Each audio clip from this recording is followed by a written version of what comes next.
Jiang Ting stumbled upon a 100 yuan note. Upon closer inspection, he noticed that a piece of gum was stuck to the back of the bill, accompanied by a small note that read, "Friend, I'll lend you some of your lifespan."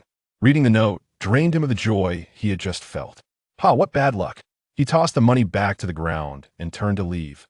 However, after a few steps, he felt an unsettling discomfort, fearing that this ominous charm might have a peculiar power over him. He recalled a temple located on the outskirts, not too far away. Thus, he picked up the 100 yuan once more, muttering curses as he rode his bicycle towards the temple. "I'll toss you in the merit box. Go plead with the Buddha." As he passed through an intersection, Jiang Ting was adhering to traffic regulations, moving straight through the green light, when suddenly a cacophony of honking erupted from the right lane. A large truck, its brakes malfunctioning, barreled through the red light directly towards him. Jiang Ting instinctively grasped the brake, narrowly avoiding the truck, which crashed into a fire hydrant, sending tires flying. "Is this really that cursed?" he thought. "Lucky I was cautious, or else." Thud. The truck's tires struck Jiang Ting's head, knocking him down. He lay on the ground, his consciousness fading in a daze. Jiang Ting saw an elderly woman approaching him. He thought she was coming to help, and tears of gratitude welled in his eyes. "Give it to me." The old woman swiftly snatched the 100 yuan from his fingers and tucked it into her pocket. Jiang Ting, fixated on the remaining piece of gum in his palm, felt the fierce will to survive evaporate in an instant. Life is not worth it. At the People's Hospital in Nanyang, a girl lay on the hospital bed, teetering on the brink of death. A scruffy, rat-eyed Taoist priest stood beside her, gesticulating wildly while muttering incantations. "I, the Taoist, shall become immortal. Today, I use a living being as a sacrifice to summon your soul back." With a dramatic flourish, he grasped the air and pressed his palm against the girl's forehead, proclaiming, "Return, soul." After completing this ritual, the priest turned to the girl's parents, grinning widely. "Mr. Song, madam, your daughter's soul has returned. She will awaken within half a stick of incense." The girl's parents were instantly overcome with gratitude. "Thank you, Taoist. Now about my fee?" The priest inquired, stroking his filthy goat-like beard, his little eyes darting. "We cultivators do not speak of money, but of fate." "What fate?" With a feigned solemnity, the priest clasped his hands behind his back and murmured, 88,000 yuan. "What?" "Very well, please follow me, Taoist." The girl's parents, initially taken aback, escorted the priest outside the ward to settle the payment. The girl in the bed was named Song Lian. Her younger brother, Song Run, was curled up at the foot of the bed, engrossed in playing a game on his phone. "Oh no, my phone's dead," Song Run exclaimed, anxiously scanning for an available power outlet. His gaze then fell upon the head of the bed. Song Rin did not believe that the so-called Taoist could save his sister. What a delusion. The doctors had already said his sister would not survive the night. Tomorrow they would likely be preparing for her funeral. With this thought, Song Rin leaned in close to his sister's ear and whispered, "Sister, should I unplug your oxygen? I want to charge my phone for a bit." "Sister, since you're not responding, I'll take that as a yes." With that, Song Rin yanked the oxygen pump's power cord out. Suddenly, his sister bolted upright in bed, her spine straightening, her empty gaze fixated on him. "What the heck?" Terrified, Song Rin scrambled out of the ward. "Dad! Mom! My sister has come back to life." Jiang Ting's vacant eyes drifted towards the flapping ward door before he lowered his gaze to inspect his new body. Did that foolish Taoist summon the wrong soul? Why am I in a female body? The handsome youth was bewildered. No one expected that the soul returned to Song Lian's body belonged to a boy. Jiang Ting picked up a mirror from the bedside to examine his reflection. Though the face was delicate and fair, it lacked color. The prolonged cancer treatment had left scant hair, and the entire visage exuded a haunting sense of despair. Wait, isn't this Song Lian? He recognized that face. Song Lian was the Belle of Nanyang No. 1 High School and his classmate. Originally, she should have been entering her senior year this semester, but she had not returned to school. Last semester, she had fallen ill, only to be diagnosed with late-stage cancer. Her parents, who had been working out of town, hurried back, seeking renowned doctors, but to no avail. In desperation, her father, Song Yuanfeng, encountered the carefree and disheveled Guo Chengxian, a rogue Taoist. This Guo Chengxian was nothing more than a washed-up priest expelled from the sect, who deceived Song Yuanfeng into believing he possessed a secret method to steal life from others. to prolong his daughter's life. With no options left, Song Yuanfeng reluctantly sought his help, treating it as a last-ditch effort. Little did he know, what Chengxian's abilities were lacking, and by a twist of fate, he had inadvertently swapped Jiang Ting's soul into Song Lian's body. Beep! System binding successful. Oh, the system has arrived. Jiang Ting hastily inquired. System, can I change back? Do not ask. 1. Whether you can revert is beyond this system's jurisdiction. 2. You are not merely reborn. You have swapped bodies with Song Lian. 3. From now on, you are Song Lian. Do not reveal your identity, or this system will self-destruct, taking you with it. What? I've become Song Lian. Song Lian has become me. And the system can't revert us? Jiang Ting was instantly infuriated. What use are you to me? This system is called the Brother Persecution System that enables you to grow stronger. The host can earn persecution points each time they successfully harass their brother. Persecution points can be converted into attractiveness, enhance one's attributes, or exchange for items and skills in the system store. Harass brother. Is that little rascal who just unplugged my oxygen tube? Just then, Song Lian's parents returned, and her mother, Yao Wei, rushed forward with tears in her eyes. My Lian, you've finally come back to life. Jiang Ting. Oh no, from now on, she is Song Lian. Song Lian pushed her mother away and pointed at Song Run, hiding behind the door. You, step forward. Song Rin sheepishly took a couple of steps forward. Sister, welcome back to the land of the living. Song Lian retrieved a power bank from under her pillow and hurled it at Song Ren's head. Her roar echoed throughout the hospital ward. You had a power bank and didn't use it. Why the hell did you unplug my oxygen? Your brother is frightened by your explosive fury. Persecution points 10. Oh, there really are persecution points. Fueled by resentment over the oxygen tube incident, Song Lian leapt from her bed, seizing the broom that hung by the door, and chased after Song Ren, delivering a flurry of blows from the hospital building to the entrance of the emergency department.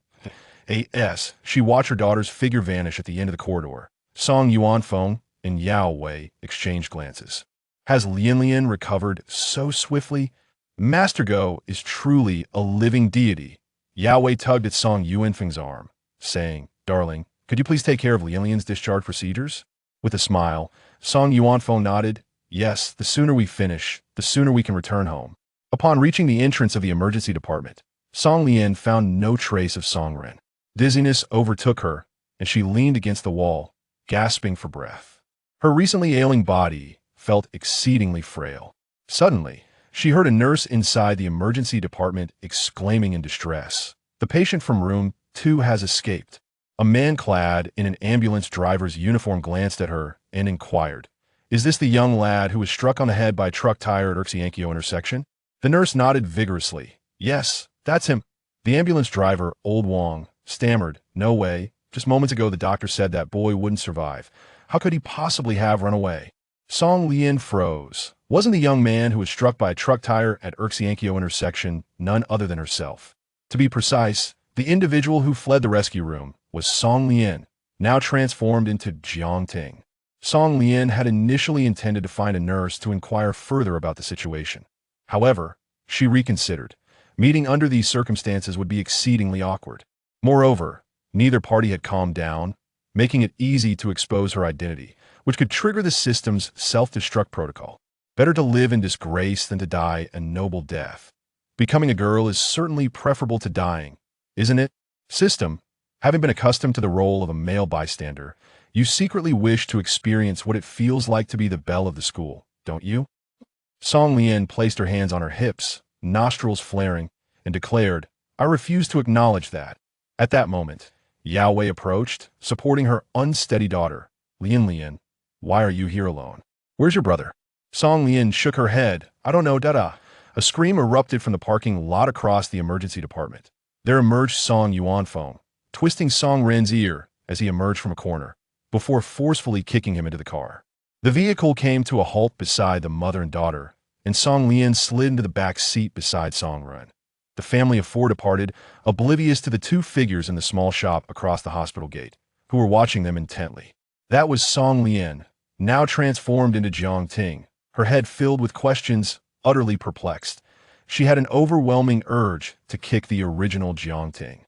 However, Kicking his soul would equate to kicking her own body, while striking his body would inflict pain upon her soul.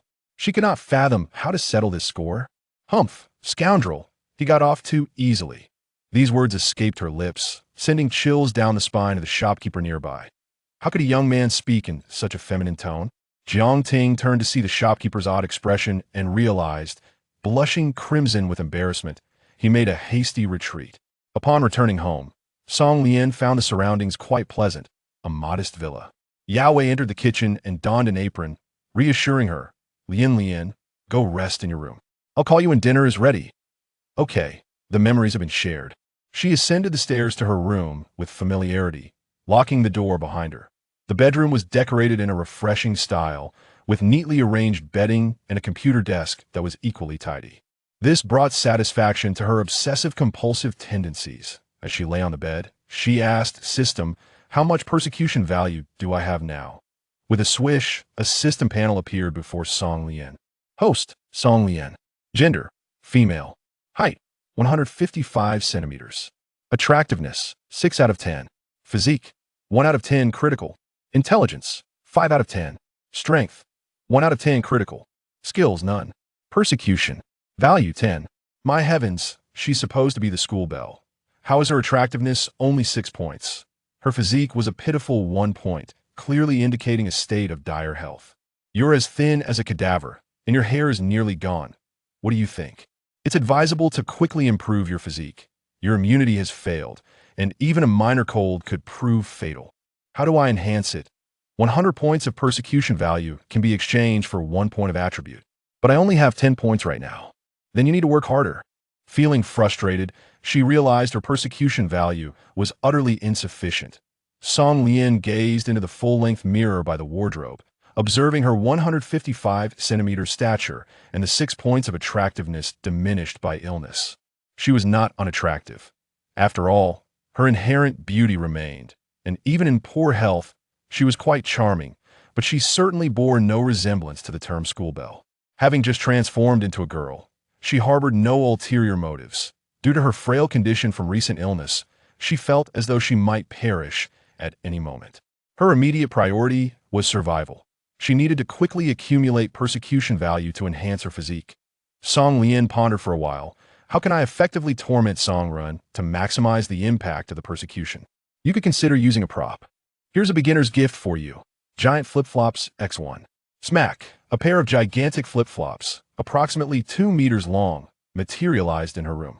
Song Lian picked them up and waved them around, instantly feeling that using this to smack Song Ren's backside would be immensely satisfying.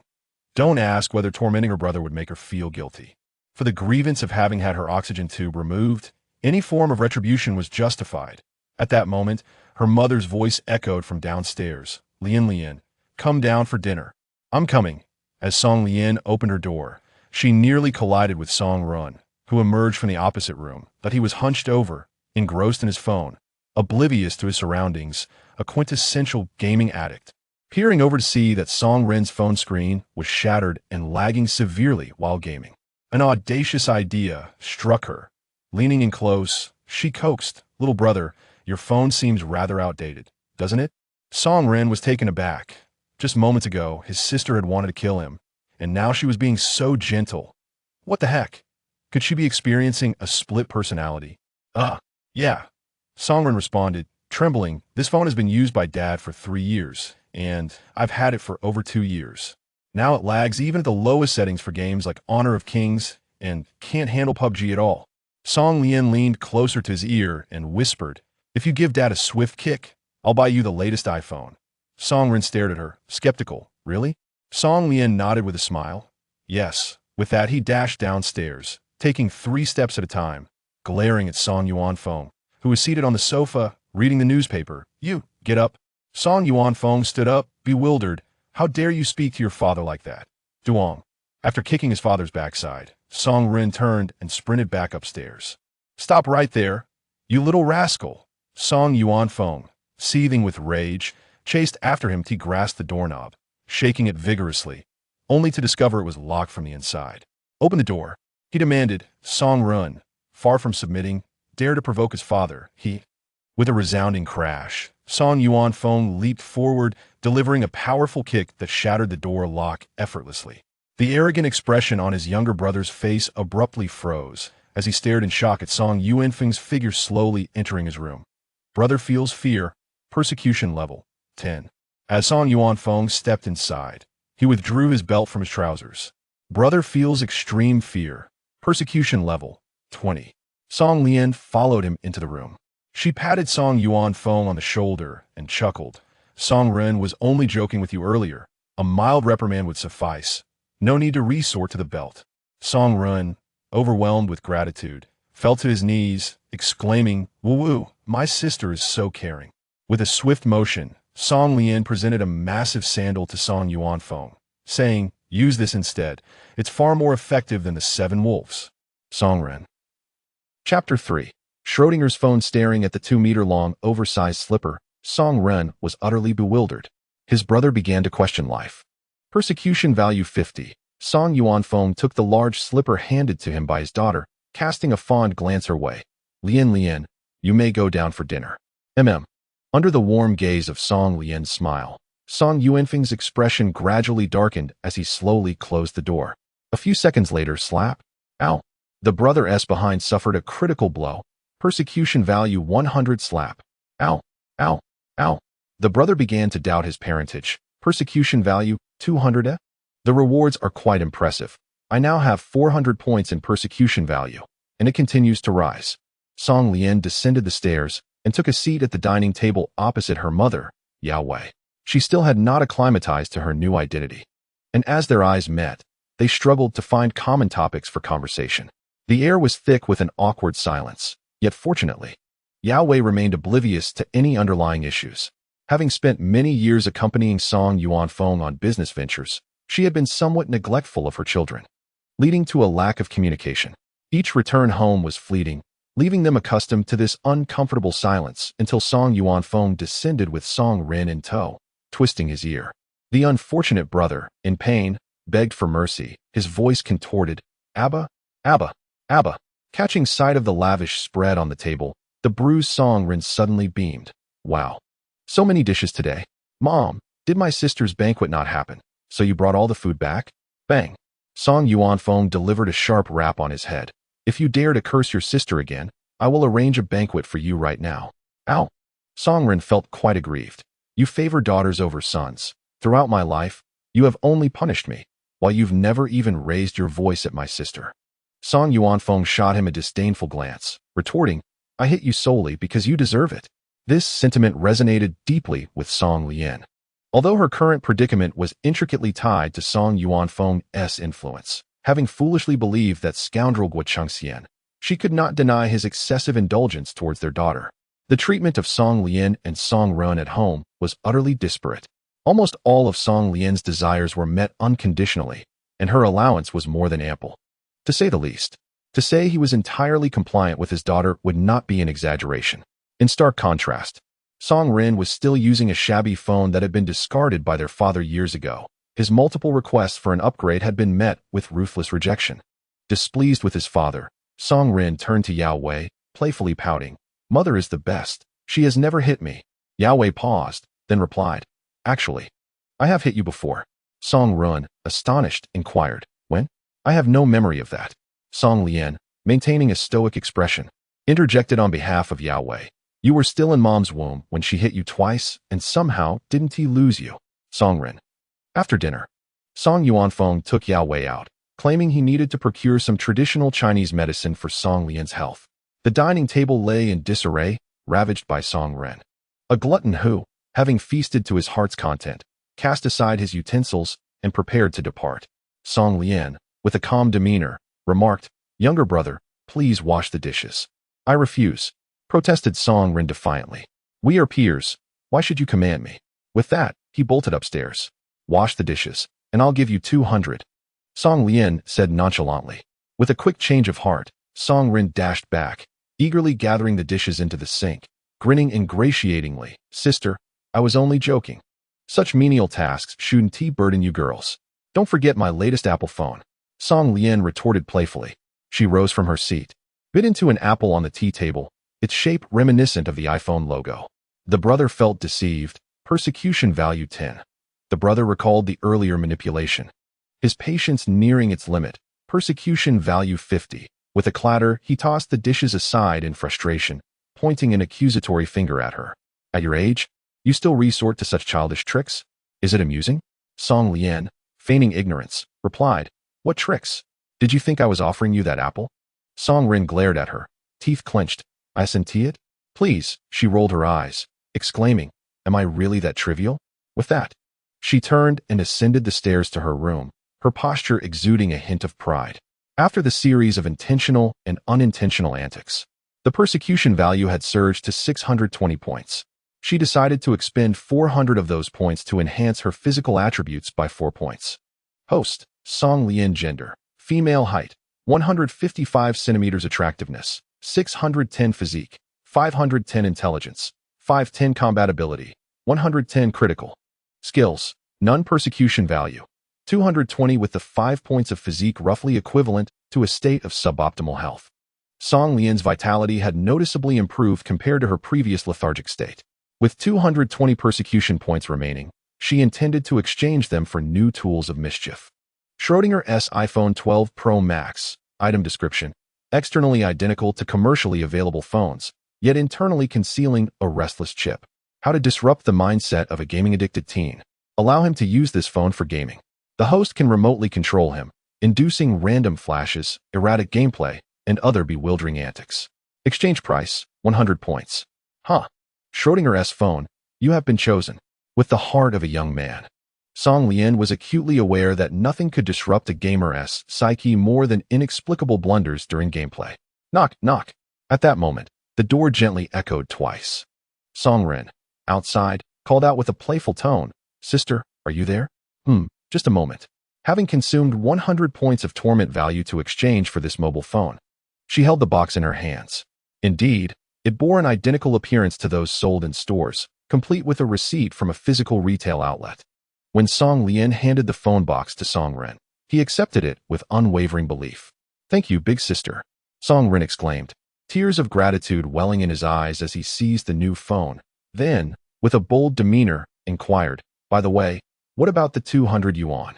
Song Lian presented him with a small card, smiling as she said, Here? This is a voucher for 200 yuan off a purchase of 1,000 yuan at Fenglinwen Footbath City. She had casually plucked the advertisement card from the car window on her way home from the hospital. Clutching the card adorned with the image of a sultry woman, Song Ren stared blankly. Is this it? Song Lian nodded. Yes, I never said I would give you cash. The brother felt like a fool. Torment value 10. Song Ren's face immediately darkened. Shameless. This insufferable younger brother, turning on her without hesitation, yet the new phone was already in his grasp. Take it or leave it. Song Lian retorted, shutting the door behind her, leaving Song Ren outside to sulk. During her hospital stay, she had neglected her personal hygiene, and the scent of antiseptic lingered on her hospital gown. She needed to wash up first. Chapter 4. The brother's mental state completely explodes in the bathroom. The sound of water trickled softly.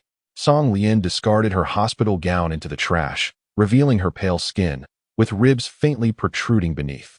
This was a result of her reliance on intravenous nourishment for survival, having gone a long time without proper meals. She was disturbingly thin. At that moment, Song Lian harbored no inappropriate thoughts about her new identity. She clumsily spent a good while cleansing her greasy, dust-laden hair until it became smooth.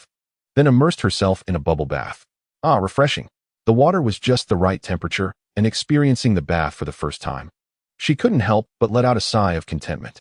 Supporting her head with a towel, she settled into a comfortable position and began reminiscing about the past events associated with this identity. Before her illness, when she was at the peak of her beauty, Song Lian was frequently approached by male classmates seeking her contact information. Surrounded by admirers, a simple post on social media would elicit countless likes and flattery. However, her impression of Jiang Ting was minimal. She only knew him as a quiet boy in class who seldom mingled. Even when their gazes occasionally met, he would quickly avert his eyes, avoiding her stare. Thus, the former Song Lian speculated, could he be gay? What the hell? How infuriating. She cupped her hands to gather water, staring at her reflection as she muttered to herself, Do you really see me as a gay person in your eyes? The truth is that the former Jiang Ting lacked confidence. Orphaned at a young age, He had only his younger sister to rely on. The siblings lived in a dilapidated house in a slum, surviving on meager donations from welfare organizations. In his spare time, he worked part-time jobs. However, being under 18, he was unable to deliver packages or food. Instead, he spent scorching days on the streets distributing flyers, saving every hard-earned penny for his and his sister's future education. Given such a background, Jiangting naturally did not dare to dream of a sweet romance. His utmost effort was devoted to ensuring their survival. Consequently, he endeavored to make his presence as inconspicuous as possible at school, his feelings of inferiority robbing him of the courage to confront the school's Belle, leading to his quiet labeling as a homosexual by the former Song Lian. Suddenly, a bold idea struck her. What if she, in her current identity as Song Lian, pursued her male counterpart? Would it astonish the school? She couldn't help but envision a scene where, under the gaze of many, the Belle openly pursued a nondescript male student. Moreover, this male student would most likely refuse her advances, compelling the Belle to relentlessly pursue him. Would this not break the hearts of countless young men? If she were to go through with this, her original self would probably be driven to madness. After taking a shower, Song Lian returned to her room to dry her hair and changed into a fresh set of pajamas. Stealthily, she approached the door of Song Ren's room. The door had been kicked in by Song Yuan phone, and with a gentle push, it opened slightly. Take control, Dragon Pit ambush team. Let us wipe out the enemy in one go. Come on, brothers, help me out. If we finish this match, I'll reach diamond. Upon hearing this, Song Lian raised an eyebrow. Oh, just in time for a crucial team fight? The Schrodinger's iPhone activated its hidden feature, mirroring Song Ren's game screen onto her phone. Song Ren was playing as Li Bai in the jungle, boasting a score of 1173. The situation was favorable. The enemy's high ground defenses had been breached on two fronts. At this moment, Song Ren and 4 teammates lay in wait by the Dragon Pit, eager to lure the opponents into a final showdown. If they could annihilate the enemy this time, victory would be assured. With victory seemingly in their grasp, Song Ren's regular teammates showered him with praise in the voice channel. Wow, Arun, you're on fire today, carrying us. The kill count was surprisingly positive, a rarity indeed. Clearly pleased, Song Ren chuckled. I told you before. My previous struggles were due to that old phone lagging and dropping frames. You didn't believe me.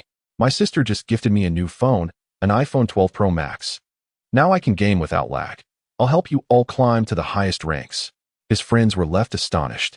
Oh my goodness, your sister truly treats you well. Quickly, could you inquire if she is in need of a brother? If she could bestow upon me an iPhone 12, I would not only be willing to acknowledge her as my sister, but would even go so far as to refer to her as mother. Outside the door, Song Lian, having eavesdropped, twitched her mouth in disbelief. What a filial son this is. These dubious friends of the foolish younger brother are truly of the same ilk. Ding. System notification. A recognized younger brother is still considered a brother. Song Lian pondered. Does this mean that if I take them in as my younger brothers, I too shall reap benefits from their misfortunes? Indeed. With her left arm crossed over her chest, and her right thumb and forefinger supporting her chin, she fell into deep contemplation. In her mind's eye, the figures of Song Ren and his companions gradually morphed into a field of tender chives. Suddenly, a signal was sent in the game, and the opposing team was charging towards Dragon Pit, heading straight into Song Ren's ambush. In a flash, a cute Li Bai emerged from the grass, offering himself to the blades of the 5 adversaries. As the main force in team battles, Song Ren was instantly defeated. What on earth? Song Ren stood there, dumbfounded. I didn't even touch the screen. How did I walk out of the grass? The younger brother was perplexed by the mysterious maneuver, persecution value 20. The opposing team seized the opportunity and began to eliminate Song Ren's teammates one by one.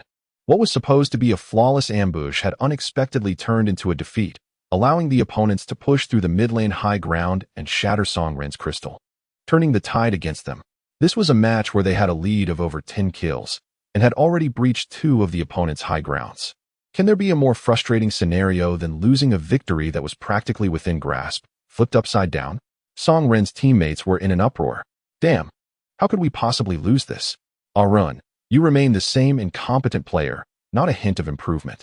You can't even hide properly in the bushes and expect to carry us to victory? Useless.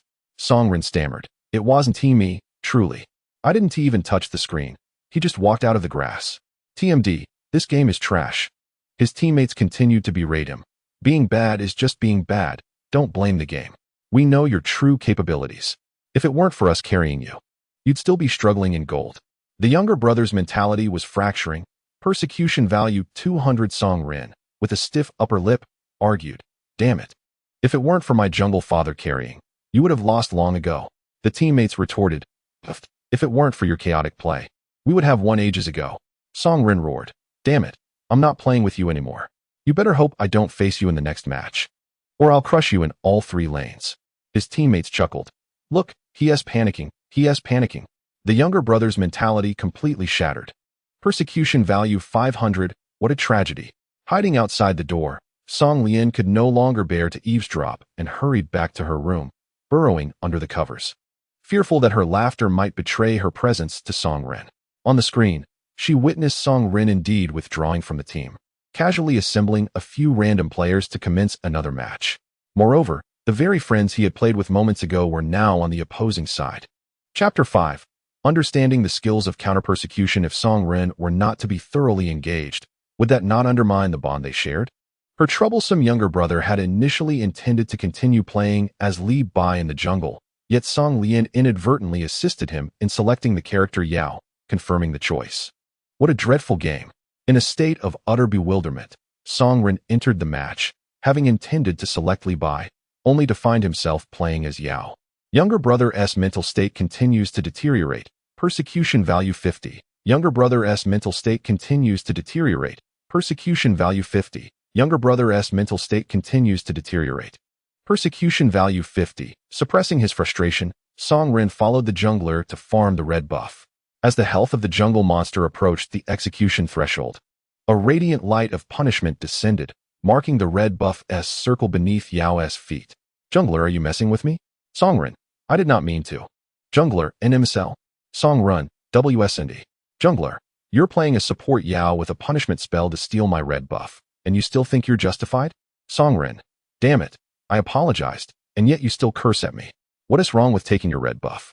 The two exchanged heated words, trading insults about each other's parents. Just then, the enemy Lanling Wang, accompanied by his support, charged in, effortlessly securing a double kill. A teammate from the previous match, who had played alongside Song Rin, taunted in the public chat, "Thanks to Brother Rin for the double kill. Huh? Let this noob go over there and gift us some kills. Brother Rin, let us do this again next time."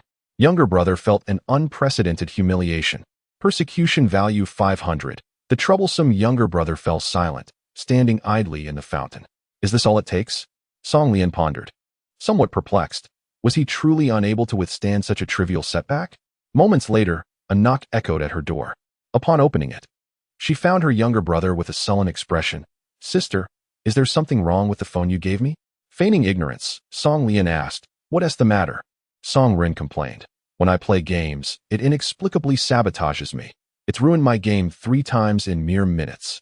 "Ha ha ha, how could that be?" "Don't blame the phone for your poor skills." Song Lian adamantly denied his accusations, asserting, "This is a new phone. I haven't even used it once. So how could there be a problem?" Shaking his head, Song Rin insisted, "I genuinely believe the phone is at fault. If you don't believe me, why not give it a try?" He handed her Schrodinger's iPhone. "All right." Song Lian chuckled to herself, and before his eyes, she began to play. Guiding Yao to the bottom lane, she found the opposing support had just returned to the line. With seamless skill execution, she and her marksman easily secured a double kill. At that moment, the opponents flooded the public chat with a barrage of question marks. "Hey, Renzi, are you alright?" Song Lian smiled as she returned the phone to Song Rin, saying, "Look, everything is just fine, isn't it?" Song Rin was momentarily taken aback. The younger brother couldn't help but ponder, could it be that my own incompetence has conjured an illusion? He took the phone, bewildered, and wandered back to his room. The recent double kill had somewhat alleviated the embarrassment of his initial blunder. The jungler, whom he had inadvertently wronged, softened his tone a tad, extending a friendly gesture. "Let us play well. I'll gank when I reach level 4. We can win this." Reluctant to remain idle, Song Rin decided to support the mid lane, only to unwittingly position himself under the enemy tower, inadvertently causing the mid laner and jungler to follow suit and suffer a triple kill. The jungler exclaimed, "Yao, you absolute fool tonight." The mid laner added, "If you survive, you must be adopted." Game notification. Yao has exited the game. Moments later, a loud crash echoed from Song Ren's room as he smashed his brand new phone onto the floor, shattering it to pieces. The furious younger brother, overwhelmed by his impotent rage, placed a pillow against the wall and began to unleash his frustration with punch after punch. Never playing Honor of Kings again. What a terrible game. The younger brother's mentality had completely shattered. Persecution value, 1,000. The Schrodinger's iPhone 12 has been rendered useless, generating revenue, 2,370. Current persecution value, 2,490, profits galore. Song Lian could hardly contain her amusement. The phone she redeemed with 100 points had yielded over 20 times its value. At that moment, Song Yuanfeng and Yao Wei returned, carrying a large assortment of freshly purchased Chinese medicinal herbs, filling the house with an unusual aroma. Song Lian leaned over the railing and called down, "Old Song, could you come up for a moment?" She hesitated to address him as Dad, especially given the unbridgeable rift between him and Song Yuanfeng regarding the matter of longevity. Referring to him as Old Song was merely a jest, and Song Yuanfeng was unbothered by it. He ascended the stairs and cheerfully asked, "Darling, what is the matter?" Song Lian, with a look of grievance, pointed towards Song Ren's door. "I kindly gifted him a new phone, and he smashed it." Bang! Song Ren's door suffered further damage. With the lock broken, Song Ren could only wedge the voucher that Song Lian had given him from Maple Forest Spa through the door crack. At that moment, the voucher, adorned with suggestive imagery, fluttered to the ground. Song Yuanfeng was momentarily stunned. "Oh dear?" Song Lian picked up the voucher and questioned, "Little brother, how did you come by this?" Song Ren was equally taken aback. "Isn't this something you gave me?" Song Lian promptly interrupted him. "What do you mean by you? I never imagined you would stoop to such behavior. It's one thing to be consumed by games and neglect your studies, but now you dare to frequent such places?" Her tone, filled with disappointment, perfectly embodied the role of a concerned sister. Song Ren stammered. Song Yuanfeng delivered a light smack to his head. "What do you mean, I?" "Younger brother suffers an unjust grievance. Persecution value 200. Lian, bring me that oversized slipper." "All right." Song Lian retrieved a giant slipper from her room and handed it to Song Yuanfeng. He hoisted the large slipper onto his shoulder. Pointing at the shattered remnants of a phone on the floor, he admonished, "Speak. Why did you break the new phone your sister gifted you?" This time, Song Ren's mind raced with cleverness. "Because I have attained great enlightenment. I am determined to overcome my internet addiction and study diligently, striving to gain admission to a prestigious university in the future. I wish to serve my country and its people, repaying my parents' nurturing with an excellent report card." Ding. This instance of persecution has failed to yield any persecution value. Goodness. Has Song Ren gained experience and mastered the skill of counter-persecution? Song Yuanfeng and Song Lian exchanged glances, unsure whether to lower or raise the oversized slipper. Clap. Song Lian snapped her fingers, retreating to her room to drag out a heavy snakeskin bag, from which she poured a cascade of materials onto Song Ren's floor. 5 years of college entrance examination with 3 years of simulated arts, 5 years of college entrance examination with 3 years of simulated sciences, compilation of college entrance examination simulation questions, essential English practice papers for students, a mountain of practice papers piled high. Song Lian patted Song Ren's shoulder, earnestly stating, "Little brother, seeing you so sensible brings me comfort as your elder sister. To reward you, I have decided to gift you my cherished practice papers, which I have been reluctant to part with, in my humble effort to help you become a pillar of society." The smelly younger brother was taken aback. I rise 1 foot, yet she ascends a mile." Song Ren was forcibly made to nod twice by Song Yuanfeng, willingly agreeing. Song Yuanfeng scoffed. "Aren't you going to thank your sister?" Song Ren glared at his sister, gritting his teeth. He retorted, "I truly thank you." Chapter 6. SpongeBob SquarePants Alarm Clock. You're welcome. Good night, Old Song. Good night, little brother. The younger brother gazed at the scattered study materials, lost in thought. Persecution value 100. Song Lian diligently restrained her facial expressions as she returned to her room and closed the door. I've struck it rich, struck it rich. Quickly, open the attributes panel. Host, Song Lian. Gender, female. Height, 155 centimeters. Appearance, 610 constitution, 510 intelligence, 510 strength, 110 critical skills. None. Persecution value, 2790. The persecution value surged to nearly 2,800. It felt akin to striking it rich overnight. Song Lian immediately began to exchange her attributes. Host consumes 300 persecution value. Constitution increased to 8. Song Lian instantly felt invigorated. All symptoms of dizziness vanished. She yearned to continue enhancing her constitution to its maximum value. Ding. This attribute enhancement has failed. The system promptly informed. Your attributes have reached the human ceiling of 8 points. To further enhance them, you must consume the corresponding advancement elixirs. For instance, to elevate your physique from 8 to 9, you require 10 physique advancement elixirs. Song Lian paused in bewilderment. Advancement elixirs? Where on earth can I procure such items? The system responded. You may exchange 10,000 points of persecution value for 1 advancement elixir. Goodness, that's quite exorbitant. You are welcome to negotiate with the system. How about a discount? Very well, propose a figure. Adhering to the principle of having the initial offer, Song Lian boldly declared, 5,000 for each. Deal. Why do I feel as though I've fallen into your trap? I've already offered you a 50 discount. What more do you desire? The evaluation concluded. This system was exceptionally adept at marketing with a cunning undertone. Song Lian continued to exchange attributes, raising her appearance to 8 points. Eagerly, she rushed to the mirror to inspect her reflection. Indeed, her physique had returned to its pinnacle of beauty.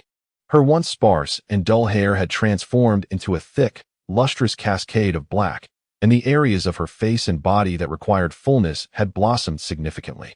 A certain pivotal area had also augmented, stretching the fabric of her sleepwear into a pleasingly rounded shape, completely dispelling her previous feeble aura.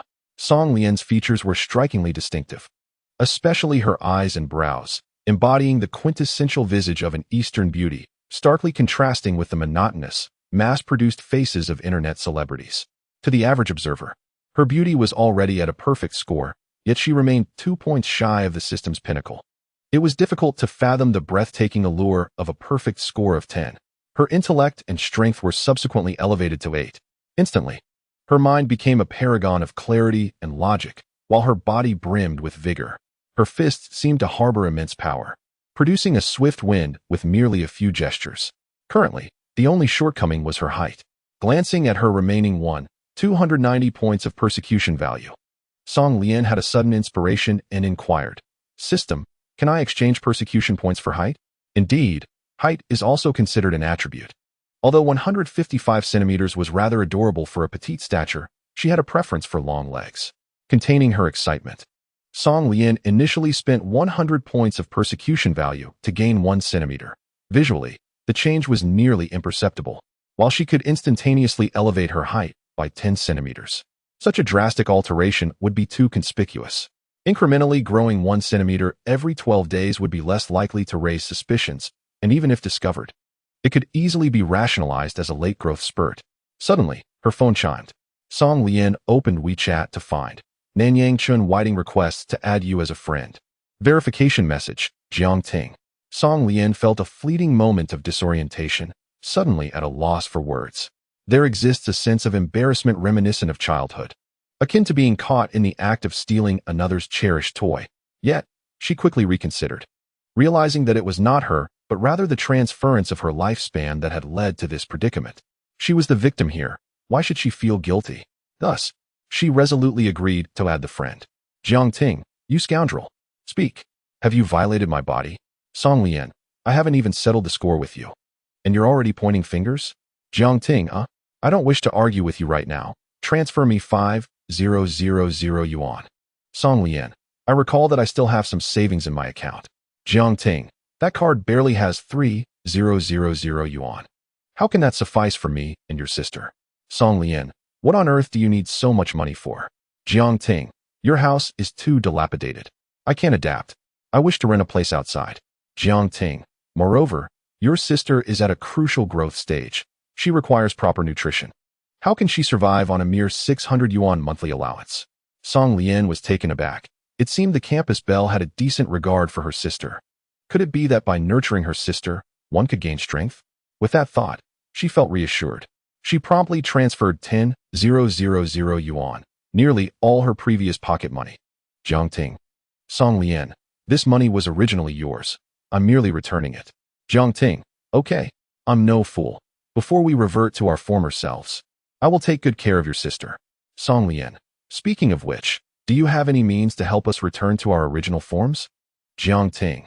Not at the moment, but since this predicament arose due to Go Chengxian, I believe we should hold him accountable. Jiang Ting. However, that fellow is a drifter. Finding him amidst the sea of people is no easy task. Song Lian. If it weren't for that incompetent Taoist's blunder, I might have been dead by now. Do you have nothing to say to me? Jiang Ting. Well, I apologize. Song Lian. And one more thing, I am truly not gay. Jiang Ting. Haha. I already knew that. Our memories are shared. Jiang Ting. I'm going to sleep now. Good night. Song Lian. Good night. Having concluded this relatively pleasant conversation, Song Lian began to feel drowsy. She needed to report back to school in the morning. After yawning, she set her alarm on her phone and placed it on the bedside table, adjusting herself comfortably in her blanket before drifting off to sleep. The following morning, Song Lian awoke feeling refreshed, precisely 30 seconds before her alarm. She drew back the curtains, basking in the warm sunlight, and stretched luxuriously. A beautiful day surely begins with a little mischief towards her brother. She opened the shopping interface eagerly. Either the giant panda goes hungry, or you do. The choice is yours. Product recommendation: the bed-shaking alarm clock. Item description: the reason SpongeBob SquarePants manages to rise on time every day is due to this remarkable whistle alarm clock. It is undoubtedly the quintessential gadget for those afflicted with laziness. Redemption price: 200 points. Marvelous. One can acquire it outright for 200 points, without the need for installments, as one possesses the means. This petite alarm clock boasts a large whistle atop it. Song Lian adjusted the alarm to ring in 1 minute. Stealthily placing it on the bedside table in Song Ren's room, the trumpet-like horn aimed directly at his slumbering head. She then calmly retreated to the bathroom to freshen up. Estimating the time was just about right, she held her toothbrush in her mouth while covering her ears with both hands. Chapter 7. Filial Piety. Toot. Toot. The sound resembled the piercing call of a colossal ship setting sail, reverberating through the entire villa. Moments later, Song Ren's anguished scream seemed capable of shattering eardrums. Ah! Song Lian strolled over leisurely, pushed open his door, and caught a glimpse of her terrified younger brother, his eyes wide with shock, as though his soul had fled. His body trembled uncontrollably, akin to a Parkinson's episode. Younger brother hit with shock. 1,000 points of distress. Song Lian. Are you insane? Song Ren glared at the whistle alarm clock on his bedside, and then at the snickering Song Lian outside the door, his rage boiling over. Song Lian wore an innocent and warm smile, gently stating, "Dear brother, rise and brush your teeth. I've prepared breakfast for you." Bewildered, Song Ren craned his neck to peer outside, noting the sun had not risen from the west today. His mind raced. Could it be that my sister, who never lifts a finger, is actually making me breakfast? Impossible. Absolutely inconceivable. There must be some sort of scheme at play.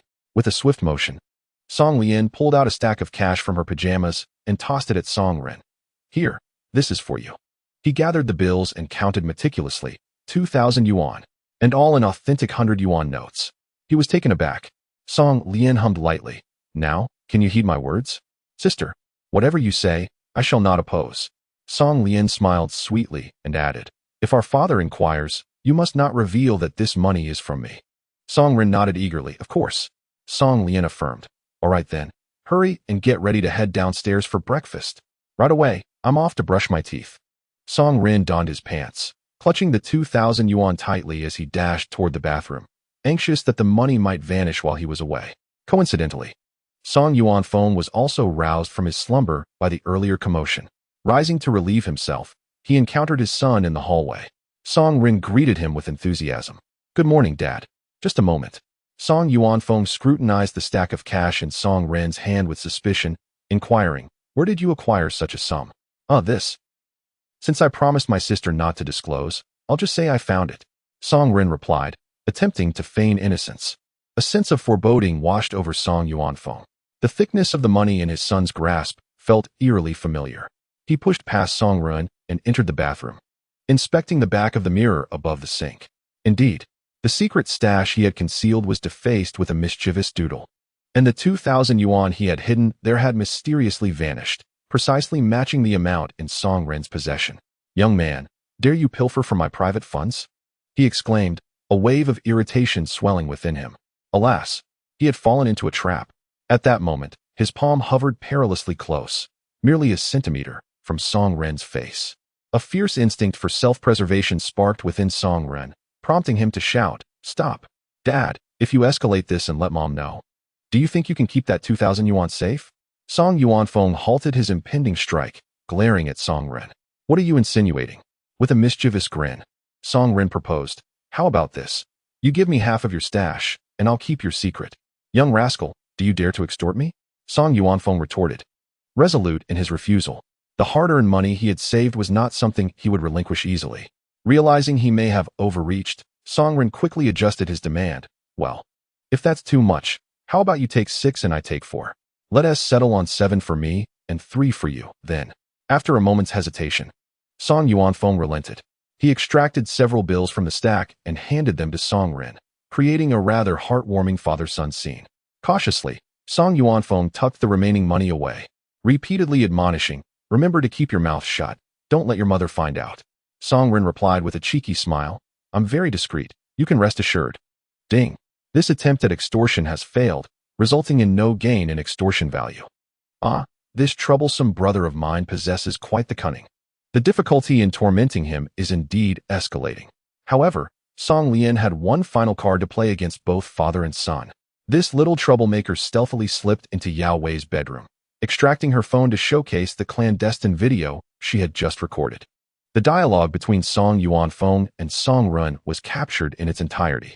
"Well, if that is too much, how about you take 6 and I take 4? Remember to keep your mouth shut. Don't let your mother find out. I'm very discreet. You can rest assured." Yao Wei's expression darkened progressively. "This is outrageous." With righteous indignation, Song Lian interjected, "Mom, how do you plan to deal with them?" Yao Wei cast a glance at her daughter and sighed, saying, "It's not easy for your father to hide a little pocket money. This time, I shall turn a blind eye." Alas, this gentle and virtuous mother, in the end, was simply too soft-hearted. Song Lian, even more anxious than her, urged, "No, mother, please listen to me. The nature of this matter is far more serious than you imagine. Not only has he dared to stash away private funds, but he has also bribed my brother to keep it hidden from you. They say that when men have money, they become corrupt. If you fail to reprimand old Song today for his secret stash, he may very well take it upon himself to indulge in an affair tomorrow. If you were unaware, that would be one thing, but knowing and still condoning his behavior is a grave irresponsibility towards this family." Yao Wei gasped, increasingly convinced of her daughter's reasoning. If she continued to indulge Song Yuanfeng in crossing boundaries, what if he truly became brazen enough to keep a mistress outside? Lian, you are right." Yao Wei earnestly inquired, "How do you think I should handle this?" Song Lian had long prepared her tools, cheerfully handing her mother a 2-meter-long slipper. "Strike. Strike him hard. Do not spare his dignity." Taking a deep breath, Yao Wei grasped the slipper and marched directly toward the bathroom. Chapter 8. The Green Tea Best Friend Smack. Ouch. Smack. Ouch. Brother suffers a beating, persecution value 50. Brother suffers a beating, persecution value 50. Brother suffers a critical beating.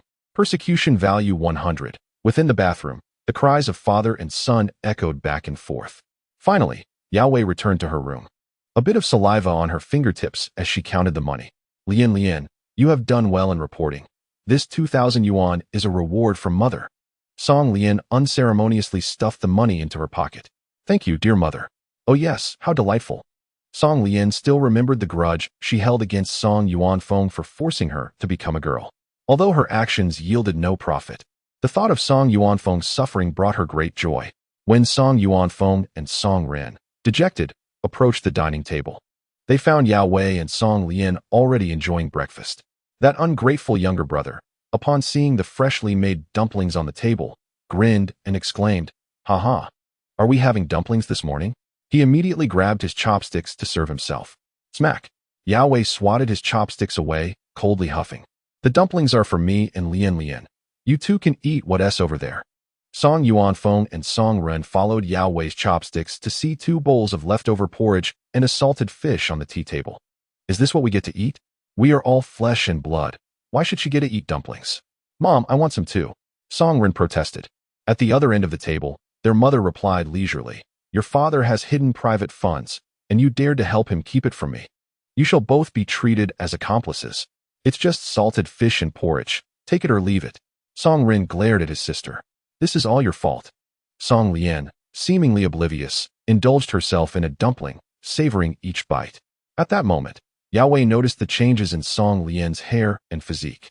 In astonishment, she exclaimed, Lian, how did your hair grow back overnight? Well, that's a long story, Song Lian replied half-jokingly. I acquired a system that allows me to gain points by tormenting my younger brother. Last night, I used those points to restore my appearance. Nonsense. You clearly concocted an excuse to justify your future torment of me. Song Run retorted, stamping her foot in frustration. Yao Wei and Song Yuan Feng, of course, were equally skeptical. Firstly, the claim was ludicrous.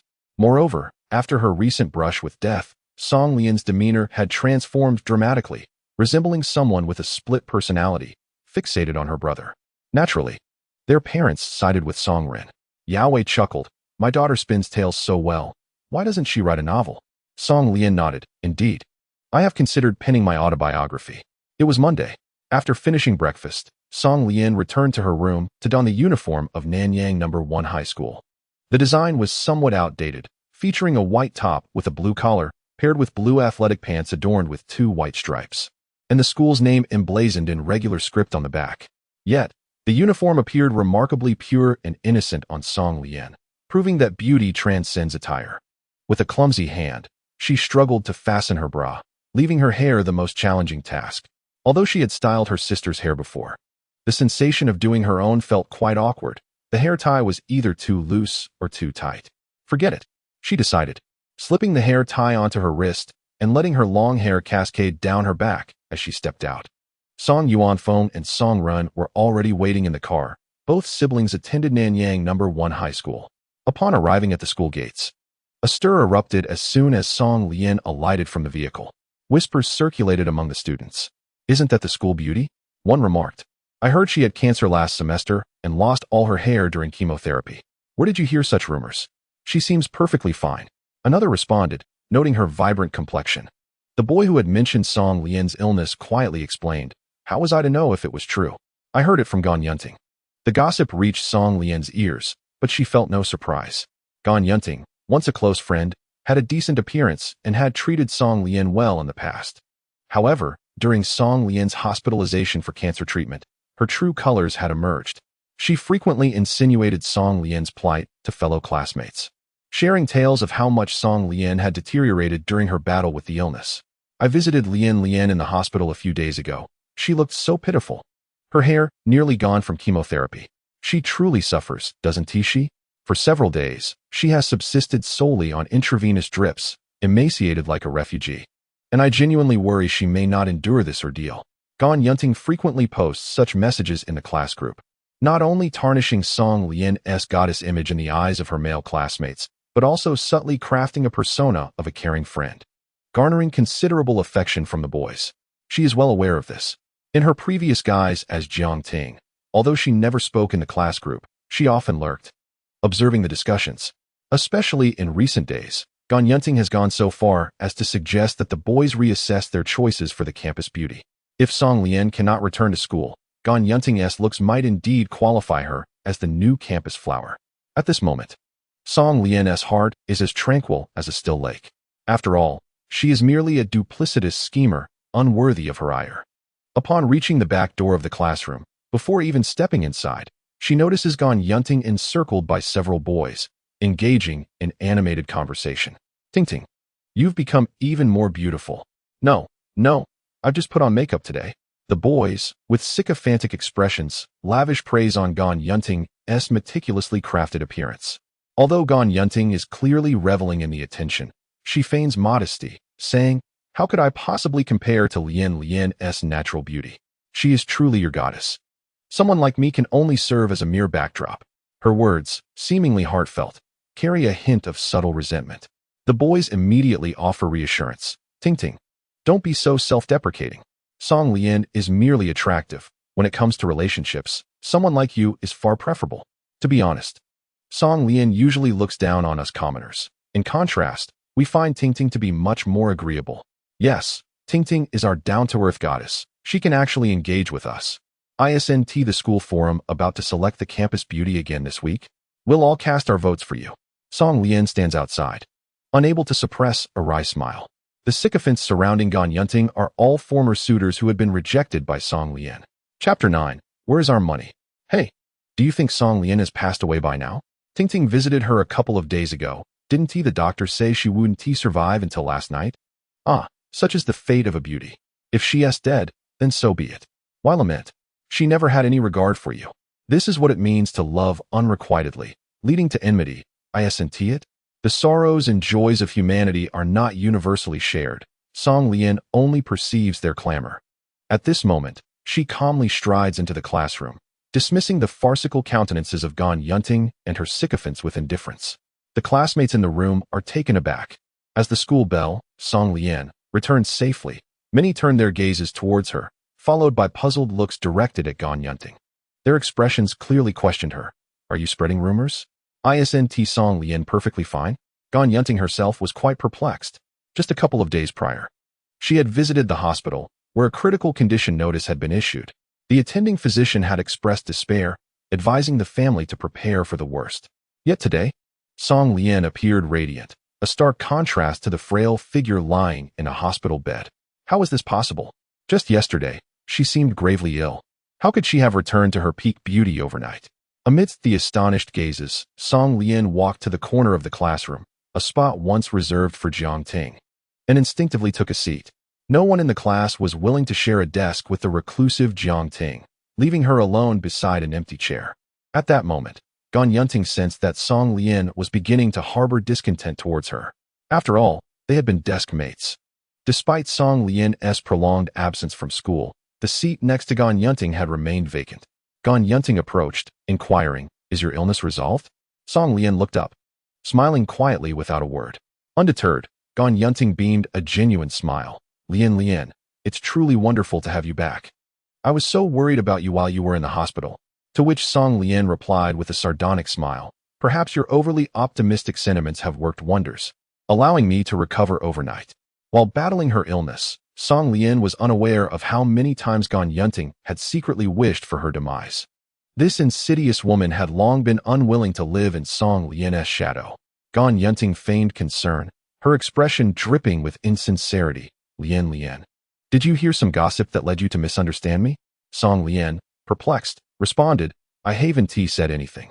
"Shouldn't you reflect on your own conscience instead of explaining yourself to me? Then why don't you come back and sit with me? Why occupy Jiang Mugua's spot?" "Jiang Mugua, how dare you bestow such a nickname upon me, implying I was foolish?" Song Lian's demeanor darkened as she replied in a low voice, "I wish to be alone. Please do not disturb me." Lian, your actions truly break my heart." Gan Yunting lowered her head, returning to her seat in solitude, burying her face in her arms as tears streamed down. Instantly, a group of sycophants rallied to her defense, exclaiming, "Song Lian, you truly are an ungrateful wretch. During your hospitalization, it was Gan Yunting who humbly initiated a crowdfunding campaign for you. Despite the meager contributions from our classmates, you have turned your back on her now that you've recovered. Is that fitting?" The mere mention of this matter ignited a fire within her, further fueling her ire. Although Song Lian is not a young lady from a prestigious family, her father, Mr. Song, is a modestly wealthy small business owner. Did she truly need crowdfunding for her medical treatment? It was evident that Gan Yunting sought to humiliate her, compelling her to owe favors to the entire class. Standing before her classmates, Song Lian addressed them with poise and dignity. "I appreciate everyone's kindness, but I do not require this money. I was unaware of Gan Yunting's efforts to raise funds for my medical expenses. Yet I am deeply touched to learn of it now. Thank you all. I truly wish to experience the warmth of your concern. But being born into a wealthy family means I can only accept your goodwill and spirit." It was her first time speaking so candidly in front of her peers, and perhaps her status endowed her with newfound confidence, as she felt no discomfort in her words. Her tone was unmistakably playful, eliciting knowing smiles from her classmates. It turned out that the campus belle hailed from affluence. She simply chose to remain low-key, concealing her wealth from view, which had gone unnoticed by others. However, a hint of suspicion arose. How could Gan Yunting, as the belle's close friend, be unaware of Song Lian's family background? Thus, Gan Yunting's secretive fundraising sparked doubt among many, particularly among those who had already harbored grievances against her. "Oh, according to what Song Lian just said, she didn't even know we donated." exclaimed a girl named Zhong Yi, her gaze fixed intently on Gan Yunting. The latter's face turned pale, realizing the gravity of the situation. She had embezzled the funds.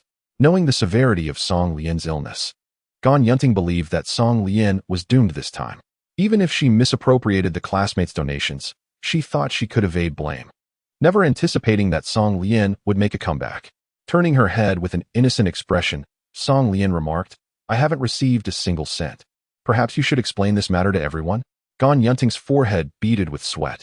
The thousands she had secretly raised had long been squandered on cosmetics and a new phone.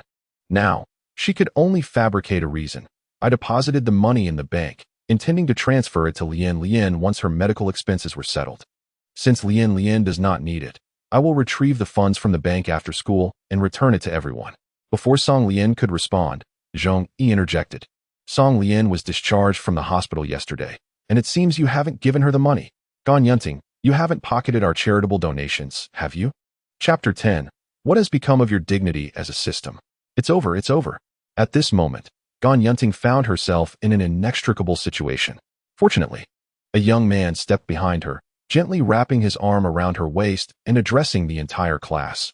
When Tingting deposited the money in the bank, I accompanied her.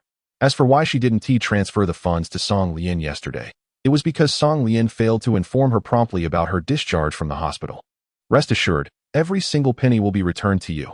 With me, Tan Bowen, guaranteeing it, you should feel at ease. Gan Yunting finally exhaled with relief and turned to the frivolous young man behind her, saying, "Thank you, Tan Xiao." Tan Bowen tightened his embrace, leaning in to whisper in her ear, "Be my girlfriend, and I will help you repay the money." Gan Yunting was aware that Tan Bowen was a notorious playboy. Yet his family's wealth was undeniable. His father was an executive director of a publicly listed company. Tan Bowen had once fervently pursued Song Lian, but his financial allure had no effect on her. Now, he had set his sights on Gan Yunting, whose looks were comparatively less striking. It was evident to any observant person that girls who entered into relationships with such affluent heirs often ended up as mere playthings. However, for Gan Yunting, he was her only lifeline at this moment. If she wished to avoid a scandal that would tarnish her reputation, she had no choice but to acquiesce and become his girlfriend. Without a second thought, she replied, "All right." She assured Zhong Yi that she would return the money to their classmates by tomorrow.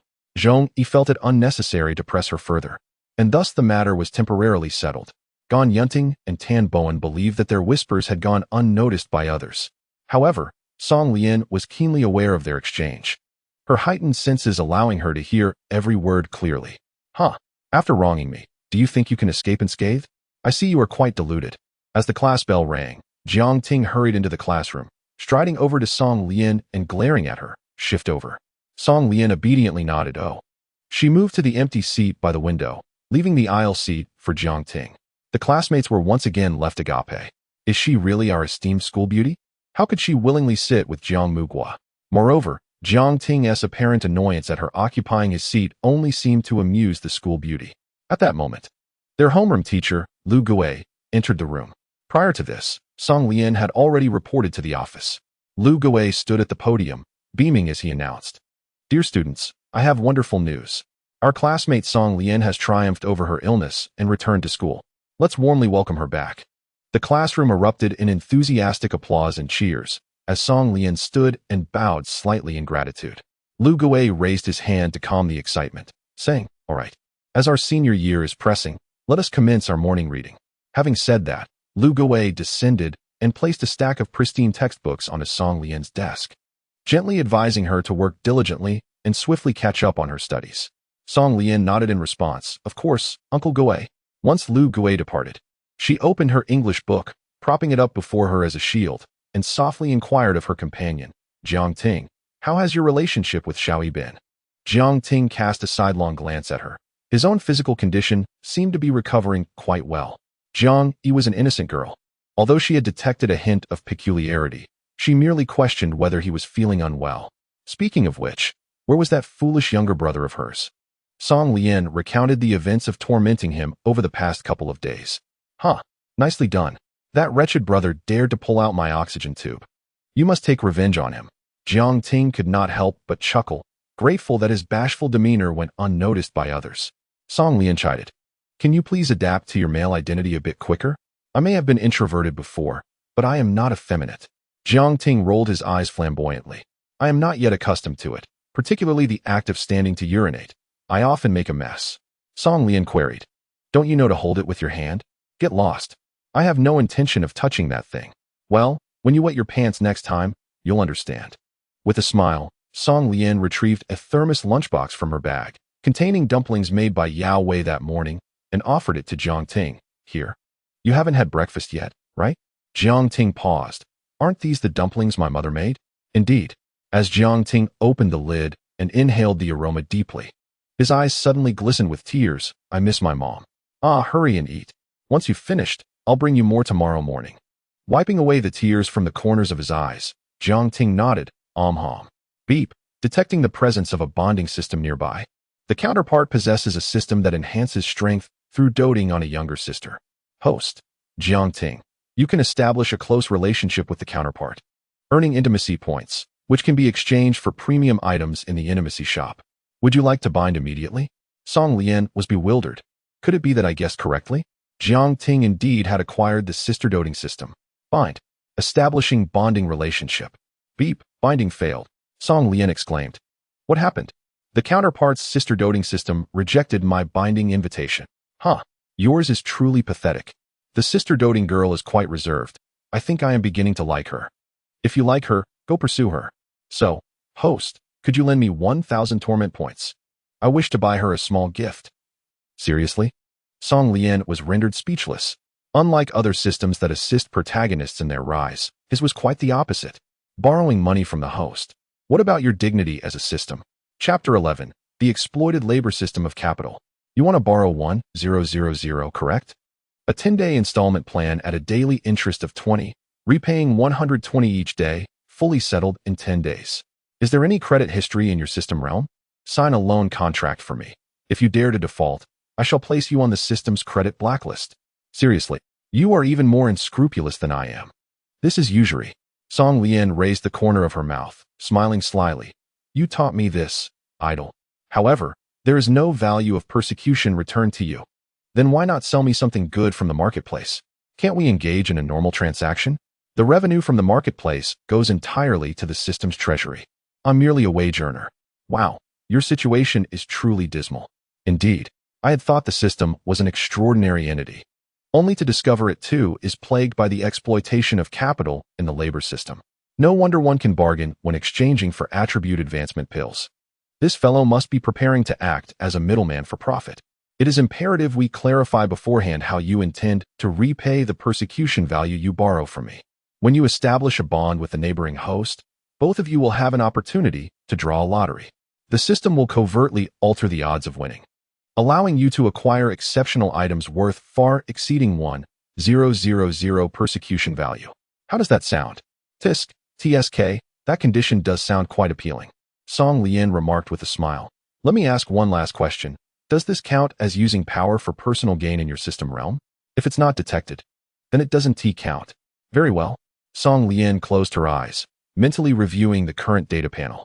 Host, Song Lian level, 3 gender, female height, 156 centimeters appearance, 810 physique, 810 intelligence, 810 strength, 810 skills, none persecution value, 2190, she currently possesses 190 points of persecution value and is not in a rush to utilize it.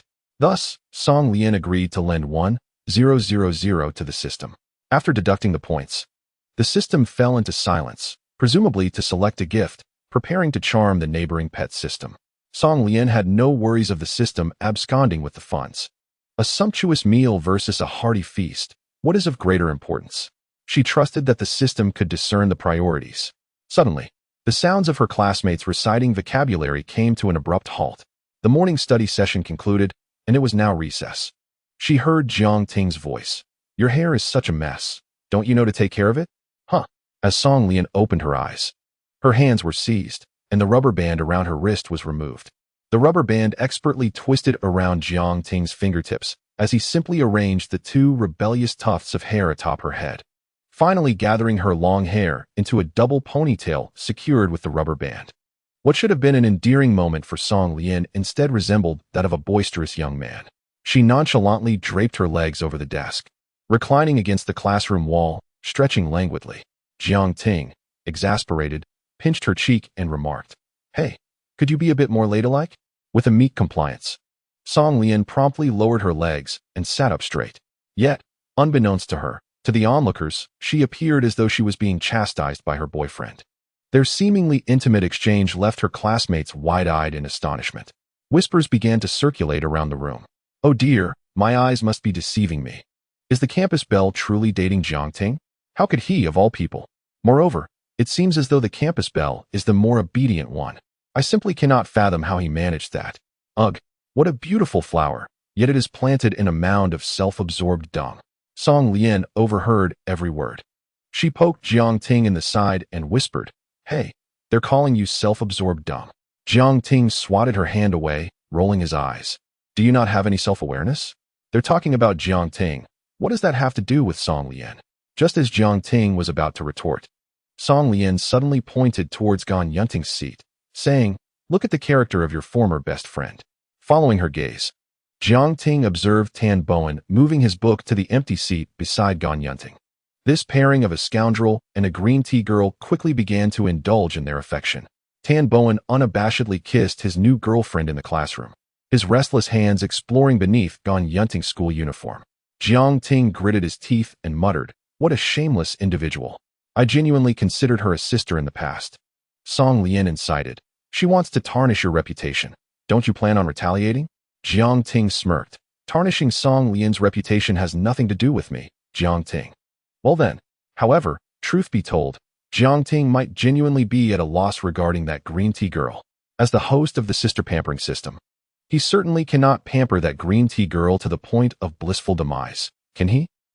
Matters of retribution should be left to those professionally suited for such tasks. Glancing at the class schedule on the right side of the blackboard, Song Lian noted that the third period this afternoon was physical education, and an idea for retribution began to form in her mind. Ding! Bonding relationship successfully established. The two hosts can earn intimacy points corresponding to their level of closeness during intimate interactions. Congratulations to the host for binding the relationship for the first time. Earning one lottery chance. The system finally relayed the delightful news. Jiang Ting appeared somewhat bewildered. Song Lian smiled at him and then closed her eyes. Within the system space floated a lottery wheel. Goodness gracious! Song Lian still harbored some doubts. "System, you haven't forgotten the conditions you promised me, have you?" "Not forgotten." "All right, it's time to begin." Song Lian spun the wheel, which swiftly whirled through numerous reward slots before gradually decelerating. Indeed, it did not deceive. Ultimately, it came to a halt on a golden square denoting a supreme item. Wow, a golden legend. Congratulations. The host has drawn an ultra-rare basketball mastery skill gift pack. The gift pack contains basketball mastery, expert level, skill book X1, and 60 remnants of the basketball mastery skill. Skill description: upon acquiring this skill, the host will intuitively grasp various advanced basketball techniques. The expertise at this level is sufficient to dominate any campus or street court, earning the title of the amateur king. Redemption price: 10,000 skill upgrade description. Consuming 10 basketball mastery skill remnants will elevate this skill to master level, boasting abilities comparable to professional players. Consuming 50 basketball mastery skill remnants will further enhance it to king level, surpassing even the capabilities of top international professionals. Remnant redemption price: 5,000. Upon seeing the exorbitant price, Song Lian was left speechless. She swiftly calculated in her mind. Typically, it would require 10,000 points to redeem a copy of the expert level skill book from the shop, without considering the subsequent upgrade costs. The unit price for skill remnants was 5,000, meaning it would take 50,000 to reach master level, and an additional 250,000 to ascend from master to king level. Thus, acquiring a king level skill equated to a tuition fee of 310,000 points. The 60 skill remnants included in the gift pack were precisely enough for Song Lian to elevate basketball mastery directly to king level, and she had merely borrowed 1,000 points from Tong Tong. What an incredible profit! Moreover, this skill arrived just in time, playing a crucial role in Song Lian's plans for the afternoon. Tong Tong, if such fortuitous events occur again, you must inform me sooner. Chapter 12. The younger brother wishes to change planets. Tong Tong remained silent. Song Lian exited the system space and patted Jiang Ting's shoulder. Old Jiang, what did you draw? Jiang Ting shrugged, exasperated. Speechless, I drew a thank you for your patronage. Haha, did you forget to wash your hands before leaving this morning? Jiang Ting shot her a glare. Mind your own system. Don't meddle with my beloved little sister. What? Song Lian was taken aback. Tong Tong, did he just insult you? I sent my little sister 2 boxes of pastries, and she reluctantly agreed to bind our connection. But just as I was about to chat with her, her host told me to leave. Haha, it seems your pursuit of affection may not be an easy path. The school bell rang, signaling the start of the first class, which happened to be Song Lian's most detested subject, chemistry. As a student who struggles to even memorize the periodic table, each chemistry class feels like a torturous 40-minute ordeal for her. Moreover, the chemistry teacher, Wang Peng, also serves as the vice principal and is notorious for his strict demeanor at Nanyang No. 1 High School. It is impossible to slack off in his class. Even if she cannot comprehend the material, she must feign utmost seriousness. However, today's experience in class felt rather peculiar. With an intellect boosted to an 8, Song Lian could effortlessly flip through a few pages of the chemistry textbook, committing the content to memory and grasping its essence almost instantaneously. Wang Peng's previously tedious lecturing style seemed less monotonous than before, as she began to understand the various chemical reactions and the mysteries embedded within the formulas, igniting an unexpected passion for learning. Time slipped away unnoticed, and before she realized it, an entire class had passed. Song Lian even felt somewhat unsatisfied and promptly began to tackle the recently distributed chemistry test paper. This newfound determination hinted that becoming an academic achiever was within her reach. When the bell for the second English class rang, she had just completed the last question. As she tucked away her test paper and glanced beside her, she noticed that Jiang Ting had vanished. Where could he be? Just as she pondered this, a delightful, childlike voice echoed from the system space. Pet sister, Tong Tong. Are you there? Tong Tong. Yes, yes, yes. Pet sister, what brings you here? Pet sister.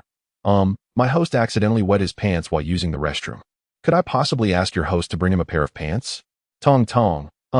Song Lian, taken aback, asked, Tong Tong. Is she the pet sister? Tong Tong. Yes, indeed. Ha ha, I knew it. Song Lian couldn't help but relish the situation and chuckled. Boys need to learn to control themselves in the restroom. Otherwise, the trajectory can go awry. Pet sister. Tong Tong. However, playing around aside, it wouldn't be right to leave Jiang Ting alone in the restroom, relying on his body heat to dry his pants. After all, he was indeed her male counterpart. Causing him distress would be tantamount to distressing herself. Yet, Song Lian had no spare pants. Wait, it seemed that Song Ren's classroom was just downstairs from theirs. With this thought, she smiled and said, Pet sister, go back and tell your host to wait a bit longer. I'll fetch a pair of pants from Song Ren. Pet sister. Okay, thank you, Sister Lian. Seizing the opportunity before the English teacher arrived, Song Lian stealthily slipped out the back door and hurried downstairs to summon Song Ren into the corridor. She had intended to keep a low profile, but her looks betrayed her. The boys in Song Ren's class were well aware that he had a goddess of a sister, and Song Ren himself was quite the handsome youth, regarded as a heartthrob by the girls in his class. Consequently, the entire class turned their gaze towards the corridor. With a puzzled expression, Song Ren asked, Sister, why did you call me out during class? In a rush, Song Lian replied, There's no time to explain. Quickly, take off your pants and give them to me. What is happening? Hurry up and take it off. Song Ren exclaimed with a mournful expression. This is a school. Please stop joking. Their teacher had just emerged from the staff room. In a moment of desperation, Song Lian's formidable strength came into play. She effortlessly hoisted her brother onto her shoulder and, without hesitation, yanked down his school uniform pants, revealing his striking star-spangled boxers for all to see. What the heck? Brother Ren, is your sister always this rough? The laughter erupted, filling the air with mirth. Song Lian seized the opportunity and dashed away with his pants, leaving a trail of uproarious laughter in her wake. Song Ren, blushing and covering himself, bellowed in an impotent rage, Song Lian, are you out of your mind? Brother's social demise is instantaneous. Persecution value 1000. Brother's despair leads him to contemplate life on another planet. Persecution value 1000. Song Lian, clutching the pants, boldly entered the boys' restroom without a second thought. What greeted her were 2 furry legs. Jiang Ting had just shed his damp trousers and was flamboyantly drying them in the sunlight with his hands poised like an orchid. Witnessing this spectacle, Song Lian burst into laughter. Ha! Jiang Ting's face flushed crimson as he scolded. Turn your head away. You're not allowed to look. Please. It's my male form. I know precisely how much hair you have. Why are you worried about me seeing? Jiang Ting was on the verge of losing his composure. Cursing, get lost. Oh, shall I leave then? Wait, leave the pants. Song Lian draped the school trousers over his shoulder and stepped outside the restroom to wait. After a couple of minutes, Jiang Ting emerged, his face still flushed from embarrassment, now clad in fresh trousers. Let us go. Class is starting. They returned to the classroom, where she gently knocked on the door and called out, Report. Come in. The homeroom teacher, Lu Gui, who taught English, did not reprimand Song Lian for being late, as she had always been a studious and well-behaved student in his eyes. However, Jiang Ting received a pointed glare. Just as Lu Gui was about to inquire about his tardiness, Song Lian interjected with an apology. Uncle Gui, I'm sorry. I felt a bit unwell. So I asked Jiang Ting to accompany me to the infirmary. Lu Gui's demeanor softened considerably. Please be more careful next time. Try not to be late again. Understood. They returned to their seats, and the class was quietly engaged in their newly distributed assignments. Jiang Ting nudged Song Lian with his elbow and whispered, Where did you get these pants? Song Lian pointed out the window. Did you hear the laughter from the classroom downstairs? I just snagged them off Song Ren. Oh, so now he asks. Yes, just as you imagined. In the hushed classroom, Jiang Ting's boisterous laughter rang out, starkly disrupting the silence. Ha ha ha. Chapter 13. Strategic partnership with the hardware store. Jiang Ting's laughter attracted the attention of all the students engrossed in their exercises, who turned to look at him. Lu Gui surreptitiously excavated a piece of nasal mucus while standing at the podium, contemplating the opportunity to discreetly flick it into the wastebasket when no one was watching. Suddenly, he heard Jiang Ting chuckling from below, mistakenly believing that his own embarrassing predicament had been witnessed. Enraged by the humiliation, he snapped, What is so funny? If you laugh again, you're out. Jiang Ting stifled his laughter. Yet the imagery of Song Ren prancing about in oversized shorts within the classroom persisted in his mind. Desperate to conceal his amusement, he turned his head towards Song Lian, striving to avoid Lu Gui's gaze. Song Lian was also suppressing laughter. Upon noticing her cheeks puffed and her face trembling with restraint, Jiang Ting could no longer hold back and burst out. Puffed. Ha ha. Oh dear, my stomach aches. Lu Gui slammed the podium, declaring, You go stand in the hallway as punishment. Irritated yet amused, Jiang Ting shot a glare at Song Lian before begrudgingly picking up his papers and retreating to the railing in the corridor to study. At lunchtime, Song Lian waited downstairs at the teaching building for her younger brother, Song Run, who was clad in a borrowed pair of jeans from a classmate residing at the school. Hey, Song Lian tapped him. Where did you get those pants? Song Ren cast her a blank stare, remaining silent as he trudged towards the school gate. Oh dear. Is my brother upset? She mused, following him outside. Song Ren headed straight into a hardware store, purchasing a latch and a handful of nails. Once home, he eagerly rummaged through the toolbox for a hammer and screwdriver, busily installing the latch on the inside of his bedroom door. Satisfied with his handiwork, he thought, From now on, if I secure the latch from the inside, my silly sister won't be able to invade my space anymore. Song Lian refrained from making any sarcastic remarks, merely reflecting that the hardware store owner next to the school might soon require additional strategic partners. After lunch, following a brief nap of 30 minutes, the alarm rang, signaling it was time to return to school. The latch Song Ren had installed in his room could scarcely withstand the casual kick from Song Lian. Bang! The door burst open, the latch and its nails flying off in the process. Song Ren lay under his covers, twitching, until the moment the door crashed open, at which point he poked his head out, wide-eyed in shock at the sight of Song Lian. Brother, startled by your sudden appearance, forced into a state of virtuous composure. Threat level, 100. Oh, so you're heading to school? What are you doing? Song Lian, in a guise of ignorance, feigned an innocent demeanor. Why should I, a second-year student, care about your need to arrive at school half an hour early? Song Ren felt so embarrassed at that moment, he could have used his toes to excavate a 3-bedroom apartment. A mischievous smile danced upon Song Lian's face as she teasingly inquired, Brother, am I intruding upon your delightful moments? Song Ren bellowed, Get lost. Oh, then I shall take my leave, she replied, not forgetting to gently close the door behind her. Sighing in relief, Song Rin emerged from his cocoon of blankets, preparing to don his trousers when, whoosh, the door creaked open again. Song Lian's head peeked in, her laughter ringing out. Are you truly not coming to school with me? The brother, startled by your sudden appearance, experiences a surge of anxiety, level 50. Why are you babbling nonsense? Song Rin exclaimed, retreating back under the covers, flustered to the point of incoherence. Oh, then I really shall be going. With both Song Yuanfeng and Yao Wei absent from home, Song Lian indulged herself in a taxi ride to school. Upon reaching her classroom, she discovered Jiang Ting napping soundly with his head resting on his desk. Gently, she nudged him. Hey, didn't you go home for lunch? Jiang Ting lifted his drowsy head and shook it. I went home to prepare lunch for Jiang Yi. But I didn't even have time to eat before rushing back to school. You know how far home is from here. Could you let me in? Song Lian asked, as her seat was inside, and she intended to step over Jiang Ting. Sensing her legs might not reach, he wrapped his arms around her waist and lifted her into the seat. Ding, you have been lifted by the host, intimacy level 10. Is this what they call intimate interaction? She mused, feeling a tinge of embarrassment at being hoisted up. Continuing the earlier conversation, Song Lian remarked, I usually leave her lunch money before heading out in the morning, so she can manage her own lunch. Jiang Ting shook his head. If I did that, I wouldn't earn any sister pampering points. Oh, so that's the reason, Song Lian noted. Aren't you planning to rent a new place? Jiang Ting sighed. That topic vexes me greatly. If I rent near our school, it would make Jiang Yi's commute to the second middle school several kilometers longer, which is quite inconvenient. At least before, I had a bicycle for transport, but I lost that on the day of the accident. Song Lian shot him a sidelong glance. Whose fault is that? Jiang Ting pouted. I suppose it's my fault. Sighing deeply, he continued. Now I'm contemplating whether to buy another bicycle and put off renting a place for the time being. Money is still tight. Though Jiang Ting had a few thousand yuan at hand, every expenditure diminished that amount. Beyond the 600 yuan monthly subsidy from the welfare agency, he had no other sources of income. Relying on the opportunity to work and study like before seemed implausible. Song Lian understood the hardships of such a life.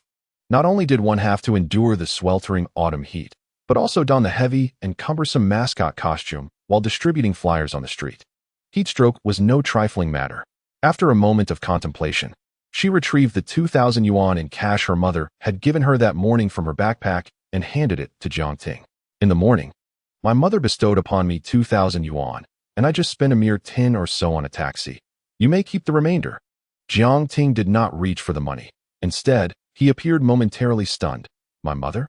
This ambiguous term stirred his imagination, as it is typically reserved for married couples addressing their parents. However, given the current circumstances, there seemed to be no fault in such an address. Observing his hesitation to accept the money, Song Lian urged, take it.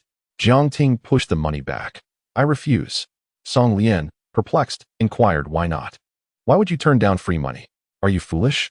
Jiang Ting replied earnestly. Since our identities have already been exchanged, I cannot continue to be a parasite. Besides, we both possess systems. Earning money in the future will not be difficult. Song Lian suddenly understood.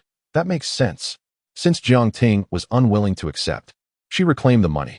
Their previous conversation had been hushed, unnoticed by others, yet the scene of Song Lian attempting to give money to Jiang Ting, only to be refused, had been witnessed by several boys. Wow, is the school beauty planning to support Jiang Mugua? This guy is truly dense, clearly. He comes from a poor family, yet refuses the school beauty's money?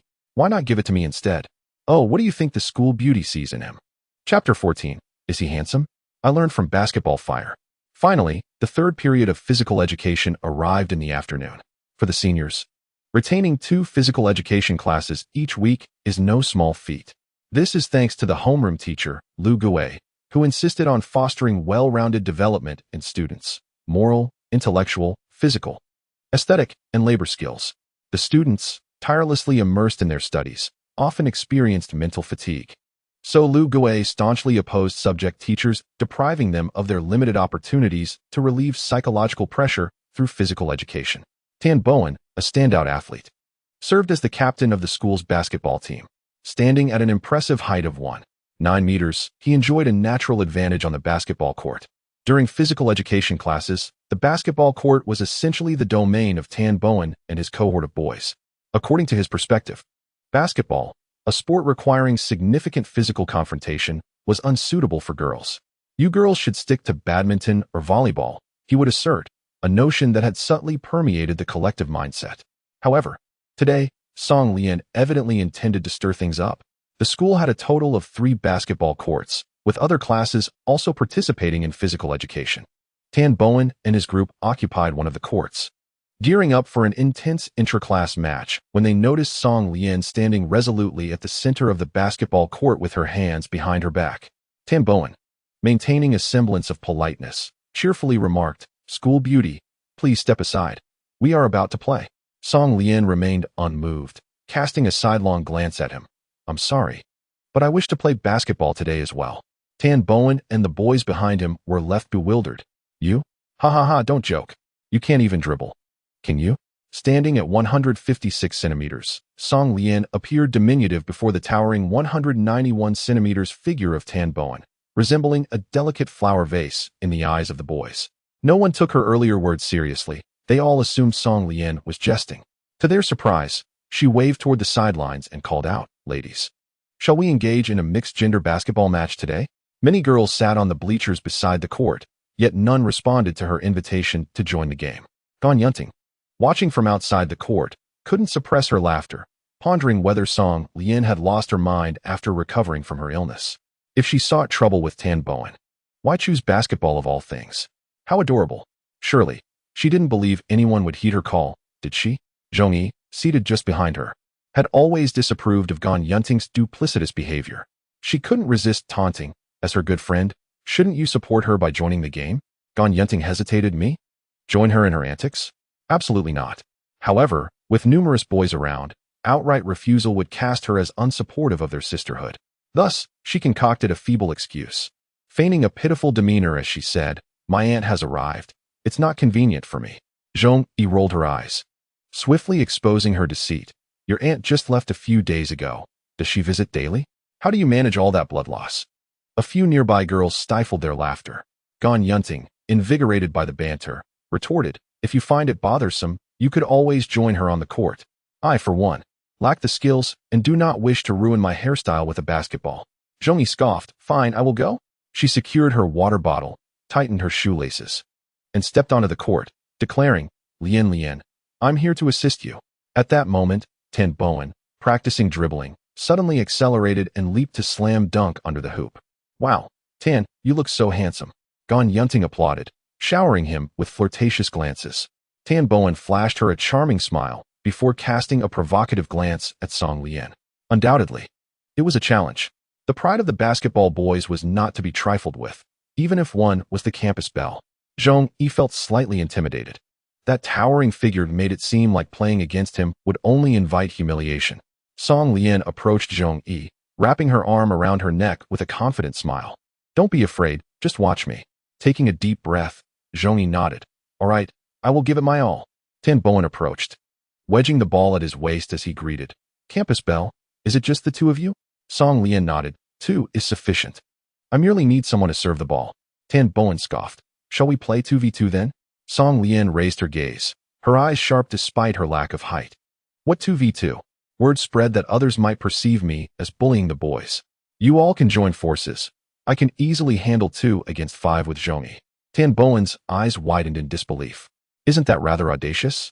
Song Lian's lips curled into a captivating smile. "Shall we add a little incentive?" "A little incentive?" This piqued my interest. Tan Bowen, maintaining his composure, inquired, "What do you propose?" Leaning in closer, Song Lian whispered softly, "If you lose, you must acknowledge me as your elder sister, and until graduation, you must abide by my every command." Tan Bowen chuckled resignedly. "All right, but what if you lose?" He added with a preemptive disclaimer, "Although I must admit my romantic inclinations are rather fickle, I am currently involved with Gan Yunting, and thus, even if you were to offer to be my girlfriend upon losing, I would not accept such a wager." Tan Bowen's prior declaration genuinely surprised Song Lian. "Goodness," she exclaimed, giving him a thumbs up, "you are the most principled scoundrel I've ever encountered. So blatantly unprincipled that I'm starting to admire you." Tan Bowen did not refute this. Smiling in appreciation, Song Lian pondered for a moment and proposed, "How about this? If I lose this 2v5 challenge, I will assist you with all your assignments for this semester." Tan Bowen's eyes lit up at this prospect. This wager sounded rather enticing. What on earth was she thinking? How could she propose such a ludicrous bet in a seemingly unwinnable situation? However, the thought of a semester without assignments was too tempting for Tan Bowen to refuse. All right, he declared with a grin. Let us abandon any sportsmanship. The first team to score 10 points wins. Song Lian nodded in agreement. Okay. Tan Bowen passed the basketball to her. Ladies first. You may serve. Without overthinking it, Song Lian passed the ball to Zhongyi. Your turn. Although Zhongyi sensed that Song Lian might be slightly unhinged, she nevertheless cooperated and caught the ball. Song Lian dashed to the three-point line, calling out, "Pass it back to me." Zhongyi threw the ball with all her might. Suddenly, a swift figure darted between them, snatching the ball. Successful steal, captain, catch. A quick-footed boy dashed past Song Lian and Zhongyi, swiftly passing the ball to Tan Bowen. Tan Bowen leaped near the basket, executing a spectacular slam dunk.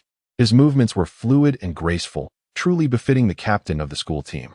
Students inside and outside the court erupted in cheers. Tan Xiao is amazing. Tan Bowen grinned. Impressive, right? I learned it from the NBA. The crowd began to jeer at Song Lian and Zhongyi, who felt embarrassed. Zhongyi apologized awkwardly. I'm sorry, I passed too slowly. Song Lian patted her shoulder in consolation. Don't worry, it's your turn to serve now. All right. Zhongyi determinedly approached the sideline, clutching the basketball, and prepared to pass it to Song Lian. In order to avoid assignments for an entire semester, Tan Bowen resolutely stationed his 4 teammates to prevent Song Lian from breaking through, while he personally kept an eye on Zhongyi. Gazing at the towering wall of players before her, Song Lian couldn't help but smile. With a swift motion, she hurled the ball towards the backboard from near the midcourt. Seizing the moment of surprise, she darted past the human barricade. As her feet touched the three-point line, she soared high into the air. Oh no, was she merely jumping? She was undeniably flying. In midair, Song Lian caught the ball rebounding from the backboard, and with a deft spin, she executed a reverse dunk, landing gracefully. The crowd inside and outside the basketball court fell silent, in unison. The only sound remaining was the rhythmic bounce of the ball against the ground. Song Lian tilted her head proudly, her dual ponytails swaying gently as she cast a provocative glance at Tan Bowen, declaring, Impressive, I assent it. I learned it from Basketball Fire. Chapter 15. Do you believe in light? What? The school beauty can actually dunk? Whether male or female, everyone was left in a daze by Song Lian's show-stopping performance. The visual impact of a girl under 1.6 meters tall launching from the three-point line to dunk was utterly overwhelming. Zhongyi exclaimed in excitement, Lian. That was incredible. However, Song Lian feigned indifference, responding with an expression that suggested their amazement was unwarranted. Is dunking really that difficult? I thought it just requires legs. Tan Bowen, caught in an awkward moment, felt embarrassed. His ability to dunk was largely reliant on his height, and he could only achieve it from close to the basket. The exaggerated dunk from Song Lian, originating from the three-point line, seemed like a feat reserved for dreams, far beyond the capabilities of an ordinary person. Even Levine would weep. Jordan would feel ashamed, Gordon would be crushed, and Carter would drown his sorrows in the late hours. The most elite NBA players couldn't accomplish such a feat. Perhaps only the celestial beings from the fantastical basketball drama Basketball Fire could. Speaking of which, could celestial beings truly exist in this world? Tan Bowen began to question his understanding of life. Looking at Song Lian with a puzzled expression, how on earth did you do that? Song Lian countered. You don't believe in celestial beings? Tan Bowen shook his head. Not at all. Song Lian pressed on. But do you believe in light? Do you believe in Ultramantiga? At this point, she purposefully paused, her demeanor turning solemn as she intoned, as long as you believe, you too can become light. Tan Bowen responded, Ah, really? Song Lian feigned a pained smile. Since you don't believe in light, it's pointless for me to explain further. Shall we continue? Tan Bowen, still in a daze, nodded. All right. The outcome of the game no longer mattered to him. As a diehard basketball enthusiast, he merely wished to witness Song Lian's awe-inspiring dunks a few more times. He waved to his teammate, Wang Hao, pass me the ball. As he received the ball passed by his teammate, Tan Bowen dribbled steadily towards the hoop. He showcased an array of dazzling dribbling techniques, the ball weaving in and out between his legs, mesmerizing the spectators both in the court and outside. Tan Bowen intended to lure Song Lian into defending against him, providing an opportunity to pass to his teammate. However, to his surprise, Song Lian couldn't be bothered to defend at all. She allowed him to advance to the free throw line before finally approaching him. What an opportunity! Tan Bowen leaped for a jump shot. His touch felt assured. He believed the shot was destined to go in.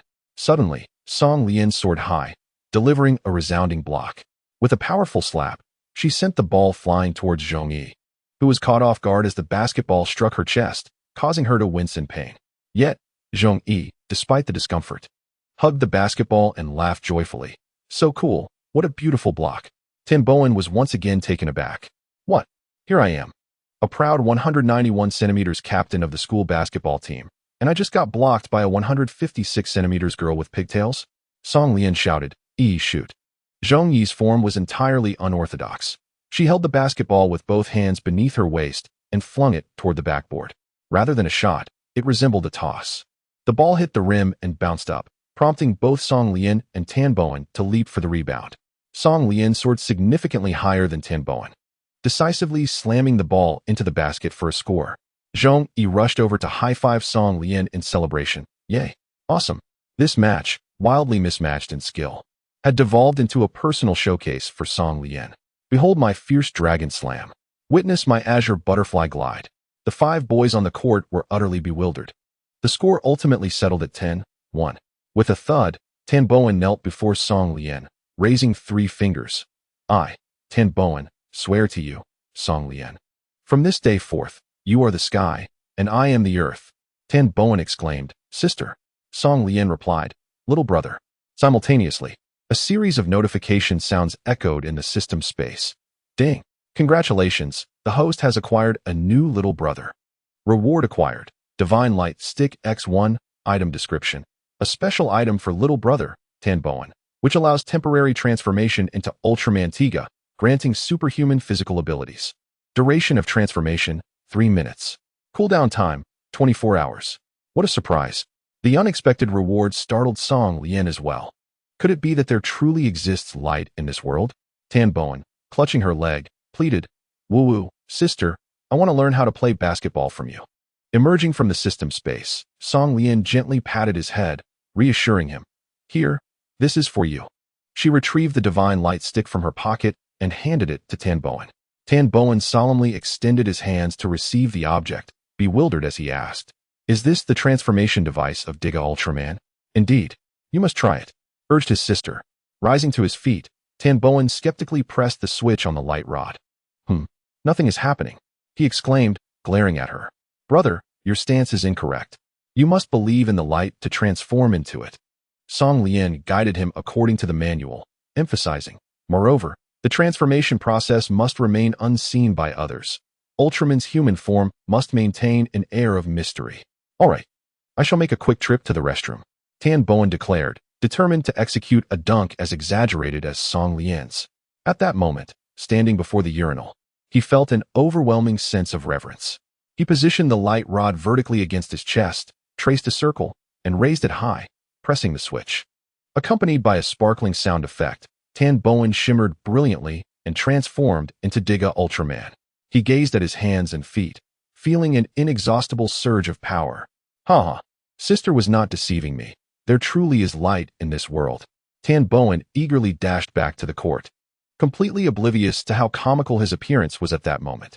Many classmates had gathered to witness Song Lian play basketball, and upon seeing Tan Bowen in his Diga Ultraman guise, they erupted in laughter. Wow, Tan, have you retained your childhood spirit? Only then did Tan Bowen feel embarrassed, as a blush appeared on Diga Ultraman's face. Brother, Tan Bowen, felt immense shame. Persecution level 100. He approached Song Lian, whispering in a tone of disbelief, sister, why can you dunk without transforming into Ultraman? Song Lian replied confidently, because I possess light within my heart. I can transform into it anytime, anywhere. Your skills are insufficient, so you must rely on the transformation device. Do you understand, dear brother? Tan Bowen nodded, seizing the basketball on the ground and skillfully dribbling forward with speed. He reached the three-point line. Tan Bowen leaped into the air, soaring high. Bam! Not only did he dunk the ball into the net, but the sheer force shattered the glass backboard. Wow, I made it from the three-point line? The physical education teacher rushed over, stepping on shards of glass, and patted the bewildered Tan Bowen on the shoulder. Student, what have you done? You are damaging school property. Tan Bowen excitedly shook the teacher's shoulders, exclaiming, "Teacher, I can compensate for the backboard, but I have one condition." The teacher, shaken, stammered, What condition?" "I want a public reprimand from the entire school." Chapter 16. I will send you 100 certifications from the gods. Public reprimand. Tan Bowen, Class 2, Senior Year. Due to his reckless dunking in basketball, a student shattered the backboard. His actions not only damaged the school's public property, but also had a profoundly negative impact. Consequently, a formal reprimand is issued to Tan Bowen, serving as a cautionary tale for other students. As the school day concluded, Tan Bowen transformed back into his human form, standing with arms crossed in front of the school's notice board. Indeed, he reveled in the situation. This turn of events felt like the school had orchestrated a grand spectacle for him. Tan Bowen gazed with lingering fascination at the A4 paper bearing his reprimand, lost in a silly grin for an extended moment. Guan Yunting, delicate as a fledgling bird, trailed closely behind him. Regarding the incident of Tan Bowen becoming Ultraman Tiga, she dared not voice her thoughts or inquiries. At present, her sole concern was when Tan Bowen intended to repay her money. Noticing Tan Bowen's dazed demeanor, Guan Yunting could not resist tugging at the hem of his shirt, meekly asking, "Tan, what are you doing?" He turned to her, momentarily bewildered. "What is it? Have you forgotten the promise you made to me?" Tan Bowen flashed a broad smile. "Of course I haven't forgotten. Come on, let us head to the bank." Guan Yunting expressed her distress. "I thought you had taken Song Lian as your sister and were planning to kick me to the curb, having shared intimate moments." If Tan Bowen were to suddenly retract his affections, it would leave Guan Yunting at a significant loss. Holding her hand, Tan Bowen reassured her, "Darling, how could you doubt me? Acknowledging a sister is one matter, and having a girlfriend is another. I am fully aware of the distinction." From Tan Bowen's demeanor and actions, it was evident that he was a principled rogue. He intended to honor his promise to help Guan Yunting resolve her issue with fraudulent donations. Furthermore, Song Lian had not imposed any particular directives. She believed that retaining Guan Yunting, whom she perceived as a scheming opportunist, would serve her future plans to manipulate Tan Bowen. A readily available pawn should not be discarded without proper utilization. In the classroom, only Song Lian and Jiang Ting remained. Jiang Ting was bent over his desk, fervently scribbling, a torrent of creativity flowing onto the pages. Curious, Song Lian inquired, "Old Jiang, what are you so busily writing? I didn't see you during gym class." Without raising his head, he replied, "I'm writing a novel, having received a skill book as a reward for being a good brother." Jiang Ting's writing prowess now rivaled that of the top 90 of authors. His expert-level skills were comparable to those of platinum-level writers. Master-level writers were those who could publish physical books that sold exceptionally well, while a writer at the king level could pen a short story worthy of a Nobel Prize in literature. With Jiang Ting's currently expert level, crafting a web novel with the lowest threshold is effortlessly within his grasp. Song Lian is aware of his profound interest in literary works, having previously attempted to submit his writings, all of which, without exception, were met with rejection. However, now aided by a system that favors his sister, he has finally realized his long-held dream of becoming a writer, while simultaneously augmenting his income.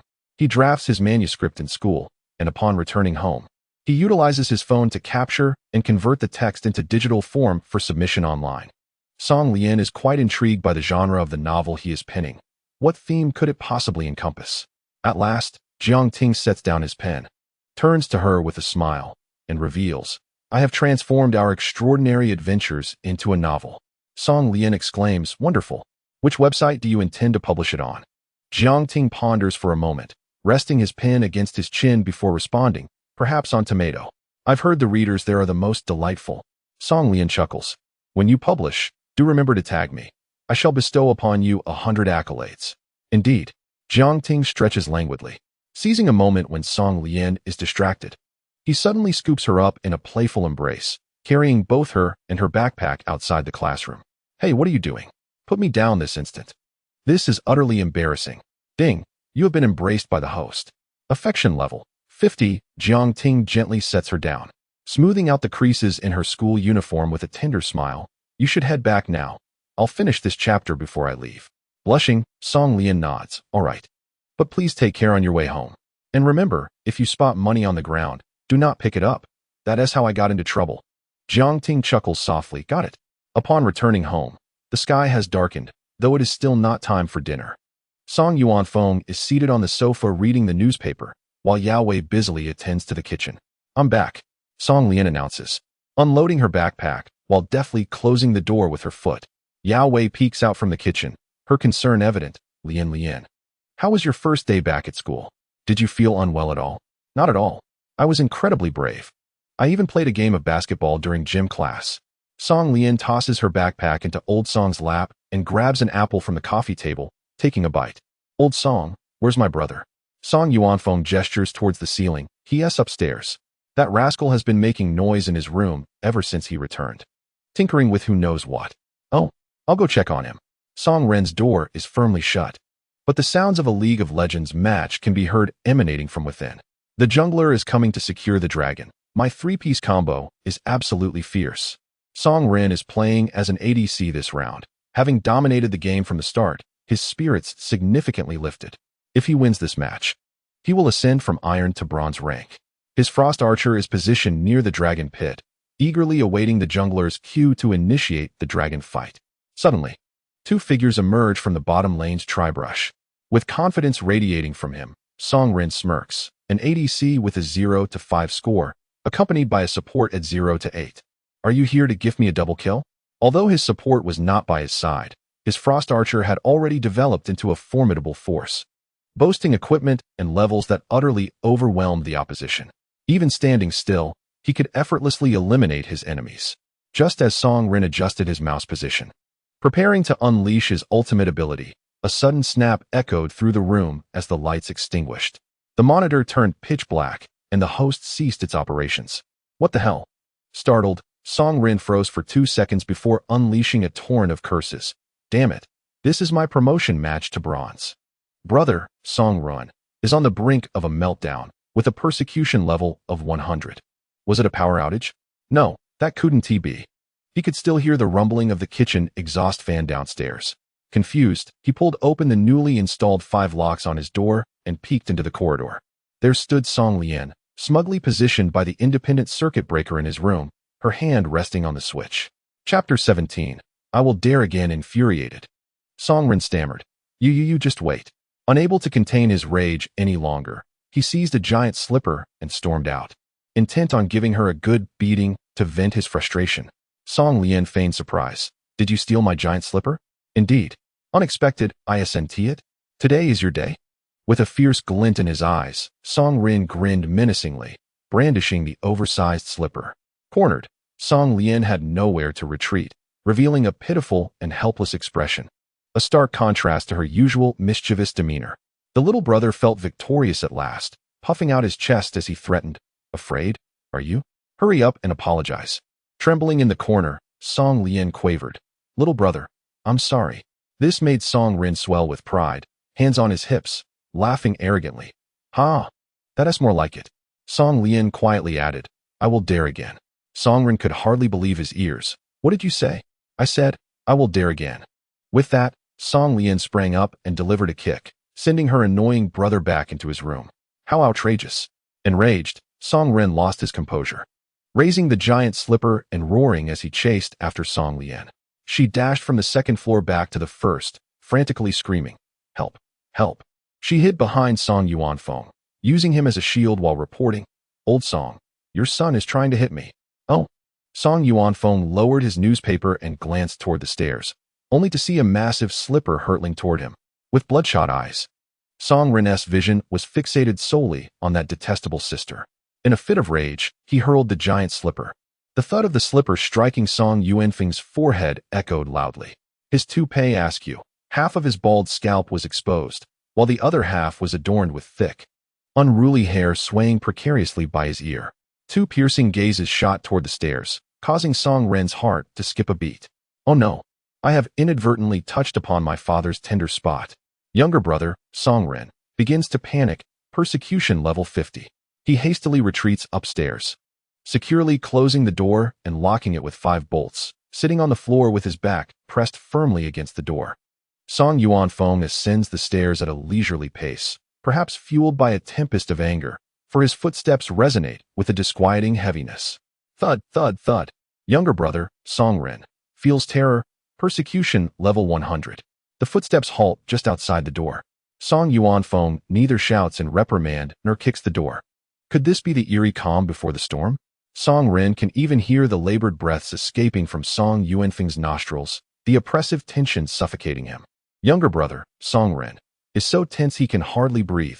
Persecution level 200. Younger brother, Song Ren, continues to struggle for breath. Persecution level 200. Younger brother, Song Ren, persists in his suffocation. Persecution level 200. Younger brother, Song Ren, is on the verge of losing consciousness. Persecution level 200. Yao Wei's voice shatters the silence. Dinner is ready. Song Ren finally exhales a long-held breath, rising to take a deep inhalation and brushing off the dust from his trousers.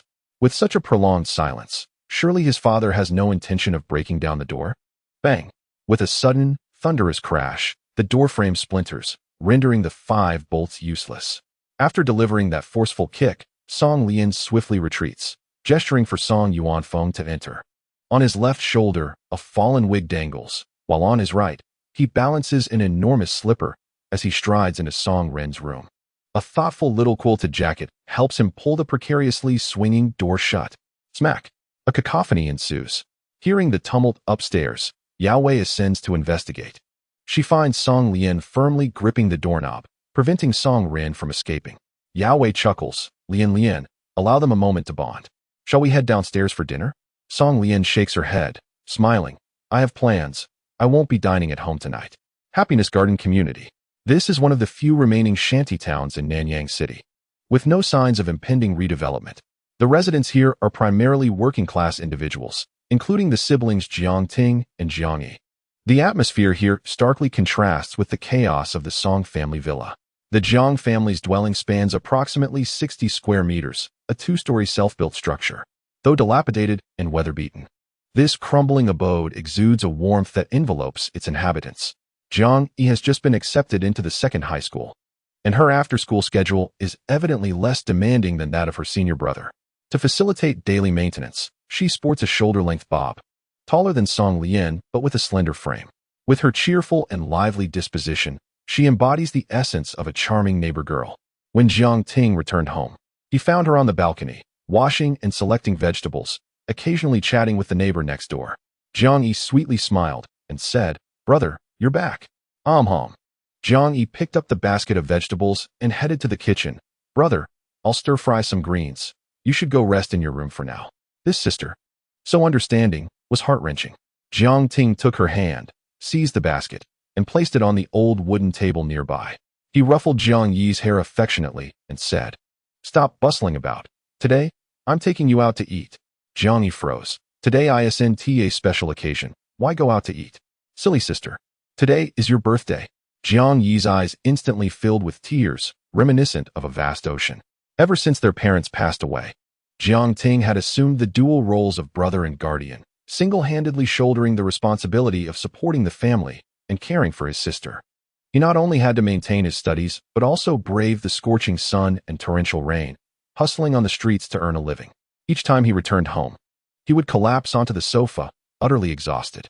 This routine had persisted for many years, and Jiang Ting often forgot Jiang Yi's birthday. While the understanding Jiang Yi never brought it up with her brother, she had thought today would be like any other day, but unexpectedly, her brother proposed to take her out to celebrate her birthday. Jiang Yi's youthful heart surged, and she couldn't contain her tears. "Brother, maybe we should just forget it. It's so hard for you to earn money out there." Jiang Yi certainly wished to receive the most beautiful blessings on her birthday like other girls. However, every time she recalled Jiang Ting's weary visage, her heart ached for her brother's hard-earned money. "It's all right. Your brother is doing well now," Jiang Ting smiled, assuring her. "I promise you, from now on, you will have everything others have, and I will do my utmost to make up for what you lacked before.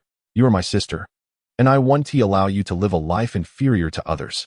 Jiang Yi felt like the happiest person in the world. Chapter 18. A man of high quality like your brother Song Lian lingered in the bathroom for quite some time. The silky skin responded with a sensation entirely different from yesterday's exchange. This feeling was irresistible, leaving her captivated. Suddenly, a voice from the system space interrupted her reverie. "Ahem." Sister Lian, caught off guard, she instinctively withdrew her hand from her chest, as if struck by lightning. "What brings you here?" My host asked me to come and relay a message. The dining location is set at Qingju Barbecue. Oh, I see. My host also asked me to remind you to exercise moderation, young lady.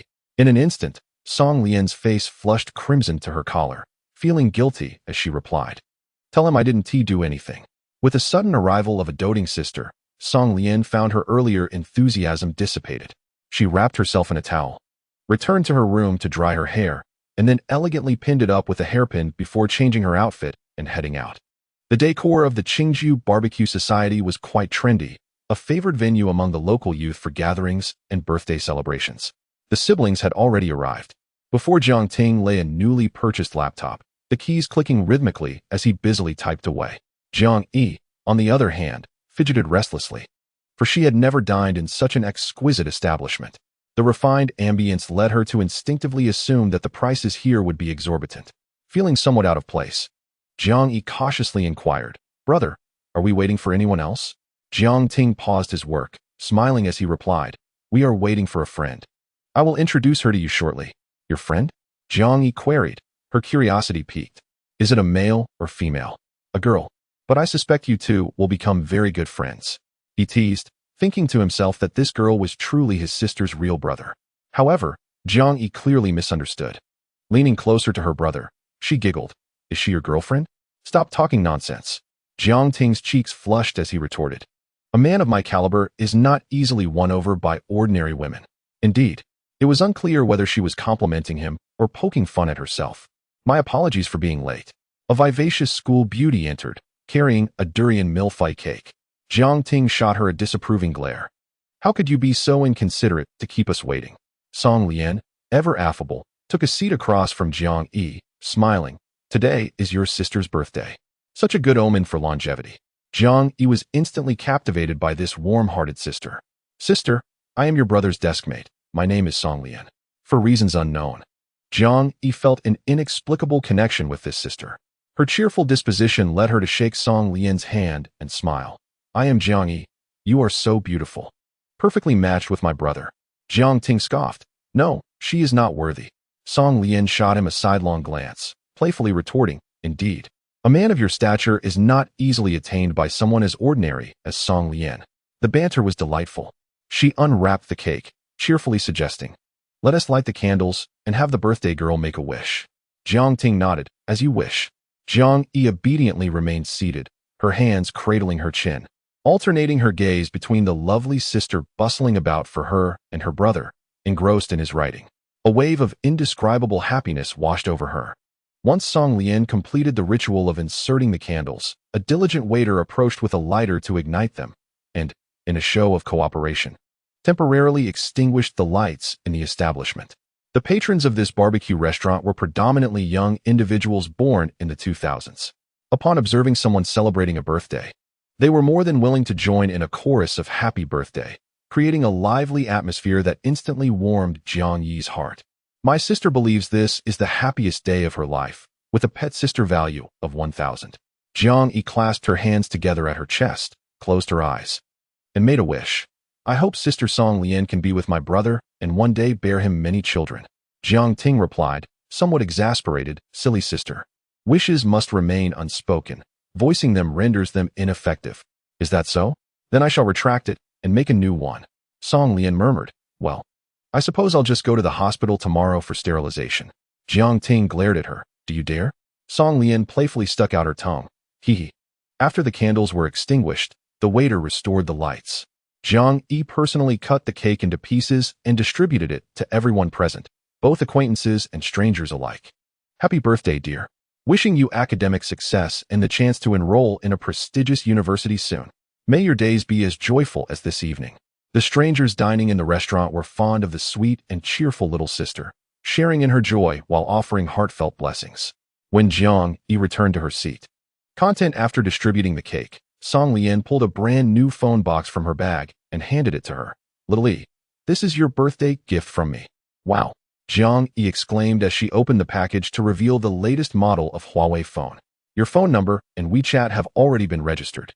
I took the liberty of adding you as a friend without your consent, so don't hold it against me." Jiang Yi bit her lip, hesitating for a long moment, before saying, "Sister Song Lian, this is too extravagant. Nonsense. When you earn your own money in the future, you wouldn't be stingy with me on my birthday. Would you?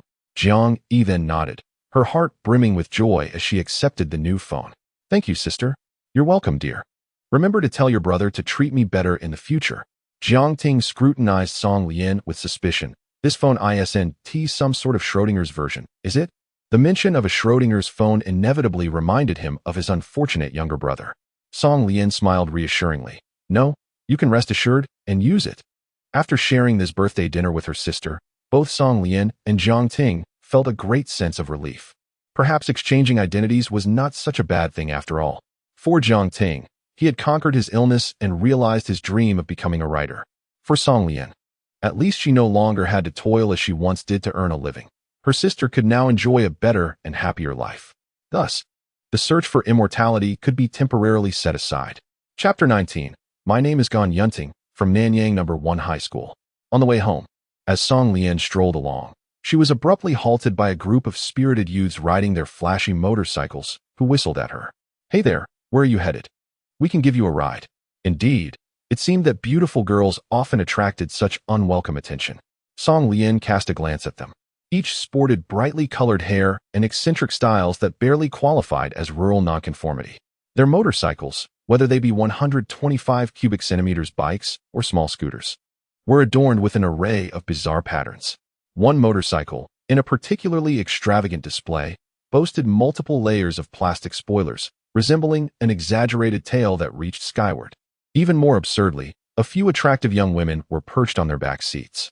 Song Lian had always found it perplexing that these reckless youths, who likely couldn't muster even 100 yuan, could summon a multitude of beautiful girls with just a phone call. Whether or not those girls were genuinely appealing was another matter altogether. Though a single man might assert that he felt no envy towards them, it would indeed be a form of self-deception. The lack of sophistication and decorum among these boys diminished their appeal in Song Lian's eyes, prompting her to dismiss any notion of accepting them as followers. The thought of such an association becoming public was utterly mortifying. Thus, she coolly responded, "Scram. What exactly are these reckless youths? They are aimless individuals, often full of bravado and quick to resort to violence at the slightest provocation." Among them was a particularly unsightly young man with green hair, whose features were as disheveled as his demeanor. He cranked the volume on his subpar sound system, attached to his clunky motorcycle, which erupted in a cacophony of garbled noise. "Hey there, gorgeous. I saved a spot for you on the back seat. Don't be ungrateful." Song Lian felt a wave of nausea wash over her, nearly regurgitating the cake she had just eaten. It dawned on her that the foolish antagonists often depicted in novels were not merely figments of imagination. Such absurd creatures truly existed in reality. "Hello, 110? I'd like to report a group of reckless youths harassing decent women near the Qingju Barbecue Society," she declared, pulling out her phone to call the police. Although her martial prowess could easily overpower them, she worried about falling into their trap. What if they were deliberately provoking her into a confrontation, only to feign injury and later check the market price for a Mercedes-Benz C-Class? Yet, as it turned out, she had overestimated their cunning. The boys, lacking any semblance of intelligence, mocked her. "How old are you? Calling the police is just like telling a teacher about a classmate. Let me tell you, we street racers fear no officers. Huh, with those old patrol cars, they could never catch us." Suddenly, Song Lian recalled a news story she had once seen. Reckless youths provoked trouble, tossing firecrackers at the police station on New Year's Day. She had mistakenly thought they might extort money. Clearly, she had overestimated their intellect. As the police approached, the spirited youths revved their engines, eager to stage a thrilling display of speed and chase on the streets of Nanyang. Alas, the slowest among them would be treated to a late-night snack. Those caught by the authorities were advised to leave the group, as they could not afford such embarrassment. With fervent shouts, they lowered their motorcycles, spinning in circles to prepare for their hasty escape, forming a row before Song Lian. Unable to contain herself any longer, she lifted her leg and with a resounding kick sent the row of motorcycles tumbling like bowling pins, causing the riders to crash in a chaotic heap. Just then, the police arrived. The group of boys and girls pointed at Song Lian, shouting in exasperation, "Dare you reveal your name?" With a chuckle, Song Lian replied, "I am Gan Yunting from Nanyang No. 1 High School.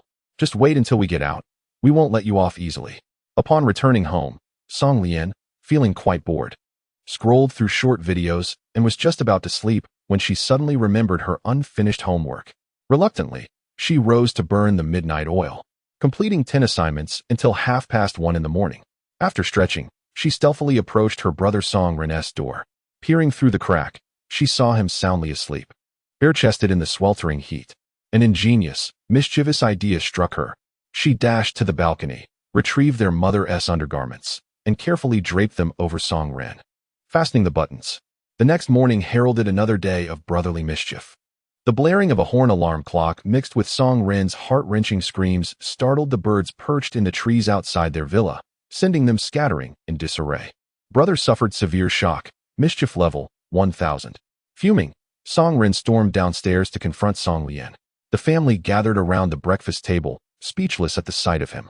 For his attire was nothing short of outrageous. He wore floral shorts beneath a lacy women's bra, his chest stuffed with buns, creating an absurdly exaggerated appearance. Yao Wei's face flushed crimson. These were the undergarments she had washed and hung out to dry the previous day. How could they end up on her son? Recalling a colleague's words about peculiar habits among certain young men, specifically the theft of women's lingerie, Yao Wei, once skeptical, now blushed in embarrassment, exclaiming, "What a pervert! How could I have such a son?" Song Ren, equally bewildered, glanced down in shock at his bizarre outfit. "Mom, it's not what you think." But his protests fell on deaf ears. Yao Wei had already rushed into the kitchen to fetch a frying pan. Bang! Yao Wei struck Song Ren on the head with a frying pan, sending him crashing to the ground. Although she seldom resorted to violence at home, when she did, it was nothing short of ruthless. Even Song Yuanfeng, an enthusiast of domestic violence, couldn't help but twitch at the corners of his mouth. Song Ren's forehead immediately swelled into a lump, and he collapsed, frothing at the mouth, unconscious. The younger brother felt that the world was unworthy. With a persecution value of 2000, the instigator couldn't help but gasp in shock. Song Lian had initially believed that her mother would merely scold him and put her brother in an exceedingly awkward situation. Little did she expect that her mother could inflict such terrifying harm. Each blow from the frying pan landed on Song Ren with devastating force. The persecution value, of course, was substantial. The effect of her mother's single beating equated to old Song's usual punishment of 4 or 5 strikes. Chapter 20. The disassembly and installation of the tractor axle after breakfast. Song Lian wiped her mouth with the curtain, and without waiting for her brother, she grabbed her backpack and headed out. Arriving at school before morning reading began, she settled into her seat to read. The classroom buzzed with excitement. Gone Yunting indeed fulfilled her promise from yesterday, returning the previously collected donations in full. The math class representative, Zhong Yi, was collecting last night's homework. Tan Bowen called out to her, "Hey, my paper is on the desk." Zhong Yi shot him an annoyed glance. "Is hey how you address me? Come on. Don't be so heartless," Tan Bowen retorted, and then he took Gone Yunting's hand to head downstairs for breakfast. Zhong Yi casually gathered the papers from him and Gone Yunting, finally making her way to the corner where Song Lian sat. Jiang Ting had yet to arrive, so she decided to sit in his seat and chat with Song Lian for a moment. Lian, what book has you so engrossed?" Song Lian turned the cover towards her, revealing the disassembly and installation of the tractor axle. "Huh, with the college entrance exams approaching, you're actually studying tractors? Don't let your uncle catch you. Otherwise, a lecture is guaranteed." To be honest, Zhong Yi had not been particularly fond of interacting with Song Lian before. Due to her association with Gone Yunting, she assumed Song Lian might also be of a similar sort. Moreover, with Song Lian being the school belle, she might be even harder to deal with than Gone Yunting. However, after witnessing the basketball match yesterday, her perception of this female classmate underwent a complete transformation.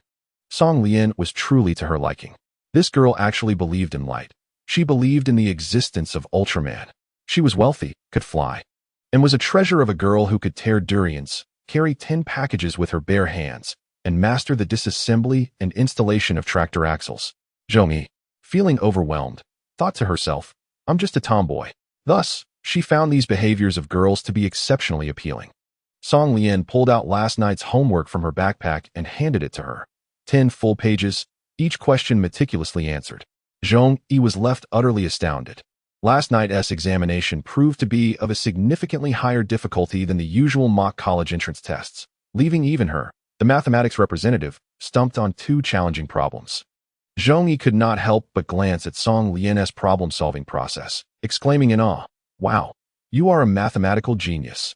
To which Song Lian retorted, "Huh? Do you think my 8 points of intellect are merely for show? Let us keep it low-key, shall we?" Feeling the weight of being a lady was quite exhausting. Song Lian found the rigid posture uncomfortable, especially since Jiang Ting had yet to arrive. She decided to remove her shoes and socks, squatting on her chair as she continued her studies. This display of nonchalance did not repel Zhong Yi. Rather, it fostered a sense of camaraderie, prompting her to boldly cross her legs and seek Song Lian's insights on her problem-solving approach. Just as Song Lian concluded her explanation of the 2 math problems, the tardy Jiang Ting entered the classroom, sporting 2 prominent dark circles under his eyes. Zhong Yi rose to return his seat, simultaneously extending her hand to request the homework. "Old Jiang, you're the only one who hasn't submitted last night's paper." Jiang Ting was momentarily taken aback. "What paper?" Panic set in as he realized he had forgotten about the assignment amidst his all-nighters spent writing. In their class, there was a modicum of room for excuses in other subjects, but not so with the particularly formidable chemistry and mathematics. The chemistry teacher, Vice Principal Wang Peng, was not to be trifled with, and the mathematics instructor, Director Tao Jia, a menopausal divorcee, was even more fearsome. Rumors circulated among the students regarding Tao Jia's apparent disdain for men, her ex-husband's infidelity, and the infamous public altercation surrounding their divorce had become common knowledge. Following the separation, Tao Jia underwent a marked personality shift, often escalating trivial matters into severe punishments for errant male students.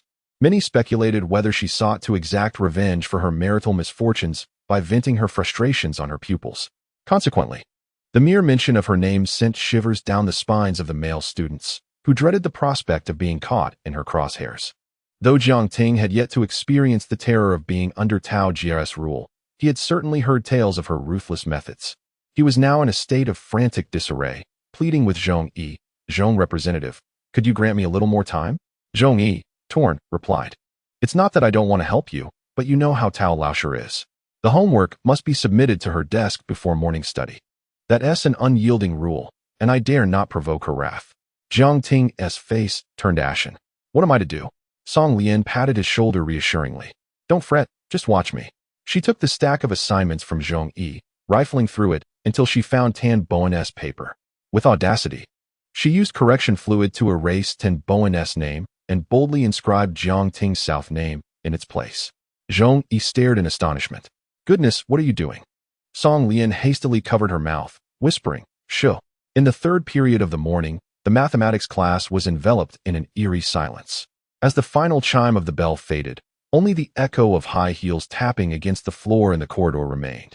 Jiang Ting's heart leapt into his throat. Tao Jia had arrived. She strode into the classroom, a large set square cradled in her arm, her expression gravely serious. Tao Jia was indeed strikingly beautiful, her fair, oval face framed by black-rimmed glasses, and her fitted office attire accentuated her curvaceous, yet refined figure. If not for the sternness etched upon her brow, she would undoubtedly be revered as a goddess by her students. Today, however, her demeanor was noticeably darker than usual.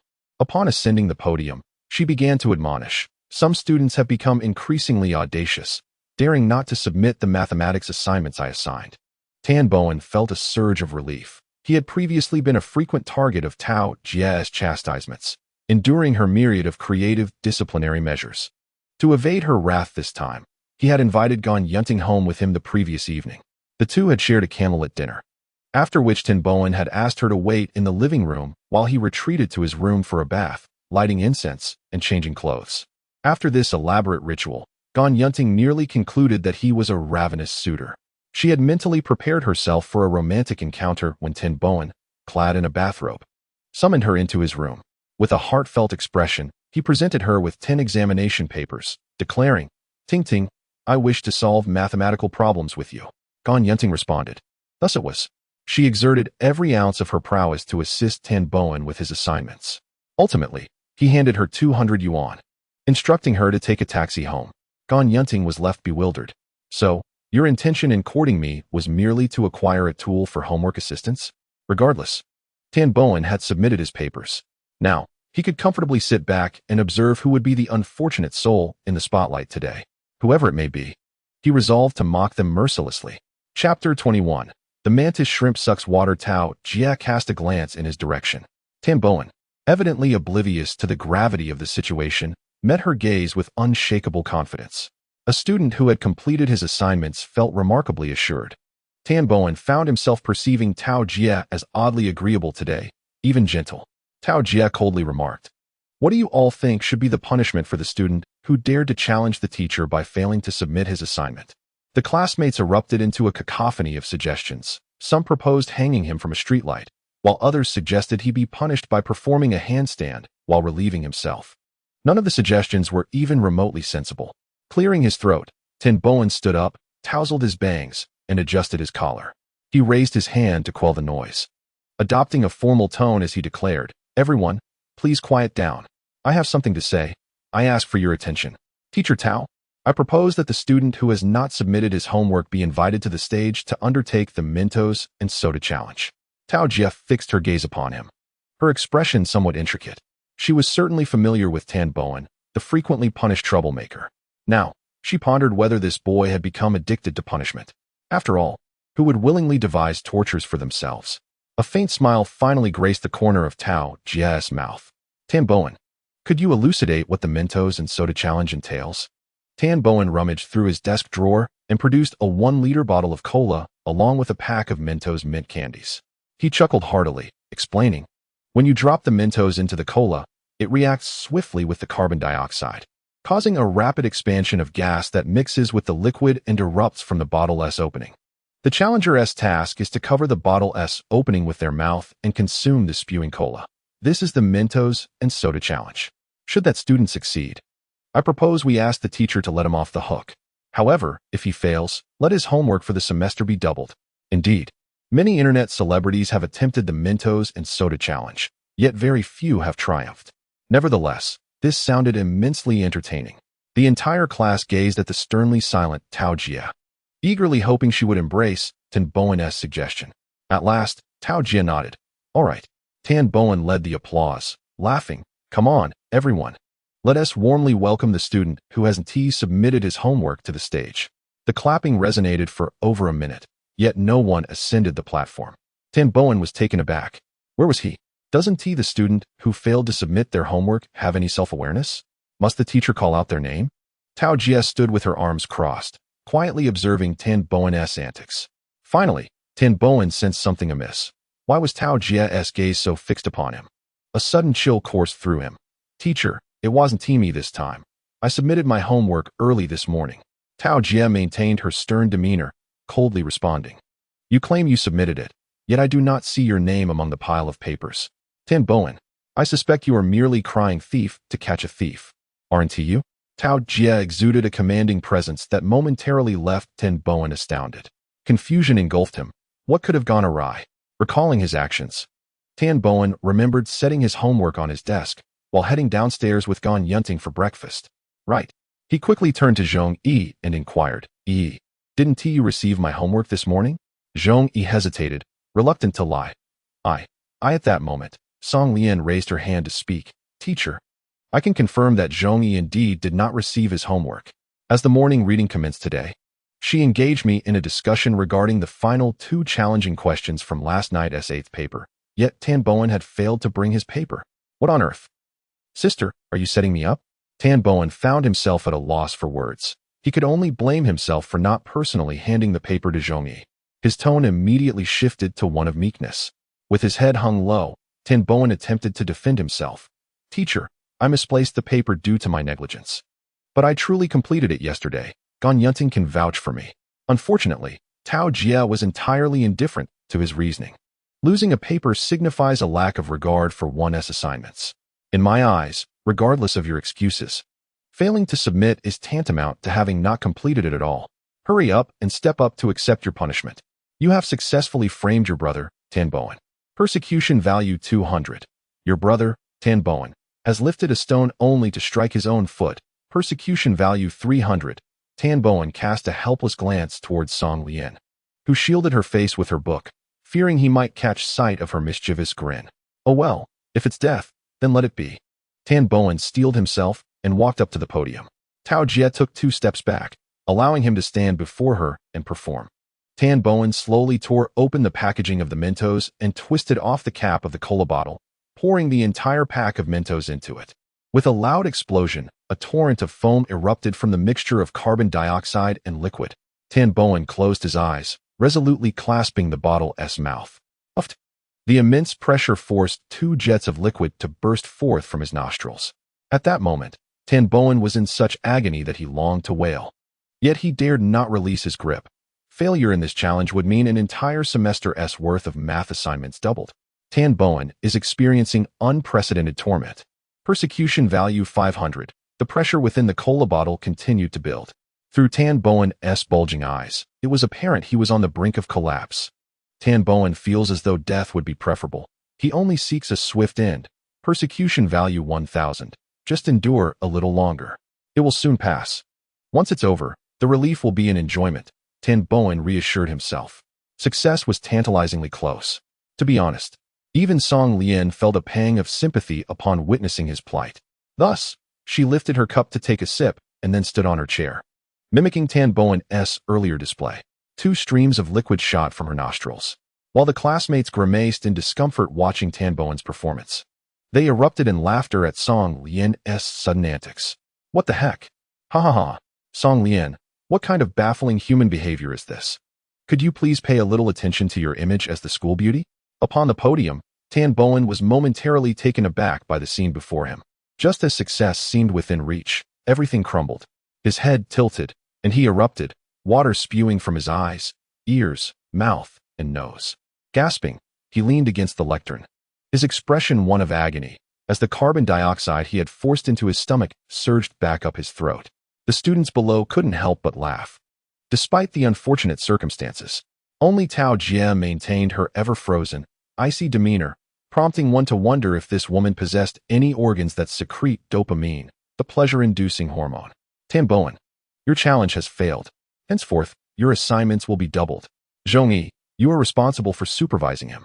Tan Bowen sat sprawled on the floor, stunned for a long moment before realizing.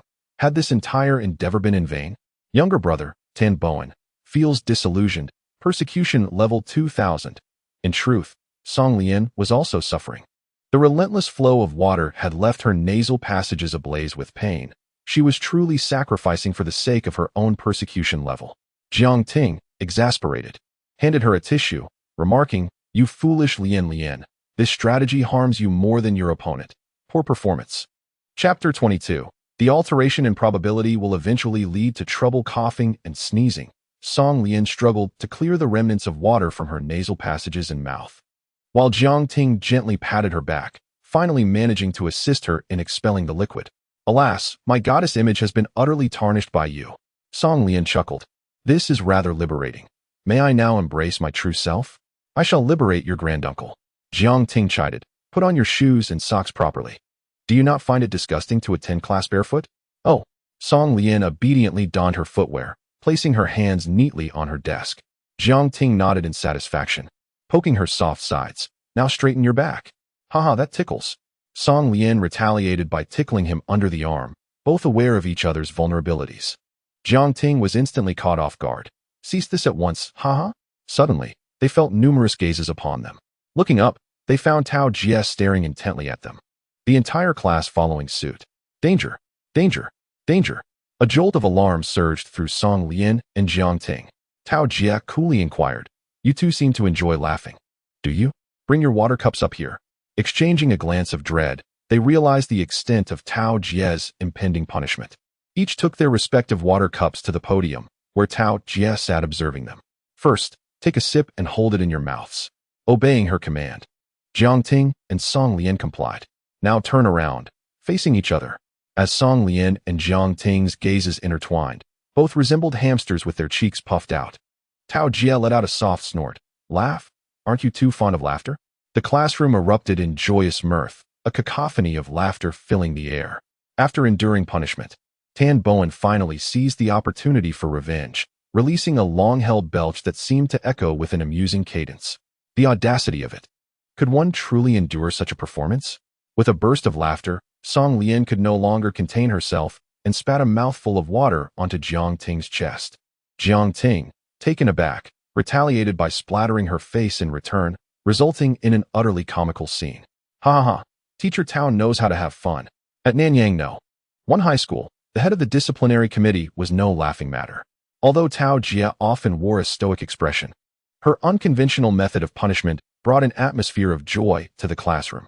In just a few minutes, the lightheartedness alleviated the psychological stress and fatigue accumulated from the previous night's study sessions, significantly enhancing the efficiency of the remaining class time.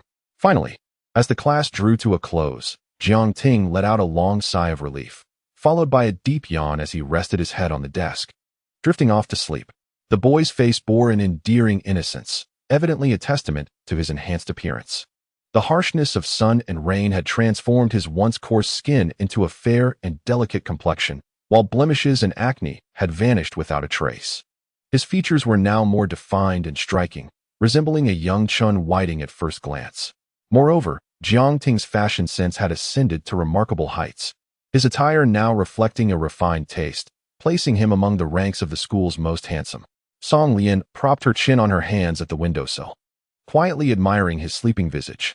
To her surprise, she found her male form oddly charming, though the notion of stealing a kiss remained utterly unattainable. Even if it was her own male form, Song Lian struggled to accept it. After all, her soul still belonged to a boy with a conventional orientation. How wonderful it would be if they could revert to their original selves and openly be together. Song Lian mused in such a manner. The host's thoughts are quite fanciful, aren't they? Tong Tong interjected. Do you think if we found a way to become immortal, we could return to our former selves? Answer. What are you thinking? That is, of course, impossible. Why not? Answer. The matter of identity swapping must remain undisclosed. Otherwise, this system will self-destruct and you along with it. Have you forgotten? Song Lian recalled the initial binding with Tong Tong, which indeed included such a stipulation. Thus, even if they found a way to immortality, Song Lian and Jiang Ting could not reveal the truth. With that in mind, what purpose would it serve to seek him? Song Lian hesitantly pondered.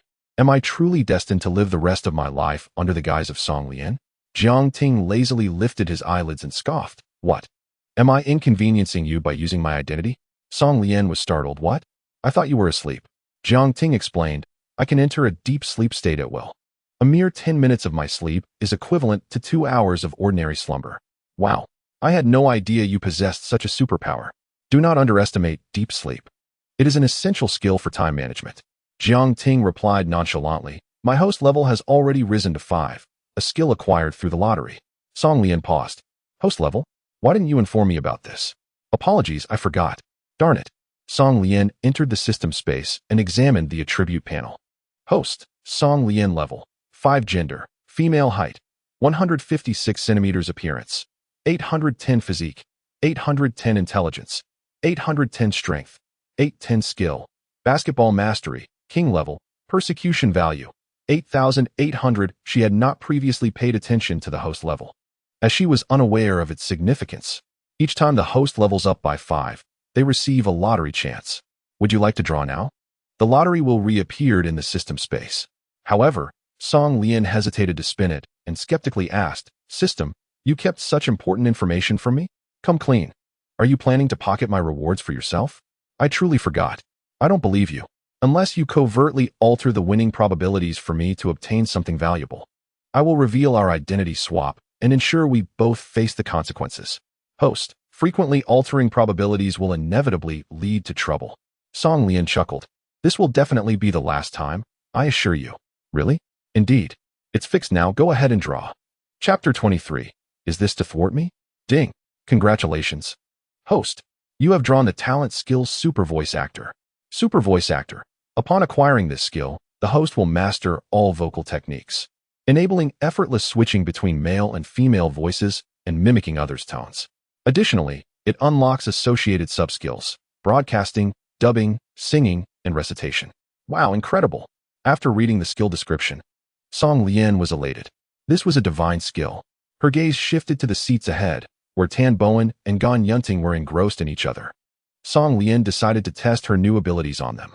She rose, stealthily crossing over Jiang Ting and moving quietly behind them. Tan Bowen had one hand resting on Gan Yunting's thigh, while the other arm was wrapped tightly around her waist. The two were leaning in, completely absorbed in exchanging each other's saliva. Suddenly, the distinctive queenly voice of Tao Jie reverberated in their ears. You too, are you indulging in your affection quite fervently? With a whoosh, both Tan Bowen and Gan Yunting were startled, leaping up simultaneously, their lips leaving a fleeting, transparent connection. You frightened my younger brother, Tan Bowen, so much that he trembled all over, with a terror level of 50. Gan Yunting, blushing, turned to face the wall in embarrassment. Tan Bowen, unable to discern the figure behind him, began to stammer in panic. Teacher Tao, allow me to explain. He turned around, glancing left and right, but saw no trace of Tao Jia, only the mischievous grin of Song Lian. Wait, sister, was that you speaking just now? Song Lian nodded. Naughty little brother, did I imitate her well? Tan Bowen patted his chest, still shaken, and raised his thumb, exclaiming, it was spot on. You nearly scared the life out of me. It's not that I'm criticizing you. I know your girlfriend is beautiful, but this is a classroom. Could you please be a bit more mindful of the atmosphere? You're really spoiling the vibe for our class. With a huff, Song Lian returned to her seat, her tone and demeanor making Tan Bowen feel as though she was in the wrong, completely forgetting that he was the one being tormented. Startled by Song Lian, Gan Yunting initially felt quite annoyed, but then again, she had called me beautiful? Honestly, regardless of the animosities that may exist between women, a single compliment on one's looks can dissipate most of the tension. The initial attempt proved quite effective. Song Lian, feeling it was not enough fun, meandered around to stand behind Zhong Yi. Zhong Yi was a devoted fan of Jay Chou, particularly fond of the song Sunny Day. Ahem. The little yellow flower of the story has been drifting since the year of its birth, swinging on the childhood swing, swaying in memory to this day. Oh my. Zhong classmate, not bad at all. Zhong Yi shuddered. Wait, what? No way is that voice. Could it be? Is Jay Chou coming to our school? Jokingly, Zhong Yi turned abruptly, staring in disbelief at Song Lian behind her. Did you just hear Jay singing? Song Lian responded in a voice reminiscent of the renowned teacher Yu Qian from the Diyun Society. Did you? That is nonsense. In an instant, admiration flickered in Zhong Yi's eyes. No way. You, absolutely incredible. This is simply astonishing. How many hidden talents does Song Lian possess? Truly, she sounded just like Jay Chou. Lian, could you sing a little segment like before? Zhong Yi grasped her hand, shaking it fervently, just a little bit. I beg you. With a sudden shift, Song Lian's voice transformed into the cool, ethereal tone of the angel Yin from Super God Academy. I wish to be your guardian angel, loving what you love, thinking what you think. Wow, don't tease me. I'm getting chills.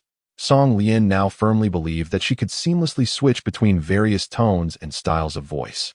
After finally escaping the clutches of the overly sound-sensitive Zhong Yi, Song Lian returned to her seat, only to be met with a scowl from Jiang Ting.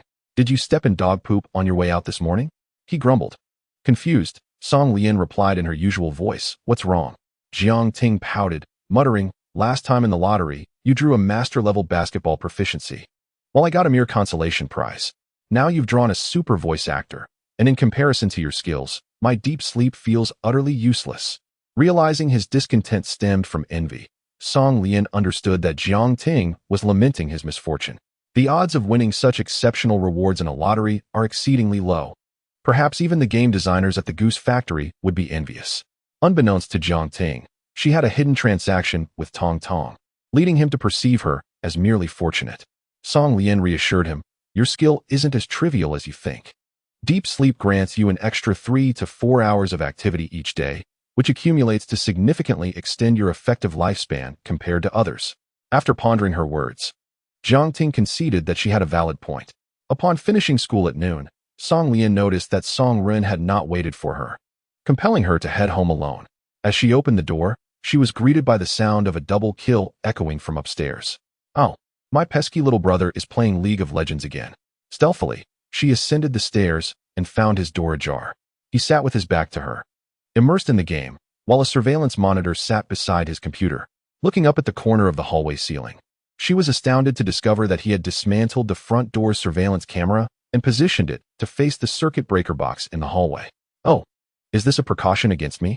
Song Lian decided to test the waters, slowly reaching for the circuit breaker. Suddenly, a sound like a blade being drawn echoed from the room. Song Run emerged wielding a kitchen knife, glaring fiercely at her. Dare to touch it, and see what happens. Chuckling nervously, Song Lian feigned submission. I wouldn't dare. Of course not. It wasn't fear of him, but rather the thrill of surprise that made her hesitate. Little brother, keep playing. I'll go downstairs and cut some fruit for you. Suspiciously, Song Ren eyed her. Are you really going to be this nice to me? However, Song Lian genuinely went downstairs to busy herself, the sound of the fruit knife striking the cutting board resonating in the air. A sense of foreboding crept into Song Ren's mind. I must be cautious. A few minutes later, Song Lian returned to his room with a bowl of fresh fruit. Here, little brother, have an apple. Let me feed you. She used a toothpick to poke a piece of apple and aimed it toward his mouth. Startled, Song Ren leaned back, alarmed, and glared at the apple. Are you trying to poison me? Song Lian cast a sidelong glance at him before devouring the apple herself, saying, Do you truly perceive me as so malicious? Song Ren was taken aback. Could it be that his sister had genuinely changed her disposition today? He gingerly picked up a piece of apple and cautiously brought it to his mouth. After chewing a few times, he wondered, Is there truly nothing amiss? Song Lian then peeled a banana and offered it to him. Once again, Song Ren tentatively sampled a bite, and still, there was nothing wrong. Consequently, he finally relaxed. Brother, would you like another slice of watermelon? Sister, I'm currently engaged in a game. You should hold off for now. No worries, I'll feed you. Song Ren's attention was entirely absorbed by the computer screen. Thus, Song Lian stealthily squeezed a generous dollop of mustard behind the watermelon. Chapter 24. Even with a system. Being counterattacked. Host, do you know how to play? Open wide. Song Lian's voice resonated, imbued with an unspoken harmony. At that moment, Song Ren felt as if he had reached the pinnacle of existence. While I play games, my beautiful sister feeds me watermelon. Aren't you envious? Without a second thought, he took a hefty bite. His expression transitioned from calm to shock in a mere second. So that is how it is? The swift succession of calmness was so rapid it nearly eluded Song Lian's notice. Hey, why is there no reaction? This time, the assault failed, yielding no profit value. Song Lian was bewildered. Could it be that I purchased a bottle of counterfeit mustard? She squeezed a dollop onto her fingertip and tentatively tasted it. The siblings cried out in unison. Witnessing his sister's plight, Song Ren could no longer contain himself. He slid back in his computer chair, bent over, and extended his tongue as far as it would go. He fervently fanned his tongue, trying to cool it down, tears, mucus, and saliva all streaming forth. Song Lian never anticipated that her brother would retaliate in such a manner. They both ended up in a state of mutual destruction. Song Ren laughed and cried simultaneously, raising a defiant middle finger towards his sister. Come on, let us hurt each other. Song Lian, choked by the mustard, was rendered speechless, and she rushed to the bathroom in tears, desperately trying to purge her throat. Cough, cough. Goodness, what a day of misfortune. Having to deal with two brothers has left me in such a state. Even with a system being counterattacked. Host, do you know how to play? Shut up, you. Is your 8-point intelligence merely for show? One more word of criticism, and I shall self-destruct.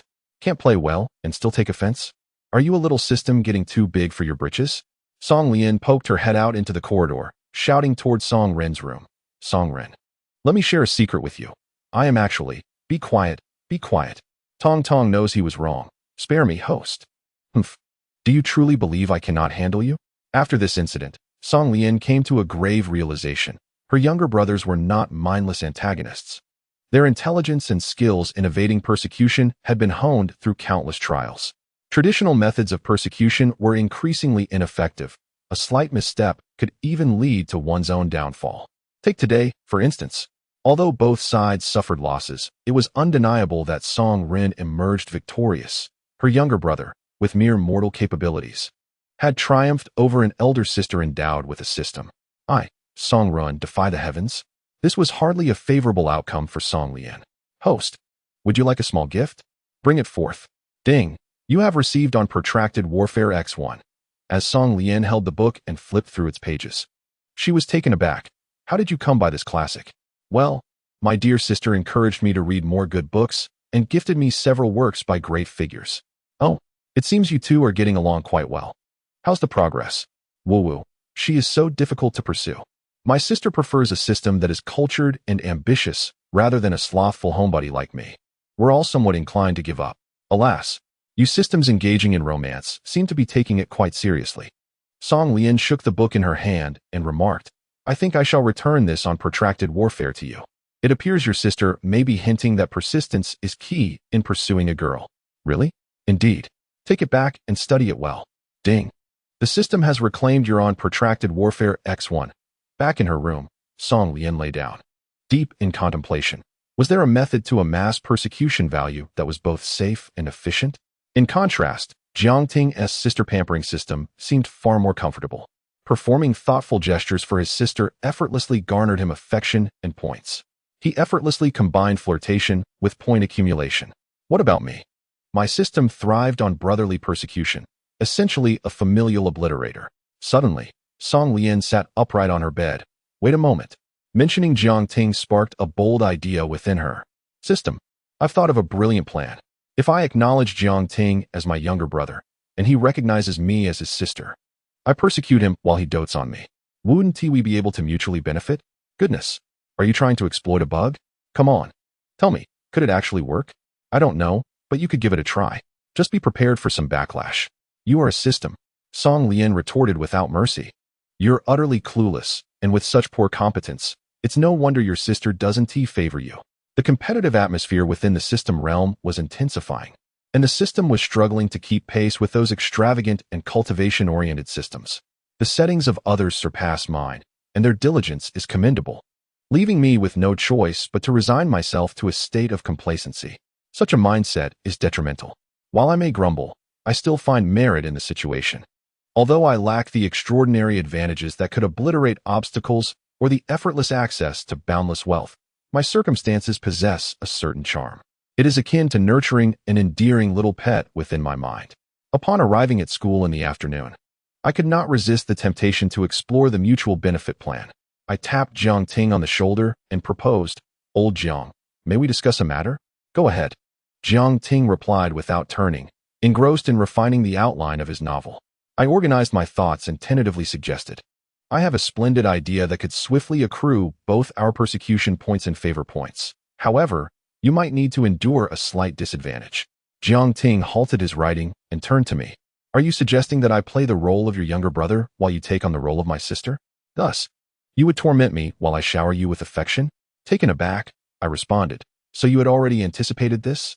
Why don't we give it a try?" Jiang Ting scoffed. "Your imagination is quite fanciful, even more so than your appearance." Chapter 25. I am merely a trifle envious of you. At the back door of the classroom, a delicate first-year girl approached, casually pulling someone aside to inquire, "Excuse me, Senior, is Jiang Ting around?" The boy she had grabbed was named Feng Yuan, often referred to as Director Feng. His nickname stemmed from its literal meaning.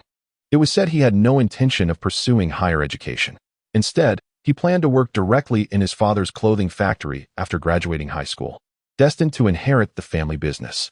In his own words, participating in the college entrance examination was merely to experience a pivotal moment in life.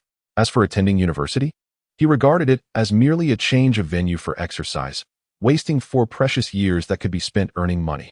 Director Feng was a fitness enthusiast. Having sculpted his physique into that of a bodybuilder, he believed that girls would be enamored by his physique. Yet, to his astonishment, excessive training only attracted the same sex. Thus, he found it perplexing that, in recent days, beautiful girls seemed to gravitate toward Jiang Ting. First, the school's Belle chose to sit beside him, and their interactions were occasionally intimate. Now, this lovely younger girl was specifically seeking him out. It should not be so. Rumor had it that Jiang Ting's family was not particularly affluent, and he was known to be a socially withdrawn individual, the kind who could barely make a ripple in conversation. Feng Yuan prided himself on his good looks and comfortable background. He had always desired a beautiful girlfriend. Yet it seemed as though he was destined to remain disconnected from the opposite sex. Though he was well-liked among his male peers, the girls tended to avoid him, often whispering disparaging remarks about his physique. This left Director Feng in a state of profound discontent, envious of Jiang Ting's popularity. In a moment of emotional turmoil, he seized the wrist of a younger female student and demanded, "Pray tell, what business do you have with Jiang?" The girl, blushing and looking down, lifted the plastic bag she held and, in a barely audible whisper, replied, "I brought bubble tea for Senior Jiang to express my gratitude for his assistance with my Blackboard report today." Director Feng was taken aback. "A Blackboard report?" The girl struggled to free her wrist, her voice tinged with frustration. "Senior, could you please let go of my hand?" "Oh, my apologies." Feng released her grip and gestured into the classroom. He is right there in the corner by the window. Shall I call him out for you? Shaking her head shyly, she said, No, I can find him myself. Inside, Jiang Ting wore an expression of intense concentration, occasionally furrowing his brows in thought. His fingers deftly twirled a pen. When inspiration struck, he would swiftly inscribe elegant characters, completely oblivious to the girl with the bubble tea standing beside him. The girl, Yang Feiyong, stood quietly, fearful of interrupting his train of thought, while secretly admiring his handsome visage. Senior Jiang's focused look is truly captivating. I wonder if he has a girlfriend. I'm so flustered. I wish he would pin me against the wall and kiss me passionately. Meanwhile, Song Lian sat nearby, her head concealed beneath her jacket as she discreetly played on her phone. Suddenly, she noticed a figure lingering in the hallway, causing her to panic and hastily shove her phone into a drawer. Upon looking up, she was relieved to see a youthful and lovely girl. Song Lian let out a sigh of relief and poked Jiang Ting's cheek. Hey, that girl seems to be looking for you. Jiang Ting turned to glance at her. Who? Pointing behind him, Song Lian said, That one. Only then did Jiang Ting notice Yang Feiyong, who had been standing beside him for some time. His expression softened, and he smiled. It's you. Her heart fluttered at the sweet tone of his voice and the warmth of his demeanor. Oh no, this is overwhelming. My head is spinning, and my face feels so hot. Yang Feiyong blushed deeply, stammering, SS Senior. Jiang Ting raised an eyebrow in curiosity. I'm so nervous. Stumbling over my words is so embarrassing. Mustering her courage, she took a deep breath and, with determination, extended the bubble tea toward him. Senior Jiang, thank you for helping me with the Blackboard report. Here, I'd like you to have this bubble tea. Before he could respond, Yang Feiyong turned and hurried out of the classroom. Song Lian gazed at her silhouette and remarked sarcastically, Well, your skill in charming girls is quite impressive. Jiang Ting denied it, saying, Don't talk nonsense. I didn't charm her. Song Lian shot him a glance. Then why have I never received milk tea from any beautiful junior? Jiang Ting helplessly explained. There was a bulletin board activity for the freshmen in the first year of high school. I passed by the cultural corridor at noon and saw her struggling with the theme. So, I casually helped her write a piece of copy to earn some favor points. That's all there is to it. Hey, what's with that expression? The melancholic look on Song Lian's face made Jiang Ting suspicious. You're not some Yandra, are you? No. Song Lian sighed and said, I'm just a tad envious of you. Jiang Ting was perplexed. You also have a system. Why envy me?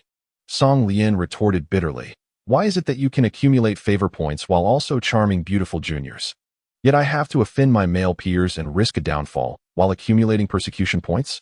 Jiang Ting was taken aback. So your unhappiness stems from this? Song Lian shot him a glare and huffed. What do you think? Jiang Ting chuckled. I thought you were jealous. Hey, I'm a straight man, okay? Just as Song Lian was about to retort, Feng Yuan rushed over energetically, grabbing Jiang Ting's shoulders and shaking him vigorously. Old Jiang, my good brother, why are all the beautiful girls surrounding you these days? Teach me your ways and pity this single dog of mine. Woo-woo. Jiang Ting felt as if he were on the verge of a concussion from the shaking. That is my male form, hey? If you bully him, it's equivalent to bullying me.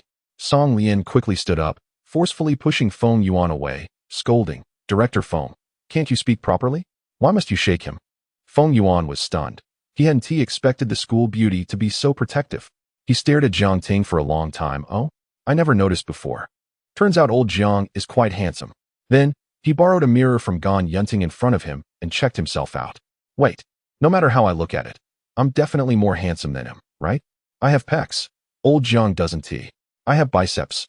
Old Jiang doesn't. I have an 8-pack. Old Jiang doesn't. Feng Yuan could not fathom where he had fallen short. Chapter 26. The Rich Woman's Contact List. Facing the mirror. Feng Yuan was obsessively enamored with the contours of his muscles, while simultaneously wallowing in self-pity. Sigh, I could have been a scoundrel. It's just that being shy, honest, sincere, understanding, naive, and devoted. These flaws have hindered me. Uffed. The milk tea that Jiang Ting had in his mouth unexpectedly sprayed onto Feng Yuan. Director Feng is really confident about his looks. Old Jiang, you must have mastered some secret code for charming girls, right? Please, tell me. I can offer you money. And I can also take you to the gym. Let me tell you, the gym is filled with many beautiful and affluent ladies who are particularly fond of delicate and charming young men like you. Feng Yuan clutched Jiang Ting's arm, pleading desperately, almost on the verge of kneeling down. However, The words that escaped his lips seemed rather impolite. Both Jiang Ting and Song Lian understood that he meant no harm. It was primarily due to Jiang Ting's distinguished family background, which had become common knowledge ever since he applied for financial aid as a needy student in his first year of high school. Feng Yuan, despite his imposing physique, was quite a kind-hearted individual. His two notable shortcomings might be his lack of eloquence and his extreme narcissism. Jiang Ting helplessly declined, saying, "What charm do I possess to attract the ladies? I merely assisted a junior with a small favor." Seeing that he could not elicit any useful information from him, Feng Yuan shifted his gaze to Song Lian. "Song, the campus beauty, could you enlighten me as to why you've been so attached to Jiang lately?" To which she thought, "Naturally, he is my male counterpart, and I am his female counterpart. If I do not cling to him, should I cling to you instead?" However, Song Lian clearly could not be entirely honest with Feng Yuan. Thus, she concocted a reason, because he is shy, honest, sincere, considerate, naive, and devoted. Suddenly, an idea struck Song Lian. She stood up and patted Feng Yuan's shoulder, saying, "Director Feng, wouldn't you like to find a girlfriend before graduation?" Feng Yuan candidly admitted, "Indeed." Song Lian then inquired, "Do you currently have someone you like, or perhaps a secret crush?" Feng Yuan nodded yes. "Who is it?" Feng Yuan stared at her and replied, "You count as one." Song Lian was taken aback. "Goodness, so your crush isn't limited to just one person?" Clearing her throat, she added, "Don't think too much of it. Besides me, is there anyone else?" At that moment, Feng Yuan's gaze drifted to Gan Yunting, who was nestled intimately in Tan Bowen's embrace, and he felt a surge of jealousy that could ignite flames from his eyes. Following his gaze, Song Lian suddenly understood. "Oh, I see. So, do you wish for Gan Yunting to be your girlfriend?" Without thinking, Feng Yuan blurted out, "Absolutely." But then he furrowed his brow. "However, she is already in a relationship with Tan Bowen." With a smile, Song Lian remarked, "Actually, I believe you still have a chance." Feng Yuan's eyes brightened instantly. "How so?" With a proud tilt of her head, Song Lian declared, "First, acknowledge me as your sister, and then I shall teach you how to steal her away." "Sister, from this moment forth, you are my dear sister." Ding! Congratulations, host, on acquiring a new younger brother. Reward obtained. Nationwide single and divorced wealthy women's contact directory X1 item description. Although this directory contains the contact information of affluent single or divorced women from across the nation, any call made to the numbers listed will be redirected to the host. This contraption is truly remarkable. When combined with my exceptional voice acting skills, it becomes an unparalleled tool for pranking my younger brother. Containing my excitement, Song Lian temporarily stored the directory within the system space and turned to Feng Yuan, saying, "Lean in close. I have a secret to share that will surely give you leverage over Gan Yunting." Feng Yuan leaned in attentively, and Song Lian revealed the truth behind Gan Yunting's fraudulent donation incident. Feng Yuan was left dumbfounded. "Sister, are you saying that Ting actually deceived everyone out of their money? So, Tan Bowen merely spent money to silence everyone and is using this secret to coerce her into being his girlfriend?" Song Lian nodded, "Exactly. If Tan Bowen could do that, you could use this matter to your advantage as well. However, now that you know what kind of person Gan Yunting is, are you sure you still want to pursue her as a girlfriend?" After a moment of contemplation, Feng Yuan uttered a statement that would surely challenge Song Lian's worldview. "Perhaps this girl won't be with me for long, but the mere fact that I have had her is enough. After all, in our class, aside from you, she is the most beautiful." How absurd. A person whose values are as superficial as their appearance. We had just praised you for your kindness, yet you turn out to be even worse than Tan Bowen. Feng Yuan patiently awaited the right moment until 2 periods had passed in the afternoon. Finally, perhaps due to the toxicity of Gan Yunting's words, immediately after class, he saw Tan Bowen clutching his stomach in distress, rushing to the restroom. Seizing the opportunity, Feng Yuan took his place and cornered Gan Yunting. Upon seeing Feng Yuan, a look of disdain crossed Gan Yunting's face. She truly detested the muscle-bound, brainless jock that he was. Her willingness to succumb to Tan Bowen's coercion stemmed not only from his financial assistance, but also from his sunny demeanor and handsome features, which fulfilled her fantasy of an ideal boyfriend. Feng Yuan, in contrast, did not meet her aesthetic standards. Despite his family's clothing factory status, marking him as a second-generation wealthy individual, his appearance did not appeal to Gan Yunting. While his features were reasonably well-defined, the excessive muscle mass made her feel nauseous, and his entire demeanor came across as rather greasy. She simply could not accept it. Thus, Gan Yunting regarded Feng Yuan with a frosty demeanor. Director Feng, what brings you here? Feng Yuan flashed a confident smile, which he mistakenly deemed attractive. Ting Ting, I like you, and I wish to be your boyfriend. Wow. Are you out of your mind? Can you please not repulse me so? How absurd it is for a toad to aspire to eat swan meat. Who granted you the audacity to confess your feelings to me? A man of mediocre disposition dares to approach me? At this moment, Gan Yunting's mind was flooded with a myriad of venomous retorts. Yet, she must uphold the goddess persona she had painstakingly crafted within her social circle.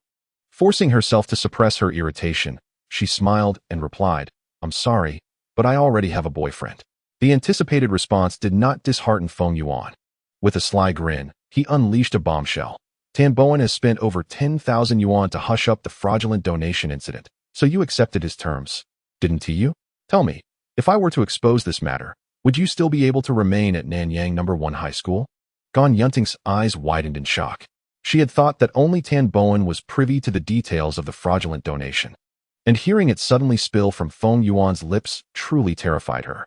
Instinctively, she stammered, Why you? How do you?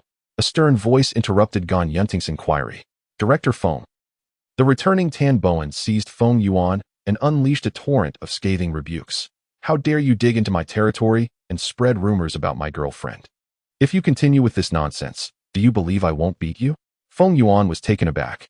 He had been so close to gaining the upper hand, only for Tan Bowen to return at the critical moment. Confused, he asked, Old Tan, weren't you? How ridiculous.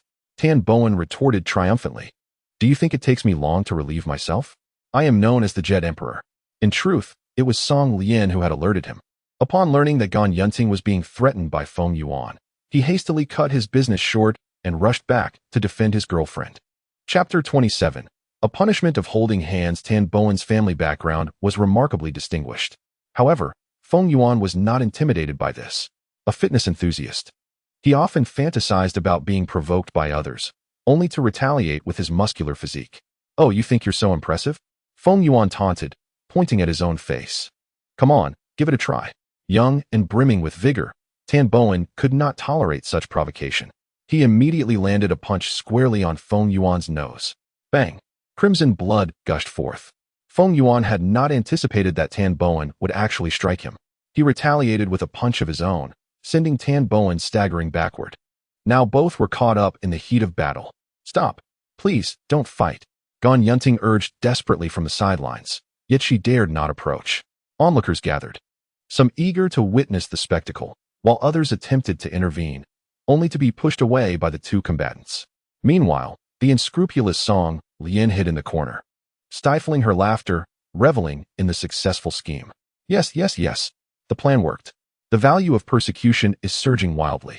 You successfully incited your two younger brothers to vie for each other's favor. Persecution value 200.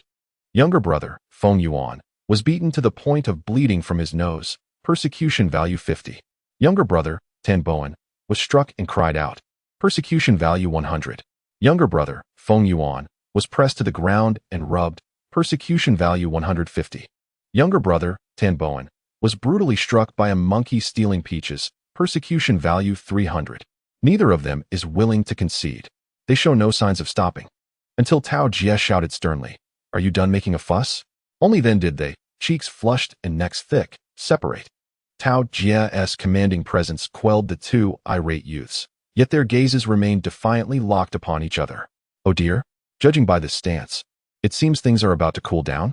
Little do they know, Tao Jie is also quite troubled. Although her methods are severe, they may occasionally reflect some of her dissatisfaction stemming from her failed marriage. Tao Jie is not a sage. Even biological parents sometimes vent their frustrations on their children, let alone a woman deeply wounded by love. Nonetheless, she genuinely cares for them. She fears that punishing them harshly at this moment will disrupt their mindset for examinations. However, failing to impose any punishment is simply untenable. Thus, Tao Jie remained silent, clearly feeling conflicted. Yet, her expression was misinterpreted as one of anger. This old woman must certainly be contemplating some method to torment them. Unexpectedly, what Tao Jie said next left everyone in fits of laughter.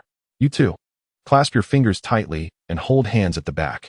If you can endure it, I'll consider you good friends playfully teasing each other, and you'll be spared this punishment. If not, well, you know what that means. Forcing Tan Bowen and Feng Yuan to hold hands, still fingers intertwined? The imagery is too delightful to contemplate. At this moment, Tan Bowen shot a glance at Feng Yuan. I don't mind. Do you want to be reprimanded? Feng Yuan glared back at him. Of course, I don't mind either. Tan Bowen leaned towards Feng Yuan's ear and whispered, do you think it's worth it for us to fight over a girl? Feng Yuan grunted. Indeed, it's not worth it. I merely wanted to have some fun with her. Exactly. Tan Bowen clapped him on the shoulder, continuing to rationalize their situation. A mere yunting. How could she warrant a rift between two affluent heirs, right? Feng Yuan nodded in full agreement. Yes, precisely. Thus, the two proud young men reached an accord, linking their fingers together, hands clasped tightly. Ha! At this moment, a wedding march should be playing. Ah, look, is Director Feng blushing? Ha ha ha. Younger brother, Tan Bowen, experienced an unprecedented sense of shame, persecution value 500. Younger brother, Feng Yuan, felt he might be bending, persecution value 600. Younger brother, Tan Bowen, longed to live on another planet, persecution value 800. Younger brother, Feng Yuan, began to question the normalcy of his orientation, persecution value 1000. The two scoundrels blushed fiercely, seemingly detesting one another to the core. Yet, their hands remained tightly entwined. Tan Bowen wished to maintain a stern expression, but his treacherous lips could not help but curl upwards. In an attempt to alleviate this absurd and awkward tension, Tan Bowen initiated a conversation with Feng Yuan. Director Feng, with so many girls in our class, why must you attempt to undermine me? Feng Yuan replied nonchalantly, your girlfriend is quite attractive. Tan Bowen countered. But Zhong Yi is also lovely. With a little styling, she could rival my girlfriend. Feng Yuan shook his head. Yi is too fierce. I fear I cannot handle her. By the way, what do you see in Ganyunting? From what I know, her character leaves much to be desired. Tan Bowen explained. I only settled for her because I couldn't win over Song Lian. Character matters little as long as she is beautiful. If I tire of her, we can simply part ways. Feng Yuan was slightly taken aback. Wow, my thoughts align with yours. It seems we are kindred spirits. Tan Bowen grinned. Haha. It appears we have become friends by chance. As their conversation grew animated, their volume unconsciously increased. Thud, thud. Tao Jie struck Tan Bowen on the head with a piece of chalk, then did the same to Feng Yuan. Chapter 28. The turbulent sibling relationship in the span of a single class. Tan Bowen and Feng Yuan indeed transformed from adversaries to allies. The camaraderie among boys often manifests in such simple ways. They had evidently become close friends, almost wishing to share a bed at night. When the class bell rang, Tao Jie was at the podium collecting textbooks. Suddenly, she looked up and smiled at them. Congratulations to both of you on your successful hand-holding. Class dismissed. The classroom erupted in excitement. Was my vision deceiving? Just a moment ago, it seemed I witnessed Teacher Tao smiling. Teacher Tao, you look lovely when you smile. Tao Jie's smile was ephemeral, returning to her usual icy demeanor as she calmly exited the classroom amidst their cheers. School was over. Jiang Ting hurried home to prepare dinner for his sister. Tomorrow was the weekend. Song Lian was leisurely tidying her desk, checking her bag for any forgotten items. Tan Bowen and Feng Yuan approached her, hand in hand. Tan Bowen complained, Sister, you are quite unfair. You actually encouraged the director to betray me. Song Lian laughed. Nonsense. I was merely helping you find a good buddy. Tan Bowen and Feng Yuan exchanged a lingering glance, sending shivers down their spines, prompting them to disdainfully withdraw their hands from one another. Sister, I shall take my leave now. Farewell, Feng Yuan declared as he returned to his seat, grabbing his backpack and departing. At that moment, Tan Bowen took a seat on Jiang Ting's chair and addressed Song Lian. Sister, I wish to discuss something with you. Song Lian responded with a soft hum. After a brief pause, Tan Bowen continued, tomorrow is Saturday, and our school's basketball team has arranged a match against the second high school team at the city sports arena. Throughout our 3 years of high school, our team has yet to secure a victory against them, and this may very well be our last game before graduation. I yearn to redeem our past failures. Song Lian chuckled. Now that you possess a voice changer, you should be able to handle them, right? Tan Bowen retorted. Only for 3 minutes, a true man. As Song Lian slung her backpack over her shoulder and headed for the exit, she remarked, all right, I can come along as a substitute. Tan Bowen, like a devoted shadow, followed closely behind, expressing his gratitude. Thank you, sister. Love you lots. Song Lian rolled her eyes and said, disgusting. Before stepping out, she inexplicably paused, casting a glance at Gan Yunting's seat. Noticing her gaze, Tin Bowen looked over but saw no one there, prompting him to inquire, "What's wrong?" Song Lian shook her head. "It's nothing. Let us go." As their figures faded from view, Gan Yunting emerged from beneath the table, seething with anger. Although both Tin Bowen and Feng Yuan had confessed their feelings to her, why had they ultimately gravitated towards Song Lian? Was she merely a vessel for their emotional outpouring?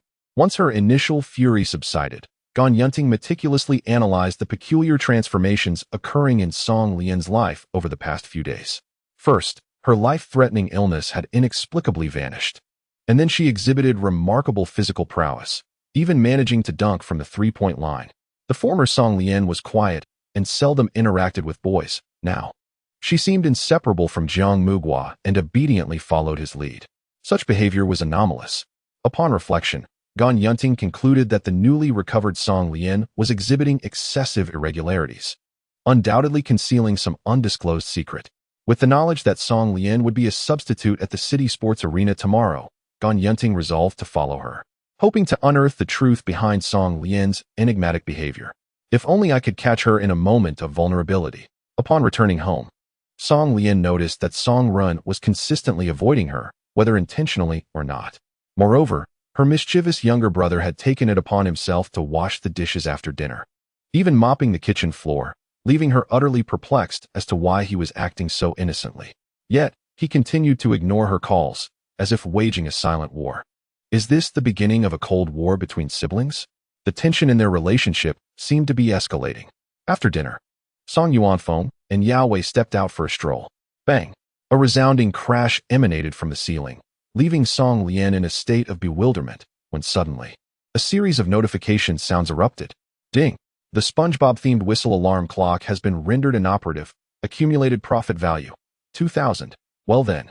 The giant slippers had been discarded by Song Rin at the garbage station, and now the whistle alarm clock had met a similar fate. Please be aware. Your younger brother, Song Rin, has begun to harbor feelings of estrangement towards you. Should you persist in your persecution of your brother, Song Rin, there exists a substantial risk of irreparably fracturing your sibling bond. It appeared that Song Rin had indeed reached a critical breaking point. Song Lian contemplated that perhaps it was time to devise a strategy to ease the tension in their sibling relationship. After all, accumulating persecution value was a lengthy and arduous endeavor. How could one sacrifice the hen that lays the golden eggs? If Song Rin were to become so incensed that he severed their sibling ties, it would be a grievous loss of a valuable ally. With this thought in mind, Song Lian inquired, "Tong Tong, do you possess any tools to mend sibling relationships? It is advisable to browse the Intimacy Mall." Oh. She opened the system panel to peruse. Host, Song Lian level, 6 gender, female height, 156 centimeters appearance, 810 constitution, 810 intelligence, 810 strength, 810 skills, mastery in basketball, king level. Super voice actor, innate skill, persecution value, 12, 500 affinity with host, Jiang Ting intimacy value, 220. Song Lian had not actively sought to increase this value, yet it had naturally accumulated to 220 points. After all, they were desk mates, and occasional displays of intimacy were quite normal. For instance, they had shared a cup of milk tea together that very afternoon. The Intimacy Mall was filled with tools for persecution, which would only exacerbate their already precarious sibling relationship. Following Tong Tong's suggestion, Song Lian ventured into the Intimacy Mall. Black silk bunny girl costume. Item description. If your relationship with a certain individual of the opposite sex has deteriorated beyond repair, why not don this enticing bunny girl outfit and perform a dance? They will surely be captivated by your charm. Exchange price, 200 intimacy points. This was the cheapest item in the Intimacy Mall. Buy it. What are you hesitating for? Song Lian wavered. Do I really have to wear this and dance in front of Song Rin? Consider your noble cause. What is a dance in a bunny costume? Very well. With a resolute sigh, Song Lian made the purchase. She returned to her room to change into the new attire, adorned with fluffy bunny ears. Her left ear perked up while the right drooped at a 90-degree angle, exuding cuteness. The off-shoulder outfit was as brief as a belly band. Her legs were encased in sheer black stockings, and she stepped into a pair of purple high heels. The costume came with exclusive movements, allowing even a novice to perform an alluring dance. With a heavy heart and overwhelming shame, Song Lian pushed open the door to Song Ren's room, only to discover her younger brother engaged in a video call with a girl he admired. The young woman on the screen possessed striking features that could rival Song Lian's own beauty. She playfully stroked her cat while smiling at Song Ren, asking, "Aren't you playing games today?" Song Ren, with a foolish grin, replied, "With you keeping me company, games seem rather dull." The girl chuckled, "You have quite the sweet tongue." After a moment's contemplation, Song Ren declared, "Xianing, I wish to go somewhere tomorrow." Li Xianing inquired, "Where to?" "To wherever your heart desires." A blush crept onto Li Xianying's cheeks, revealing her evident interest in Song Ren. It was clear that his handsome visage, akin to Song Lian's, rendered him quite appealing to the opposite sex. However, following the incident where Song Lian publicly embarrassed him, he had seemingly lost all prospects of romantic interest at Nanyang No. 1 high school. Yet, he had somehow managed to engage with the school beauty of No. 2 high school, Li Xianing. "Shall we go out tomorrow?" Li Xianing hesitated, asking, "Where do you want to take me?" "Anywhere, as long as it is with you. I would be delighted even to spend time in the community park outside your building, admiring the flowers and greenery." Li Xianing smiled and was about to agree when suddenly, a sultry and alluring bunny girl appeared in Song Ren's room on the video call. Li Xianing's expression froze. She had initially perceived Song Ren as a naive boy, only to discover he was, in fact, quite the flirtatious young man. "Song Ren." The once radiant smile on her face instantly turned to one of icy fury as she chastised, "How can you have a girlfriend and still provoke me?" Song Ren, taken aback, turned to see what was amiss, utterly bewildered by his sister's unexpected entrance, clad in a black silk bunny outfit, invading his space. "No. Xianing, let me explain. She is." Li Xianing huffed angrily, "I don't want to hear it." With that, she abruptly ended the video call. "You have thwarted your brother, Song Ren's romantic plans, gaining 1,000 points of sabotage. You have driven away your brother, Song Ren's prospective girlfriend, gaining 2,000 points of sabotage. Your brother, Song Ren, is heartbroken, gaining 3,000 points of sabotage." Alas, Song Lian swore to the heavens that she had no intention of ruining Song Ren's chance at happiness. Yet, the points accrued were staggering, tempting her with the notion of doing it again. At that moment, Song Ren's face darkened, and unbidden tears streamed from the corners of his eyes. Contrary to Song Lian's expectations of a furious outburst, he did not rage or throw things in anger. Instead, he appeared disturbingly calm. Gazing intently into his sister's eyes, he coldly declared, "Song Lian, I wish to sever our sibling relationship. From now on, this home will have you, but not me." Song Lian felt a pang of guilt and spoke with a hint of remorse. "Little brother, I truly did not mean for this to happen. How about you give me that girl's contact information? I will go and clarify things with her. This time, I admit, I have gone too far." Song Ren shook his head. He casually grabbed 2 sets of clothes from the wardrobe and stuffed them into his backpack before storming out alone. As he stepped out of the house, he unexpectedly encountered Song Yuanfeng and Yao Wei, who were returning from a stroll. Seeing their son with a packed bag, they were taken aback and asked, "Son, where are you off to at this late hour?" Song Ren hesitated and concocted a lie. I'm going to a classmate's house to do homework. I might not be back tonight." Song Yuanfeng and Yao Wei felt a surge of pride and delight. Their son was behaving so well today. Not only did he wash the dishes after dinner, but he also tidied up the kitchen thoroughly. Now he was foregoing gaming to study at a friend's house. Yao Wei pulled out 500 yuan from her bag and handed it to him with a smile, saying, "Here, son, since you've been so well behaved today, I'll give you an extra 500 yuan for pocket money. If you can keep this up every day, I'll increase your allowance by 500 every month." Song Ren hesitated, then replied with a smile, "Mom, it's unnecessary. I don't have anywhere to spend it." Exchanging glances, Song Yuanfeng and Yao Wei were both puzzled. Is this really our son? Rejecting money? "Mom, Dad, I'm leaving now. Take care." The young man harbored a sentiment of finality, tears welling up as he turned away, hoisting his backpack as he exited the community. Song Lian, perched on the windowsill, witnessed this scene unfold. What if Song Ren were to do something drastic, like jumping into the river? It's hard to say. If I were in his position, misunderstood by my pampered sister, I might also be driven to despair. The youth, infatuated and blinded by love, could potentially act recklessly.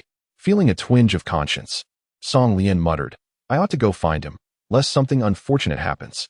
She changed out of her bunny girl costume and donned normal attire. Seizing the opportunity when her parents were distracted, she stealthily slipped out of the house, following the path Song Rin had taken. Song Rin initially intended to take the bus to a quiet spot in the suburbs to gather his thoughts. However, upon patting his pockets, he realized he had left in such haste that he had forgotten to bring money and his bus card. Thus, he lowered his head, kicking at the scattered pebbles along the roadside, aimlessly wandering without a destination. Time passed without him noticing, until suddenly, lost in thought, he collided with someone's chest. Akin to crashing into a brick wall, it was hard and reeked of a pungent odor. The other person immediately erupted in anger. "Damn it. Can't you watch where you're going?" Rubbing his forehead, Song Rin took a step back and quickly apologized. "I'm sorry." "Wait, are you Song Rin?" Song Rin, filled with confusion, lifted his gaze towards the imposing figure before him. The man stood at an imposing height of 190 centimeters and weighed nearly 200 jin, flanked by several burly companions clad in tank tops. A toothpick dangled from the man's mouth as he wore an expression of arrogant bravado. "I'm inquiring about you. Are you Song Rin?" The man's intimidating presence made Song Rin involuntarily tremble.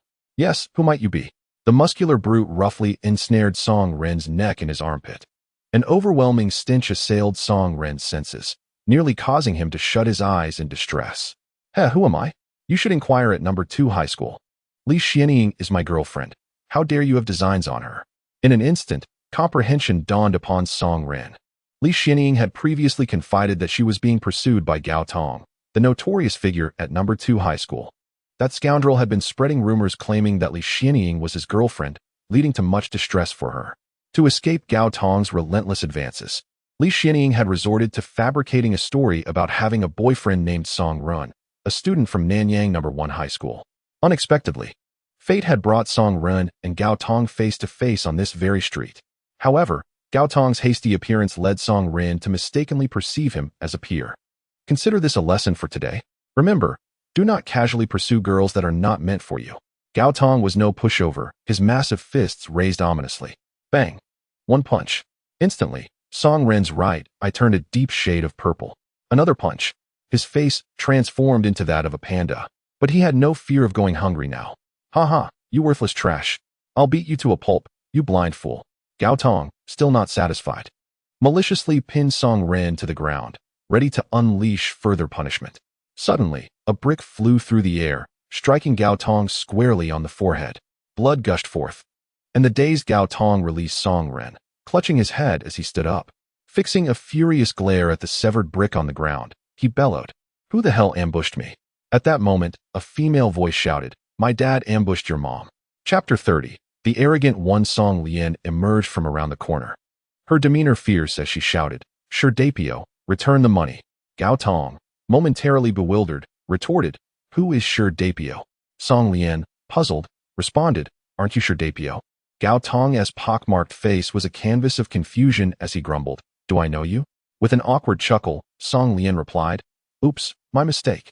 Since you're not Sure Dapio, then it's nothing. Bye." She turned to leave, nearly catching Gao Tong off guard. Regaining his composure, he shouted, "Stop." Song Lian feigned panic, her body trembling. "Huh?" Song Rin watched helplessly as the petite Song Lian faced Gao Tong's ire, and in a moment of urgency, he blurted out, "Song Lian, what are you doing here?" Song Lian crouched down, smiling as she tousled his hair. "I came specifically to witness you getting beaten up." Her younger brother, once again exasperated, stammered incoherently, "What are you blabbering about?" Standing tall, undeterred, Song Lian locked eyes with Gao Tong. Despite her petite stature, she radiated an overwhelming presence. In that moment, her image transformed in Song Rin's mind, shining brilliantly.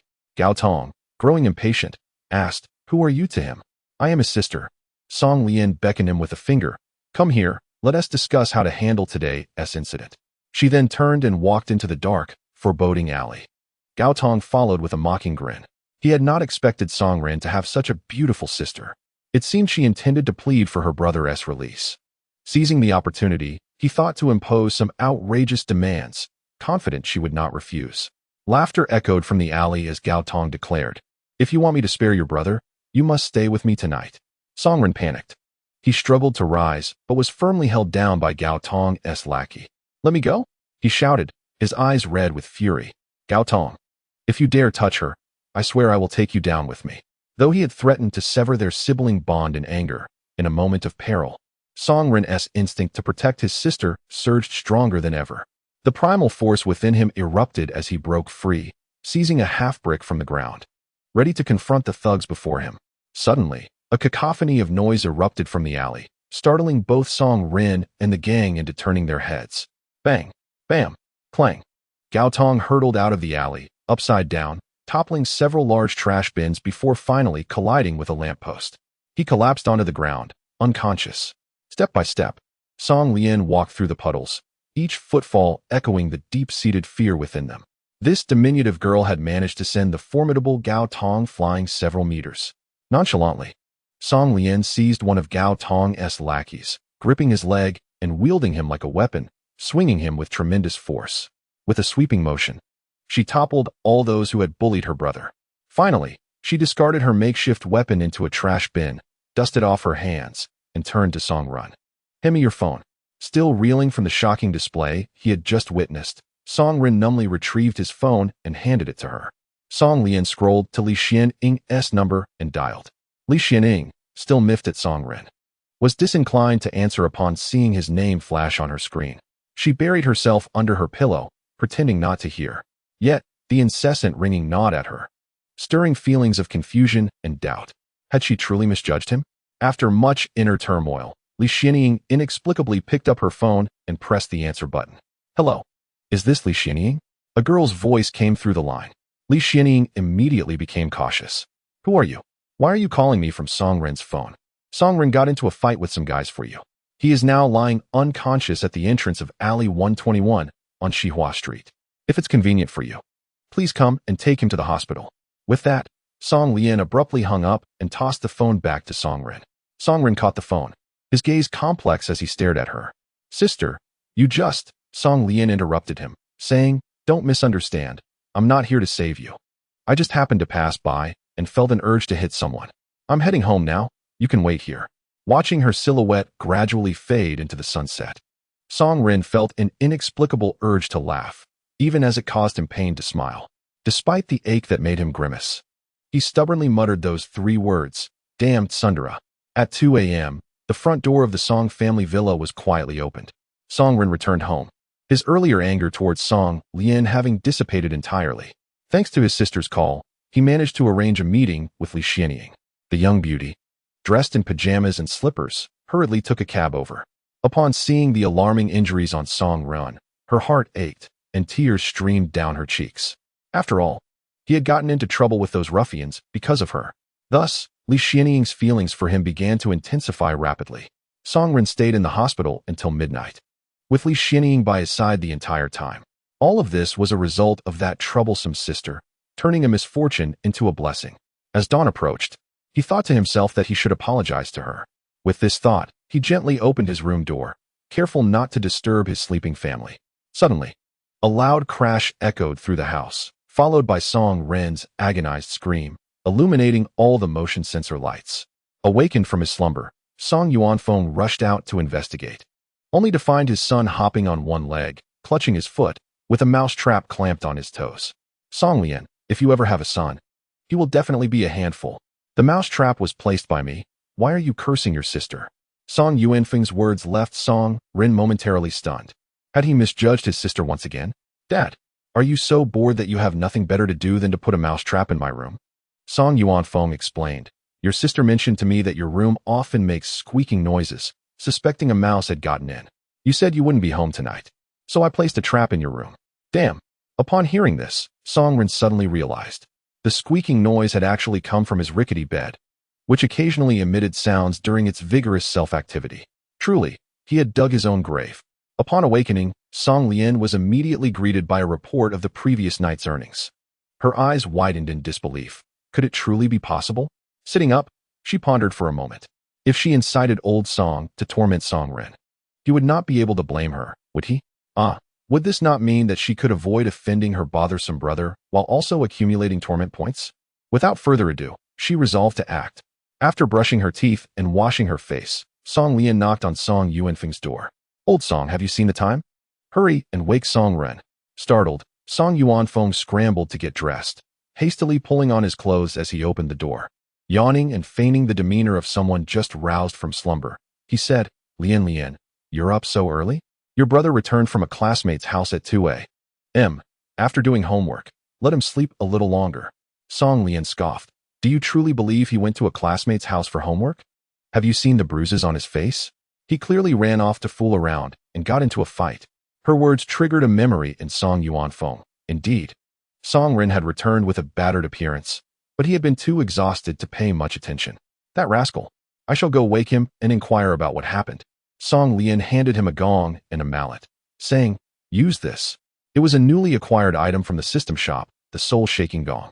Song Yuanfeng hesitated, questioning the necessity of such an item, but being the devoted father that he was, he promptly marched into Song Ren's room, where the door was already broken and opened with the slightest push. Approaching the bedside, he hung the gong near Song Ren's ear and struck it forcefully. Boom! The sharp sound of the gong erupted unexpectedly. Song Ren's eyes flew open, his entire being vibrating in sync with the reverberation. As if his very soul had been wrenched from his body and tossed into a washing machine, spinning chaotically. He lay there, stiff as a board for several minutes, before a delayed scream escaped his lips. Your soul-shaking gong inflicted severe psychological trauma on your brother, Song Ren. Torment points, 2,000. The effect surpassed that of SpongeBob's foghorn alarm clock, justifying her lavish expenditure of 500 torment points. As Song Ren's temper flared, he prepared to unleash his wrath. Just last night, they had reconciled, and now his wretched sister was back to torment him? Yet upon seeing Song Yuanfeng before him, he hesitated, massaging his swollen eye bags in distress. Father, what on earth are you doing? Get up. Come clean. How did you get that injury on your body after claiming you were at a classmate's house to do homework last night? Song Ren, rubbing his aching head, propped himself up. A strong instinct for survival compelled him to fabricate a story. Last night, on my way to my classmate's house, I encountered a group of ruffians looking for trouble. They intended to steal my homework, which I could not allow. My homework is as vital to me as a soldier's weapon. To protect it from these villains, I valiantly resisted and fought them off for 300 rounds. In his mind, Song Ren transformed himself into the hero of the night, envisioning himself as the celestial being that descended upon the scene. The leader of the thugs, a man named Gao Tong, stood at a towering height of 6 feet 3 inches and weighed over 200 pounds. I kicked him and sent him flying several meters. He boasted. Later, I grabbed one fool by the leg and swung him like a windmill, knocking them all down. However, I sustained considerable injuries, and unfortunately, during the fierce struggle, my homework was lost amidst the chaos, as they were outnumbered, after all. In the end, my friend came to my aid and took me to the hospital, staying with me until after 1 a.m. In truth, it was Song Ren himself who had opportunistically discarded his backpack into a trash bin amidst the turmoil. Song Yuanfeng seized upon the key details and launched a rapid-fire interrogation. Which friend? Male or female? Do I know them? Female. Her name is Li Xianying. Song Yuanfeng raised an eyebrow with a hint of intrigue. Is she pretty? Absolutely. She is the belle of the second high school, just as beautiful as my sister. And much gentler too. As he mentioned Li Xianying, Song Ren's eyes sparkled with sweetness. There was no need for further inquiry. It was evident she was his girlfriend. His son had grown up, entering the throes of adolescence. After a prolonged silence, Song Yuanfeng patted him on the shoulder and whispered, "Follow me." Somewhat puzzled, Song Ren asked, "Where to?" Song Yuanfeng quickly gestured for him to be quiet. "Shoo, keep your voice down. We don't want your sister or mother to overhear." He stealthily led Song Ren to the kitchen and rummaged through the refrigerator, producing a black plastic bag filled with cash, a collection of loose change. "Here, Dad has 1273. 50 yuan for you. You're a boy. When dating, you shouldn't be too stingy, but for heaven's sake, don't get anyone pregnant." Song Ren's mind struggled to comprehend how his father could link the unrelated matters of dating and potential consequences so seamlessly. Just then, Song Lian entered quietly, poured herself a glass of milk, and hummed softly. "What Dad means is to ensure you don't get anyone in a delicate situation. He has no extra funds for you to use for an abortion." Receiving his father's private stash, Song Ren was startled, with a paranoia level of 100. Song Lian glanced at the trembling duo. "Don't worry, I won't spill the beans to Mom." Both Song Yuanfeng and Song Ren sighed in relief. Their little aunt had finally acted with some sense. Moreover, the younger brother, Song Lian, held a cup of milk and sincerely remarked, "Last night, I engaged in profound self-reflection. I must admit that my recent behavior towards you has indeed been somewhat excessive. As a token of my remorse, I wish to present you with a small gift that will surely surprise you. Chapter 32. Tan Bowen, let us do this. A gift? A surprise? What could it be? Song Ren's eyes sparkled with anticipation. Song Lian returned to the living room and retrieved a rather grimy backpack from behind the sofa. Ding ding ding. Here is your backpack. A kind sanitation worker found it, and, upon discovering your name, kindly returned it to our home. Are you surprised? Are you touched? Song Ren's heart raced with overwhelming emotions as he embraced the backpack, tears streaming down his face. Thank you, sister. If I hadn't gotten my homework back, I wouldn't know the meaning of living. Younger brother, Song Ren, is on the brink of despair, persecution level 200. Upon returning upstairs, Song Lian felt an inkling that she had forgotten something important. Unable to recall it immediately, she settled down to tackle some college entrance examination practice questions. Although she didn't have to attend extra classes, the weekend assignments for third-year students were still excessively burdensome, making one yearn to curse. On average, nearly 20 sheets of papers were assigned for each subject, providing no relief compared to school. Time flew by until her phone rang. Song Lian picked it up to see that it was Tan Bowen calling. Sister, we have a basketball match against the second high school today. Have you forgotten? You must hurry. I can barely hold on. After the second quarter, we are already trailing by 32 points, and the third quarter is about to begin. What? Song Lian exclaimed, realizing her oversight. Today is the ultimate showdown at the City Sports Hall against the second high school. She hastily set down her pen and dashed out in her slippers. Just as she stepped outside, her younger brother was also on his way out. Where are you going, little brother? She inquired. I have a meeting with Xianying at the sports hall. What about you? I'm going there too. Are you also going to watch the game? Then let us go together. At the Nanyang City Sports Hall, the atmosphere in the indoor basketball court was rife with discontent. The performance of Nanyang First High School was dismal, far worse than any previous encounters with the second high school. In the past, they could at least exchange blows with the opposing team, but today they were being thoroughly dominated. The center responsible for the inside game and rebounds for the second high school was none other than Gao Tong, who had been thoroughly beaten by Song Lian the previous night. Was he not a human-shaped wild boar? Tough-skinned and resilient, his ability to withstand blows was commendable. Perhaps because Song Lian had not used her full strength, he had merely been rendered temporarily unconscious without sustaining any severe injuries. After lying down for a night, Gao Tong had recovered significantly, though remnants of bruises still adorned his face.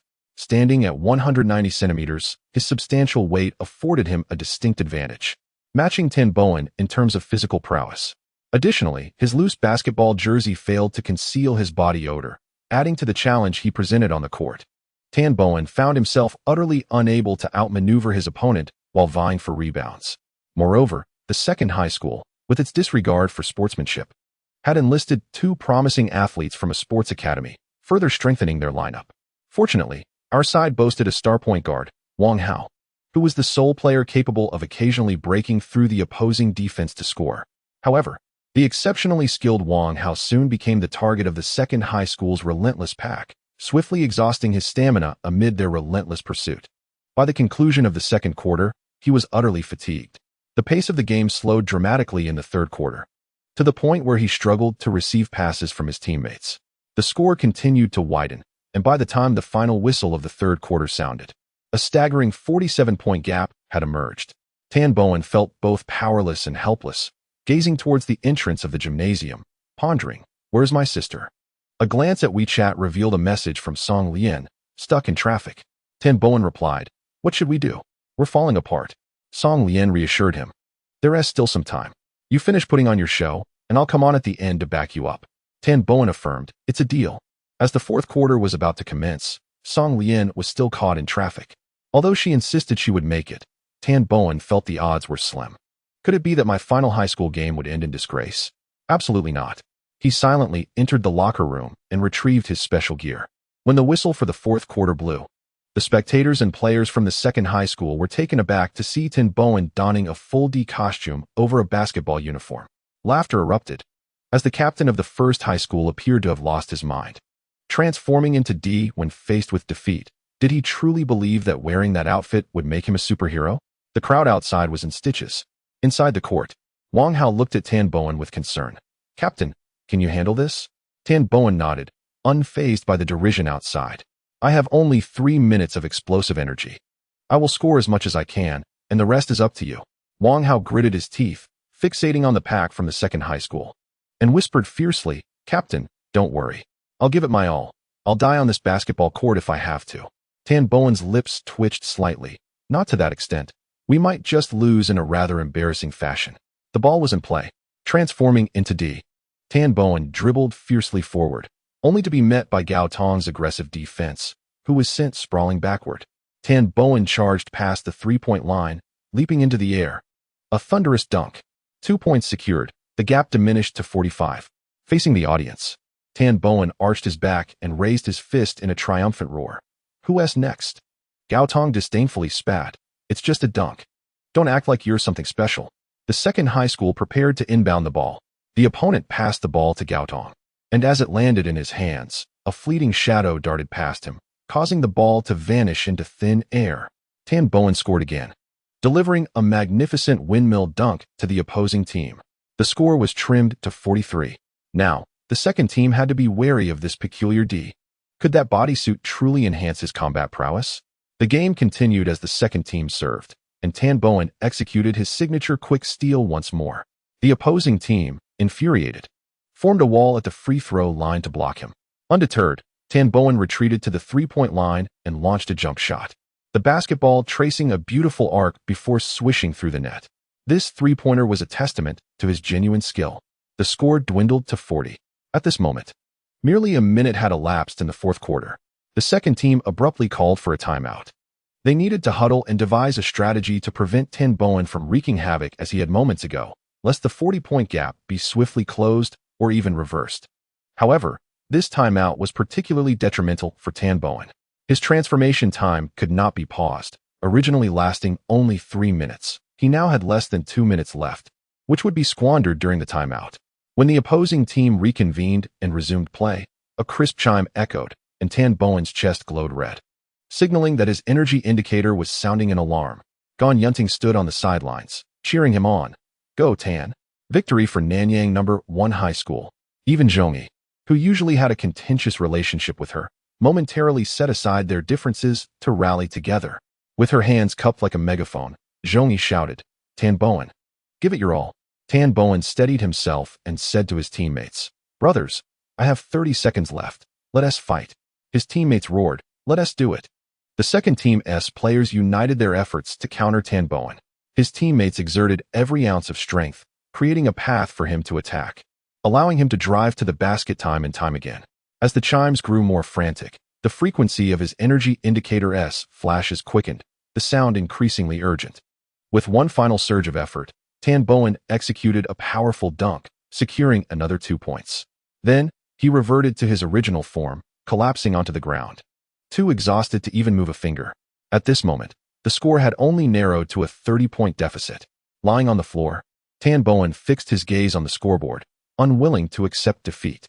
Suddenly, a pair of fair-skinned, delicate legs appeared before him. The owner of these legs, clad in flip-flops and shorts, squatted down, gently stroking Tan Bowen's head as one would a pet, and said soothingly, "Don't worry, I'll handle the rest." Chapter 33. Never seen a beauty dunk before. The first team called for a timeout. Wang Hao raised his hand, signaling to the referee, "We need to make a substitution." A group of young men collaboratively lifted Tan Bowen onto a small bench at the sidelines.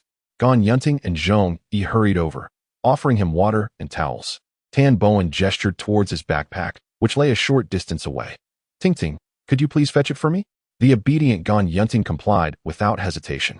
He retrieved a school team jersey from the bag, which was already the smallest size available. Handing it to Song Lian, he chuckled, "Sister, here is your jersey." Song Lian glanced at the number 7 emblazoned on the back. "Why did you choose this number for me?" Tan Bowen grinned and replied, "This number holds special significance. You are our leader, and with the addition of 7, your presence on the court symbolizes giving the opponents a head-over-heels experience." The logic was dizzying. The smallest white jersey hung loosely on Song Lian, resembling a dress. She decided to wear it over her black t-shirt, the drooping fabric obscuring her shorts, creating the illusion that she was not wearing any pants at all. After a bit of stretching to loosen up, Song Lian declared, "All right, let us begin." They stared at her, bewildered. What about your basketball shoes? Looking down, she realized she was still in her home flip-flops. Oh no. I rushed out and forgot to change shoes.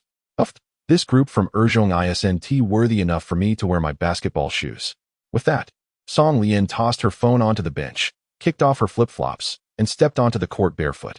From the stands came a familiar voice. Jiang Yi called out. Sister Lian, go for it. Jiang Ting chimed in. Just don't embarrass me, okay?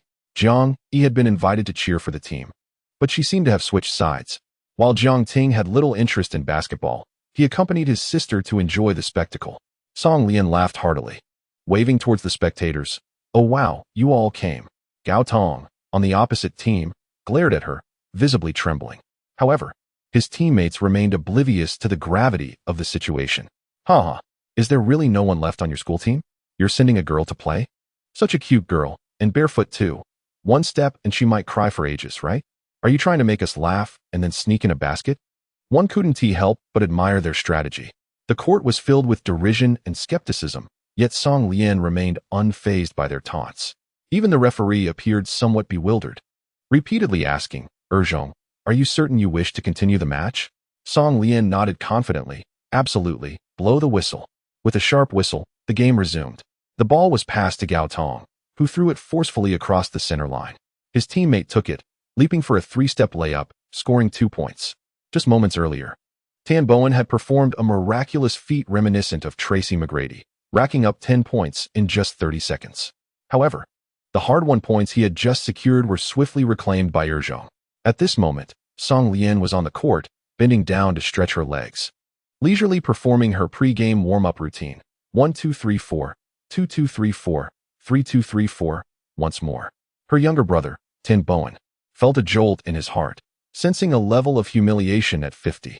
The students from the second school laughed uproariously. Hey girl, you should get off the court. The basketball court is not a place for you to show off your cuteness. Can't you guys from the first school maintain a shred of dignity? They laughed heartily. Tan Bowen felt a deep sense of shame, with his humiliation level now at 100. He couldn't help but feel dizzy. Sister, what on earth are you doing? Standing at the sidelines, Song Lian passed the ball to Wang Hao. Wang Hao attempted to break through but was swiftly surrounded by opponents, finding it impossible to advance. He repeatedly turned back, searching for Song Lian's position, only to see her still performing her fitness routine. 1-2-3-4, 2-2-3-4.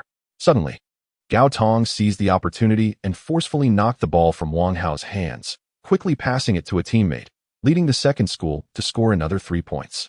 Tan Bowen had completely lost hope for the game, his humiliation level now at 200. At that moment, Gao Tong also felt puzzled.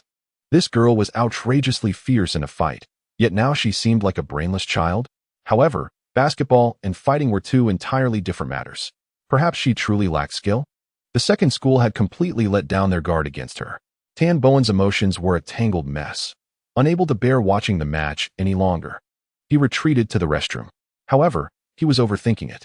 Song Lian would never intentionally lose the game for the sake of humiliation points. Why would she seek humiliation points? To show off. Intentionally losing the match would only undermine her goal of accumulating humiliation points. In truth, Song Lian merely wished to warm up, stretching out her limbs. She chuckled. Wang Hao, pass me the ball. Exhausted yet relieved, Wang Hao finally smiled.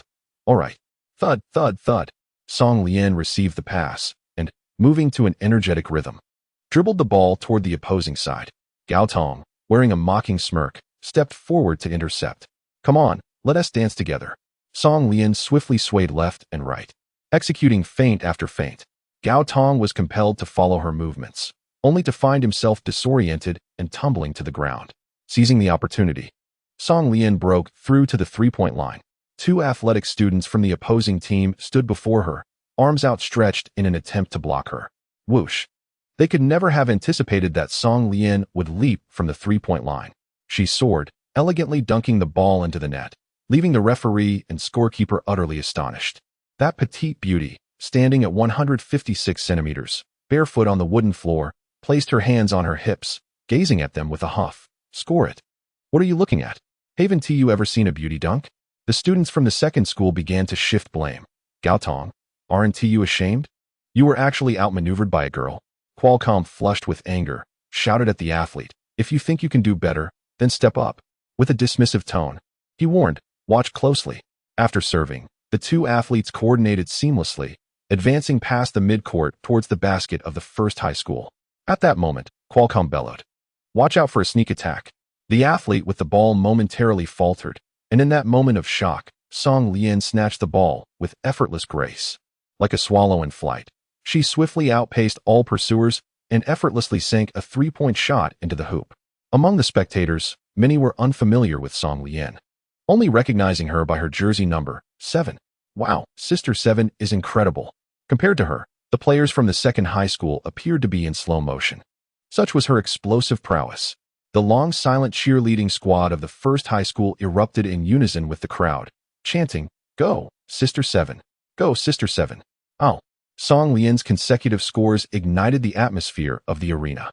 At that moment, everyone was captivated by this young beauty's dazzling performance, except for Gan Yunting, whose gaze was fixated on the phone left on the bench by Song Lian.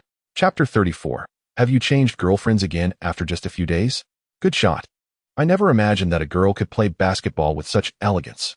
How did Sister 7 acquire her extraordinary dribbling skills? She could easily compete in the NBA. All eyes were firmly locked on Song Lian, and the discussions revolved solely around her. Seizing the opportunity while others were distracted, Gan Yunting stealthily took Song Lian's phone and slipped into the girls' restroom. I must uncover what secrets you are hiding. As a former close friend, Gan Yunting remembered Song Lian's phone unlock code. She tried it, and indeed, the password had not changed. Opening WeChat, the first chat pinned was with her boyfriend, Tan Bowen. Driven by overwhelming curiosity, she decided to delve into the conversation between Song Lian and her boyfriend. Little did she know, Song Lian had long since erased anything she deemed unnecessary from her phone. What remained were only the messages Song Lian wanted her to see or hear. Tan Bowen, sister, why have you become so strong since recovering from your illness? Song Lian, that's my secret. I can't tell anyone. Tan Bowen, am I not anyone? Song Lian, all right, but you must keep it a secret. Tan Bowen, of course. Song Lian, in truth, I was so close to death. Song Lian, that day, several mysterious individuals came to the hospital and had me sign a confidentiality agreement, after which I became a volunteer for some genetic modification project. Song Lian, as a result, not only did I survive, but I also gained certain extraordinary abilities. Tan Bowen, wow, a chosen one. Tan Bowen, then what about my divine light stick? Song Lian, that was made from leftover materials in the lab. It can only temporarily activate the genetic potential within you. Song Lian, just keep this matter to yourself. And please refrain from sharing it with anyone. Oh my goodness, is this truly her secret? Gan Yunting was utterly thrilled, feeling as though she held the upper hand over Song Lian. But what about Jiang Ting? What was the nature of her relationship with him? As Gan Yunting delved into Jiang Ting's chat records, she was astonished to find identical sentiments expressed therein. Jiang Ting had been in a car accident and had also been selected as a volunteer for the gene modification project. From this series of chat logs, Gan Yunting deduced that both Song Lian and Jiang Ting were not well versed in the enigmatic gene modification project. They merely understood that individuals from this organization roamed various hospitals, seeking out young people on the brink of death for collaboration. Gan Yunting had no doubts regarding the authenticity of these chat records, for had she not surreptitiously accessed Song Lian's phone, she would never have uncovered these seemingly extraordinary secrets. Thus, Gan Yunting pondered, if I were to encounter an accident and come close to death, would those mysterious individuals then take me for gene modification as well? Perhaps I could become even more formidable than Song Lian. This thought gradually took root in her mind. Should I find a large truck to collide with? No. What if I were to die on the spot? Jumping from a building is even less feasible. Sigh, devising a method that resembles suicide yet isn't quite so, is indeed a formidable challenge. With her mind preoccupied with these thoughts, she wandered back while clutching Song Lian's phone in a daze. At that moment, Tan Bowen emerged from the men's restroom and caught sight of her, his expression tinged with suspicion. Why is my sister's phone in your possession? Startled, Gan Yunting quickly replied. She was playing basketball, right? As her best friend, of course, I must safeguard her valuable belongings. Tan Bowen appeared somewhat unconvinced and questioned her in a tone laced with a hint of menace. Did you peek at my chats with her? Gan Yunting shook her head vigorously. Absolutely not. I don't even know her unlock password. Tan Xiao, please don't look at me like that. It frightens me. Tan Bowen softened his demeanor, wrapping his arms around her waist. I was merely joking. How could I ever be fierce with you? Upon returning to the court, Tan Bowen was astonished to discover that the score on the scoreboard had been equalized. Song Lian, with a basketball tucked under her arm, wore an air of arrogance as she regarded her opponent, Gao Tong. Just moments ago, she had blocked Gao Tong's shot despite a significant height disadvantage. The opposing team's morale had already plummeted, and a timid query escaped their lips. Seven sister, do you have any advice? Song Lian chuckled and replied, the court is merciless. There is no advice, only cheers and cries. Cheers are for me. Wow, how impressive. Cries are for you. Oh, how embarrassing. How cruel it is. The impact may be minimal, yet the insult is profoundly potent. On the basketball court, exchanging playful banter is typically a common occurrence. However, when such words emanate from the lips of that barefooted beauty, the players of the second high school team felt utterly humiliated before their peers. Song Lian had grown weary of slam dunks. Now, she simply stood near the three-point line, effortlessly sinking three-pointers with impeccable precision. Never before had a game felt so interminable to the members of the second high school team. Nanyang First High had not only overtaken the score, but was also steadily widening the gap. When the final whistle blew, the score difference soared to an astonishing 55 points. Nanyang First High celebrated a resounding victory. Sister 7 is incredible. The school beauty is magnificent. Lian, you are amazing. As Song Lian returned to the sidelines and slipped off her jersey to don her flip-flops, Zhong Yi took the initiative to massage her legs, her eyes brimming with admiration. Lian, you are truly remarkable. The opponents were simply too weak. It was just a casual game, Song Lian replied, glancing around. By the way, where's my phone? Gan Yunting pointed discreetly to the small bench behind her, saying, it's right there. Oh, thank you. The astute Sister 7 had already seen through everything, a subtle smile gracing her lips. Upon opening her phone, she noticed an unread message from Jiang Ting. Well played. Let us celebrate with some milk tea. See you at the entrance. Song Lian replied, I'll be there shortly. She tucked her phone away and hurriedly exited the gymnasium. Tan Bowen called out from behind, Sister, there's a celebration banquet later. I'm treating. I'll pass. You all enjoy yourselves. Watching her rush away, Tan Bowen shook his head in resignation, chuckling. I really don't understand why she is so eager for old Jiang. Jiang Ting and Jiang Yi stood side by side at the gym's exit, and coincidentally, Song Rin and Li Xianying were also present. As a result, Song Rin felt an uncomfortable sensation wash over him. Why was his sister's male classmate staring at him so intently? It felt somewhat sinister. Sure enough, Jiang Ting broke the silence with a grin. Oh, isn't this Song Rin? Haven't seen you in days. Have you changed girlfriends again? Chapter 35. The hardship of soft rice. Song Rin's eyes widened in disbelief. What the hell? Who are you? I don't even know you. You shouldn't speak so carelessly. If it weren't for the fact that you sit next to my sister, I'd be tempted to teach you a lesson. Fortunately, after their previous misunderstanding, Li Xianying no longer hastily suspected Song Rin. She observed Jiang Ting's expression with interest and quickly realized he was merely teasing. Unaware of the backstory, Li Xianying found the jest rather dull and merely smiled in response. Irritated, Song Rin said, Xianying, let us leave for now. Otherwise, when my sister's neurotic self comes out, who knows what sort of trouble she'll stir up. Jiang Ting clenched his fists, the sound of cracking knuckles echoing. Who are you calling neurotic? What is it to you? Song Rin shot him a glare, only to be pulled away by Li Xianying. Jiang Yi tugged at her brother's sleeve. Brother, do you care so much about Sister Lian? Jiang Ting snorted. I couldn't care less about her. But why are you so angry when her own brother is just venting? Jiang Yi's probing questions left him momentarily speechless. Fortunately, Song Lian's arrival alleviated the awkwardness. Apologies for making you wait. The previously arrogant Song Lian transformed into a sweet and charming presence before Jiang Ting. Jiang Yi affectionately linked arms with her. Sister Lian. You're amazing at basketball. Haha, I'm just average. Where shall we go next? Jiang Ting replied. I'd like to find a bubble tea shop with Wi-Fi to catch up on some work. I've written quite a few drafts that I'm ready to upload. Song Lian pointed across the street.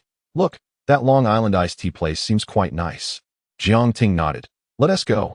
Today I'll treat you. And you can pick up the tab. Song Lian beamed. Sounds good. Jiang Yi tilted her head, feeling a bit dazed. Is my brother really so bold and flirting? He asked, taking advantage of the situation. But it seems Sister Lian really enjoys this. It felt as if her brother were the girl, being pampered by Sister Lian. As Jiang Ting walked a few steps ahead, he turned back and asked, Xiao Yi, why are you in a daze? Ah, Jiang Yi's mind raced, and she smiled. Brother, I'll head home to do my homework. You and Sister Lian can chat slowly. Bye. Hey, don't go. Jiang Ting called out several times. But Jiang Yi pretended not to hear and hopped onto the bus home. The thoughtful sister certainly didn't want to be a third wheel. Jiang Ting and Song Lian exchanged glances. Initially, they sought a casual excuse for Song Lian to spend more time with his younger sister, yet it had backfired. Song Lian asked, Are we still going for bubble tea? Jiang Ting grunted, Sure, as long as you're paying. As they crossed the crosswalk and pushed open the door, Song Lian was genuinely startled. She spotted their homeroom teacher, Lu Gui, seated with the Ice Queen, Tao Jia, in a corner of the bubble tea shop, correcting each other's assignments. Song Lian nudged Jiang Ting with her elbow and gave him a look. Hey, should we go say hi? Jiang Ting shook his head vigorously, fearing their teachers might misinterpret their relationship. However, Lu Gui caught sight of them in the reflection of the floor-to-ceiling window and turned to ask, What are you two doing here? Song Lian forced a smile. Hello, Uncle Gui. Hello, Teacher Tao. Tao Jia looked up at the sound and smiled faintly. This bubble tea shop is mine. Feel free to sit. Just pretend I'm not here with Lu Gui. Oh, I see. Lu Gui glared at Jiang Ting, then cast a sympathetic glance at Song Lian, unable to resist asking, Are you two dating? Before Jiang Ting and Song Lian could respond, Tao Jia slammed her hand on the table. You should keep your mouth shut if you don't want to stir up more trouble. Lu Gui was momentarily taken aback. However, they were met with a fierce glare from Tao Jia, who commanded, Be quiet. It appears that Tao Jia's authoritative presence could not only intimidate students, but even manage Lu Gui to submit to her will. Song Lian, feeling mischievous, teasingly inquired, Uncle Gui, are you and Teacher Tao? Lu Gui's face flushed instantly. No, with the recent power outages, the area around my rented apartment has been without electricity. It's sweltering without air conditioning, so I came to Teacher Tao's shop to enjoy some cool air. Song Lian let out a prolonged oh. To her surprise, Tao Jia's cheeks flushed as well. Classmate Song Lian, it is inappropriate to jest about teachers. All right. Song Lian and Jiang Ting exchanged amused glances, realizing that Teacher Tao possessed a gentle side when away from the classroom. Jiang Ting insisted on sitting in the farthest corner, opening his laptop and connecting to the Wi-Fi to work alone. Bored, Song Lian couldn't help but eavesdrop on the conversation between Lu Gui and Tao Jia.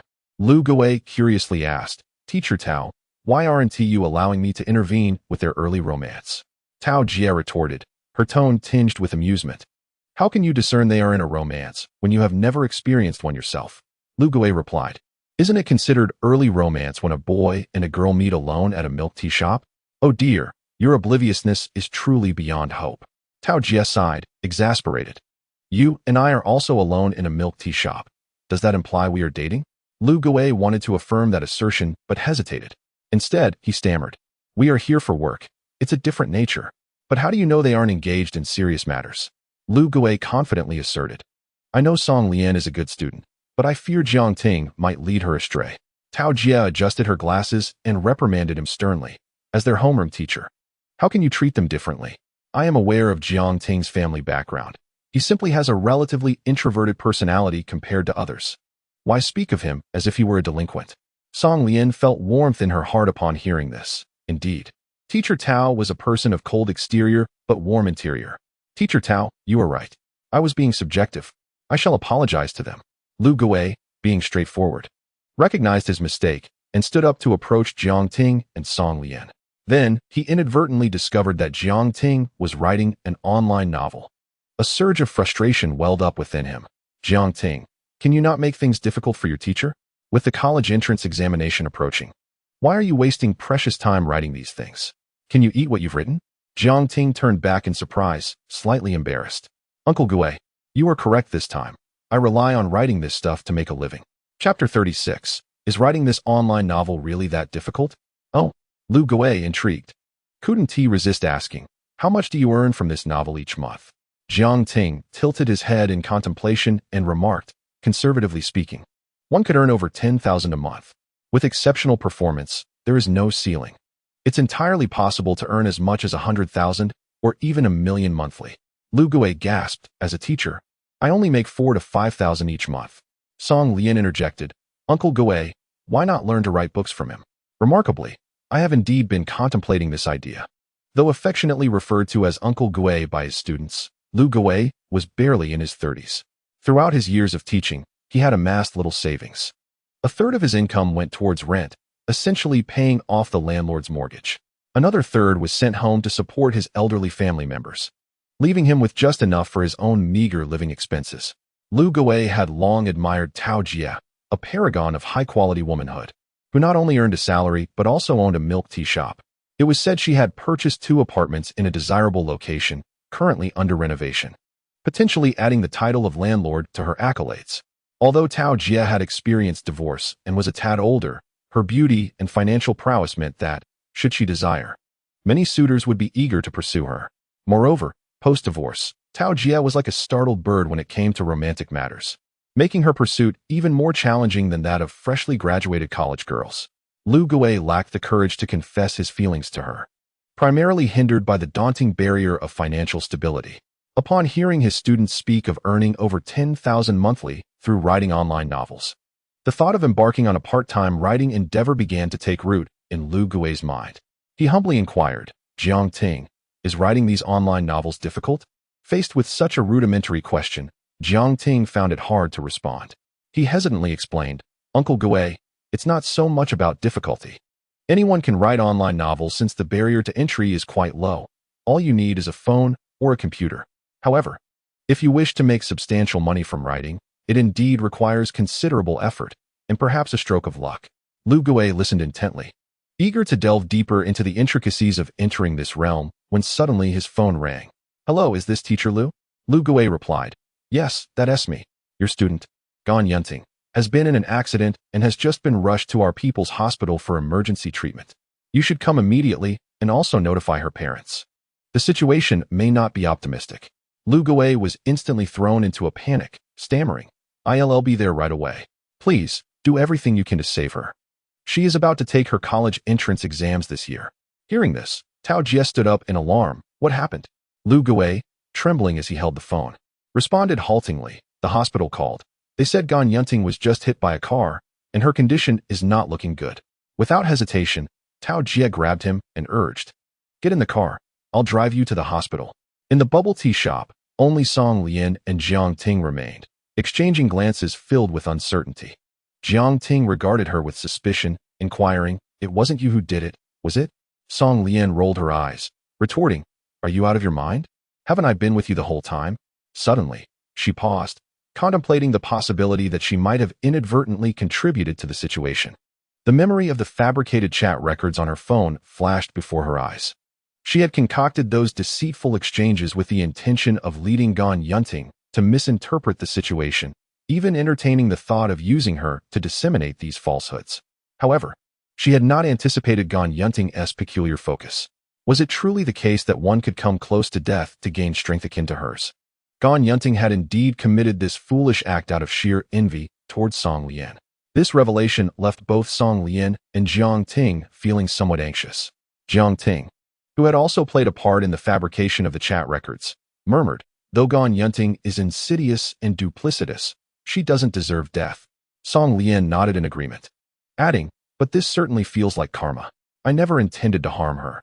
If she hadn't snooped through my phone, this wouldn't have happened. How about we visit the hospital? She suggested. Yes, let us do that.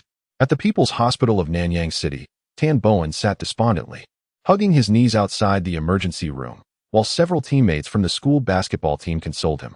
Just moments ago, they had been preparing to celebrate at a hot pot restaurant.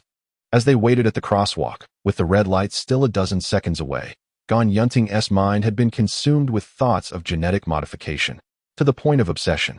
Seeing a speeding truck, she had recklessly thrown herself into its path in a bid to fabricate an accident. Tan Bowen had immediately flagged down a private car to rush her to the hospital, but by the time they reached the emergency room, she was barely clinging to life. Lu Gui and Tao Jia arrived upon hearing the news, anxiously inquiring about the events that transpired. Are Gan Yunting's family members here? We need a signature. A nurse emerged from the emergency room, holding Gan Yunting's critical condition notice and a waiver for the family to sign. Tao Jia nudged Lu Gui, asking, Have you notified Gan Yunting's parents? Lu Gui hesitated, Her parents were imprisoned years ago for commercial fraud and are still incarcerated. Everyone fell silent, struck by the shocking revelation. Both of Gan Yunting's parents were serving time. What were they to do now?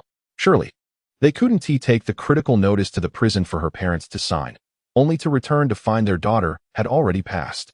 Lu Guo turned to the nurse. I am her homeroom teacher. May I sign on behalf of her parents? Given the urgency of the situation, the nurse reluctantly agreed.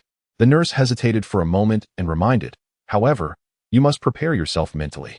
In the unfortunate event of the worst outcome, the child's parents are likely to seek you out for answers, as you are the one who signed on their behalf. Lu Guo inhaled deeply and nodded, I will sign. When Song Lian and Jiang Ting arrived at the hospital, everyone was silently waiting outside the emergency room. The rescue lights did not extinguish until after 3 p.m. The lead surgeon emerged, his face etched with fatigue, shaking his head with a sigh, alas. Instantly, a sense of dread enveloped the crowd.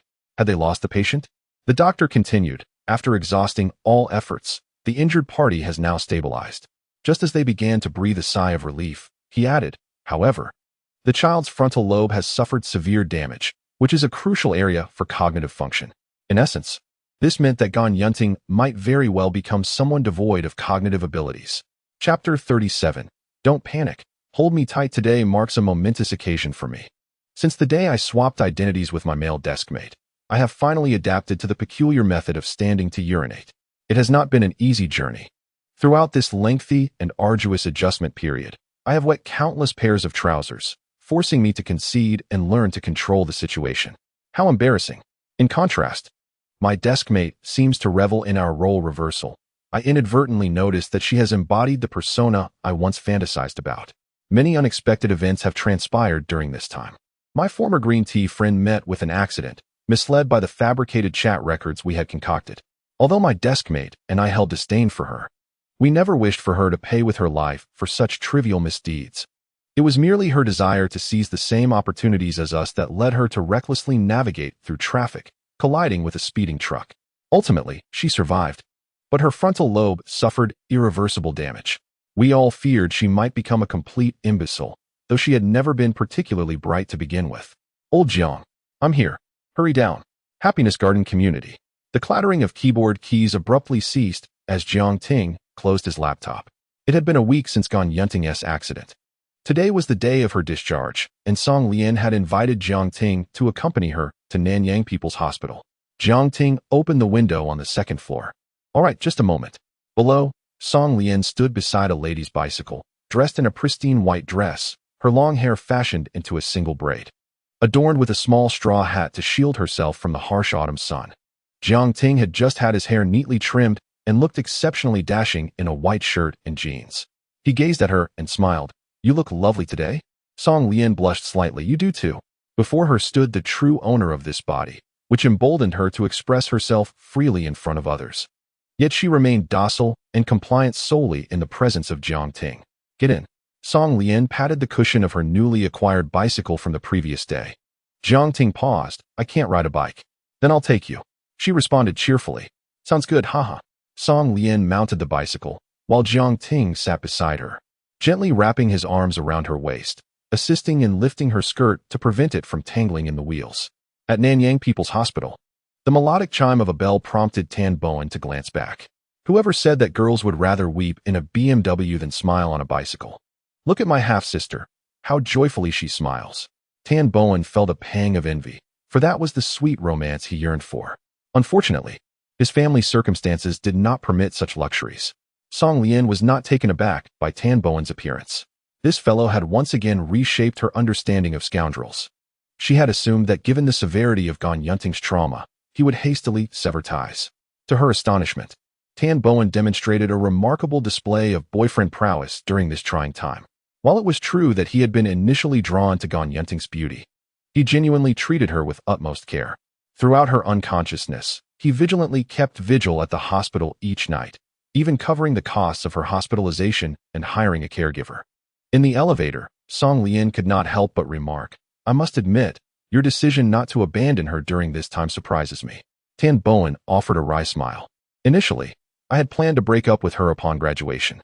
There are so many beautiful senior sisters waiting for my affection. I certainly do not wish to remain tethered to this green tea tree. Nevertheless, what happened to Ting Ting occurred under my watch, and failing to protect her is my responsibility. Now that her mind is impaired, I cannot simply walk away.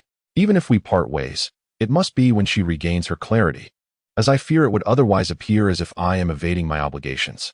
This scoundrel, with the most admirable principles, remained steadfast in his convictions.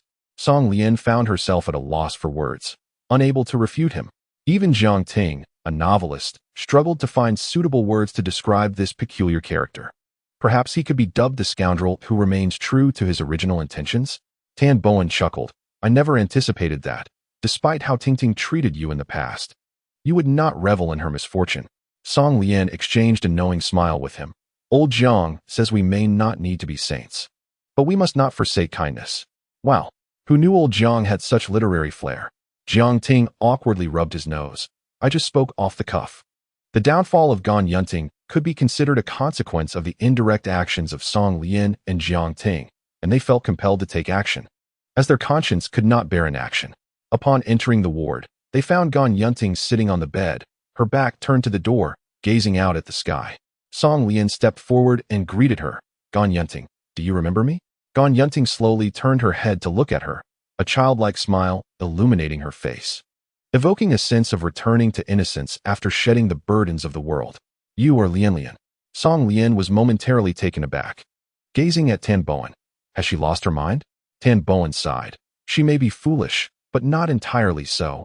She has lost the capacity for emotional recognition. Her emotional world is now akin to a pristine white canvas. If you tell her whom to like, she will like them. If you tell her whom to loathe, she will harbor deep-seated hatred against them. Song Lian exchanged glances with Jiang Ting, both sensing a flicker of relief in each other's eyes. Transforming from a green tea bitch to a naive sweetheart? For Gan Yunting, this might indeed be a favorable outcome. Tan Bowen not only packed Gan Yunting's belongings, but also knelt down to assist her in putting on her shoes and socks. Such a tender act was truly unexpected from a pampered rich heir. It was no wonder so many girls were enamored with him, even if they were aware of his playboy nature. Let us go. Ting Ting, I'll escort you home. Tan Bowen specially requested his father's chauffeur to take Gan Yunting back to her previous residence, and even hired a female caregiver to attend to her daily needs. Gan Yunting would still be able to return to school. Aside from her emotional deficits, she was relatively normal. However, her ability to care for herself would require a lengthy recovery process.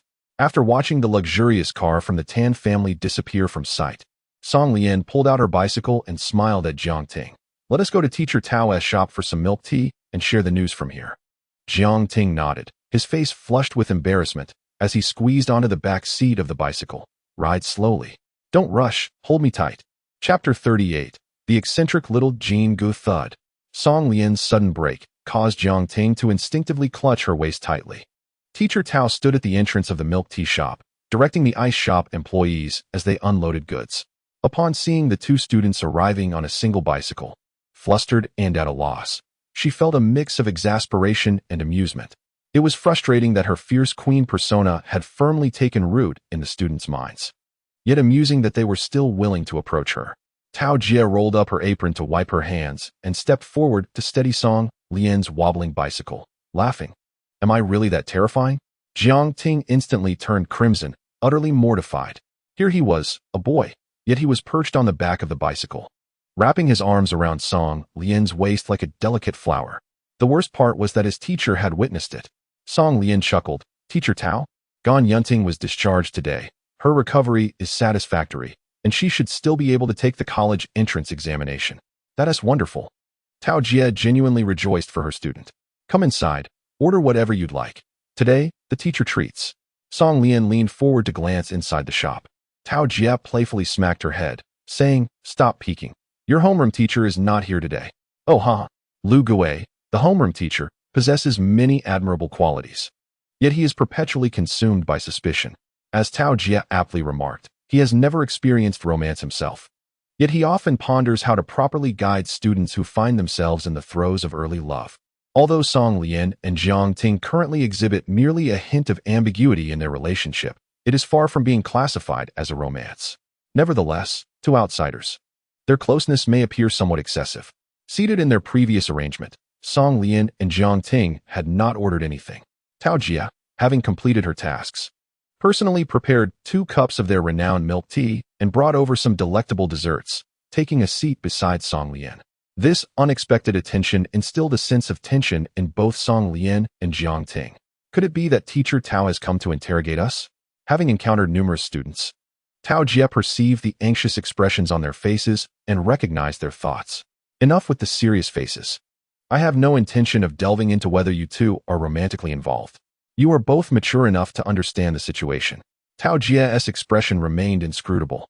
Tentatively, Song Lian inquired, Teacher Tao, do you oppose students engaging in early romance? With a feigned glare, Tao Jia replied, from the perspective of student regulations, I must express my opposition. However, does my opposition truly hold any weight? Before I became the director of education, I once taught a class of seniors.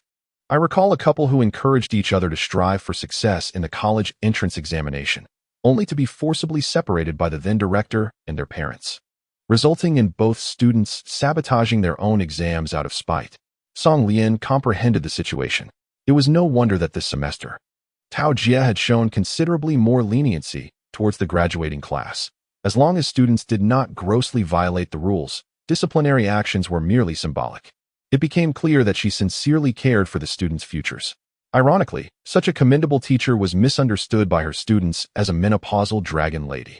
Both Song Lian and Jiang Ting felt a surge of gratitude, exclaiming, Teacher Tao, you are truly kind to us.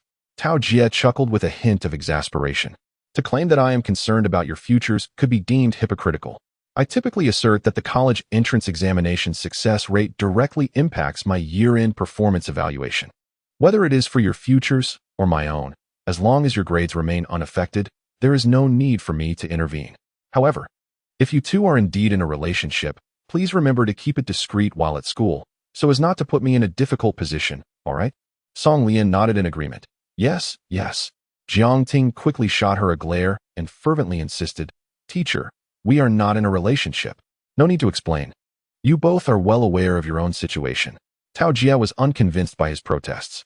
The school bell clings to you within the school, and even outside of it. She remains close. The last time you were punished in class, Song Lian didn't mind being drenched by your water at all. What does this indicate? It is evident that Song Lian must have some feelings for you. Do you, Jiang Ting, not feel even the slightest flutter of emotion for her? You claim that the two of you are not in a romantic relationship. Who would believe that?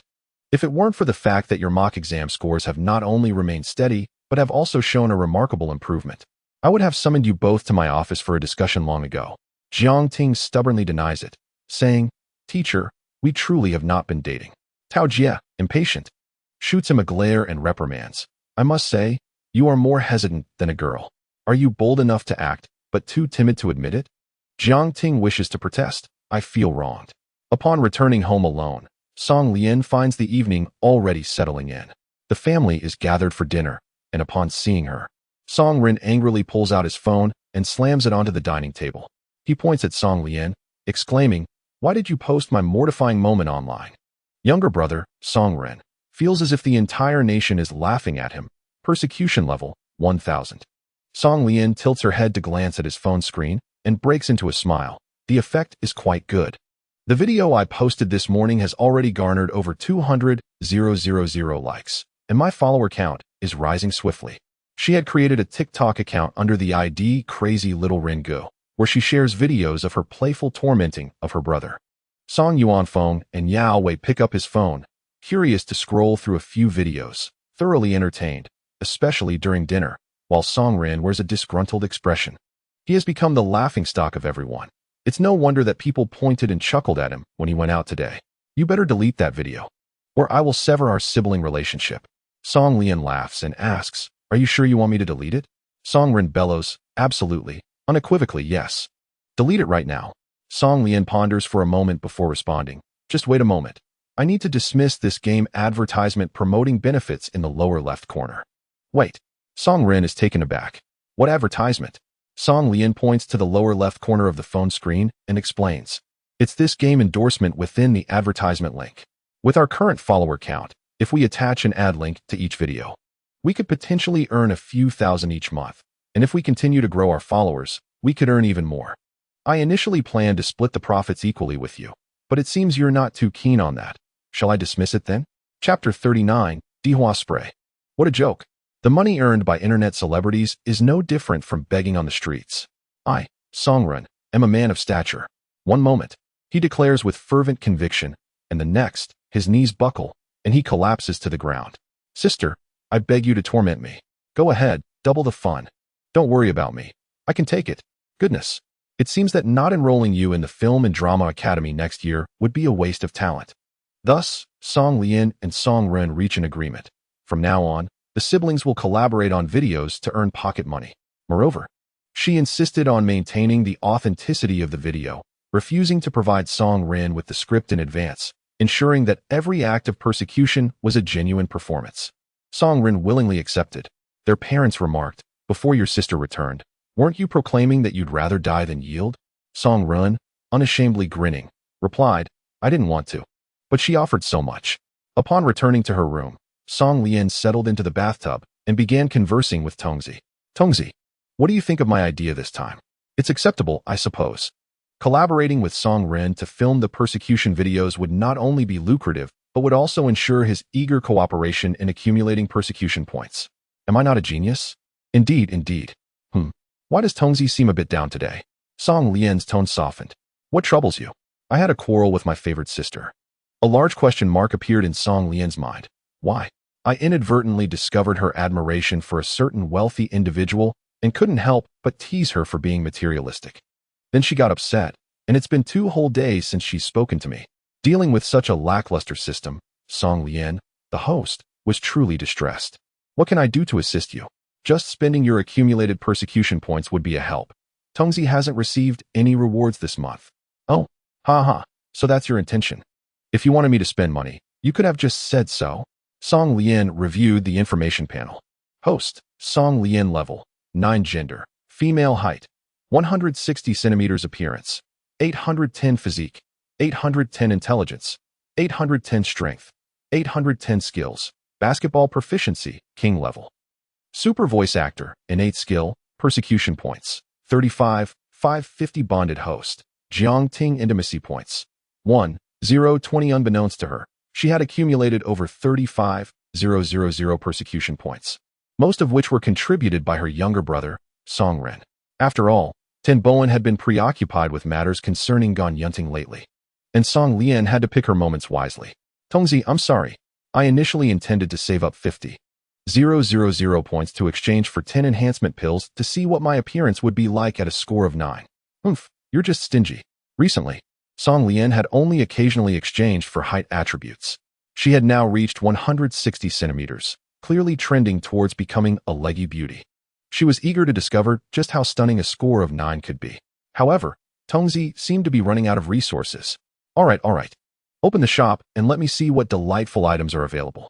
Tongzi updated a batch of goods yesterday, and there's a fun item. What is it? Dihua spray. Item description. After the host applied the Dihua spray on her younger brother, he became consumed with an uncontrollable imagination, interpreting every word spoken by the host as a personal strategy. Exchange price, 5,000. What? Ha, this is amusing. I'll buy it. Ding. 5,000 points of persecution consumed. You have obtained Dihua Spray X1. Song Lian emerged from the bathtub, dried herself off, and donned her pajamas. She stealthily crept into Song Ren's room.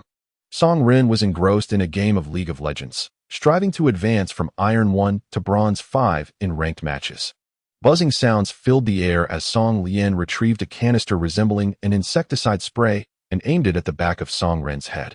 He felt a sudden chill at the nape of his neck, followed by an involuntary shiver coursing through his body. In a moment of distraction, his control over the support robot faltered, inadvertently drawing the enemy's tank character towards him. The tank unleashed a devastating ability, sending his team flying, and the opposing team erupted in laughter as they obliterated their nexus, marking yet another failure in Song Ren's quest for bronze. Brother, Song Ren, fails to advance to bronze for the 13th time, persecution points, 10. Wait, are you serious? How come I only gained 10 persecution points? No mistake was made. His mentality has been fortified by your actions. Indeed, Song Ren maintained an expression of calm, as if he had anticipated this outcome. Sis, what on earth did you spray on me? Song Lian chuckled and replied, Little brother, allow me to pose a question. Song Rin nodded in eager compliance. Sure, go ahead. Imagine I present you with two options. Option A grants you the prowess of a grandmaster, transforming you into a gaming expert, and the price is 1 million. Option B bestows upon you a decade of cerebral thrombosis, but you must ingest a morsel of excrement. Which do you choose? Song Rin paused, momentarily taken aback. His sister was indeed eccentric. Who could pose such a question without having experienced a decade of cerebral thrombosis? It was an obvious choice, definitely A.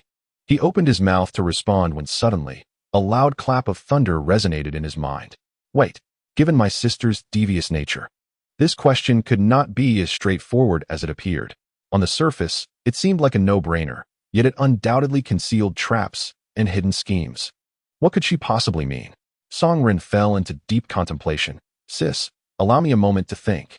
Song Lian furrowed her brow and tilted her head, regarding her brother with an expression of incredulity. Was there truly a need for contemplation over such a question? Goodness, this Dihua spray is indeed entertaining. After half an hour of self-analysis, Song Rin was still unable to discern the crux of the issue. However, it was evident that his sister intended to coax him into choosing A, so opting for the opposite should surely ensure his safety. I shall not fall for your tricks. With newfound confidence, Song Rin declared, Sis, I've made my decision. I choose B. After enduring a decade of cerebral thrombosis, one might as well indulge in a moment of absurdity. Chapter 40. Did that man truly venture out to purchase such a thing? Ding. The charm of the younger brother, Song Run, has expired. Younger brother, Song Run, feels his intellect has been insulted with a persecution value of 200. The effects of the charm spray last merely around half an hour per application. Upon regaining his senses, Song Run, in a moment of realization, slapped his own face twice in frustration.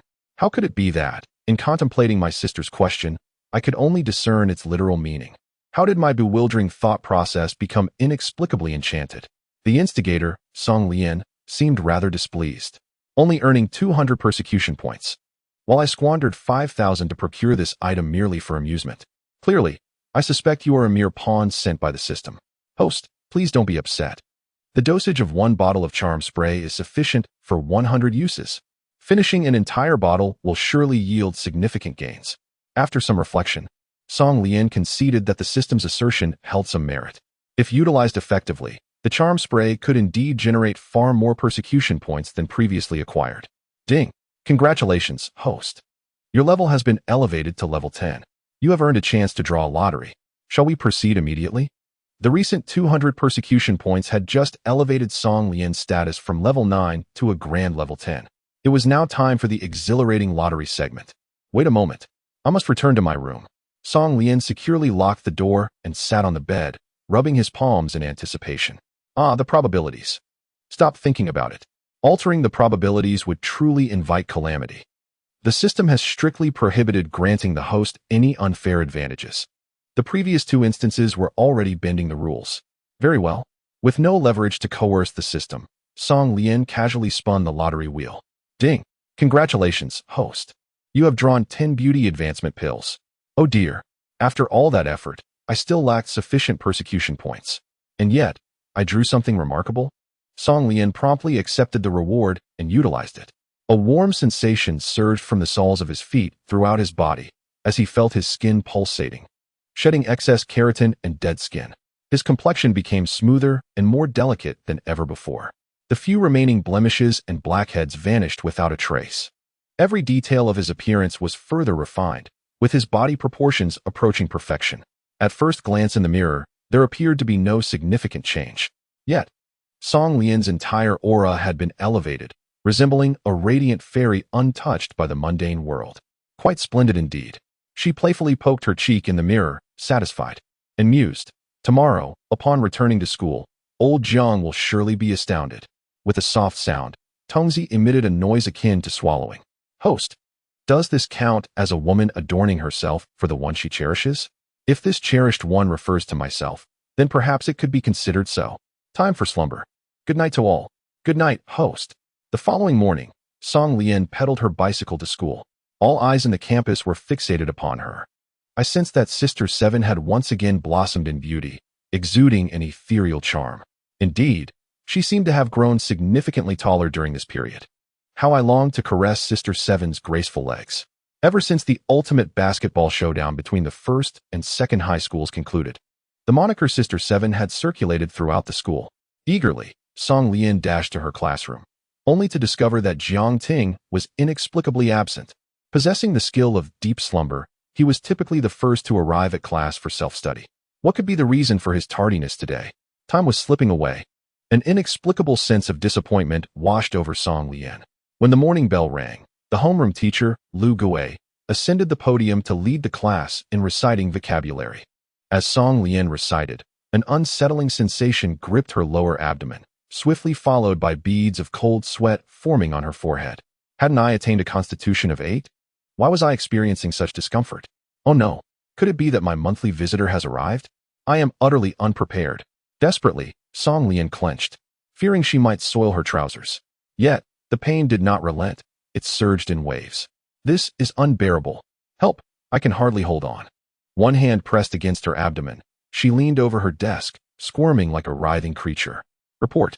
Jiang Ting's voice echoed from the classroom entrance. Arriving late. He grasped a black plastic bag in his hand. Lu Gui glared at him and reprimanded. Why are you late again? Jiang Ting explained. I encountered a traffic jam on my way. Lu Gui scrutinized him with suspicion, huffing, Come in. Thank you, Uncle Gui. Jiang Ting exhaled in relief, hurrying to his seat. A boy who had long harbored a crush on the school beauty maliciously extended his nose and tore open Jiang Ting's black plastic bag. With a thud, a packet of sanitary pads tumbled to the floor. The students flanking the aisle froze in shock. The mischievous boy swiftly snatched up the sanitary pads, holding them aloft and mockingly exclaiming, Ha! Jiang Ting, are you not a pervert? A grown man buying these things? This is hilarious. The classroom fell silent. All eyes locked on the two of them. Meanwhile, Lu Gui's expression had turned exceedingly grim. Jiang Ting's face flushed crimson. He was at a loss for words, utterly mortified. Zhong Yi glanced at him, then at the visibly pained Song Lian, and suddenly, understanding dawned upon her. Pointing at the instigator, she admonished, Yang Shuashan, return his belongings. Yang Shuashan suddenly realized he had been overly impulsive. After all, it was a rare opportunity to embarrass his rival in public, and he had struggled to contain his emotions. Nevertheless, Jiang Ting had already suffered public humiliation. His objective had been achieved, so he shoved the package of sanitary napkins back into Jiang Ting's hands, saying, Here, take it back. Jiang Ting, head bowed, retreated to his seat, silently handing the sanitary napkins to Song Lian. Song Lian paused in surprise. You were late today just to buy this for me? Jiang Ting's voice was barely a whisper. Yes, you should change quickly. He had anticipated that Song Lian would likely forget about her menstrual cycle. It was only when he passed by the supermarket earlier that he suddenly remembered. After all, he possessed the spirit of a girl. His naturally timid disposition was not easily overcome. In an effort to avoid being seen by others while purchasing the sanitary napkins, he meandered through the supermarket for over 10 minutes, only approaching the checkout when the area was devoid of customers, his face flushed with embarrassment. He never expected to be subjected to such public scrutiny in class.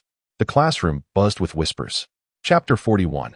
She actually secretly became beautiful without my knowledge in the restroom. Song Lian stared at the item, feeling utterly helpless. Memories may be shared, but her technique was quite unpracticed. Cautiously, she affixed the item to her underwear, pulling it up and repeatedly checking for any leaks. Lian, are you all right?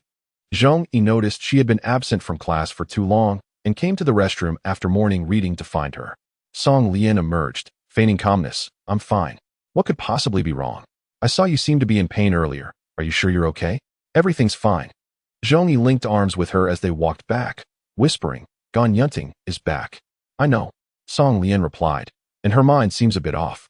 Since we are classmates, let's avoid provoking her in the future. Zhong Yi nodded. I must admit, I have a bit of admiration for Tan Bowen. He treats Gan Yunting exceptionally well, almost with meticulous care. Song Lian remarked, aside from being fickle, he doesn't really have any other flaws. Zhong Yi chuckled. Old Jiang is the better choice. He is a steady and reliable boyfriend. Song Lian vehemently denied. Don't joke about me and old Jiang. We are not in a relationship. He is not my boyfriend. Zhong Yi looked unconvinced. Come on. He bought you sanitary napkins. If he weren't your boyfriend, how could he remember your menstrual cycle so precisely? Well then, with Zhong Yi saying so, it seemed the entire class had likely misunderstood. Tao Jie had even warned them to keep a low profile just yesterday. Song Lian grew weary of defending herself. Let them misunderstand. After all, she had nothing to lose. In the classroom, Yang Shuashan, who had just deliberately provoked Jiang Ting, began to stir trouble again once the homeroom teacher had left. Sitting impolitely on Jiang Ting's desk, he hurled a barrage of insults at him. Old Jiang, do you honestly believe that Song Lian would ever look your way? Buying her sanitary pads? What a farce. Are you trying to play the warm-hearted man? Is it amusing to self-indulge in your own fantasies? Surrounding them were several boys eagerly waiting to witness the spectacle, none standing in Jiang Ting's defense. Naturally, Jiang Ting, who had always struggled to fit in, found himself close to the campus beauty they all admired, making him the target of their collective disdain. Seizing the opportunity to mock him, these rivals reveled in his humiliation. Yang Shuashan escalated his taunts, even exposing Jiang Ting's scars in public. You, an orphan without parents, should abandon such daydreams. What gives you the right to pursue Song Lian? Is it your meager 600 yuan monthly subsidy? Jiang Ting, suppressing his fury, replied in a low voice. Could you please be quiet? Yang Shuashan smirked, taunting. Did I hit a nerve? Are you upset? Jiang Ting clenched his fists, bewildered by the sheer number of despicable and lowly individuals in this world. Although he had not experienced Jiang Ting's painful past, he could glean from his memories the darkness of that upbringing. How could Yang Shuashan brazenly use such matters as fodder for mockery? Do I seem so easy to bully? After all, I possess a fighting spirit of 8. Rising to his feet, Jiang Ting prepared to confront the trouble with force.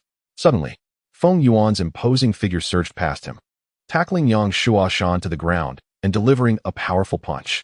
Bang! Yang Shuashan's lip split immediately. Gripping his collar, Feng Yuan glared fiercely and declared, I see you as an orphan, born of a mother but raised without a father.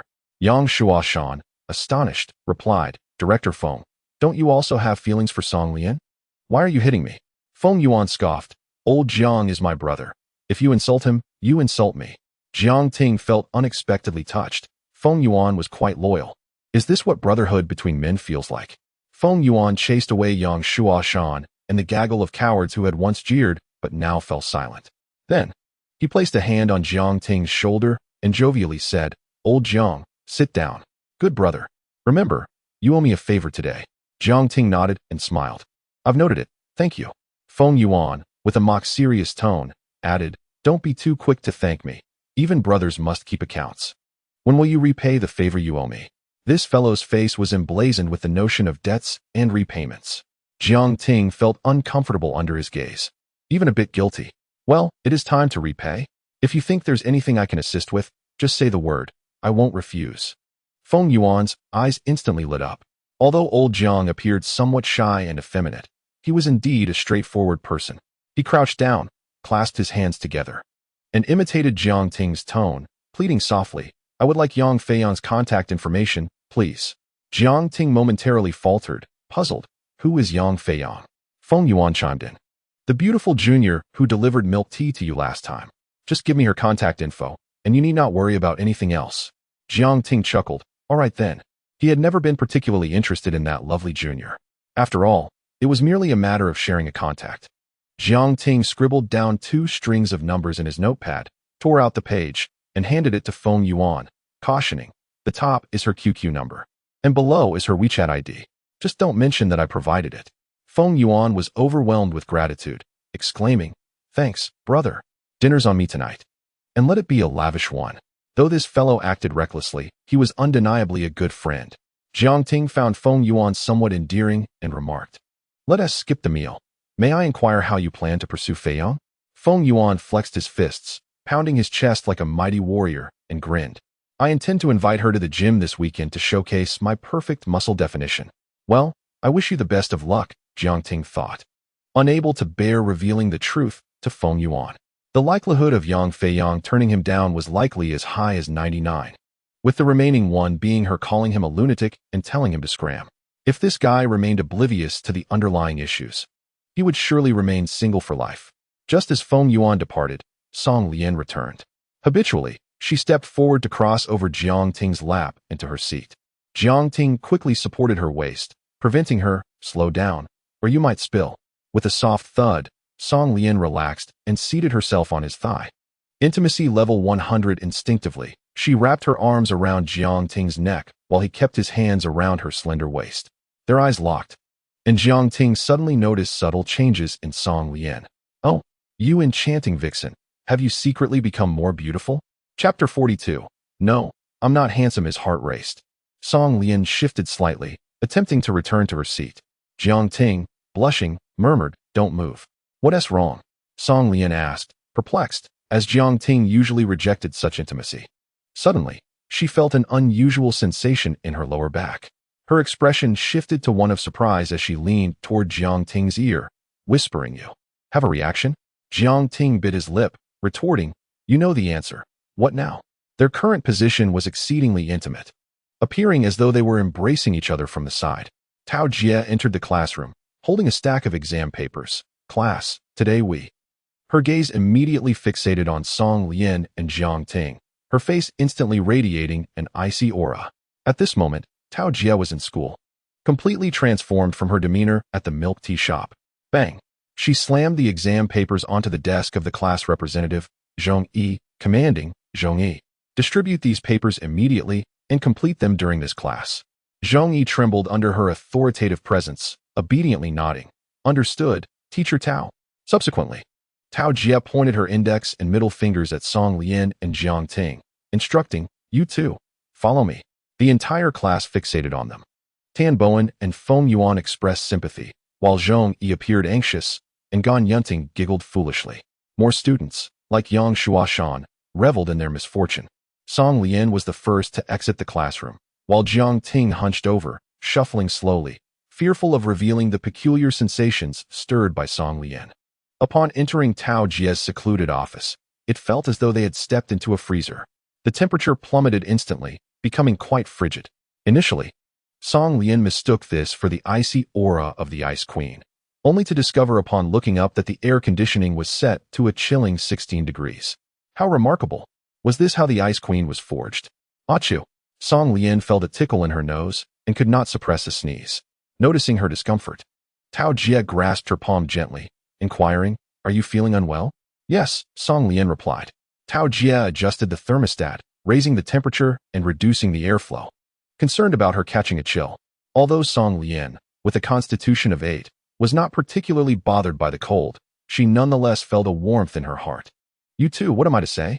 Yesterday, at the milk tea shop, you both promised to keep a low profile at school, yet today, in front of everyone, you were embracing each other.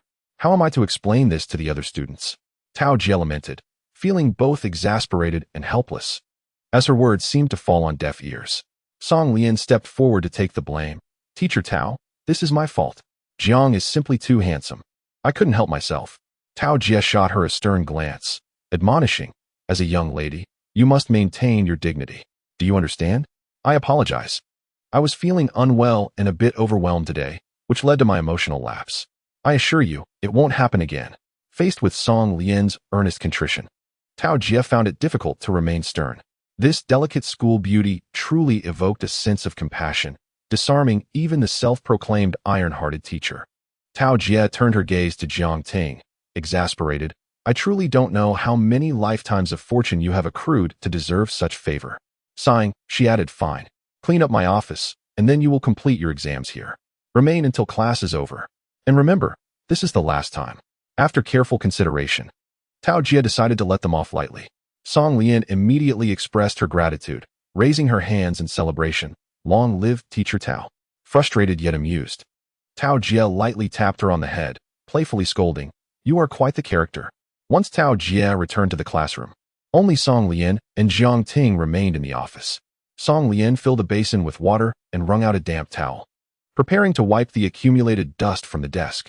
However, Jiang Ting snatched the wet towel from her hands and said, "You go ahead and work on your exam. I'll take care of this."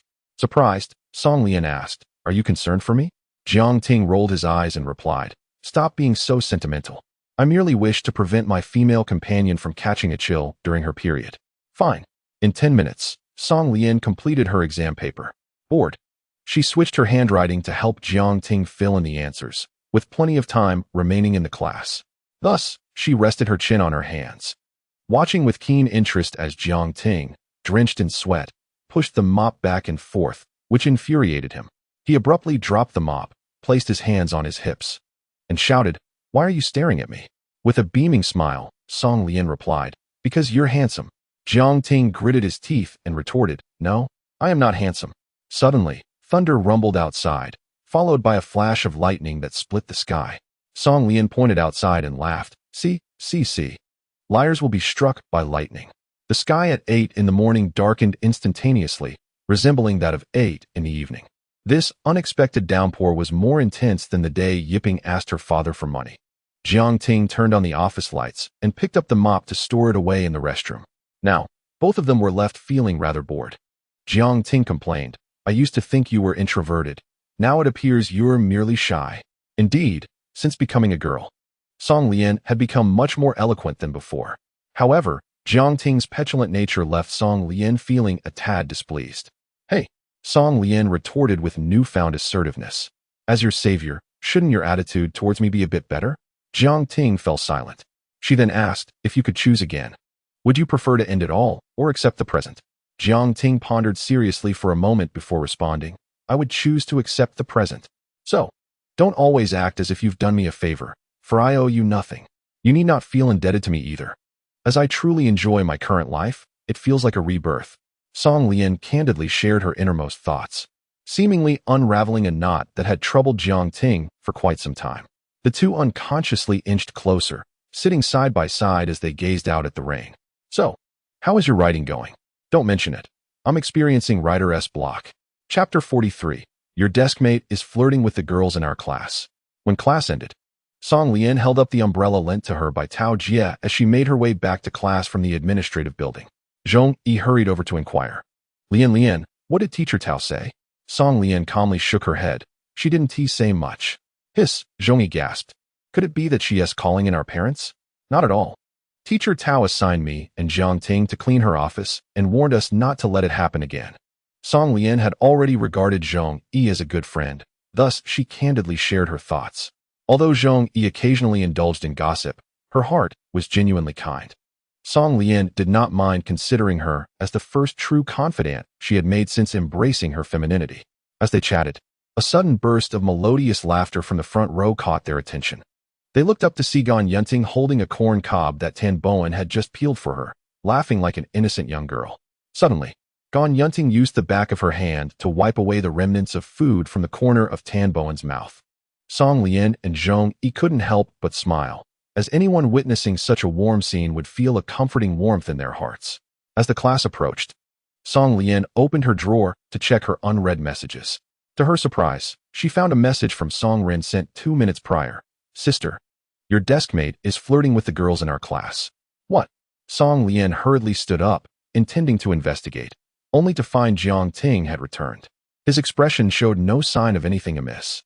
With a peculiar look, she asked, "Where have you been?" Jiang Ting replied, "You had an umbrella, but I didn't. I waited at the administrative building for a while, and just as a senior girl with an umbrella passed by, I asked her to give me a ride." Song Lian regarded him skeptically. "Really?" Jiang Ting remained silent, examining her face from side to side. Intimacy level 100. Song Lian, feeling inexplicably annoyed, pushed him away. "What are you doing?" Jiang Ting chuckled. "Are you really not a Yandra?" Song Lian averted her gaze, concocting a feeble excuse. "I'm just worried you might flirt around and tarnish my reputation, so you better behave." Jiang Ting pulled out a glass bottle from his clothing and discreetly handed it to Song Lian. "Here, for you." Instinctively, she took the bottle, which contained warm milk, still retaining its heat. Jiang Ting mentioned, "When I had my period, I liked drinking warm milk to ease the pain." "Oh, thank you." The rain, brought on by a typhoon, had not subsided even by noon, accompanied by winds of level 8 or 9. Making it inconvenient even with an umbrella. For safety reasons, the day students were stranded in the classroom. Jiang Ting had just received a message from his sister, informing him that she could borrow a classmate's meal card at school. Telling him not to worry, Song Lian proudly remarked, "See, my sister is quite thoughtful, isn't she?" Jiang Ting nodded with a smile. "Indeed, she is 100 times better than my unfortunate brother." Just then, a figure burst through the classroom's back door, nearly dropping Jiang Ting's jaw in shock. It was Song Ren. His clothes and pants were soaked from the rain. He was holding a thermal lunchbox he had just bought from the school supermarket. And without a word, He placed it on Song Lian's desk and turned to leave. Song Lian opened the lid to find the cafeteria's meal still steaming inside. In truth, Song Ren occasionally exhibited quite a degree of thoughtfulness. Jiang Ting nodded slightly. That is only occasionally, he remarked. Song Lian broke a pair of disposable chopsticks in half, handing one half to Jiang Ting. I know you love pig's trotters, so you can have the chicken wings, and we'll share the rice. Jiang Ting hesitated for a moment before picking up the chopsticks and joining her for lunch. At the entrance of the classroom, a junior who had mustered up the courage to bring lunch to Song Lian witnessed this scene. Startled, his trembling hand accidentally dropped the lunchbox. His mood is chaotic as the scattered food on the ground. Romance often comes at a cost. By the afternoon, as the class lingered on, both Song Lian and Jiang Ting felt lightheaded from hunger. After what felt like an eternity, school finally ended. Song Yuanfeng set aside his work, braving the wind and rain to drive to the school and bring the siblings home. However, Jiang Ting faced a grim fate. He had to endure the fierce winds to stand at the bus stop, and just as he was about to board, someone suddenly tapped him on the shoulder from behind. Jiang Ting, you didn't think this morning's incident would just be forgotten, did you? Jiang Ting turned to see Yang Shuashan, who had been punched by Feng Yuan earlier that morning. Behind him trailed several unruly youths. Among them, Jiang Ting recognized one, Yang Yuankai, who had been expelled by Tao Jie the previous semester. He was Yang Shuashan's cousin, a notorious troublemaker. And it was apparent that those accompanying him were not of good character either. Yang Shuashan had gathered them not for an earnest exchange of ideas, but to target Jiang Ting, the impoverished student without a family background. In the midst of his astonishment, the bus had already departed, crowded with passengers. With a cold expression, Jiang Ting swung a punch at Yang Shuashan's face without a word. Bang! Yang Shuashan's already bruised mouth began to bleed anew, and he yelled in exasperation. Why didn't you give me a heads up before you hit me? Jiang Ting shrugged innocently. Apologies, but I'm unfamiliar with your ruffian etiquette. Allow me to start over. Yang Shuashan, you've delayed my return home to prepare dinner for my sister. May I proceed to strike you now? Yang Yuankai shielded his cousin, glaring at Jiang Ting with malice. You're quite the arrogant one, aren't you? Bang! To their astonishment, Jiang Ting landed another punch. Yang Yuankai's front teeth flew out, adorned with droplets of blood. Who fights without a warning? He cursed. Is this guy a complete fool? Spitting out blood, Yang Yuankai commanded his companions to rush forward. Yet, they found themselves at the mercy of Jiang Ting, who seized their hair and yanked them mercilessly, eliciting cries of pain as his nails left trails of blood on their faces and necks. Stop! Stop! We yield. We concede, all right? Yang Yuankai and Yang Shuashan were utterly speechless. Jiang Ting's fighting style bore a striking resemblance to that of girls in a brawl. The most infuriating part was that they couldn't overpower him, and the pain was excruciating. Yang Shuashan's hair follicles were on the verge of annihilation, having lost a substantial amount of hair due to Jiang Ting's rough handling. Peering into a puddle on the ground, he was overwhelmed with a sense of grievance. Tears and snot cascading down his face. Jiang Ting, feeling a twinge of guilt, timidly murmured, I apologize. It was my first fight, and I didn't gauge my strength. How about you come back next time?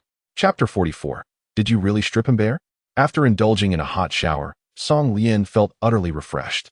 Clumsily, she changed her sanitary napkin before descending the stairs to partake in a meal, ravenous as ever. Song Ren observed her burying her face in the bowl, devouring her food with wild abandon, and he was taken aback. Are you a starving ghost reincarnated? I brought you lunch earlier. Raising her head, with grains of rice still adorning her face, Song Lian replied, I've been growing lately. My appetite has increased. A perfect excuse. At her height of 160 centimeters. Even Song Yuanfeng and Yao Wei were pleasantly surprised. Their family, likely influenced by genetic factors, was not particularly tall, with only Song Ren barely reaching 175 centimeters in shoes. Their daughter was indeed beautiful, yet her height seemed to hinder her potential. Parents often wish for their children to approach perfection, inevitably feeling a tinge of regret. However, discovering that their daughter was experiencing a growth spurt was an unexpected delight. Brother, since mom works so hard every day, why don't you help her with the laundry? I need to focus on my upcoming competition, so don't bother me. If you assist mom with the laundry, I will give you 200 yuan, cash. With that, Song Ren abruptly set aside his mouse and keyboard, rushing into the bathroom. He tossed all the dirty clothes into the basin, poured in half a packet of detergent, and stomped around wildly before casually rinsing it with the shower head. His movements were somewhat exaggerated. All done, now pay up. Song Lian indeed kept her promise. In front of Song Ren, she lifted his mattress and retrieved 500 yuan. She handed him 2 bills and tucked the remainder into her pocket. Song Ren's gaze was momentarily vacant, and in a fit of rage, he lunged at Song Lian, attempting to throttle her. Brother, Song Ren, feels you are truly despicable. Persecution value, 300. Hey, wait a moment. Song Lian quickly pleaded for mercy, attempting to divert his attention. Brother, first open the game in the bottom left corner to claim your benefits, then enter my exclusive gift code. The gaming addict immediately became engrossed in his phone, completely oblivious to the 300 yuan that his sister had just swindled from him. Song Lian swiped through the screen, accessing the personal center of the account Crazy Little Ren. Number of fans, 1, 36 million. She glanced at the data for the latest video, 230,000 views, 536 comments. Not too shabby. Over 20,000 likes in half an hour, clearly indicating a burgeoning trend towards internet fame. Song Lian opened the comment section, intending to engage with her fans. Top comments. Qian Xiaoyan. Sister's voice is so lovely, but why doesn't she show her face? Lei Jianjiang Jun. The younger brother is so handsome. The sister must be beautiful too, right? Please help this comment reach 10,000 likes. I strongly urge the sister to reveal her face in the next video. Sui Wehan. An alumnus of Nanyang No. 1 High School passing by, just to drop a hint. The sister is our campus belle. Leg hair 1. 9 meters, haha. The sibling relationship is ruined by Douyin. I beseech the sister to show her face. Toxic tongue rebar. Though the sister's voice is enchanting, she must actually be a dinosaur. Otherwise, why wouldn't she dare to show her face? Since the creation of her account, Song Lian had only posted 8 videos, all filmed from a first-person perspective to enhance the audience's immersion, yet she had never revealed her face in any of them. Thus, the predominant topic of discussion in the comments was the sister's true appearance. There were countless pleas for her to show her face, alongside provocations suggesting that her actual looks were unappealing, pressuring her to unveil herself. Unintentionally, Song Lian discovered that her indifference had created a tantalizing mystery that piqued her fans' curiosity. Therefore, revealing her face was not an option. She must maintain this aura of enigma. After bantering with her fans in the comments section for a while, she prepared to turn off her screen and focus on her assignments when suddenly, she received a call from an unfamiliar number. On the other end, a polite voice inquired. Hello, are you the sister of Xiaorengo? Yes, who is this? This is Hong Biantian Studio. We are a professional team dedicated to cultivating internet celebrities. Do you require support from a behind-the-scenes team? We can offer you professional screenwriting, editing, voiceover, post-production, and even inflate data or hire online commenters to manage reviews. Song Lian politely declined. No, thank you. I'm just casually filming a few videos for fun. Please consider it again. If an ordinary person wishes to become a well-known internet celebrity, it is quite difficult without the support of a professional team like ours. With emphasis, Song Lian replied, I do not need it. You should go and kiss the feet of those traffic stars. After cursing, she hung up the phone. She despised such capitalists masquerading as teams.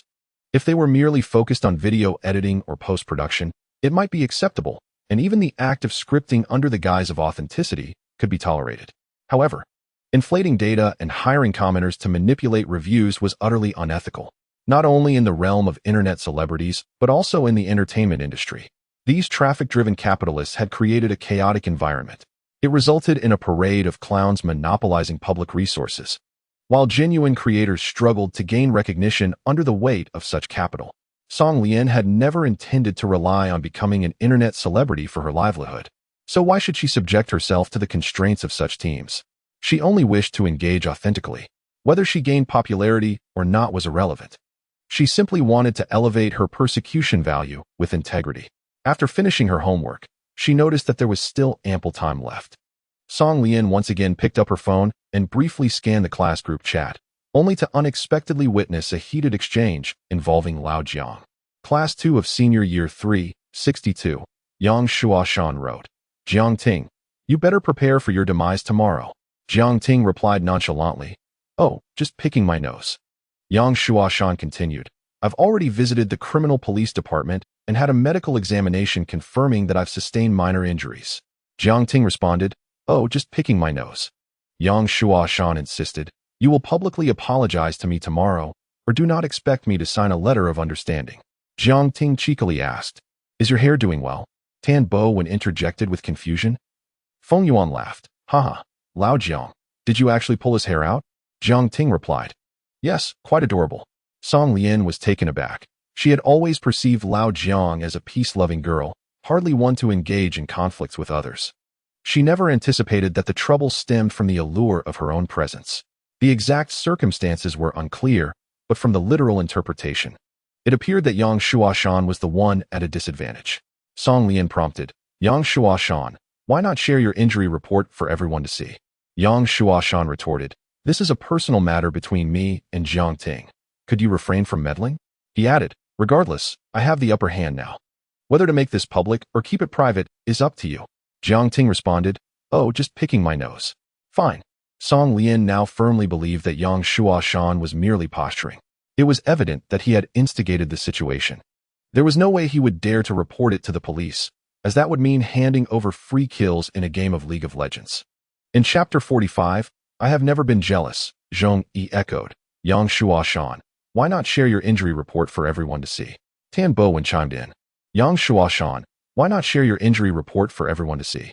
Feng Yuan added, "Yang Shuashan, why not share your injury report for everyone to see?" Song Lian's prompt had turned everyone into a chorus, incessantly urging Yang Shuashan to reveal his injury report. After much procrastination, Yang Shuashan finally shared a screenshot of a Word document. He announced, "Injury Report JPG." The injury report stated, "Victim, Yang Shuashan, age, 17, gender, male, examination details. The victim, Yang Shuashan, had a significant amount of hair forcibly removed by his classmate, Jiang Ting, resulting in considerable bleeding from the scalp. It has been confirmed by our unit to constitute minor injuries." Assessment Unit. Nanyang Criminal Investigation Team Tan Bo could hardly contain his laughter, exclaiming, "This injury report is riddled with flaws. It's blatantly fake." He continued, "Lacking knowledge of professional terminology is one thing, but even an elementary student's narrative skills surpass yours. And there are typos. There's not even an official stamp on the signature." Tan Bo added, "Yang Shuashan, do you know that forging official documents can lead to a prison sentence? Should I consult my father's lawyer on your behalf?" The group member Yang Shuashan subsequently retracted a message. As anticipated, the forged injury report by Yang Shuashan was immediately discerned by Tan Bo, rendering him a figure of ridicule. "Song Lian, is Gan Yunting doing well?" Tan Bo shared a beautiful photograph in the group chat. Gan Yunting reclined gracefully on a soft sofa, covered by a light blanket, her visage serene and elegant in slumber. Tan Bo, "She fell asleep after taking her medicine. I feel as though I've adopted a cat." Song Lian, "While adopting is one thing. Be sure not to disturb her." Tan Bo, "Of course, we must not exploit her vulnerability." Feng Yuan, "As a single dog, I genuinely envy you." Song Lian invited their homeroom teacher, Lu Gui, to join the group chat. Huang Yisan, "I truly envy Tingting, having such a wonderful boyfriend like Tan Xiao, remaining steadfast despite everything." Feng Yuan, "Actually, I'm not so bad myself. Would you consider me?" Homeroom teacher Lu Gui, "Consider what?" Homeroom teacher Lu Gui, Tan Bo, "Why did you bring Gan Yunting home?" Huang Yisan retracted a message. Huang Yisan exited the group chat. Feng Yuan retracted a message. Feng Yuan exited the group chat. Group owner Tan Bo has disbanded this chat group. "You invited the homeroom teacher into the group, causing severe shock to your brother." Feng Yuan. Persecution value 1000. "You invited the homeroom teacher into the group, causing severe shock to your brother." Tan Bo. Persecution value 1000. The following day, the remnants of the typhoon still wreaked havoc over Nanyang City. Song Lian arrived at school and passed by the staff office. She noticed Tan Bo and Feng Yuan being scolded mercilessly by Lu Gui, the spittle flying akin to the deluge from the previous day. Take a look at the countdown. How many days remain until the college entrance examination? Aren't you at all anxious? Feng Yuan, what is the matter with you? I've received no fewer than 5 complaints last week regarding your bullying of girls in other classes. Under Lu Gui's stern reprimand, Tan Bo couldn't help but chuckle. "Ha, Director Feng, are you truly that desperate? Stop laughing. What do you mean by bringing Gan Yunting home?" Tan Bo boldly retorted. "Otherwise, should I take her to your house for you to care for her?" Lu Gui was momentarily at a loss for words. Although Tan Bowen exuded arrogance, he had willingly taken on the responsibility of caring for Gan Yunting. The truth was, others had no right to criticize. Otherwise, what would happen if Tan Bowen truly decided to abandon the matter? Lu Gui's tone softened. What I mean is, you must be mindful of your influence. Tan Bowen then lowered his head in concession. Understood, Uncle Gui? Typically, I return Gan Yunting to her home for her caregiver to attend to her. But the storm yesterday was too severe, and her home is quite far from the school. At that moment, Song Lian waved playfully from outside the window, silently mouthing good luck to her two younger brothers. She was met with their resentful glares, as if they accused their sister of unfairness. Upon entering the classroom, they heard Zhong Yi calling for help. Lian, come help me. I can't take it anymore. She was seated at Tan Bowen's desk, holding a bowl of congee in her left hand and a spoon in her right, attempting to feed Gan Yunting. It is worth noting that Zhong Yi had once been the person who despised her the most. Unable to resist Tan Bowen's earnest pleas, she reluctantly accepted the temporary role of caregiver. If only Gan Yunting would eat obediently, it would be fine. However, her head was always moving about. Zhong Yi inadvertently smeared the spoon across Gan Yunting's face several times, leaving it dirty like a calico cat. Song Lian pulled out a few tissues to clean Gan Yunting's face and took the utensils from Zhong Yi's hands, saying, "Let me take over." Finally liberated, Zhong Yi hurried back to her seat. Song Lian cautiously tested the temperature of the congee, which was warm but not scalding, just right. She then smiled gently and said, "Ting Ting, tilt your head back and open your mouth." Gan Yunting obediently tilted her head back and opened her mouth wide. "Ah?" Song Lian, with a somewhat rough motion, poured the remaining half bowl of congee into Gan Yunting's mouth. To her credit, Gan Yunting cooperated, swallowing eagerly. Although Song Lian's actions appeared brusque, they were measured enough not to choke her. After feeding for several minutes, they had barely managed to get half a bowl down. Now, in mere seconds, Song Lian had completed the task. Zhong Yi watched in astonishment. Is it really that easy?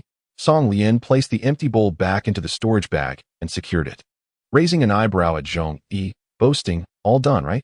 Zhong Yi admired her with a thumbs up. "You truly are something." Gan Yunting lifted her shirt to pat her belly. Grinning, "I'm full now." Instantly, she revealed a large expanse of fair skin, attracting the fervent gazes of several boys nearby. "Hey, you can't do that." Song Lian quickly pulled Gan Yunting's hands apart and adjusted her shirt, chiding her. "You mustn't expose what's under your clothes for others to see, understood? Got it." Just as Song Lian was about to return to her seat, Gan Yunting gently tugged at her hem from behind. Lian. "What is it?" Song Lian asked. Gan Yunting smiled. "Thank you." Ruffling her hair, Song Lian replied, "You're welcome." With everything that had happened, what obstacles could possibly remain? Song Lian hoped she would recover soon and return to being the sweet, lovely girl she once was. As she stroked Gan Yunting's head, it felt much like petting a cat. Song Lian couldn't help but reflect. People, once free of jealousy, truly have far fewer troubles, don't they? Gan Yunting did not fully grasp her words, but nodded in agreement. Yes. For example, I have never been jealous. Unintentionally. Song Lian glanced back and discovered that her seat had been usurped by Yang Feiyang. That charming junior, this morning, actually brought Xiao Long Bao as breakfast for Jiang Ting, and even hand-fed him one by one. He did not refuse. Jealous flames ignited in Song Lian's eyes. "Junior, you are quite audacious, aren't you?" Chapter 46. Your Jiang is sending me heart signals. Yang Feiyang shuddered involuntarily, sensing an overwhelming aura of hostility. She raised her gaze ahead and exclaimed, "Wow. Sister Qi is stunning." She seemed even more beautiful than when they first met. If there were truly fairies in this world, Sister Qi would undoubtedly be one of them. Yet, why did she wear a predatory expression? Realizing too late, Yang Feiyang noticed Song Lian's unwavering gaze fixated on her senior, Jiang Ting, and her heart sank. Oh no, it turns out Sister Qi also has feelings for Jiang Ting? But Jiang Ting mentioned he was still single. Tap, tap, tap, Song Lian drew closer, while Jiang Ting remained oblivious to the shift in atmosphere. Under the piercing scrutiny of Song Lian's keen gaze, Yang Feiyang felt an overwhelming sense of dread and hastily nudged Jiang Ting. "Senior, what's wrong?" Jiang Ting looked up, only to be met with Song Lian's resentful glare. "Why are you looking at me like that?" Song Lian averted her gaze, turning to Yang Feiyang, coldly inquiring, "Don't you freshmen have your own classrooms and seats?" At that moment, Yang Feiyang felt so embarrassed she could almost cry. In terms of both beauty and presence, Song Lian was on an entirely different level, and being scrutinized by her made Yang Feiyang feel inexplicably ashamed. Trembling with anxiety, she stammered, "Senior, I'll take my leave. Enjoy your meal," she added. Hastily escaping from Jiang Ting's side and fleeing the classroom of Class 2, Senior 3. Watching her flustered retreat, Jiang Ting couldn't help but defend the junior. "Why are you yelling so loudly? Feiyang merely offered me breakfast. She means no harm." Song Lian meticulously wiped her seat with a disinfectant wipe, saying nothing. Yet her actions spoke volumes, conveying her disdain for Yang Feiyang. Jiang Ting chuckled, "As your male counterpart, shouldn't you feel a sense of secret pleasure that a beautiful junior is bringing me breakfast? Precisely because you are my male counterpart, I implore you to maintain your personal image.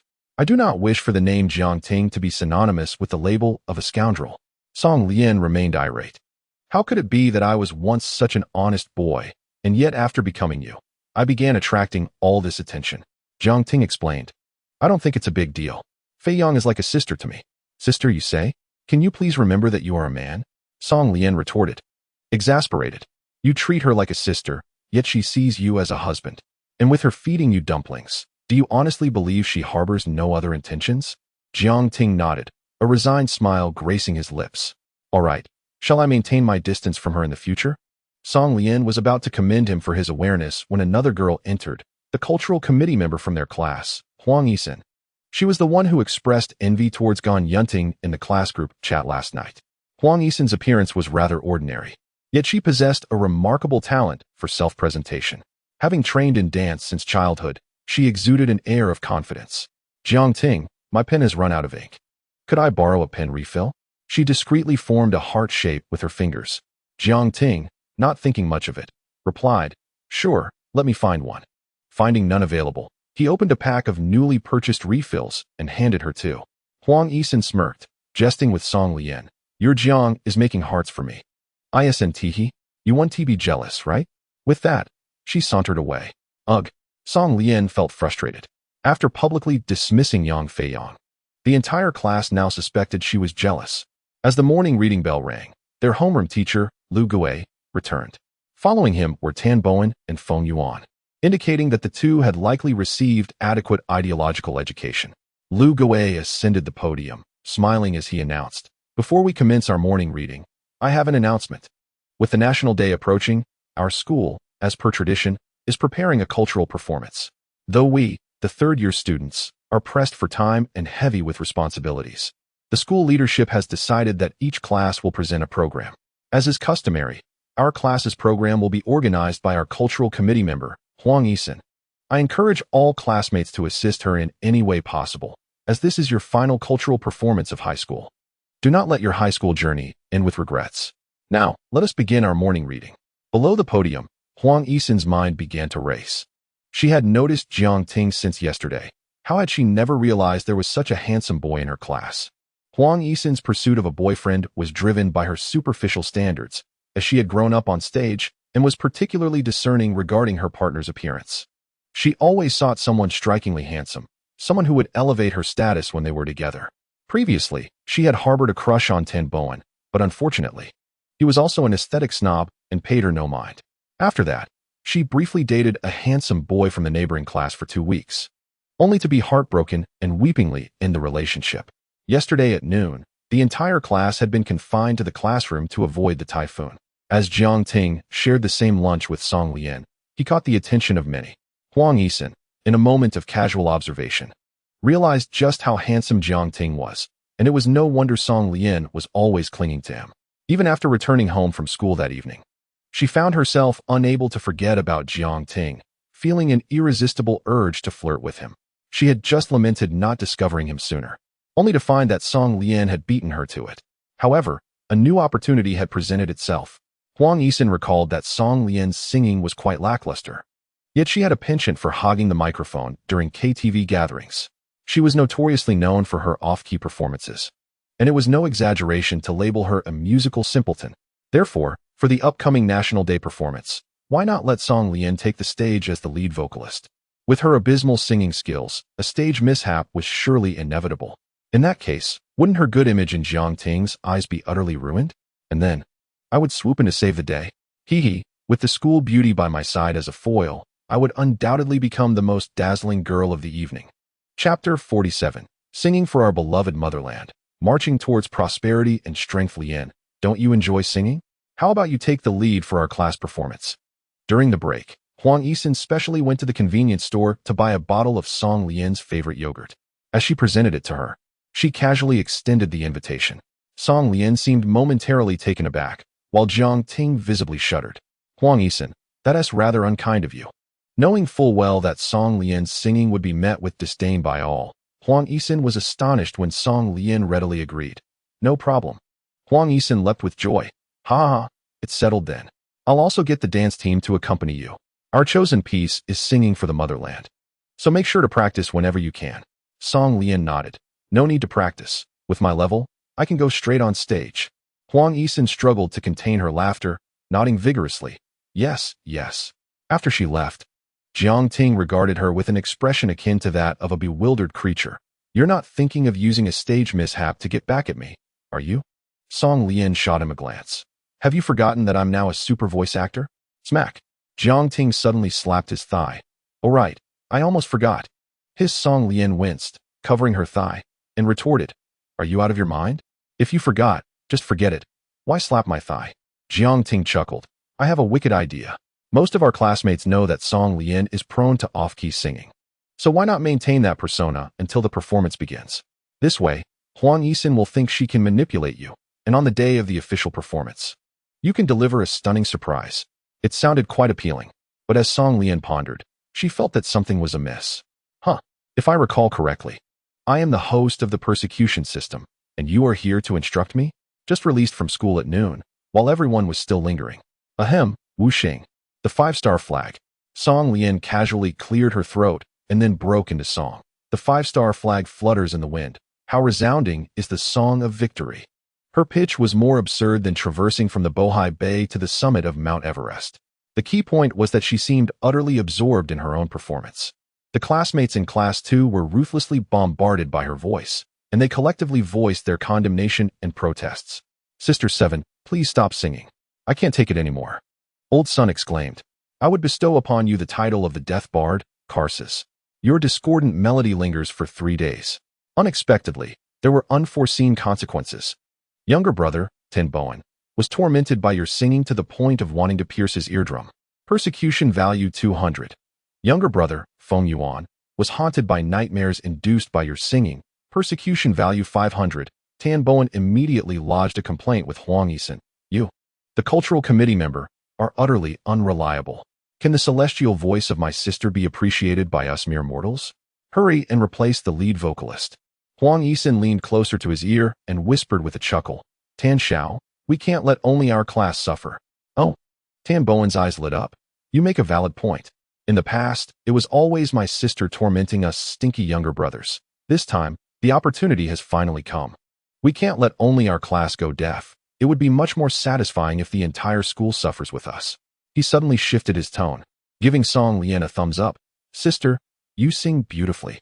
Our class is bound to win first place in this cultural performance. What are you all standing there for? Applaud.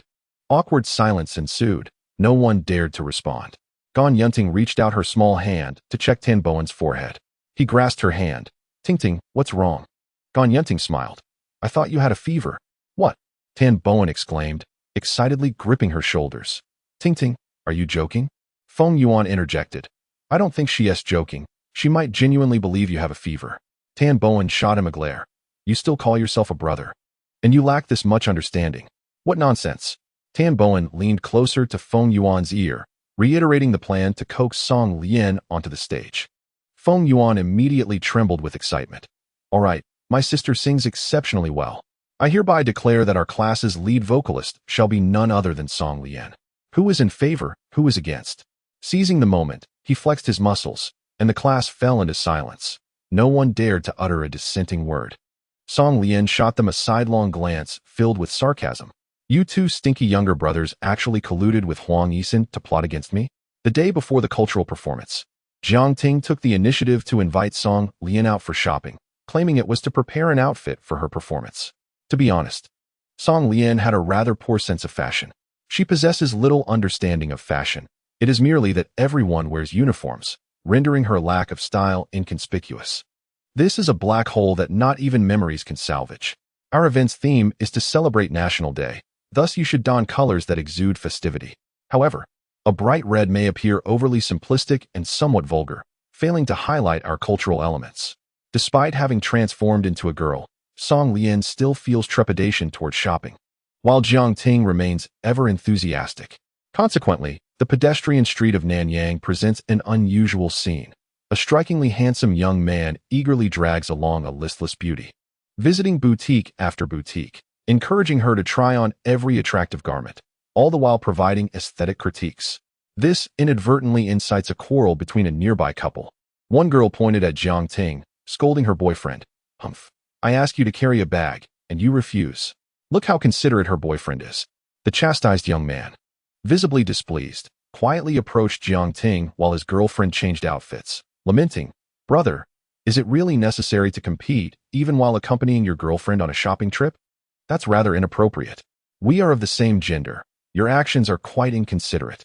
Jiang Ting, feeling a bit embarrassed, nodded an apology. "You misunderstood. She is not my girlfriend." "What? Not your girlfriend? That makes it even worse." At that moment, Song Lian emerged from the fitting room, instantly capturing the attention of everyone present. She wore a pale pink silk hanfu, complemented by pristine gauze, with her shoulders adorned by exquisite jasmine embroidery. Her playful hair was styled into two lively buns, reminiscent of a headstrong princess from ancient times. Jiang Ting was quite pleased with her appearance. "Splendid. Tomorrow I shall apply your makeup, and you will be perfect." The previously critical young man's eyes widened in astonishment as he tugged at Jiang Ting's sleeve. "Brother, you just said she isn't to your girlfriend, right? May I add her on WeChat?" His girlfriend stormed out of the fitting room, fiercely twisting his ear. "Have you lost your mind?" This was swiftly followed by a flurry of punches and kicks, the young man's cries echoing in the air. Even Song Lian, who often torments her younger brother, couldn't help but click her tongue. "It seems I've been too gentle with Song Ren. What a pity." Upon noticing the girl's fierce gaze directed their way, Jiang Ting quickly pulled Song Lian towards the cashier, hastily paying and making their escape. "Is this hanfu not excessively expensive? A staggering 9,800? You truly splurged on this." Song Lian incessantly caressed the fabric. While it felt undeniably smooth, she could not fathom what justified such a price. Jiang Ting replied nonchalantly, "This small sum is insignificant. I simply find it pleasing to the eye." "Small sum?" Song Lian exclaimed in shock, stuttering. "Have you struck it rich?" Jiang Ting nodded yes. "I received my article fee yesterday. How much did you earn?" Jiang Ting calmly remarked. "The updates only commenced in mid-last month, so the funds are rather limited. After taxes, there's merely 38,000 left." "Merely?" Song Lian's lips twitched slightly. Jiang Ting countered, "Aren't you also engaged in short videos, earning quite a bit?" Unwilling to concede defeat, Song Lian cleverly replied, "Not too bad. I've earned just under 100,000. Jiang Ting astutely seized upon a key phrase. "How much less than 100,000? Flushing. Song Lian softly admitted, 80,000 less, and I still have to split the remaining 20,000 with Song Ren. Ha. On September 30th, at 8 p.m., the National Day cultural performance commenced. The students of Class 2 in their final year wore expressions that were a blend of amusement and bemusement. Huang Yisan had indeed drawn good fortune, securing the first position in the performance order. A formidable opening. Haha, I can already foresee that Nanyang No. 1 high school will be shrouded in nightmares tonight. With merely 30 seconds remaining until Sister Seven's stage mishap, Song Lian had been relentlessly tormenting everyone's eardrums in recent days. While she practiced diligently, it was perplexing that her performance seemed to deteriorate with each rehearsal. Initially, she was just slightly off-key, but eventually, she erupted into a cacophony of discordant sounds. Consequently, the entire class reached a tacit agreement. They could not allow only their class to suffer from hearing loss. They must drag the entire school faculty and students into the fray. Nanyang No. 1 High School joyously welcomed National Day as the cultural performance officially began. With applause, the first to take the stage was Class 2 of the final year, presenting their program, Singing for the Motherland. The announcer gracefully retreated backstage. A beam of stage light illuminated the entrance, where a charming figure in traditional Han attire led the way, followed by Huang Yisun and several classmates as backup dancers. Below the stage, whistles erupted. Woohoo, my Sister 7 is simply stunning. Go, Sister 7. Witnessing the crowd's eager anticipation, Huang Yisun bit her lip, striving to suppress her laughter, for she was to step in for Song Lian. If she too succumbed to laughter, all would be lost. Song Lian subtly nodded to the sound engineer at the edge of the stage, signaling that they could begin. As the prelude commenced, oddly, the disastrous scenarios previously imagined by the audience did not materialize. As Song Lian's red lips parted, an ethereal melody flowed forth. The five-starred red flag flutters in the wind. The victory song resounds with such clarity. We sing for our beloved motherland, stepping into prosperity and strength from this day forth. Chapter 48. Even the system has gone on a date. Want to see Sister Ian? You didn't expect it, did you? Sister comes equipped with a sound card. Song Lian's singing possessed a compelling quality, evoking a sense of resonance in listeners, conjuring visions of a bright future for the nation. Huang Yisun's dance movements noticeably slowed by a beat, yet her years of stage experience allowed her to recover just in time. How could it possibly be like this? At this moment, her vocal prowess rivaled that of a national team. Yet just yesterday, she had been merely a novice. Crossing over mountains, traversing plains, the mighty Yellow River and Yangtze River flowing across borders. Huang Yisun instinctively complimented Song Lian with harmonies, elevating the performance of this song to its zenith.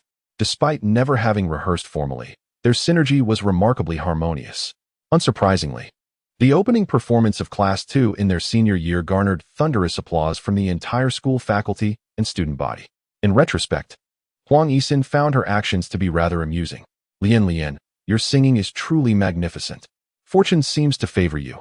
Not only are you beautiful, but your singing is also enchanting. Huang Yisun candidly acknowledged her mischievous thoughts. It appears I have no chance to encroach upon your territory. Song Lian leaned on Huang Yisun's shoulder for support, removing her uncomfortable platform shoes, and walked barefoot beside her back to Class 2's lineup. You, with your scheming nature, are rather intriguing. Not only did you refrain from causing chaos, but you also aided me with harmonies, which I did not anticipate, she remarked. Huang Yisun chuckled. You two are merely flirting. Jiang Ting hasn't confirmed a relationship with you, so I must seize my opportunity.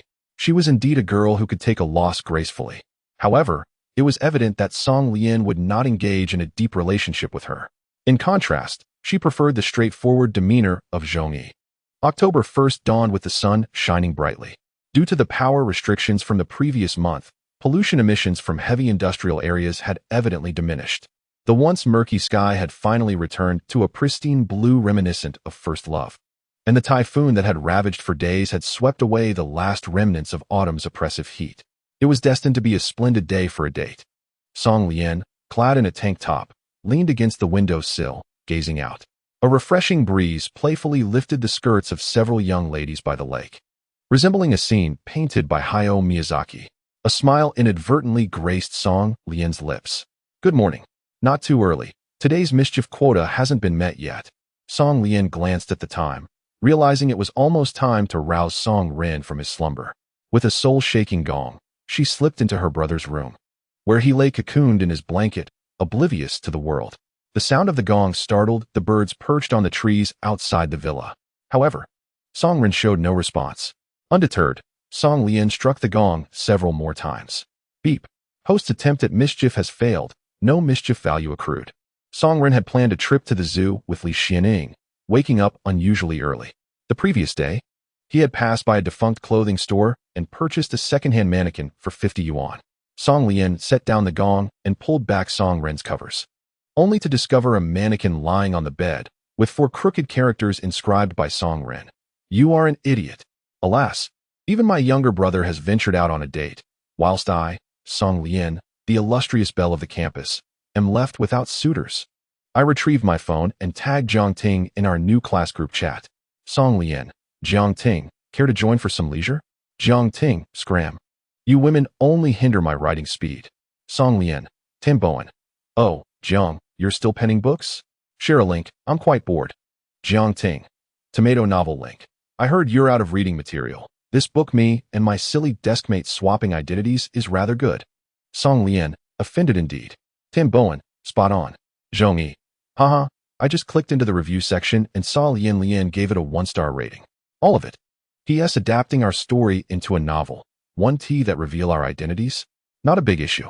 I'm also following his book updates. Key plot points and names have all been altered. There's nothing to worry about. Oh, I see. Host, if you have nothing on your agenda, I'd like to go visit the neighboring host to play with the pet. Go ahead. Even the system has gone off to seek companionship. While Song Lian reluctantly returned to her room, solitary, to tackle her assignments. After a morning of diligent work, she completed all her holiday homework. Feeling famished, she descended to the ground floor in search of sustenance, only to discover that both her father and mother were absent from home. On the dining table lay a toothpick holder, pinning down 5,000 yuan along with a sticky note. Lian. Mom is accompanying Dad on a business project out of town. This is the meal allowance for you and Songren. Well, it seems I shall truly be a solitary figure today. Though the refrigerator boasted some ingredients, the thought of cooking for oneself was unappealing. Song Lian changed into a pair of shoes and ventured out for a leisurely stroll. Initially, she sought merely a place to grab a quick bite to satiate her hunger.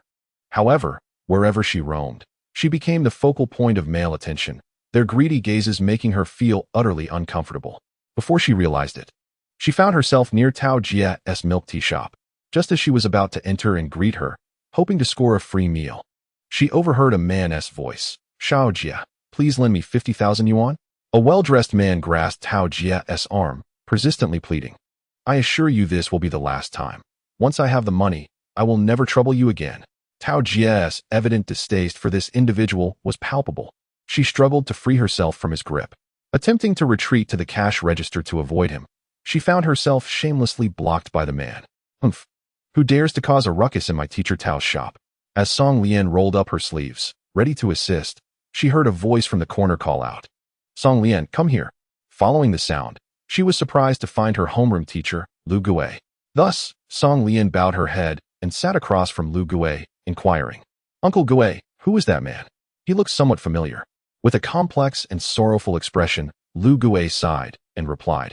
He is teacher Tao's scoundrel ex-husband. Here to extort money from her. What? Song Lian felt as if her fundamental beliefs had been utterly shattered. How could there be such shameless individuals? The year Tao Jie divorced her ex-husband Chen Kai, Song Lian was still in her first year of high school and had some knowledge of the circumstances. It was said that Chen Kai had been caught red-handed having an affair with a college student, which led Tao Jie to file for divorce. Not only did Chen Kai refuse to accept this, but he also caused a scene at the school, even resorting to physical violence against Tao Jie. Ultimately, their marriage was forcibly dissolved through legal proceedings. After the divorce, Chen Kai encountered a series of misfortunes, losing his fortune to deceitful business partners. He later shamelessly sought out Tao Jie multiple times, demanding the share of marital assets that the judge had awarded her, threatening to create a disturbance if he was not compensated. Tao Jie valued her reputation and had no desire to retain any financial ties to her ex-husband. The portion associated with his name had long been discarded. This allowed Chen Kai to exploit her vulnerability, as he repeatedly approached her for money, knowing she would prefer to preserve her dignity. Uncle Gui, Song Lian exclaimed, are you just going to stand by and watch teacher Tao being bullied? Aren't you a man? Chapter 49. Never anger an honest person. I wish to help her, but teacher Tao has asked me not to interfere in her personal matters, Lu Gui lamented. Teacher Tao was a fiercely proud woman. Lu Gui felt helpless. She consistently rebuffed his advances, unwilling to owe anything to any man. If she is strong, then you must be even stronger, Song Lian urged. Teacher Tao is being mistreated, and you cower in the shadows, eavesdropping. Do you think she will ever respect you again? Her words ignited a fire within Lu Gui. Once he shed the identity of an educator, he too was a passionate man. At that moment, he overheard Chen Kai shouting, just 50,000. Pay me now, and I'll leave. Otherwise, I'll set up a stool at your shop's entrance and regale passers-by with tales of our past escapades. Tao Jie's face turned a deep shade of anger. Even calling the police would only escalate the situation. A man like Chen Kai, if arrested and released after a few days, would only become more emboldened. His brazen threats lit a fuse of rage within Lu Gui. Uncle Gui, go for it, urged Song Lian. In an instant, Lu Gui stood up, striding purposefully towards Chen Kai. He could no longer tolerate the smug expression on that insufferable man's face. Please leave immediately. This is not a place for your antics. Song Lian was momentarily speechless. At such a critical juncture, Uncle Gue, the honest man, was still attempting to reason with such a scoundrel? Chun Kai sneered at the unremarkable, younger teacher, saying disdainfully, "Oh, look who's here, a shoe picker. Mind your tone when you speak. Teacher Tao is not promiscuous. She simply has had the misfortune of encountering the wrong people." Chun Kai scoffed derisively, his lecherous gaze flickering towards Tao Jia. "How has your taste in men diminished to such a degree since our divorce?" Tao Jia trembled with rage. "Lu Gue, you may leave," she said coldly. "I can handle this matter myself."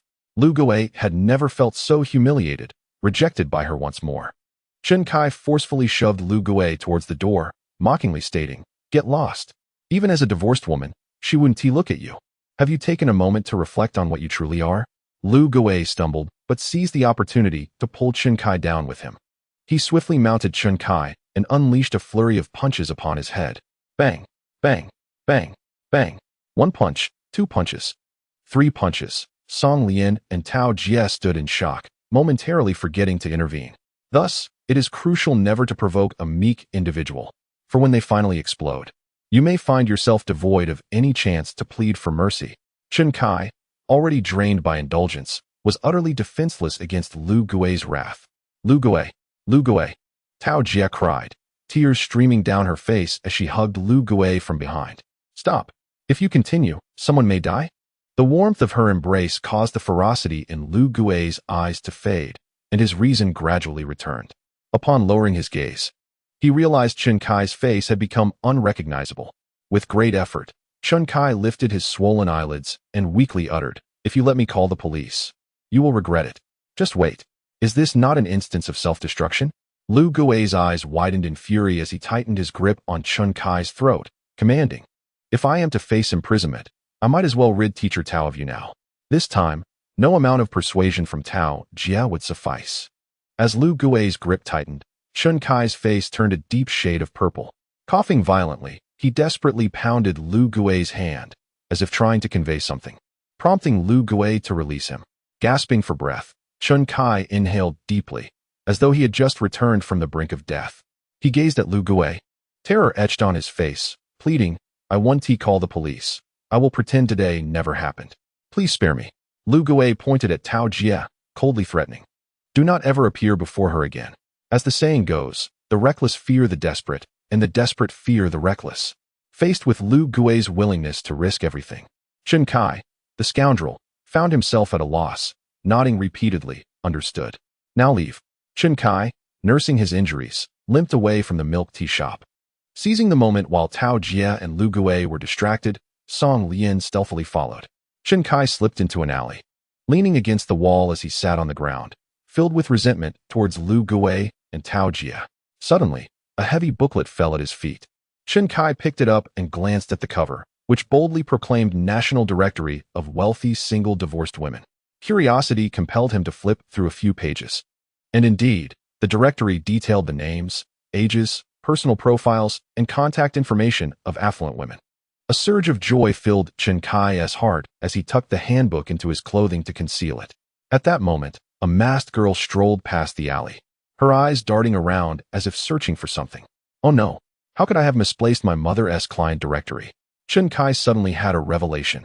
The directory belonged to his mother, presumably from a high-end beauty salon or similar establishment. "Little miss, this directory in my possession could serve a far greater purpose," he thought. "Excuse me, sir, have you seen a directory?" The masked girl inquired, gesturing with her hands to indicate its size. "It's about this big, with many pictures of ladies on the cover." Chun Kai's gaze faltered as he quickly shook his head in denial. "No, I haven't seen it." The girl, visibly disappointed, nodded and walked despondently into the nearby milk tea shop owned by Tao Jia. Chun Kai's heart raced with exhilaration as he retrieved the directory, fervently kissing the faces of the elderly ladies on the cover. "Wealthy women, I am here." Chapter 50, a scheme to sell Song Rin initially. Chun Kai intended to mooch a meal from Teacher Tao. However, it seemed that would be rather inconvenient now, as the milk tea shop had closed for the day. Lu Gue and Song Lian were dismissed by Tao Jia, who expressed a desire for solitude. Song Lian cast a sidelong glance at Lu Gue. "Uncle Gue, why didn't you seize the opportunity while it was hot?" Lu Gue sighed. "She said I was too impulsive." Lu Gui's forlorn demeanor evoked a sense of pity. Ha! Song Lian comforted him with a pat on the back. Uncle Gui, when she called you impulsive, she might have had a follow-up statement. Lu Gui paused. What was the follow-up? Imitating Tao Jie's tone and mannerisms, Song Lian inadvertently mimicked her voice as well. I actually like your impulsiveness. Lu Gui stood dumbfounded for a few seconds, wishing fervently that it were true. Coming to his senses, he shouted, Song Lian, do not speak such nonsense. It would not be good for teacher Tao to hear. Song Lian nodded obediently. Oh. The student and teacher parted ways outside the milk tea shop, one heading left and the other right. Lu Gui was on his way home, while Song Lian opted for a shared electric bike, riding toward the Happiness Garden community, intending to visit Jiang Ting for a meal. Make sure to ask him for extra rice. I want 2 bowls. Upon returning to what was once her home, Jiang Yi warmly opened the door. Hi, Lianjia. Hi, Xiao Yi. I've come to mooch a meal at your place. Jiang Yi grasped her hand and chuckled. Don't mention just sharing a meal. I wouldn't mind if you came over to share a bed. That, however, would concern your brother. Song Lian noticed that the layout of the house had transformed completely from what it once was. To her surprise, old Jiang had actually hired someone to renovate the old residence, painting all the walls and ceilings in her sister's favorite light blue hue. The windows and doors had been replaced, and the leaking cracks in the roof were sealed. The dilapidated, outdated furniture had been discarded, replaced by a set of fabric sofas and a glass coffee table in the living room. The kitchen boasted new appliances and a stove, complete with an exhaust hood. Her sister's room was now furnished with a brand new air conditioner and wardrobe. Only Jiang Ting's bedroom remained as simple as before, with just a computer desk added to the original single bed. Just as Jiang Ting finished typing the last line, Song Lian knocked on the door and entered. Hey, why don't you decorate your own room a bit? Jiang Ting replied with a smile. Because I don't have enough money. Don't you ever think of sponsoring me? Song Lian pulled out the 5,000 yuan in cash her mother had left her that morning and slapped it down on Jiang Ting's desk. Here, take it. Jiang Yi stood outside, wide-eyed in disbelief. Is my brother really being supported by Sister Lian? As for whether your brother is being supported, that's uncertain, but another one seeking support just called. Song Lian thought that Lu Guiguang's beating of Chun Kai was insufficient for her satisfaction. She decided to unleash the spiteful tactics she hesitated to use on her other brothers upon this shameless scoundrel instead. She clutched her phone and entered the bathroom. After a moment of emotional preparation, she envisioned herself as the character Shui Yi from Deep Love in the Ring. She answered the call. Hello, who is this? Her voice, sharp and acerbic, indicated she was not to be trifled with. On the other end, Chun Kai sounded noticeably tense. Are you Aunt Wang? Aunt. Song Lian gradually embraced her role, retorting sternly, Humph, am I that old? The voice was cold, ruthless, and biting, reminiscent of a middle-aged woman who hadn't been touched by a man in decades. Chun Kai had no doubt. He quickly slapped himself across the face, forcing a smile. Hello. Sister, I'm Chun Kai. Ding, congratulations to the host for acquiring a new younger brother. Reward, tracking drone. Item description.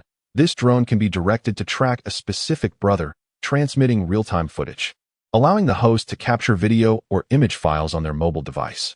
Single flight duration, 2 hours. Charging duration, 5 minutes. Oh, this drone is quite impressive, with practical functionalities. As Song Lian delved into the usage instructions of the drone, she momentarily disregarded Chun Kai. Chun Kai, unperturbed, continued, Sister, your illustrious name has long been admired by me. Do you often feel lonely? In the quiet of the night, do you wish for someone to keep you company? I believe that as a high-quality man, I may be able to fulfill your desires. Song Lian provocatively asked him, How old are you? Chun Kai hesitated for a moment. I am only 38 this year. So old. Get lost. Song Lian pretended to hang up the phone, only to hear Chun Kai calling out from the other end. No, sister. Although I am a bit older, I can understand the loneliness in your heart. Grant me an opportunity to accompany and cherish you? Song Lian chuckled mischievously, humming nonchalantly. All right, I can give you a chance. But it all depends on whether you can seize it. If you can pass my upcoming test, I will transfer 500,000 to your account every month, along with a Mercedes-Benz S-Class. Upon uttering those words, even Song Lian felt a twinge of envy. If such a wealthy woman truly existed, I would certainly find a way to sell Song Rin to her. Chun Kai pledged his loyalty over the phone. What is a mere test? I am willing to brave any danger for you, sister. Song Lian hummed in satisfaction. Very well.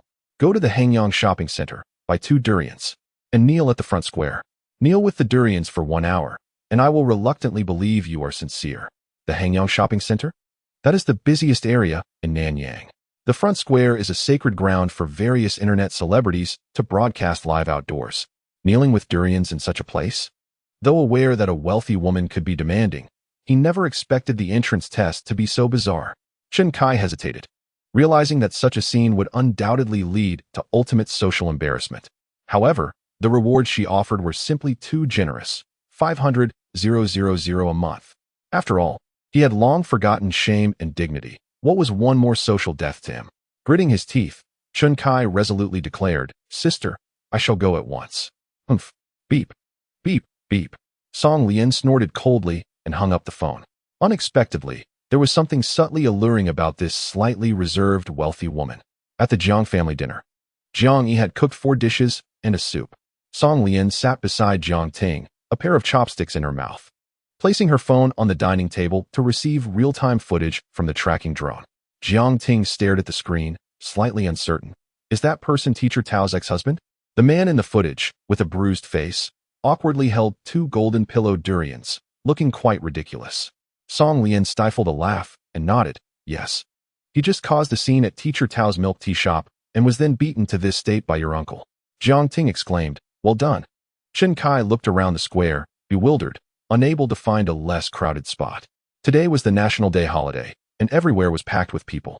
The square was filled with numerous vendors, with no fewer than 4,000 to 5,000 people gathered around, and even several outdoor streamers nearby. Chen Kai placed the 2 durians on the ground beside him, gritted his teeth, closed his eyes, and resolutely knelt down. A piercing scream suddenly captivated the attention of everyone in the square, causing them to pause and observe. Younger brother, Chen Kai, had his knee pierced by the sharp end of a durian, incurring a torment value of 200. Younger brother, Chen Kai, suffered a major social death, incurring a torment value of 500. Younger brother, Chen Kai, kneeling on the durian, was live-streamed online, incurring a torment value of 1,000. Chapter 51. Is it truly possible for someone to reside in such a place? In Jiang Ting's room, Song Lian borrowed the computer to search for 100 ways to attract wealthy women. Jiang Ting was left speechless. You actually took someone like this in as your brother? It's only temporary. Once I drive him insane, I shall sever ties. After Song Lian recounted Tao Jie's experiences to Jiang Ting, he too felt that such a scoundrel as Chen Kai should not be let off so easily. Song Lian's torment system was perfectly suited for such matters, and thus, the 2 individuals with an IQ of 8 devised a plan together. Old Jiang, don't type this afternoon. I have a plan, but I can't execute it alone. We need to bring in Tan Bowen and Feng Yuan as well. Checking the time, nearly an hour had passed. Upon reviewing the footage from the drone, it was evident that Chen Kai was remarkably resolute. He knelt until his knees were bloodied and raw, yet he persisted. However, the torment value yield dwindled significantly. By the end, in front of thousands, his social death resulted in merely single-digit torment value returns. Just how thick-skinned could this fellow be?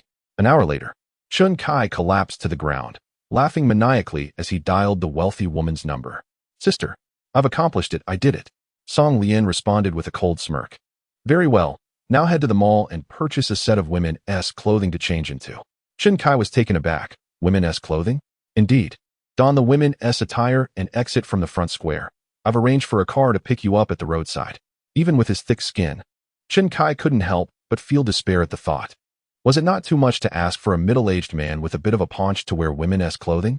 Chen Kai reluctantly replied, Sister, your request is indeed somewhat excessive. Song Lian huffed softly, uttering a few words.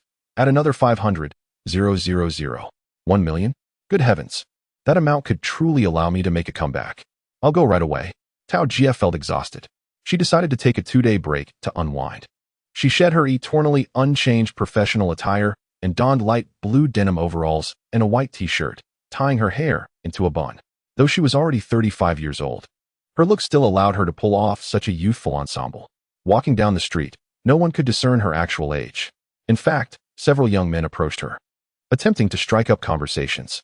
Tao Jie smiled and politely declined their requests to add her on WeChat, planning to head to the nearby Hangyang Shopping Center to reward herself with a few new outfits. Suddenly, the front gate square was abuzz with excitement. as if a remarkable performance were underway. As she passed by, she cast a glance in that direction, nearly dropping her jaw in astonishment. A middle-aged man clad in a red dress and high heels was being pursued and cornered by a throng of internet celebrities, countless cameras broadcasting his embarrassment live online. Could that be Chen Kai? What act was he performing this time? Surrounding onlookers regarded Chen Kai as a performance artist, their gazes rife with derision, contempt, disgust, and disdain. Chen Kai, covering his face, sprinted toward the roadside. At times, he stumbled on his high heels or tripped over his dress, falling to the ground and provoking bursts of laughter. Was he yet another deranged individual desperate for internet fame? Alas, people today would forsake all dignity for notoriety. No, I've heard this fool is undergoing a test from a wealthy woman. I wonder which affluent lady has him doing this. Let us leave, it's utterly revolting. Chen Kai, already bruised and battered, with his knees a bloody mess, was a sight to behold. Tao Jie's expression remained serene, betraying no trace of joy or sorrow. She had long since regarded Chen Kai as a stranger. Once, he had not been like this.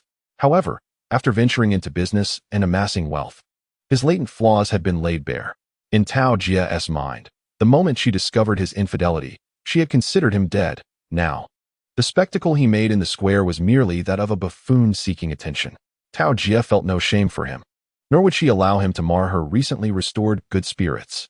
Under the watchful eyes of the crowd, Chen Kai limped to the edge of the square, where indeed, he spotted a Mercedes Maybach with its rear door ajar, parked by the roadside. A young man, roughly 190 centimeters tall, stood beside the car door, smiling at him and gesturing. "Are you Chen Kai? Please get in. Sister Wang sent me to pick you up." The car and driver had been temporarily borrowed by Song Lian from Tan Bowen, who had even taken on the role of the handsome young man with remarkable finesse, delivering a performance of stellar caliber. Chen Kai was now convinced of the identity of the wealthy woman, lured by the tantalizing promise of immense wealth. He thought little of it and simply climbed into the vehicle. "Brother, where are we headed?" Chen Kai inquired. Tan Bowen replied with a smile, "To Sister Wang's home, in the Sambao Mountain area of the New Bridge District." Confusion washed over Chen Kai. Isn't the New Bridge District still an undeveloped wilderness? Indeed, Tan Bowen explained. Sister Wang enjoys seclusion, hence she built a villa there. Upon arriving in the New Bridge District, the Maybach halted at the foot of Sanyuan Mountain. It was a modest hill, over 100 meters high and barren, with a cement road winding halfway up. At the road's end stood a stark white villa. Chen Kai was still lost in dreams of soon being lavished with affection by the wealthy lady, envisioning himself on the cusp of a pinnacle in life. "Chen Kai, we have arrived." Tan Bowen chuckled. "Sister Wang is waiting for you at the villa on the mountain. She said she only wants to see you today, so you should go up alone." "All right then." Chen Kai's mind was still somewhat hazy, and he was somewhat dazed as Tan Bowen urged him out of the car. At that moment, a cool breeze swept past, causing him to shiver unexpectedly. He lifted his gaze towards the mountain and beheld the white villa, which appeared to be in a state of disrepair. Turning back, he noticed that the person who had brought him here and the vehicle had vanished without a trace, leaving him with an inexplicable sense of unease. "Ding ling ling." The wealthy sister called again, her tone irritable. "What are you standing there for? Hurry up and come up." "Oh, I'm on my way." With a lingering hope for a life of luxury, Chen Kai picked up a stick from the roadside. Leaning on the stick as a makeshift cane, while holding up his skirt with the other hand, he slowly ascended the cement path towards the mountain. As he approached the white villa, he felt an overwhelming sense of oppression. Could anyone truly reside in such a place? Chapter 52. A touch of the macabre for Chen Kai. The small white villa exuded an eerie and sinister aura both inside and out. Song Lian and Jiang Ting conferred and decided to prepare something macabre for Chen Kai. The location had been chosen by Feng Yuan. Sanyuan Mountain had once served as a communal burial ground for several nearby villages, and the former inhabitants of this villa were the guardians of the graves. Since the area had been developed and the graves relocated, the guardians' villa had naturally been left abandoned, yet even from a distance, a chilling atmosphere could still be felt. Feng Yuan's hometown lay nearby, and apart from the locals like them, few outsiders were aware of the villa's history. Chen Kai felt perplexed. Could the wealthy sister truly be hiding in such a place? A sense of fear crept into his heart, as he sensed that something was amiss. However, the temptation of 1,000,000 yuan was too great. Even at the risk of danger, he felt compelled to venture inside. Brother, Chen Kai, felt a twinge of fear. Persecution level 200. Sister Wang, I have arrived. The villa's door stood ajar. The heavy, solid crimson wooden door bore the marks of years of exposure to the elements. Its paint faded and resembling a patch of mottled blood. Chen Kai swallowed hard and slowly stepped inside. As his foot crossed the threshold into the living room, the heavy door behind him suddenly slammed shut with a force that seemed to defy the absence of wind. Bang! Brother, Chen Kai was startled. Persecution level 300. Through the stained glass windows, the sunlight streaming into the room transformed into a kaleidoscope of colors, enhancing the villa's already bizarre ambience. The sofa and coffee table in the living room lay coated in a thick layer of dust. Suddenly, Chen Kai realized that it was impossible for anyone to live in such a place.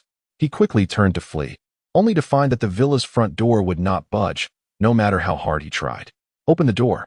Is anyone there? Let me out. Hearing the frenzied banging on the wooden door from within, Feng Yuan crouched outside, stifling his laughter. He had secured the two door handles with a wooden bolt, rendering the doors utterly unyielding from the inside. Of course, Chen Kai remained oblivious to this. Trembling with fear, he mustered the courage to lift a round stool, intending to smash the glass and escape through the window. At that moment, an eerie laughter resonated throughout the villa, chilling to the bone and seemingly piercing the very soul. Was that not the voice of the wealthy sister? Yet, why did it sound so sinister? Panic began to seize Chen Kai. Song Lian mimicked the tone of a horror film, fully employing her voice acting skills. Now that you're here, don't be in such a hurry to leave. The wealthy sister's voice echoed around the living room, audible yet invisible. Chen Kai was so frightened that he nearly lost control of his bladder. His legs trembled, a foul odor accompanying him. He collapsed onto the floor, his expression one of sheer terror. Sister, I don't want money anymore. I want to leave. I want to go home. Suddenly, a whirlwind swept through the room. Countless banknotes flew about, blanketing the entire living room, one of which landed squarely on Chen Kai's face. When he peeled it away, he was horrified to see it marked with Heaven and Earth Bank. This was the currency of the deceased. Look to your right. Quickly lift the lid and come play with your sister. The wealthy sister's voice beckoned. Chen Kai remained oblivious. The sinister sounds emanated from hidden speakers in the corners of the room. As his head mechanically turned to the right, he was petrified to discover a coffin standing there. Come inside. What are you waiting for? Didn't you promise to help your sister alleviate her loneliness? You've already accepted the money. At this point, Song Lian unleashed a terrifying shriek. Do you mean to say that your words carry no weight? Chen Kai felt a mental snap, as if several of his nerves had been forcefully severed. A ghost! He screamed.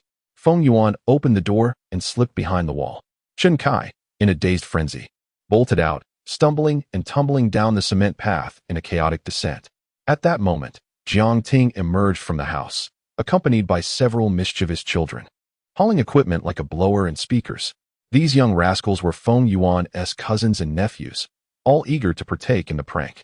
The spectral whirlwind of fake currency had been their ingenious creation, and the coffin inside had been prepared by the former gravekeeper for himself. Perhaps it was inconvenient to take it during the relocation, which is why this empty coffin has remained here. Feng Yuan approached and exchanged a high five with Jiang Ting. Yay! Chen Kai returned to the foot of the mountain, still shaken and unable to catch his breath. Suddenly, he noticed a masked young woman standing beneath a tree ahead. Wasn't she the girl who had misplaced the wealthy lady's contact list this morning? How could she appear here? Song Lian's gaze was fixed intently on Chen Kai's eyes. She slowly approached and spoke in a chilling, icy tone. Uncle, have you seen my contact list? She gestured with her hands, indicating its size, about this big, with many photos of aunties on the cover. The words and gestures were identical to those from this morning. Her voice echoed in Chen Kai's mind like a haunting melody, repeating the phrase, many photos of aunties. He shook his head frantically, attempting to regain his senses. Seizing the moment while he was distracted, Song Lian produced a spray from her pocket. PSHH. Chen Kai jolted, turning to face Song Lian. She chuckled and asked, Uncle, have you downloaded the National Anti-Fraud Center app? Chen Kai, already on the brink of madness, was thrust into a state of delirium. His eyes instantly became hollow and vacant as he stammered. Anti-Fraud Center app? App. PPAP. Apple. Pen. Before he knew it, he even began to sing.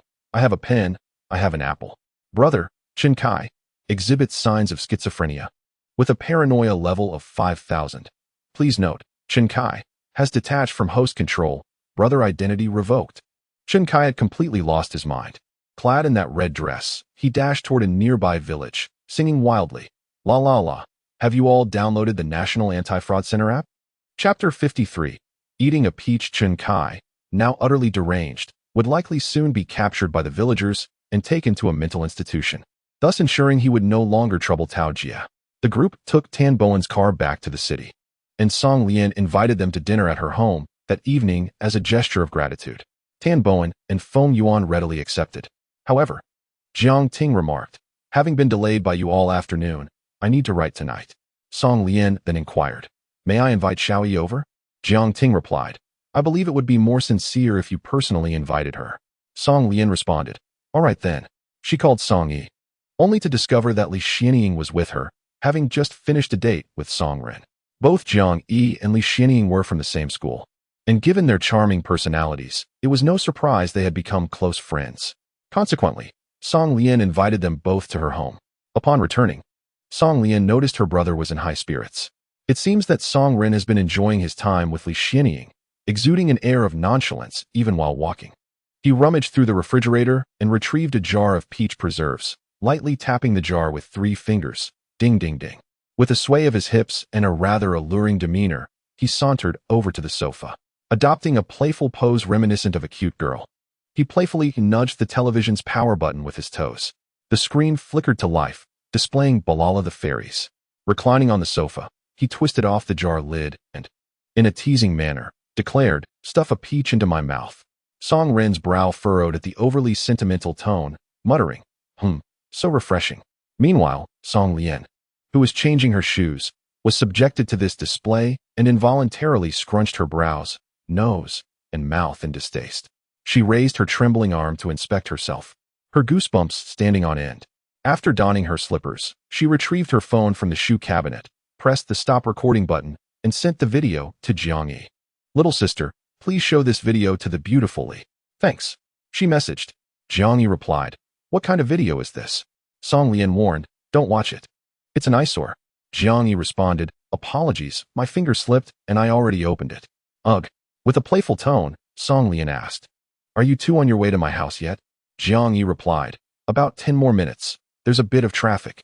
Taking advantage of her brother's momentary distraction, Song Lian stealthily returned to her room and locked the door. A few minutes later, she received a notification. Brother, Song Ren, is being berated as a pervert by the girl he admires. Persecution level 500. Song Ren stormed towards her, wielding a broom with an air of indignation. "Song Lian." From behind the door, she responded casually, "What's the matter? You've crossed the line." "Huh," he retorted, banging on the door. "I'm just having a little fun at home, and you go and film it for Xianying. Can't you be a little more considerate?" Today had initially been promising for him. Although he and T confessed his feelings or held her hand, he was only a step away from a natural progression. However, Song Lian unexpectedly sent the video of him eating peaches to Xianying, who promptly forwarded it back to him, labeling him as disgusting and perverted. Upon seeing the angle from which the video was filmed, Song Ren realized it was undoubtedly his sister's doing. He shot back without reservation, "When you pulled my oxygen tube, why didn't you call yourself inconsiderate?" As he opened his mouth to explain, he stopped short and sighed, conceding, "Fine, I'm the jerk. I deserve it, right?" The siblings fell into a lengthy silence. In a soft voice, Song Lian finally said, "Hey, I was just joking." Song Ren shook his head from outside the door. "I was in the wrong. You don't need to make excuses for me." The incident regarding the oxygen tube had lingered in their memories for quite some time, and Song Lian's anger had mostly faded. She recalled the agonizing period of hospitalization for cancer treatment, when life felt unbearably bleak. Clumps of hair fell daily, and whatever she ate was promptly rejected, as her vitality waned at a visible rate. The attending physician had clearly stated that no matter the treatment, the outcome would ultimately be futile. The utmost extension of her remaining days may only be a few, yet the exorbitant cost of medical expenses and the exponentially increasing agony renders it a steep price to pay. The doctors have repeatedly urged Song Yuanfeng and Yao Wei to relinquish treatment, suggesting it might spare their child further torment. However, as parents, they find it nearly impossible to bear such a decision. Had it not been for their eventual encounter with Go Changxian, death might have truly been the most merciful release for Song Lian. From an emotional perspective, the parents are justified in their relentless pursuit. They refuse to abandon their daughter until the very last moment. Conversely, Song Rin's viewpoint holds validity as well.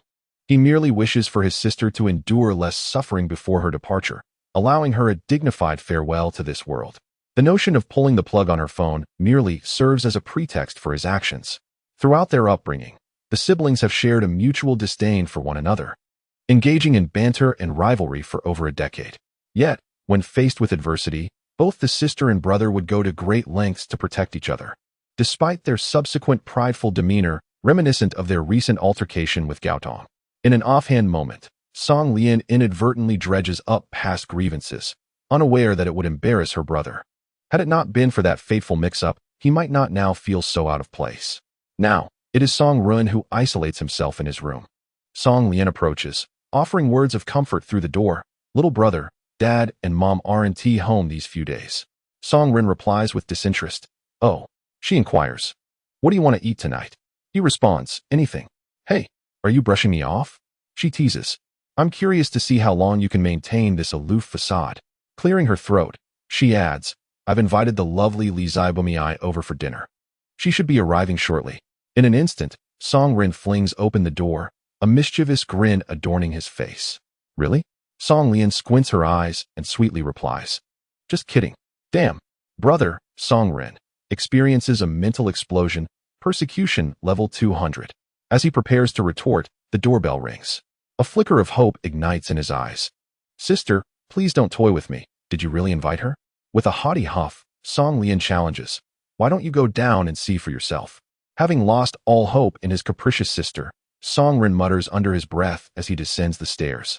Upon opening the door, he is greeted by two vibrant figures, Li Xianying and her companion, Jiang Yi.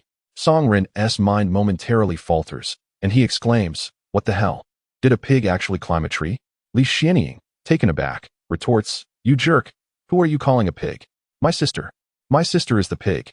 Chapter 54. I told you you're insane. The fleeting bond of sibling affection dissipates in an instant. To call me a pig? Do you believe I could just snatch away your precious treasure? Song Lian descended the stairs, pinning Li Xianying against the wall before Song Rin's very eyes. Hello. I am Peppa. This is my brother George, she playfully exclaimed, mimicking a pig's snort. With their foreheads touching, the two slowly brought their noses closer together, leaving Li Xianying utterly flabbergasted. Although she was aware that Song Lian was Song Rin's sister, they were not well acquainted. Their first encounter was during a video call with Song Rin, where she had burst into the frame dressed as a bunny girl. The second was at the city basketball arena, where the crowd cheered for her, knowing only that this seventh sister was remarkably skilled at basketball. Song Rin had privately remarked that his sister was a bit eccentric. Yet, she was undeniably beautiful.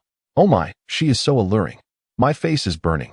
Song Lian's nose brushed gently against Li Xianying's, her crimson lips slightly pouting, maintaining an ambiguous distance that stirred an irresistible urge within Li Xianying to lean in and kiss her. Li Xianying could feel Song Lian's soft breath, her cheeks flushed, and her doe-like eyes shimmering with a tipsy enchantment, completely captivated. Meanwhile, Song Rin stood frozen in shock, exclaiming, what on earth are you two doing? Brother, Song Rin, feels a tinge of jealousy, with a distress level of 200.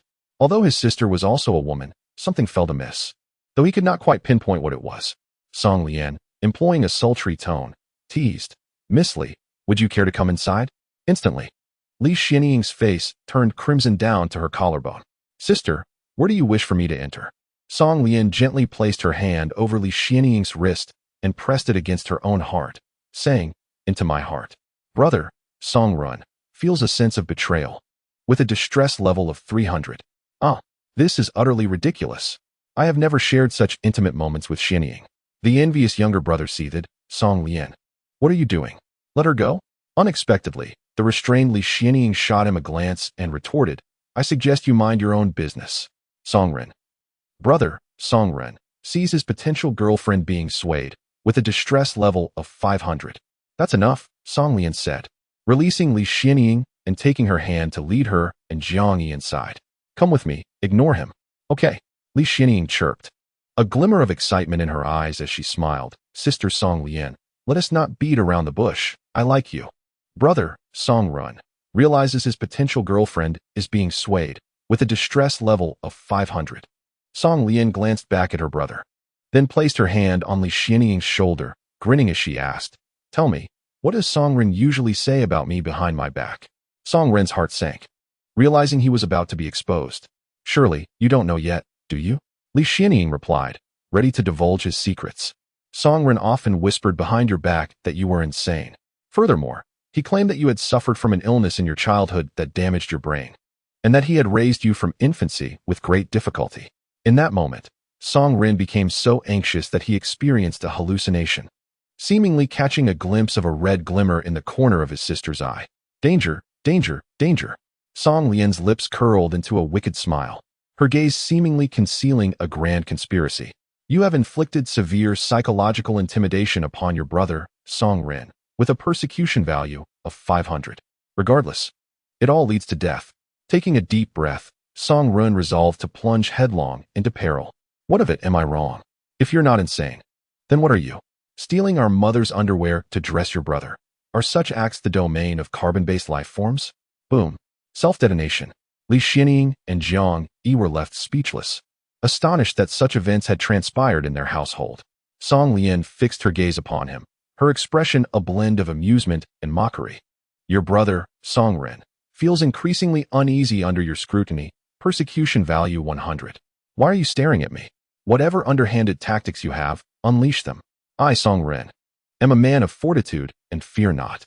Song Ren shouted defiantly, desperately trying to bolster his courage. Yet, the calmer Song Lian appeared, the more anxious he became. Based on his knowledge of his sister, during such moments, she often harbored a formidable plan. Ignoring him, Song Lian turned and walked into the kitchen to prepare the ingredients for dinner. Oh no, it seemed she was concocting a world-ending curse.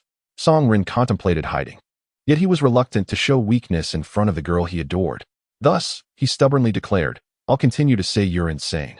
If you have nothing to do, I shall retreat to my room to play video games."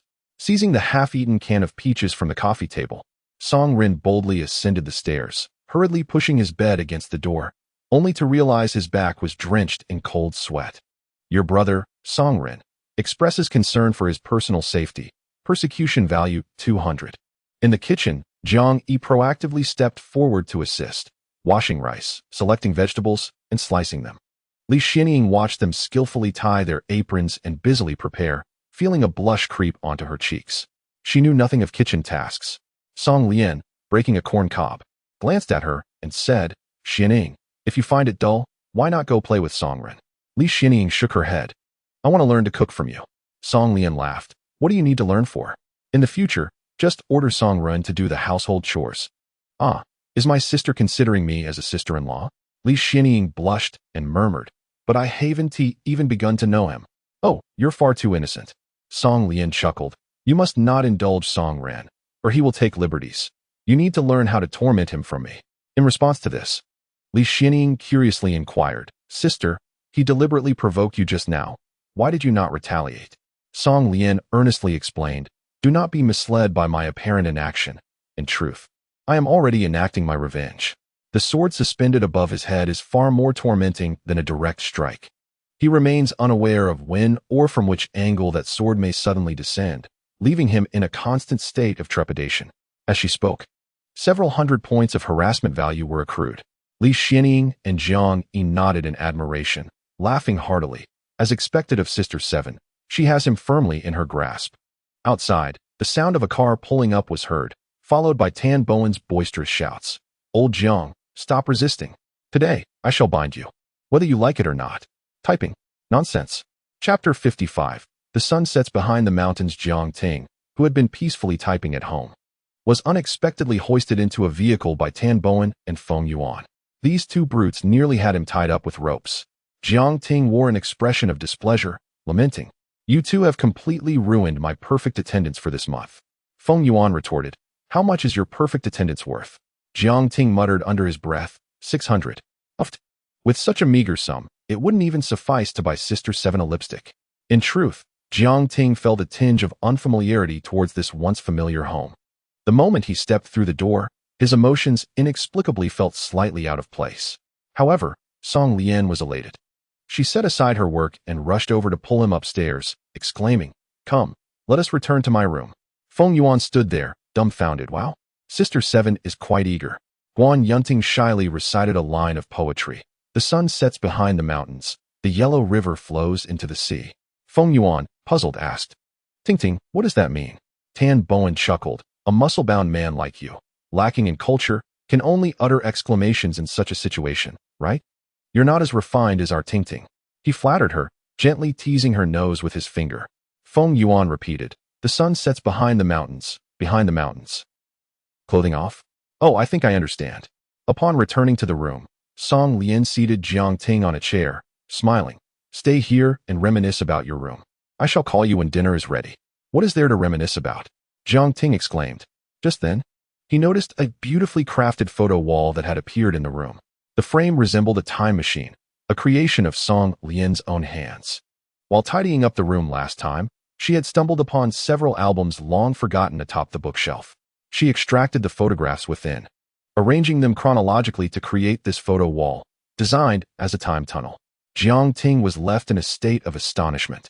Childhood memories replay ceaselessly in my mind, accompanied by those photographs.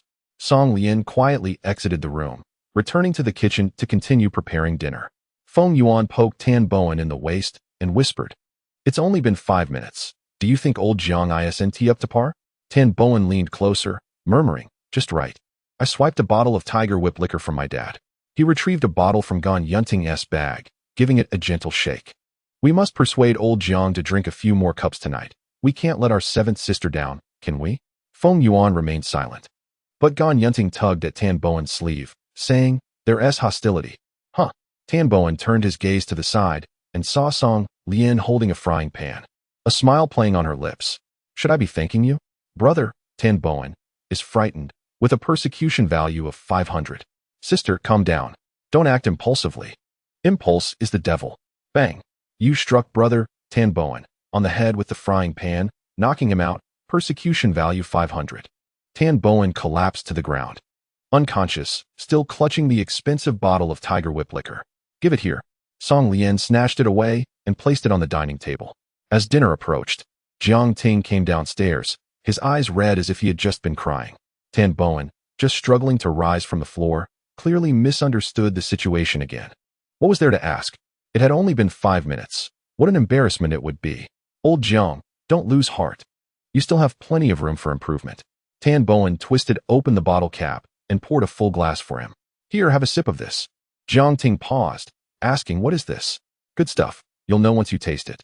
Jiang Ting wiped away the tears brought forth by memories. At that moment, his heart was a whirlwind of emotions, just the right moment to try the legendary remedy of drowning sorrows in wine. Without hesitation, he downed the entire glass in one gulp. Tan Bowen was impressed. He knew he wouldn't have been able to do the same. Burp Jiang Ting felt a slight burn in his throat, followed by a warmth spreading throughout his body. Sorry I'm late. Have you all started eating? Zhong Yi arrived fashionably late, her hair disheveled. Song Lian emerged from the kitchen, carrying a large bowl of soup, and smiled. You arrived just in time. Go wash your hands. Sure, I'll help you. Zhong Yi set down her badminton racket, ready to assist Song Lian in bringing the dishes to the table. Passing by Jiang Ting, she paused. Hey, old Jiang, are you running a fever? Your face is so red. At her words, Song Lian glanced over. Indeed, I observed Jiang Ting's skin flushed a vivid red, his head resting heavily on the table as he gasped for breath. Tan Bowen, beside him with a bottle of liquor in hand, exclaimed incredulously, Damn. That took effect rather swiftly, didn't it? He seemed oblivious to the fact that his father only dared to take a mere sip of that potent liquor, while Jiang Ting had just downed a full cup of it, a staggering 500 milliliters. Had it not been for his remarkable constitution, he might have been gushing blood from his nose by now. Infuriated, Song Lian set aside the soup bowl in her hands and stormed into the kitchen to retrieve a frying pan. Tan Bowen, you scoundrel. Bang. You struck your brother, Tan Bowen, on the head with the frying pan, inflicting 500 points of humiliation. Around 10 p.m., Jiang Ting slowly opened his eyes, rubbing his temples that throbbed painfully. The Tiger Whip liquor brought by Tan Bowen had a potent after effect. Although its alcohol content was relatively low, it had a powerful kick. Jiang Ting had barely eaten a few bites before he was knocked out cold, and even his robust physique could not suppress the heat swirling chaotically within him. He found himself lying on Song Lian's bed, while she reclined against the windowsill, engrossed in a magazine. Upon noticing Jiang Ting sit up, she closed the pages and smiled. You're awake? Yes, where are they? They just left not long ago. Xiao Yi and Zhong Yi are downstairs helping to tidy up. Oh, Jiang Ting pondered for a moment, then sighed. Having slept here for so long, they will surely misunderstand again. What does it matter? They already have misconceptions. Song Lian joined him on the bed, sitting shoulder to shoulder, gently tucking a stray strand of hair behind her ear. Such a delicate gesture caused Jiang Ting's heart to flutter involuntarily. Chapter 56. A mind enriched with literature exudes grace. Oh my. Am I really feeling something for my female counterpart? No. It must be mere vanity. I am truly only enamored with myself. Right, dear system? Host brother. The renowned ancient Greek philosopher Socrates once remarked that the most precious time is not that which is unattainable or lost, but the happiness we can grasp in the present. If you feel happiness when you are with Sister Lian, why concern yourself with what you have gained or lost? Should Song Lian hear these words, her system would undoubtedly have a field day mocking him. After all, they are both systems. Look at how Jiang Ting's sister is. Such a refined girl, rich in literary knowledge. System, you are simply unworthy of her, huh? The words of the system plunged Jiang Ting into deep contemplation. Is being with Song Lian truly a source of happiness? He found joy in her presence, yet uncertainty about his future lingered. Perhaps Song Lian felt the same? They were both ensnared in the entanglements of their pasts. While pondering these matters, Jiang Ting's gaze remained fixed on Song Lian's face. Song Lian, puzzled, asked, "Why do you keep staring at me?" "I was thinking." "Thinking of what?" Jiang Ting snapped back to reality, smiling. "I was thinking of wanting to hug you." Song Lian opened her arms, offering a warm embrace. Jiang Ting inhaled her fragrant scent and gently admonished, "You are not allowed to date other boys." "Hey!" Song Lian immediately felt a surge of dissatisfaction, pushing him away and retorting, "Isn't it you who has been attracting attention from everywhere during this time?" Jiang Ting, spreading his hands with an innocent tone, joked, "My system is designed to pamper girls to gain value. What can I do? Besides, I haven't prevented you from pursuing other boys. I think that's quite fair." Song Lian erupted, "Fairness, you say? In the end, all the girls you've spoiled have fallen for you, while the boys I've tormented all want to take a knife to me. You call that fair? I have to hide knives in the kitchen every night before I sleep. Do you know how I've been living these days? Do you even know?" "That does sound rather tragic," Jiang Ting chuckled despite himself. Meanwhile, downstairs, Jiang Yi was tidying up the dining table and called out, "Sister Lian, I'm heading home now. Can I leave my brother here to spend the night with you?" With that, she grabbed her bag and made for the door, seemingly determined to sell her brother off. "No, take him back. I can't stand him." Song Lian appeared genuinely angry. Even if Jiang Ting hadn't said anything, she could never date another boy in her life. Yet, Jiang Ting's ambiguous attitude suggested he would continue to dote on other girls. Song Lian was earnestly trying to accept her identity as a girl, making Jiang Ting's behavior all the more intolerable. Jiang Ting bid her good night and took Zhong Yi home. Zhong Yi hurriedly said her farewells as well. Song Ren was still escorting Li Xianing home and had yet to return. Once again, Song Lian found herself alone at home. At that moment, the system suddenly interjected. "Host, I have a curious question. If you were still a boy and possessed a system that pampers girls, would you still have this attitude?" Oh, this question truly stumped Song Lian. Indeed, if I were the host of a system that pampers girls, would I forsake greater rewards to be kind only to one girl? What do you think, Tong Tong? Tong Tong thinks that if the neighboring host fell in love with you, he might even forsake an entire forest for you. Is that so? Song Lian pondered thoughtfully, seemingly acknowledging the validity of Tong Tong's words. The following morning, Song Ren lay in bed, staring at the ceiling as he contemplated life. He felt perplexed. How is it that I woke up naturally today? That wretched sister usually comes to wake me up at 7 a.m. sharp, yet the electronic clock on the wall shows it is now 9:30 a.m. Song Ren dug out a bottle of tear gas spray from under the covers, muttering, "Could it be that my counterattack plan has been detected by her?" In order to evade the torment of the soul-shaking Belle, Song Ren deliberately set an alarm for 6:55, intending to prepare for a counterattack 5 minutes ahead of his sister. However, he found himself waiting for a perplexing 2.5 hours. No matter how hard he racked his brain, he could not fathom what had gone awry with his plan for revenge. It was inconceivable. His disguise was flawless. How could she possibly know?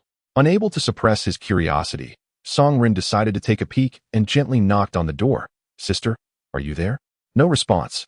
Gathering his courage, he raised his voice slightly. Foolish sister, what are we having for lunch today? Suddenly, Song Lian's voice echoed behind him. I'm eating. And you can eat dung. The younger brother, Song Run, was startled, jumping 3 feet high. Persecution value 500. How can you walk so silently?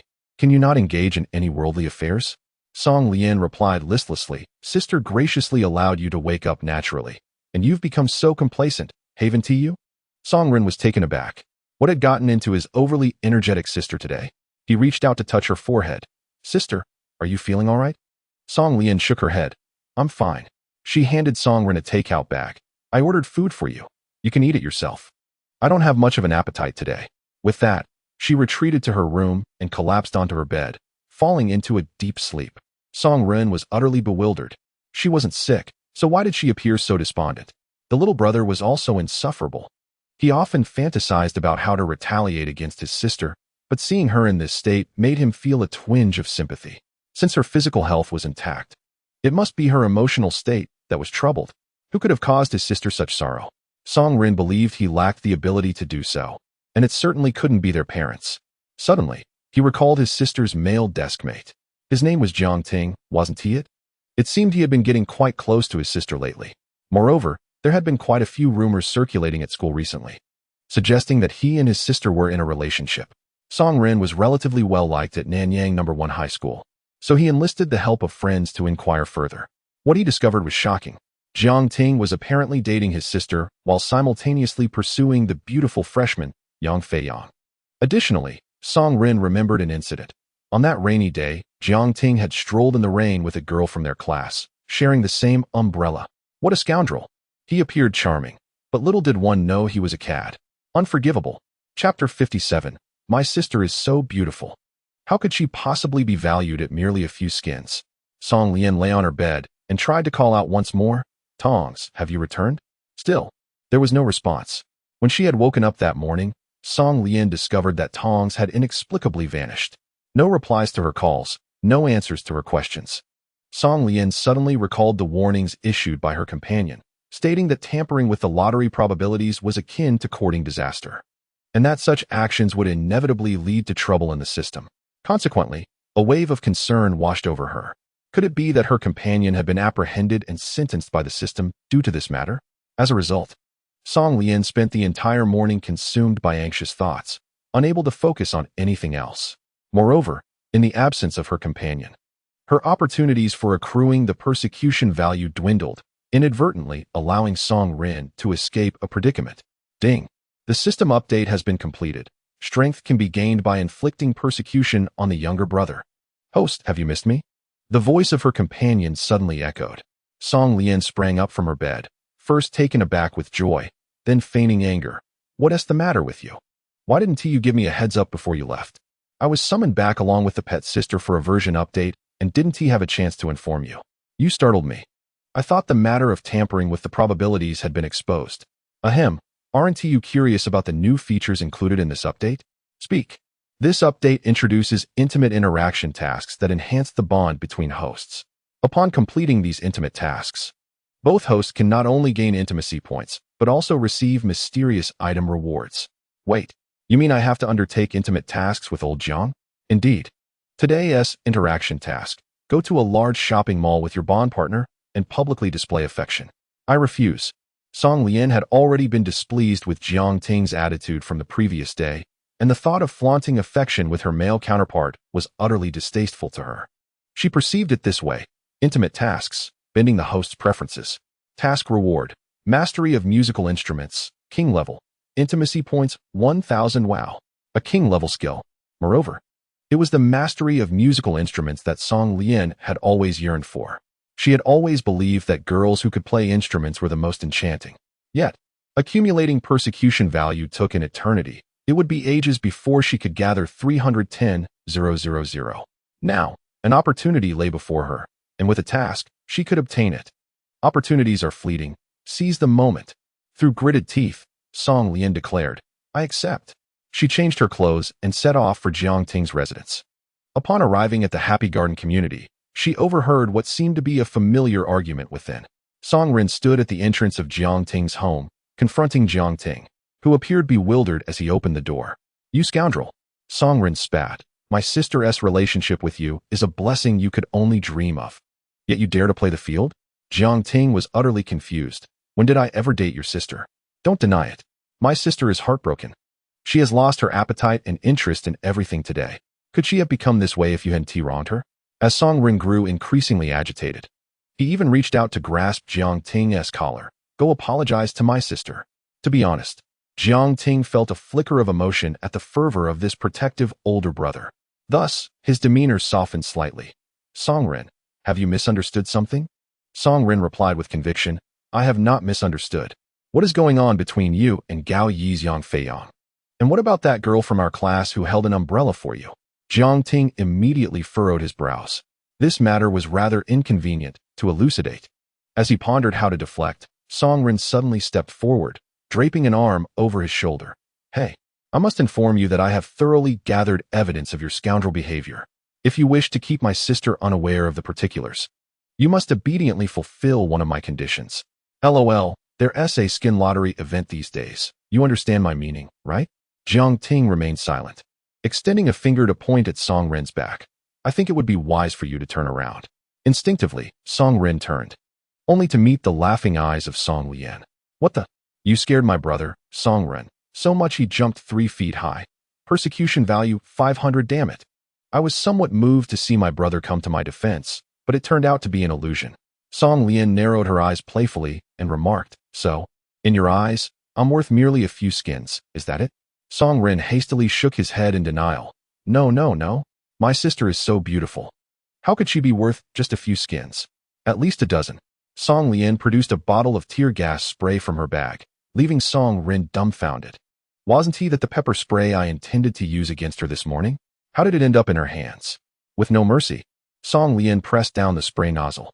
Instantly, Songren's eyes were stung by the mist of pepper spray, turning red and streaming with tears. "Ouch! Ouch! Brother," Songren, severely injured by his own pepper spray, persecution value 500, Songren cried out, rushing to find a faucet to rinse his eyes. Jiang Ting watched Song Lian with a grin and inquired, "Did you come to see me for something?" Song Lian pouted, stating, "Stop pretending. Help me complete an intimacy task." The pet sister update had just rolled out. She didn't believe Jiang Ting was unaware of the intimacy tasks. Jiang Ting asked, "What is your task?" Song Lian replied, "To go to a large shopping mall and show off our affection." "Oh, what a coincidence." Jiang Ting chuckled. "My task is to accompany you to the Hangyang Shopping Center for the couples event they are hosting today. How perfect. We can complete both our tasks with just one show of affection." Song Lian nodded. "Let us go then. Wait for me." Jiang Ting dashed back upstairs to turn off his computer, then casually grabbed a few of his sister's hair ties. "Your hair is such a mess. And what kind of ensemble is this? A dress paired with AJ sneakers. You truly are a talent." While teasing her, Jiang Ting deftly tied Song Lian's long hair into a playful hairstyle. The style perfectly complemented the dress she wore today. He then produced a shoe box and opened it, revealing a pair of exquisite loafers. "Here, these were originally bought for you. Now, it is the perfect time to put them on." As Song Lian slipped into the shoes while leaning against his shoulder, her entire demeanor transformed, exuding the grace of a refined lady. They took the bus to the Hangyang Shopping Center. Indeed, the grand hall on the first floor was hosting a product exhibition, along with a couples challenge organized by various merchants.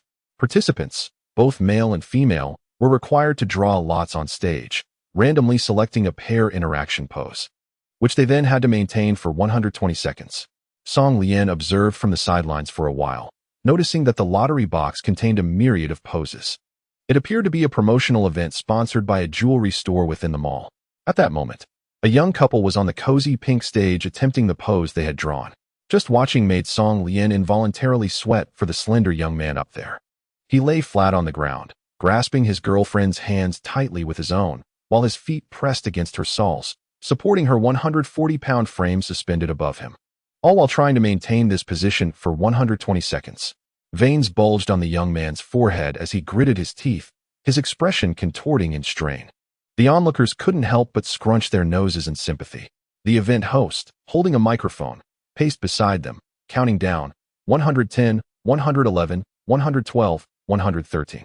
The young man's limbs began to tremble uncontrollably. Just a few seconds left. Hang in there, buddy. You're amazing. Your girlfriend must weigh more than you. The crowd surrounding the stage rallied to support the young man. 5 seconds remaining. 5, 4, 3, the host exclaimed, extending a finger as he excitedly counted down the final moments. With a puff, the boy exerted himself to the utmost, letting out a loud shout to mask his embarrassment. He finally managed to endure the last 2 seconds. Congratulations, you have successfully completed the challenge. The 2 challengers were awarded a pair of platinum couple necklaces from Chow Tai Fook Jewelry. The young man instantly released his numb hands and feet, and his 140-pound girlfriend plummeted onto his chest with a thud. The wooden stage swayed slightly. The girl tenderly caressed her boyfriend's face and passionately bestowed a kiss. Darling, you did wonderfully. At that moment, Jiang Ting was overcome with goosebumps. He felt a twinge of regret and tugged at Song Lian's hand. In front of all these people, do we really have to engage in such overly sentimental antics? The effeminate tone instantly attracted the disdainful glances of onlookers. An older woman snorted and sharply remarked, I heard today's challenge is the most difficult posture. Completing it would earn you a pair of diamond rings. But looking at you, young man, with that soft demeanor, I doubt you could manage it even if you drew it. Best not to embarrass yourself on stage. Song Lian felt a surge of indignation. How could anyone claim my masculine appearance was effeminate? The host called out, Are there any couples eager to take on the challenge? Without hesitation, Song Lian strode confidently onto the stage, declaring, I will. The host's eyes lit up with excitement. Wow, a stunning lady. Where's your boyfriend? Jiang Ting, with a determined yet reluctant expression, stepped onto the stage and rummaged through the lottery box. The host took the card from his hand, his expression freezing for a moment before erupting in exhilaration. Here it is. The most challenging move of the day has been drawn. The Eiffel Tower. Upside down and back again. The task requires the male partner to stand upright and support the upside-down female partner above his head. Then you must kiss each other and hold the position for 120 seconds. This is a move worthy of the grandest romantic comedies. The organizers set this move as the highest difficulty level, believing no one could accomplish it, thus offering a substantial reward as a promotional gimmick. 2 3-carat diamond rings valued at over 80,000 yuan. Thump, thump, thump, thump. Both Song Lian and Jiang Ting felt their hearts racing uncontrollably. Truth be told, they were somewhat reluctant.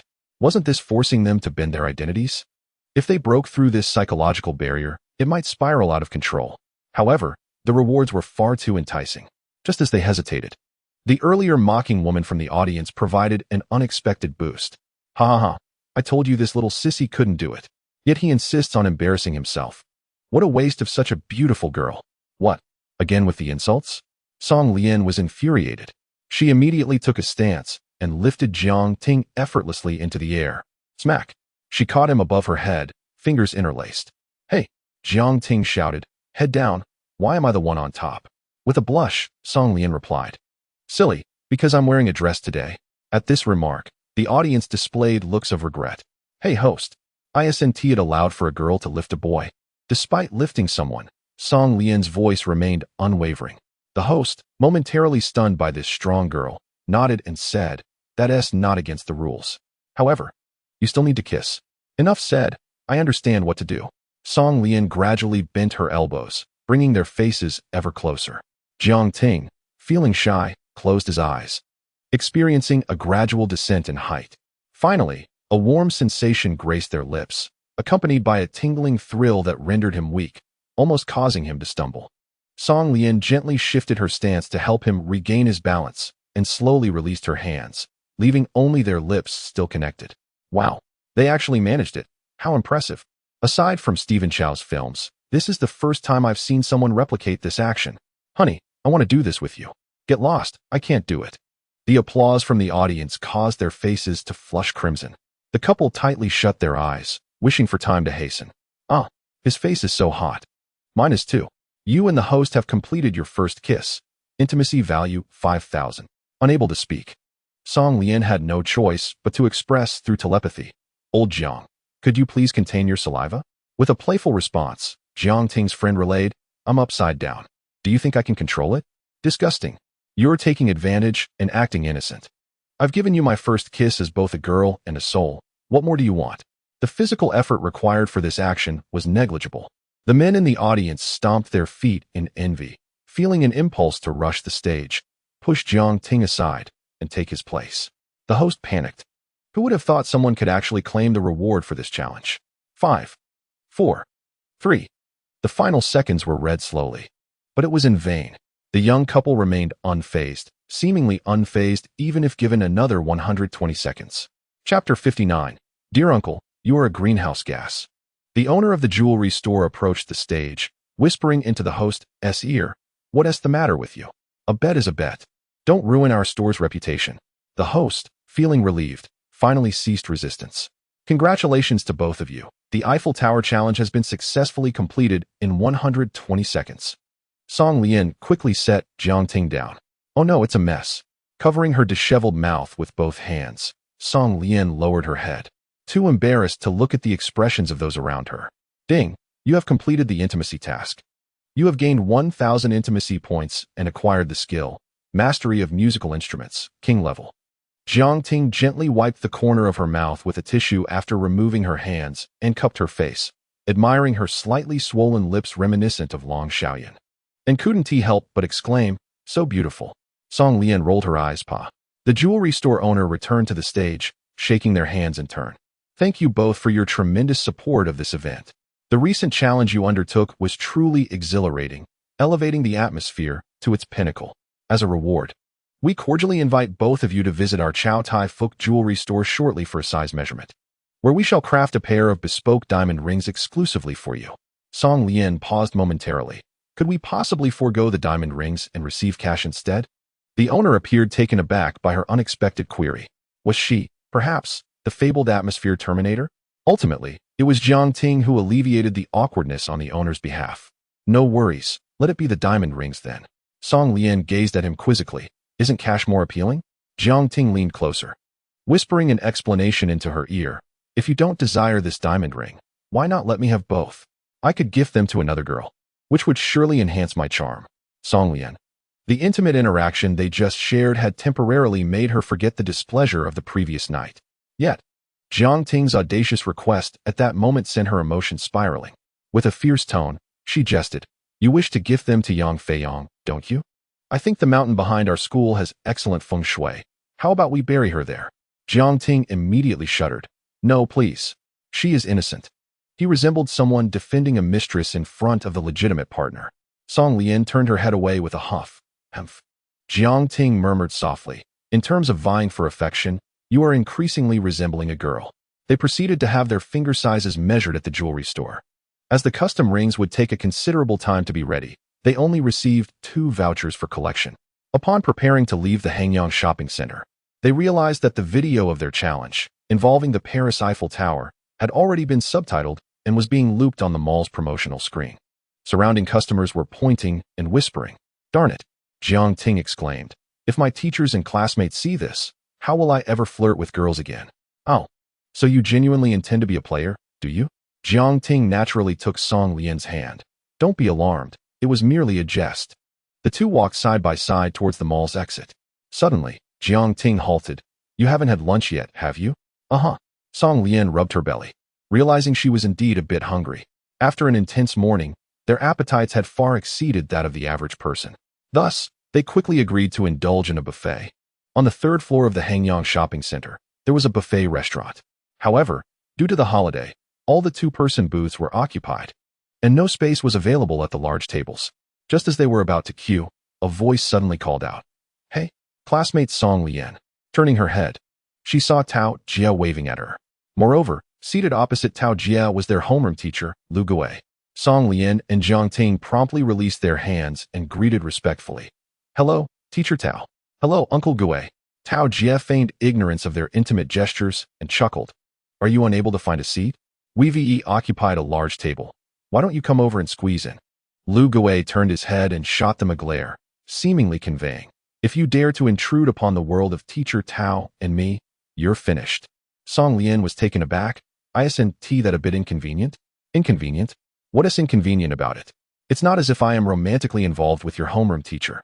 This offhand remark pierced Lu Gui's heart like a chilling dagger.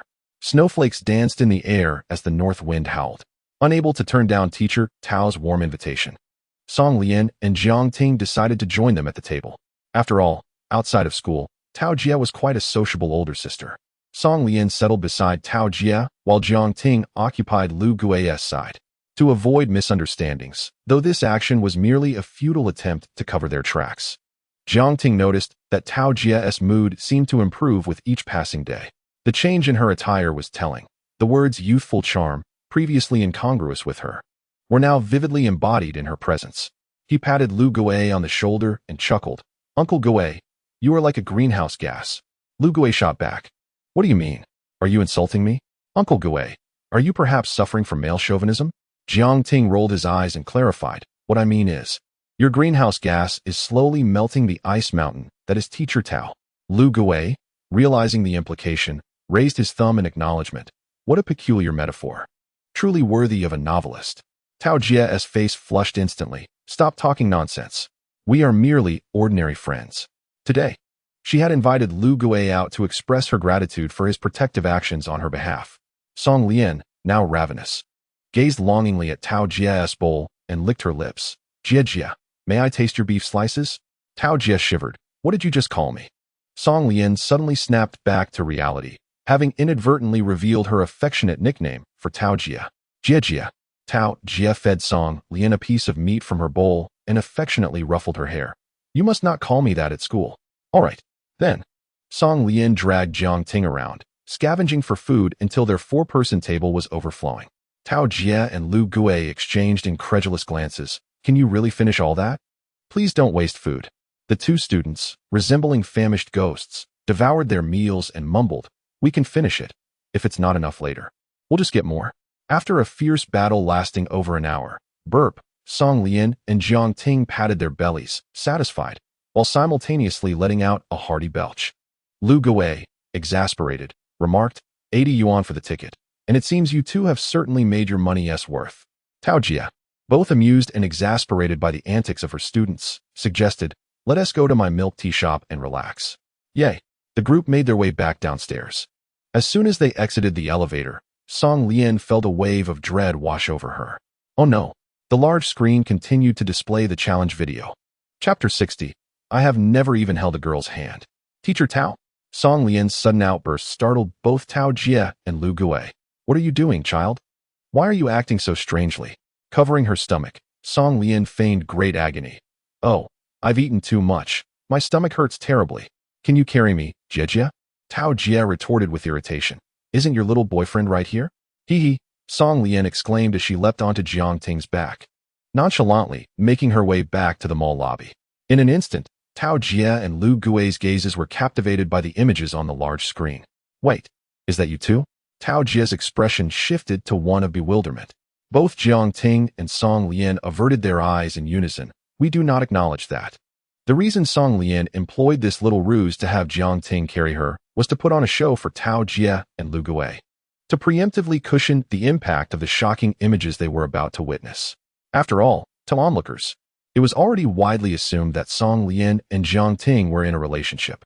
Thus, a slightly excessive display of intimacy could be deemed acceptable, right? Nevertheless, Lu Gui could not restrain himself from admonishing them.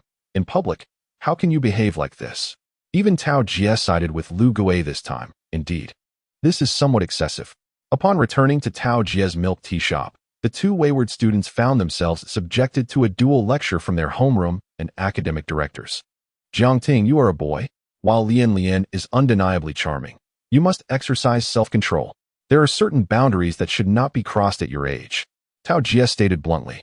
This time, if you dare engage in such public displays of affection again, will you next be bold enough to check into a hotel? Although Tao Jie advocated for the proper guidance of innocent affections blossoming during school years, she firmly believed that normal interactions should not manifest in such a manner. This was a matter of grave importance. Taking a deep breath, she continued, surely, you do not wish for Lian to arrive at university with a noticeable pregnancy? Jiang Ting was already overwhelmed with shame. What on earth was happening? We were merely fulfilling a task. Yet, he could not explain himself. Lu Gui sternly interjected. Have you two ever checked into a hotel? In unison, Song Lian and Jiang Ting shouted no. Lu Gui remained skeptical and turned to Tao Jie, Teacher Tao. We cannot continue to indulge them like this. I believe we should at least communicate with Song Lian's parents. Song Lian's heart raced with trepidation. If Song Yuanfeng and Yao Wei were to find out, it would surely cause a tremendous uproar, especially with a mischievous younger brother at home. He would undoubtedly stir up trouble. Furthermore, they would not easily let Jiang Ting off the hook. In a moment of bewilderment, bang! Jiang Ting suddenly slammed the table, exclaiming, "Guishu!" Lu Gui's anger flared immediately. "What is your attitude?"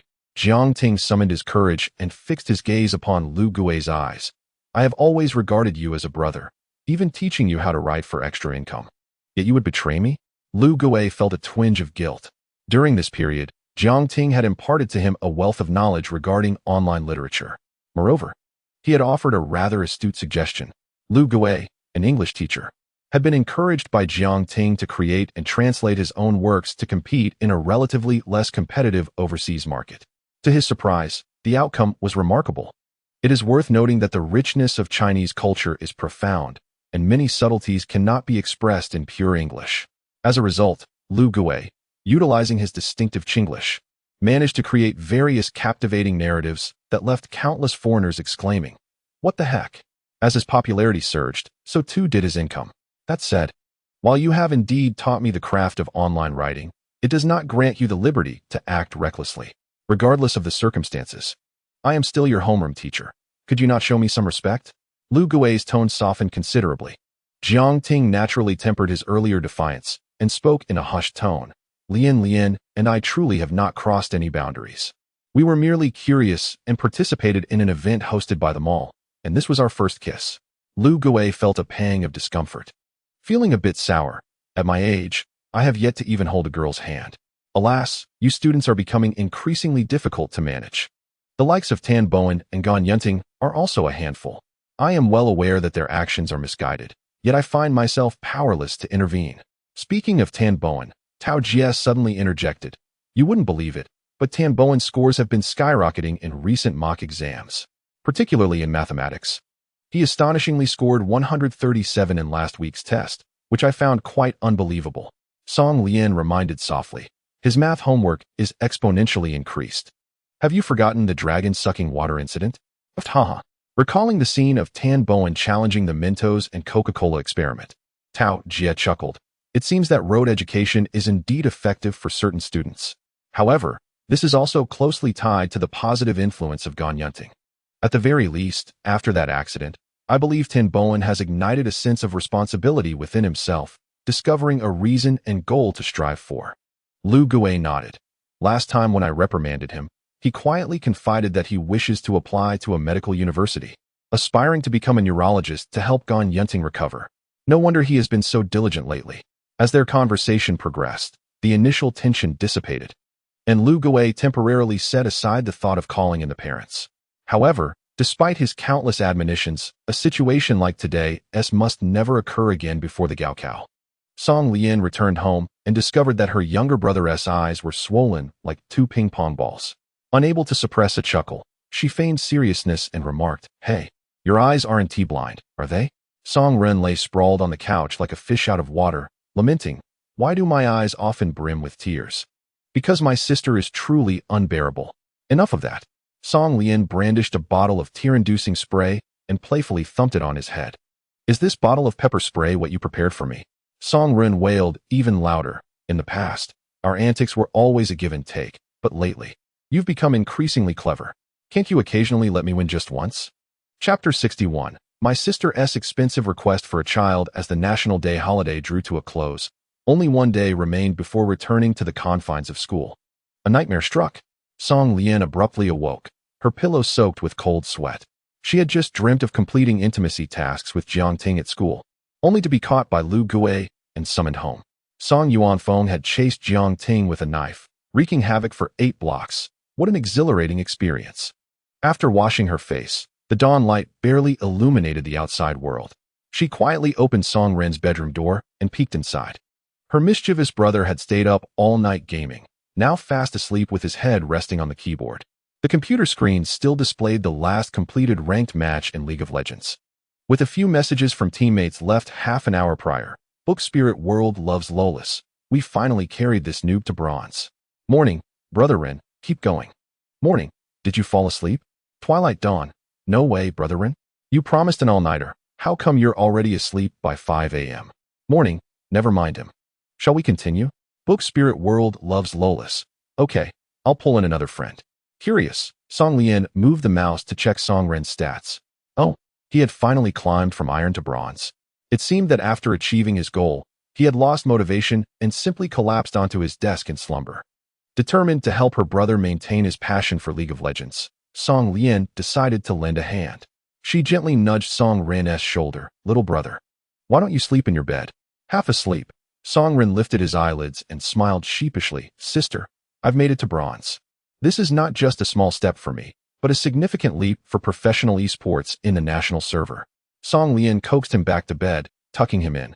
Yes, your name will surely be inscribed in the annals of the LPL Professional League soon. Finally, my silly sister speaks sense. Listening to her sister's encouraging words, the little brother drifted into a deeper, sweeter slumber. Song Lian fought the urge to slap him awake and returned to the computer desk, donning her headphones. Without hesitation, she entered ranked mode and clicked start. As the hero selection phase commenced, Song Lian swiftly typed 4 words. My sister is offering a handsome reward for a child. 3L Yasuo. What the heck? What kind of absurd ID has Song Ren chosen? This is outrageous. Old man, do you dare to challenge me? Yasuo mid or top? My sister is offering a handsome reward for a child. Whatever. It's all the same. I don't care. Old man, it seems this match is destined for a 20-minute surrender. 20 minutes? Who do you think you're looking down upon? The game began. The teammates relinquished the mid lane to Song Lian's Yasuo.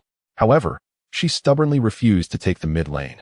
First, she snatched the red buff from her team's jungler, then rushed to the bottom lane to steal the minion waves and experience from the duo, ultimately gifting the enemy ADC both the kill and the red buff. After respawning, she immediately teleported to the top lane, delivering yet another kill to the opposing top laner.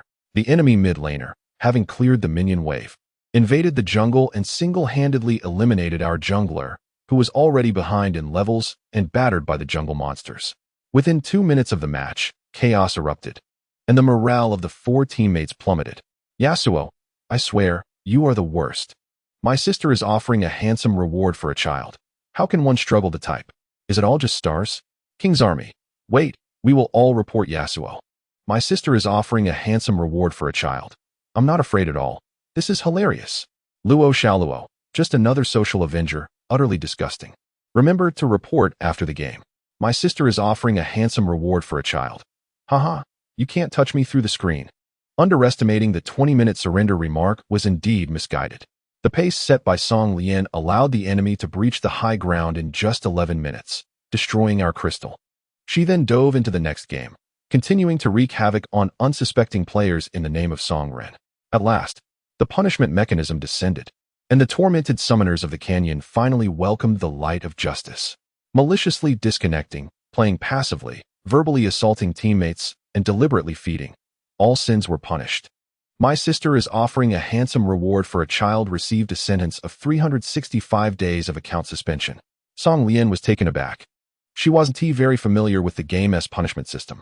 Song Ren, I swear, I merely wanted to help you lose a few games to drop back to iron, so you would have the motivation to strive upwards. But who could have known that the punishment system was so stringent? It completely locked up the account with the skins she had painstakingly acquired. How unfortunate. Haha. The monitor's display froze on the account suspension notification. Song Lian removed her headset, passed by her brother's bedside, and gently patted his head. Sweet dreams. Her brother, eyes closed, impatiently swatted her hand away. Stop bothering me. Song Ren slept soundly until the afternoon. Upon rising and stretching lazily, I approached my computer, eager to admire my achievements from the previous night, only to be met with the shocking revelation that my account had been suspended. Could this be true? In my quest to escape the depths of mediocrity, I, Song Ren, had always maintained my composure and never once insulted my teammates' families. My record of negative actions, such as idling or feeding, was nearly non-existent. I had set my sights on becoming a professional player and had consistently adhered to the strict code of conduct expected of one in that realm. How could such reasons for account suspension, malicious idling, toxic gameplay, or intentionally feeding ever be associated with my account? What pained me further was the substantial amount of money I had recently spent on new skins, now frozen along with my account. There were so many skins I had yet to experience. Brother, Song Ren, experiencing an alarming spike in blood pressure, persecution level, 500 suddenly. I noticed a notification in the upper right corner of the screen. I cautiously moved my mouse and clicked. To my relief, I discovered that the suspension notice was merely a screenshot. How could someone as disciplined as I be subject to such a fate? It was a false alarm, a mere prank orchestrated by my sister. Brother, Song Ren, blood pressure plummeting, persecution level, 500. I opened the game client, preparing to log in and check the situation. The game prompted, your account has been banned. Remaining time, 364 days, 22 hours, and 55 minutes. Brother, Song Ren, experiencing another alarming spike in blood pressure. Please take precautions against potential retaliation, persecution level, 1000. My blood pressure soared like a roller coaster. Song Lien, I screamed in impotent rage, startling the birds outside the villa. At that moment, the instigator returned home, carrying 2 bags of takeout loasafen. Chapter 62. Can 3,000 yuan truly trample my dignity? What on earth are you carrying? I exclaimed, wrinkling my nose at the pungent odor. In an instant, I forgot my grievances regarding the account ban and glared at the bags in Song Lien's hands. He waved them playfully and said, it's loasafen. Don't be deceived by the smell. The taste is absolutely delightful. I looked at him with disdain. Why do I not believe you? We are both earning over 10,000 a month now. Must we indulge in such a frugal meal? Ignoring my comment, Song Lien busied himself with a bowl to serve the noodles. As soon as the bag was opened, the room was filled with a rich and spicy aroma. Who says it stinks? This is far from foul. Indeed, there were snails within the dish. Seeing Song Lien savoring the snails with delight, I couldn't help but swallow hard. Is it really that good? Absolutely. The snail meat here is incredibly flavorful. You must try it. I went to wash my hands and retrieved another bowl to open a second bag of noodles. The scent was overwhelming, difficult to endure at first. Sister gently coaxed from the side. Close your eyes and take a bite. Once you acclimate to the flavor, it will be fine. Song Ren, half convinced, shut his eyes and clumsily fumbled with his chopsticks in the bowl. He managed to grasp a hard, unyielding screw. His hand trembled slightly as he raised the chopsticks. Sister, what is this? Why is it so hard? Of course it's hard. Why not give it another slurp and see? Song Ren licked the sauce clinging to the screw, and, surprisingly, the taste was quite delightful. Thus, he bit down on the end of the screw and slurped vigorously, only to realize something felt amiss. Wait a minute. Sister, where's the meat? Why does it have threads? It's scratching my tongue. The naive younger brother was still perplexed, questioning whether his technique was wrong. Meanwhile, Song Lien, who was secretly recording, was already laughing uncontrollably. Upon hearing her sister's merciless laughter, Song Ren finally opened his eyes to find a metallic hex screw clamped between his chopsticks. Younger brother, Song Ren, felt a surge of frustration, persecution level 200. The grievances of a banned account and the hatred for the screw flooded his heart in that moment. Song Lien, you've gone too far. I've battled through over 2,000 ranked matches, finally clawing my way up from the depths of bronze. And before dawn, you've gone and banned my account. I had over 300 skins in there, over 300. The poor brother, tears streaming down his face, felt utterly wronged. Song Lien pulled out 3,000 yuan, placing it on the table and pushing it toward Song Ren. Here, consider this my apology. Yet, Song Ren was even angrier, shouting, do you think 3,000 yuan can trample my dignity?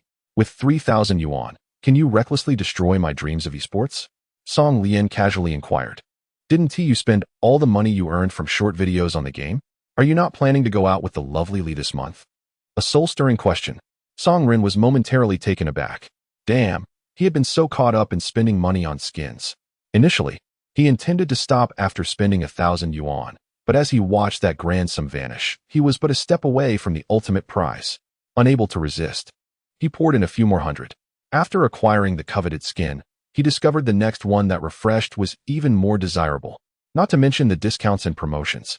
Thus, he found himself ensnared in the game developer schemes, pouring in 7 or 8,000 yuan.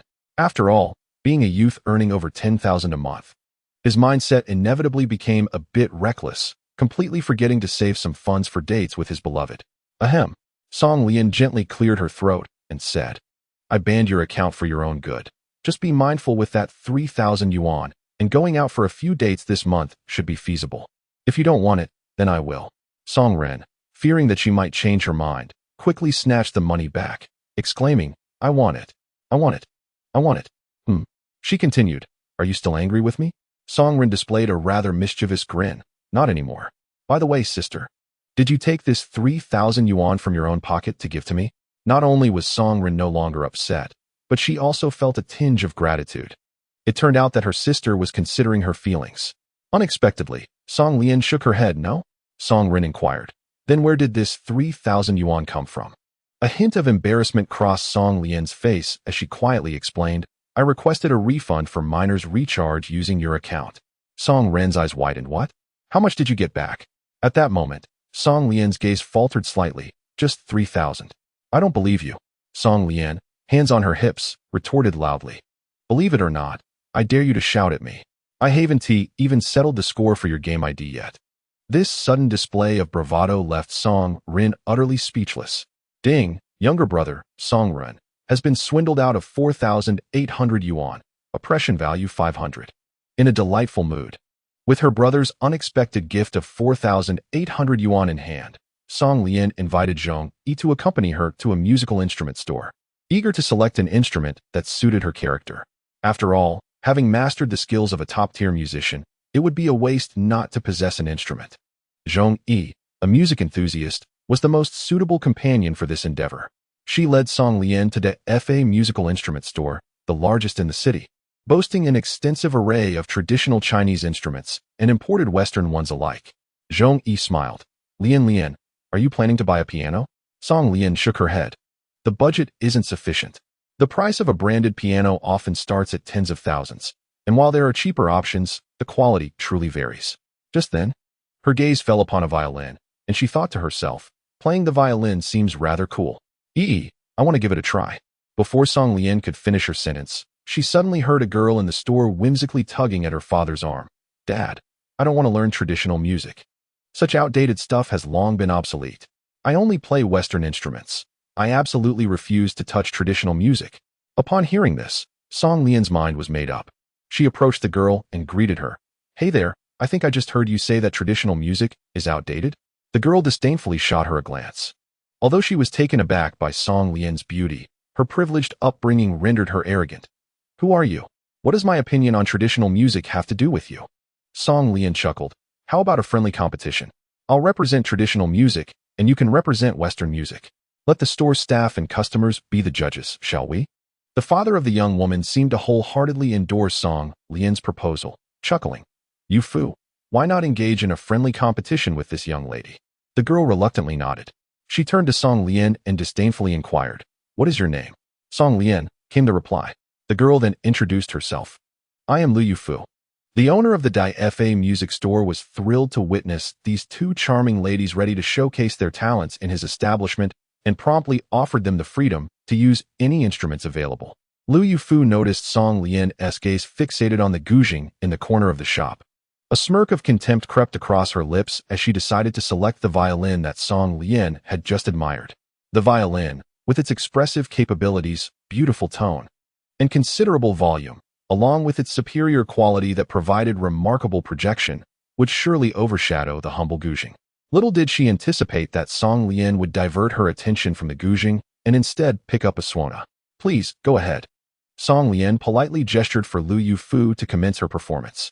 Lu Yufu, however, was not one to hold back. She had a deep-seated disdain for folk music, particularly for the suona, which she considered exceedingly mundane, to the point where she hesitated to acknowledge it as a legitimate instrument. With the violin perched on her shoulder, the bow struck the strings with vigorous precision, heralding the beginning of the performance. The audience immediately recognized the iconic theme from Pirates of the Caribbean, He's a Pirate. Although the melody was lively, it exuded an immense grandeur. Coupled with Lu Yufu's performance, the piece resonated with a fierce aggression and assertiveness. To the lay audience, it was simply delightful to hear this young woman play the violin, transporting them to the ambience of a live concert. Those with a discerning ear could sense an overwhelming force emanating from her playing. The owner of the Dai Fa music store, Wang Dai Fa, appeared to be well acquainted with Lu Yufu's father, engaging in warm conversation in the audience. Professor Lu, your daughter's violin skills are remarkably proficient, if I recall correctly. She was previously a piano major, wasn't she? Professor Lu, a refined figure from Nanyang Music Academy, donned gold-rimmed glasses, and smiled as he shook his head. My daughter certainly possesses a talent for music, yet her aspirations are rather lofty, and she has always looked down upon our traditional folk music. I do hope that the girl named Song Lian can impart a lesson to you Fu. Of course, defeating my daughter may not be an easy task. Wang Defa smiled knowingly, but said nothing. As the performance approached its climactic moment, Lu Yufu cast a bold and confident glance at Song Lian. As if to challenge her, do you dare to respond? Song Lian smiled gently, raising the suona before her. The sound of the suona pierced through the air, rendering the previously ostentatious violin utterly overshadowed. The rhythm of He's a Pirate was already somewhat lively, yet Song Lian accelerated it further with effortless grace. There was no hint of awkwardness or dissonance. Instead, it flowed seamlessly. The audience began to question whether the instrument she played truly was the defiant and unruly suona. Lu Yufu's expression shifted from disdain to astonishment as Song Lian introduced an impromptu variation, interweaving the suona masterpiece 100 Birds paying homage to the phoenix. Rather than possessing the harshness typical of folk ensembles, it exuded an uplifting vitality that elegantly diffused Lu Yufu's aggressive demeanor. Lu Yufu repeatedly raised her bow, uncertain of how to respond. This was utterly beyond my capacity. The rhythm was now wholly under Song Lian's command, culminating in a playful flourish that elicited a thunderous applause within the grand music hall, leaving only Lu Yufu and her father utterly speechless. This was a decisive blow. Lu Yufu, who had prided herself on representing Western music, found her confidence shattered by that insufferable suona. Song Lian maintained an air of humility, as if she had merely played casually moments ago. She carefully wiped the suona clean and returned it to its place, then pointed at an ancient guzheng in the corner, inquiring, "Boss, how much for that guzheng?" Wang Dafa remained entranced by the recent performance, seemingly lost in thought. Song Lian called again, "Boss?" Oh, the guzheng? That one is 800. If you're sincerely interested, I can even throw in a matching table and chairs." Although Wang Dafa's smile was affable, Song Lian couldn't shake the feeling that he resembled a shrewd merchant. She nudged her companion, Zhong Yi, and quietly asked, "Yi, do you think that guzheng is worth 800? Zhong Yi approached to examine it closely, giving her an approving thumbs up. The 800 she had swindled from her brother was precisely the amount required. After completing the payment, Wang Dafa mentioned that he would send an employee to deliver it to her home shortly. As Song Lian and Zhong Yi prepared to leave the music store, they suddenly heard Lu Yufu call out from behind. Song Lian, the girl, having shed her previously haughty demeanor, approached with her head lowered, a blush creeping onto her cheeks. "I lost. May I add you on WeChat?" Song Lian smiled gently. "Oh, it's all right. We are merely passing acquaintances." With that, she linked arms with Zhong Yi and departed with a graceful air. Lu Yufu watched their retreating figures. Her teeth clenched in frustration as she muttered to herself, "I even made the first move, yet you still look down upon me. How infuriating. I hope not to cross paths with you again." Song Lian had not yet returned home. As soon as she entered, the notifications began to flood in. "Brother, Song Run, was beaten by Dad due to your betrayal. Persecution value 200. She hurriedly pulled Zhong Yi towards home. And before they could step inside, they were met with a cacophony of anguished cries emanating from the villa. Suddenly, a memory struck her. This morning, when she had summoned Song Yuanfeng to request a refund for the minor, she had unintentionally enraged old Song. It was one thing for his son to be engrossed in gaming, but to have spent 7,000 or 8,000 yuan on it. Song Yuanfeng had declared over the phone that upon his return, he would first deal with Song Ren. Song Lian had assumed this was merely an expression of anger, that he would calm down after a while. Little did she expect that old Song had actually purchased the earliest high-speed train ticket, racing back from hundreds of kilometers away to confront Song Ren. As she pushed the door open, she saw Song Yuanfeng, his left arm draped casually over his suit jacket, his right hand gripping his tie clip, striding purposefully toward the exit. His face was still marked by fury, resembling a suit-clad thug, which caused Zhong Yi, seeing him for the first time, to feel a twinge of trepidation. "Hello, uncle."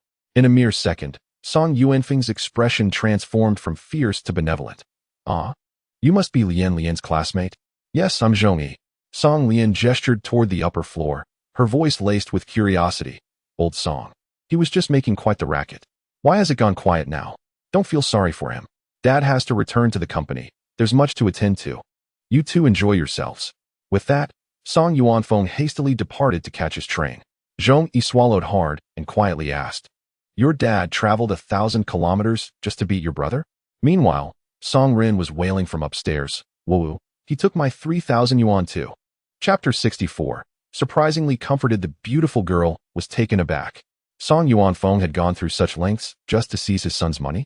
The round-trip fare was likely covered by their mother. That 3,000 yuan was no small sum for Song Yuanfeng, serving as a substantial portion of his private stash. How pitiful. "In that case, for this month, you shall be my little attendant," Song Lian said, ruffling her brother's hair in a comforting gesture. "If you can keep me in a good mood, I might just treat you to some pocket money." Song Ren's despondent gaze flickered with a glimmer of hope. Yet, his sister had already depleted his trust. Doubts crept in. Was Song Lian attempting to ensnare him once more, luring him into servitude only to renege on her promise later?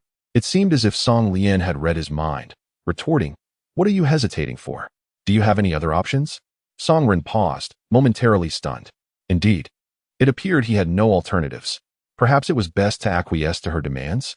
After all, it would amount to little more than performing some household chores or running errands for her. Song Lian pulled out 100 yuan from her pocket and handed it to him. "Go buy me 2 cups of milk tea, and the remainder is yours." How generous.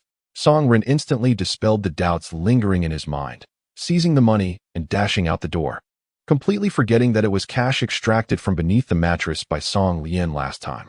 Song Lian returned to her room with Zhong Yi, tidied up a bit, and contemplated the arrangement of her piano table. The movers from the music store delivered the newly purchased guzheng along with its accompanying table and stool, placing them beneath the photo wall in Song Lian's room. This guzheng, although of a modest price, was merely an entry-level instrument of average quality. Song Lian was not overly particular, as her impulse purchase was merely for casual use. The crucial point was that her finances were limited, leaving no room for extravagant spending. Eagerly, Song Lian donned her finger picks and gently caressed the strings, attempting to practice the fundamental techniques of the guzheng: plucking, sliding, and supporting. She furrowed her brow and adjusted the tuning of the instrument. Lian, do you possess the legendary perfect pitch like Zhou Dong?" Observing the admiration radiating from Zhong Yi, Song Lian maintained her composure and smiled. "Perhaps." "Wow. First, you played the violin, then the suona, and now the guzheng. Just how many instruments can you play? Moreover, your singing is exceptional, and you can even imitate others' vocal tones." Zhong Yi was so inspired that she contemplated seeking Song Lian as her mentor. Witnessing Zhong Yi's fervor, Song Lian strummed the strings and performed a piece, Blue and White Porcelain. "Ah, my ears are pregnant." Zhong Yi found herself increasingly enamored with this treasure of a friend. Ever since she and Song Lian had grown closer, she had been utterly captivated. "If only I were a boy," Zhong Yi earnestly exclaimed, "then I could bring you home, showering you with affection by day and passion by night." Song Lian shivered at the thought. Was it possible that she, too, possessed the charm that could captivate the hearts of girls? Zhong Yi's gaze grew increasingly suggestive, almost mischievous. With a sweet smile, she softly asked, Lian, will you teach me how to play the guzheng?" "Sure, come sit here." Song Lian intended to offer her the stool, but unexpectedly, Zhong Yi plopped down onto her lap. Song Lian instinctively wrapped her arms around Zhong Yi from behind, her gaze falling upon the delicate collarbone and the subtle allure revealed by her neckline. Though she harbored no improper thoughts, as she too had ample curves, she coughed awkwardly. "Wow, you are quite heavy." Zhong Yi, unfazed, retorted, "You can lift old Jiang overhead. What is 100 pounds to you?" Song Lian's cheeks flushed. "Oh, so you have seen that video too? Come on, guide me step by step." The following morning, as was her routine, Song Lian rose early. Just as she was about to go next door to rouse Song Ren, she heard rustling noises emanating from the kitchen. Curiously, she descended the stairs to take a look. Goodness! Song Ren was busy in the kitchen, adorned with an apron, expertly tossing the pan a few times before layering the fried egg pancake, slices of ham, lettuce, and salad dressing between 2 slices of bread. He then deftly cut the sandwich into 2 triangular pieces and placed them onto a pre-prepared plate. On the dining table, 2 cups of hot milk awaited. Turning around, he smiled at Song Lian and said, "Dear sister, today's breakfast is milk sandwiches. Please enjoy." Song Lian rubbed her eyes vigorously, almost incredulous at the scene before her. Could it be? This sunny, handsome, warm-hearted boy was truly her younger brother? She felt unexpectedly touched. With a hint of skepticism, she cautiously took a bite of the sandwich he had prepared, fearing it might be filled with devilishly spicy sauce or mustard. To her surprise, it was delicious. Her doubts evaporated instantly as she devoured the rest in just a few bites, giving Song-rin a thumbs up. Chewing, she mumbled, "Not bad at all, quite impressive." Song-rin held out a cup of milk with both hands, flattering her, "Lovely and beautiful sister. Do have a sip to soothe your throat. Please don't choke." Song Lian accepted the cup, nodding in satisfaction, "Absolutely. You're doing a splendid job as my little assistant. Well done today?" She promptly sent him a red envelope containing 100 yuan. "Thank you, dear sister," Song-rin replied, bowing slightly in gratitude. Song Lian patted his shoulder, encouragingly stating, "If you treat me this well every day, I might just spare you from my mischief." Song-rin smiled thinly, nodding in agreement, while secretly thinking, "You wish. If I weren't short on cash, would I be so subservient to you?" After breakfast, Song-rin unabashedly rode Song Lian's lady's bicycle, taking her to school. As they passed the school gate, they encountered Jiang Ting. Song Lian waved and greeted, "Good morning, Lao Jiang." Jiang Ting instinctively replied, "Good morning," rubbing his eyes in disbelief. Could it be? That annoying younger brother was actually riding his sister's bicycle to school? Moreover, he seemed genuinely happy. With a mind full of questions, Jiang Ting entered the classroom.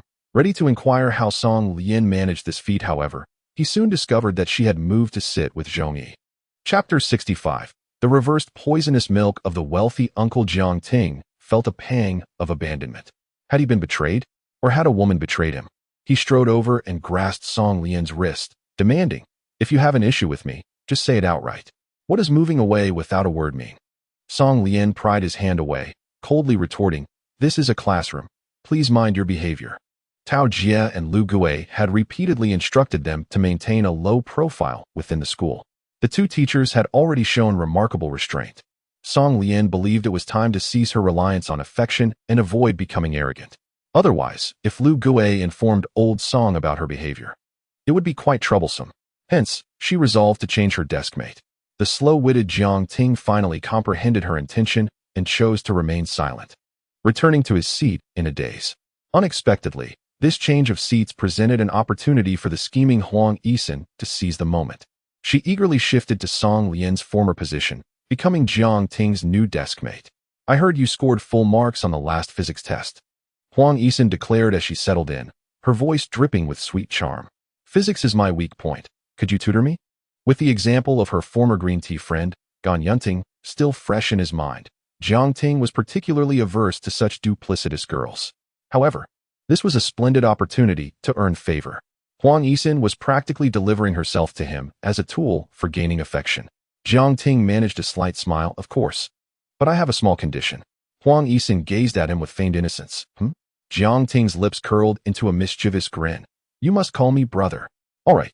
I've always wanted an older brother," she replied eagerly.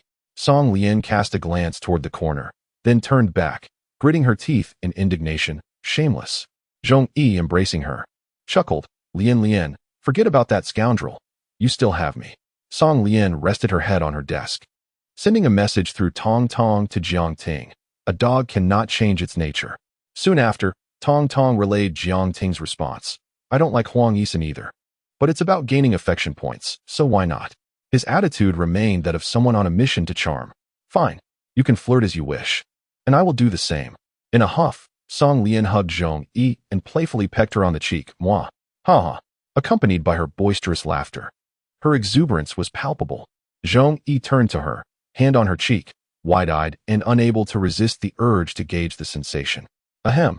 Lu Gui entered the classroom with a stack of textbooks, lightly clearing his throat, causing Zhong Yi to retract her hand in alarm. "How frustrating. Uncle Gui, couldn't you come in a bit later?" "Classmates," Lu Gui chuckled, "look at your faces. I presume you spent the night completing your assignments?" Indeed. Over half the class appeared lethargic, with several students hurriedly copying their deskmates' homework. Song Lian, brimming with pride, remarked, "Humph, I finished mine on the first day of the break."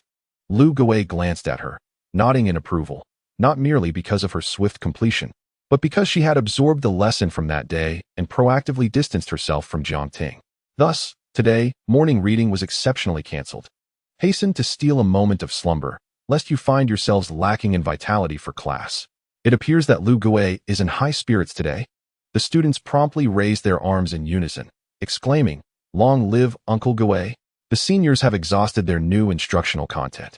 Their time is now devoted to revising crucial knowledge points and tirelessly practicing mock examinations.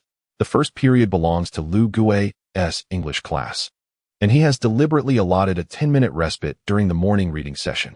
This has accumulated to a full half hour, allowing the students to rejuvenate their spirits. However, there are a few exceptions. Tan Bowen is surprisingly alert, diligently working on his exercises and occasionally exchanging thoughts on the problems with his neighbor, Gan Yunting. Lu Gue finds this quite intriguing. Initially, he assumed that this student was hastily completing his holiday assignments. Yet, upon closer inspection, he discovers that Tan Bowen is tackling a set of second-year exercises. Tan Bowen, when was this set of papers distributed? Tan Bowen, slightly embarrassed, explains, I purchased it myself. I didn't pay attention in class before, and I'm struggling to keep up with the senior content, so I decided to start from scratch. Lu Gue feels a sense of satisfaction. Very well. Should you have any questions, feel free to ask me at any time. Tan Bowen grins and replies. No need to trouble Uncle Gue. Tingting's English is excellent. All right, just tone it down a bit. At this moment, Gan Yunting pointedly indicated Lu Gue's trousers, raising her voice to remind him, Uncle Gue, your zipper is undone. Tan Bowen instinctively glanced over and quickly covered Gan Yunting's eyes, exclaiming, Don't look. Lu Gue glanced down and was momentarily taken aback. Good heavens. Indeed, a vivid strand of red was visible. Clearing his throat, he calmly zipped up and remarked, What do you know? This is called reverse bad luck. A bright red lantern is hung high, and when you face the college entrance examination, it will be flipped around. You understand? The entire class erupted in laughter, instantly dispelling any lingering drowsiness. Are we all awake now? Let us commence. Lu Gue began elucidating the potential new question types that may appear in the upcoming college entrance examination. Meanwhile, Song Lian sat attentively in the classroom, appearing obedient, yet secretly perusing the system's shop. Host, Song Lian level, 13 gender, female appearance, 910 physique, 810 intelligence, 810 martial power, 810 skills, super voice actor, talent. Mastery in basketball, king level. Mastery in musical instruments, king level. Persecution value, 53230. Bonded host, Jiang Ting. Intimacy value, 7200. Both the persecution and intimacy values have accumulated significantly. Elevating her appearance from 9 to 10 requires 50 enhancement pills, which she cannot afford at present, and there is no urgent necessity to improve her other attributes. Thus, she wishes to explore whether the shop has any new trinkets. Truthful chewing gum, item description, when consumed by the younger brother. He will respond truthfully to any inquiries directed at him for half an hour. Each bottle contains 100 pieces. Redemption price, 3,000. Loyal Guardian Certificate, item description, designate a target to become the loyal guardian of the bond host. If the bond host engages in overly intimate behavior with individuals of the opposite sex, they shall face severe punishment from the guardian. Redemption price, 5,000 intimacy points. Song Lian has fixed her sights on these two items. The truthful chewing gum is an insidious tool for tormenting her brother. For any question posed to him, be it from herself or anyone else, will elicit an honest response. As for the loyal guardian, it serves perfectly to prevent Lao Jiang from becoming a philanderer. She plans to seize the opportunity to designate her younger sister, Jiang Yi, as the loyal guardian. Chapter 66. A wife is beautiful when belonging to another, yet a son is most dear when born of oneself. Sister, what is this? Chewing gum. Give me a piece. During the break between classes, Song Lian held the bottle of gum, scrutinizing it to discern its uniqueness from other brands. However, the packaging revealed no distinguishing features, appearing identical to the popular bottled green arrow gum available on the market. What a stroke of luck. Feng Yuan has conveniently presented himself as a test subject. Song Lian dispensed a piece for him, yet Feng Yuan expressed discontent. Don't be so stingy, give me a few more. All right. Song Lian shook the bottle, and forth fell 4 or 5 pieces. Feng Yuan promptly snapped them up, chewing enthusiastically, unaware that those 5 pieces would extend his truthful response buff to 2.5 hours. Until the second math class commenced, Feng Yuan felt no peculiarity. Midway through the lesson, Tao Jian noticed Feng Yuan's gaze had been fixed on her, utterly indifferent to the content on the blackboard. Feng Yuan, stand up. What are you daydreaming about over there? Feng Yuan snapped to attention, exclaiming loudly, report. I was thinking that Jie's figure is absolutely stunning. Truly a goddess among the pleasantly plump. If I were a decade younger, I would wish to take you home as my bride, but alas. It seems I must relinquish you to Gushu. Younger brother, Feng Yuan, recklessly exposes the truth after consuming the truthful chewing gum, causing a torment value of 1,000. Boom. It was as if Song Lian heard an explosion in that very moment. As expected, Tao Jie's icy demeanor cracked with a hint of anger as she admonished, "What nonsense are you spouting?" Feng Yuan panicked, desperately trying to explain, yet for reasons unknown. He could only blurt out his innermost thoughts. "I'm not talking nonsense. Teacher Tao, I still wish to." But before he could finish his sentence, Lu Gui stormed in through the back door with an imposing presence. He had just been outside, ostensibly patrolling the classroom, secretly admiring the goddess. Now, he had seized Feng Yuan by the collar and dragged him out. Brother, Feng Yuan, in utter despair, persecution level 1,000. In the corridor, their conversation echoed from a distance. Lu Gui, how dare you openly flirt with Teacher Tao? Feng Yuan, why should I be afraid? After all, corporal punishment of students is illegal now. If you dare to hit me, I'll sue you and perhaps even extort some money. Lu Gui, I dare you to report me. I'll punish you today. Bang. Ouch. Brother, Feng Yuan, suffers a blow to his backside. Persecution level 200. Bang. Ouch. Brother, Feng Yuan, suffers another blow to his backside. Persecution level 200. After enduring 2 slaps to his rear, Feng Yuan maintained his honesty. Uncle Gui, your taste is truly impeccable.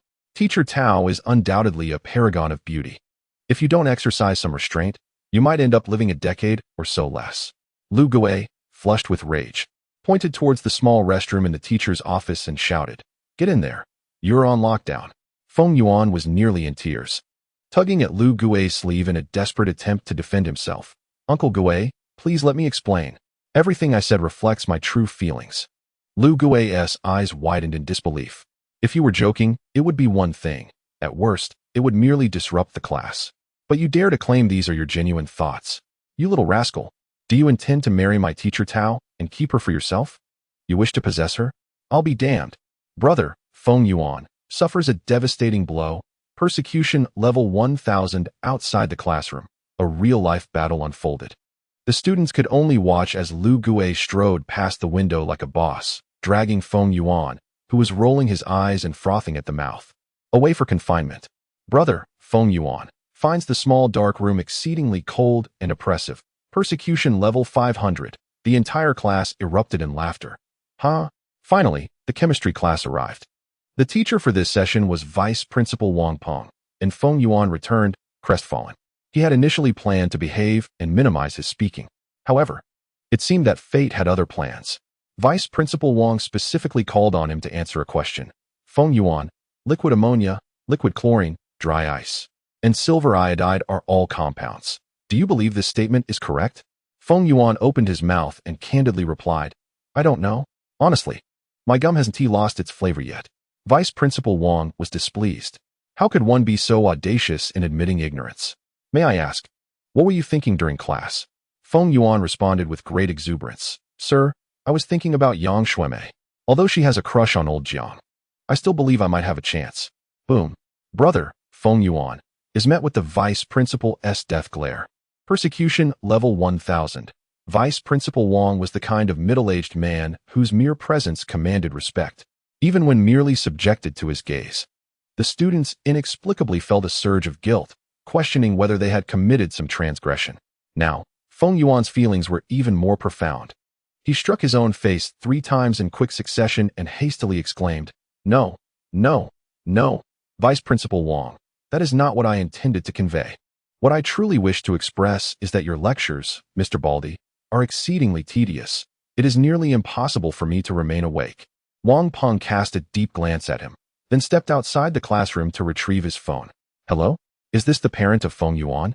I am Wang Peng, the vice principal of Nanyang No. 1 High School, as well as your son's chemistry teacher. The matter is as follows. He did not deliberately suppress the volume of his speech. In the hushed classroom, every student heard him distinctly. It was over. He had been summoned to meet his parents. Feng Yuan was truly perplexed. Is honesty not one of humanity's most admirable virtues? Wang Peng returned after hanging up the phone and coldly remarked, Indeed. Honesty is a commendable trait of humanity, yet your issues stem from a flawed mindset. Feng Yuan, step forward. Everyone else, continue your self-study. Feng Yuan's parents arrived at the vice principal's office. To his surprise, they appeared rather indifferent to their son's conduct at school. Although both Feng Yuan and Tan Bowen belonged to affluent families, their upbringings differed fundamentally.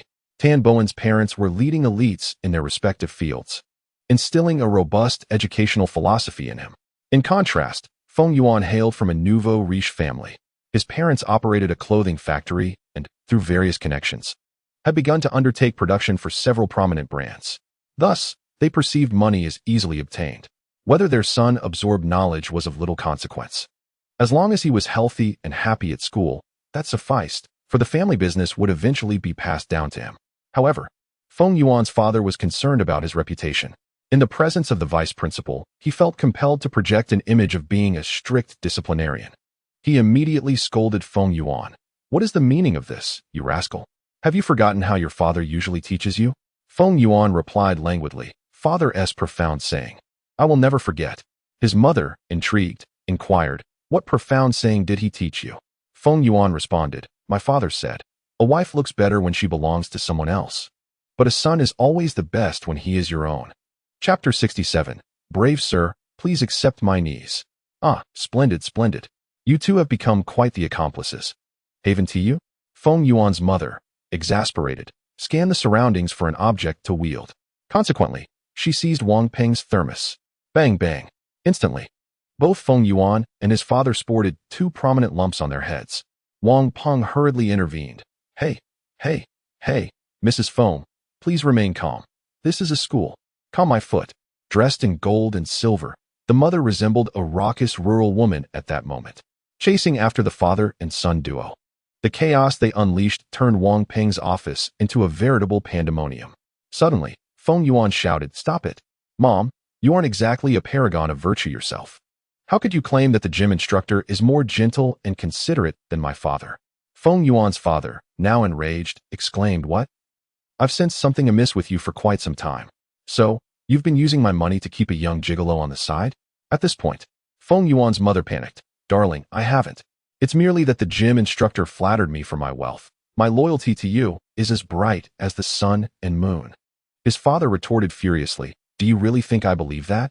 Feng Yuan, retreating to the side, sighed in relief and inadvertently blurted out the truth. "If you two wish to bicker, do as you please, just spare me from the fallout." A jolt. The parents simultaneously directed their gazes at him, nearly falling for your little scheme of discord. Young brother, Feng Yuan, suffers a combined assault from his parents. Persecution value 1,000. This time, you cannot blame me. You insisted on indulging. The truth is, chewing gum is simply remarkable. The waves of persecution kept rolling in. And they were not insignificant either.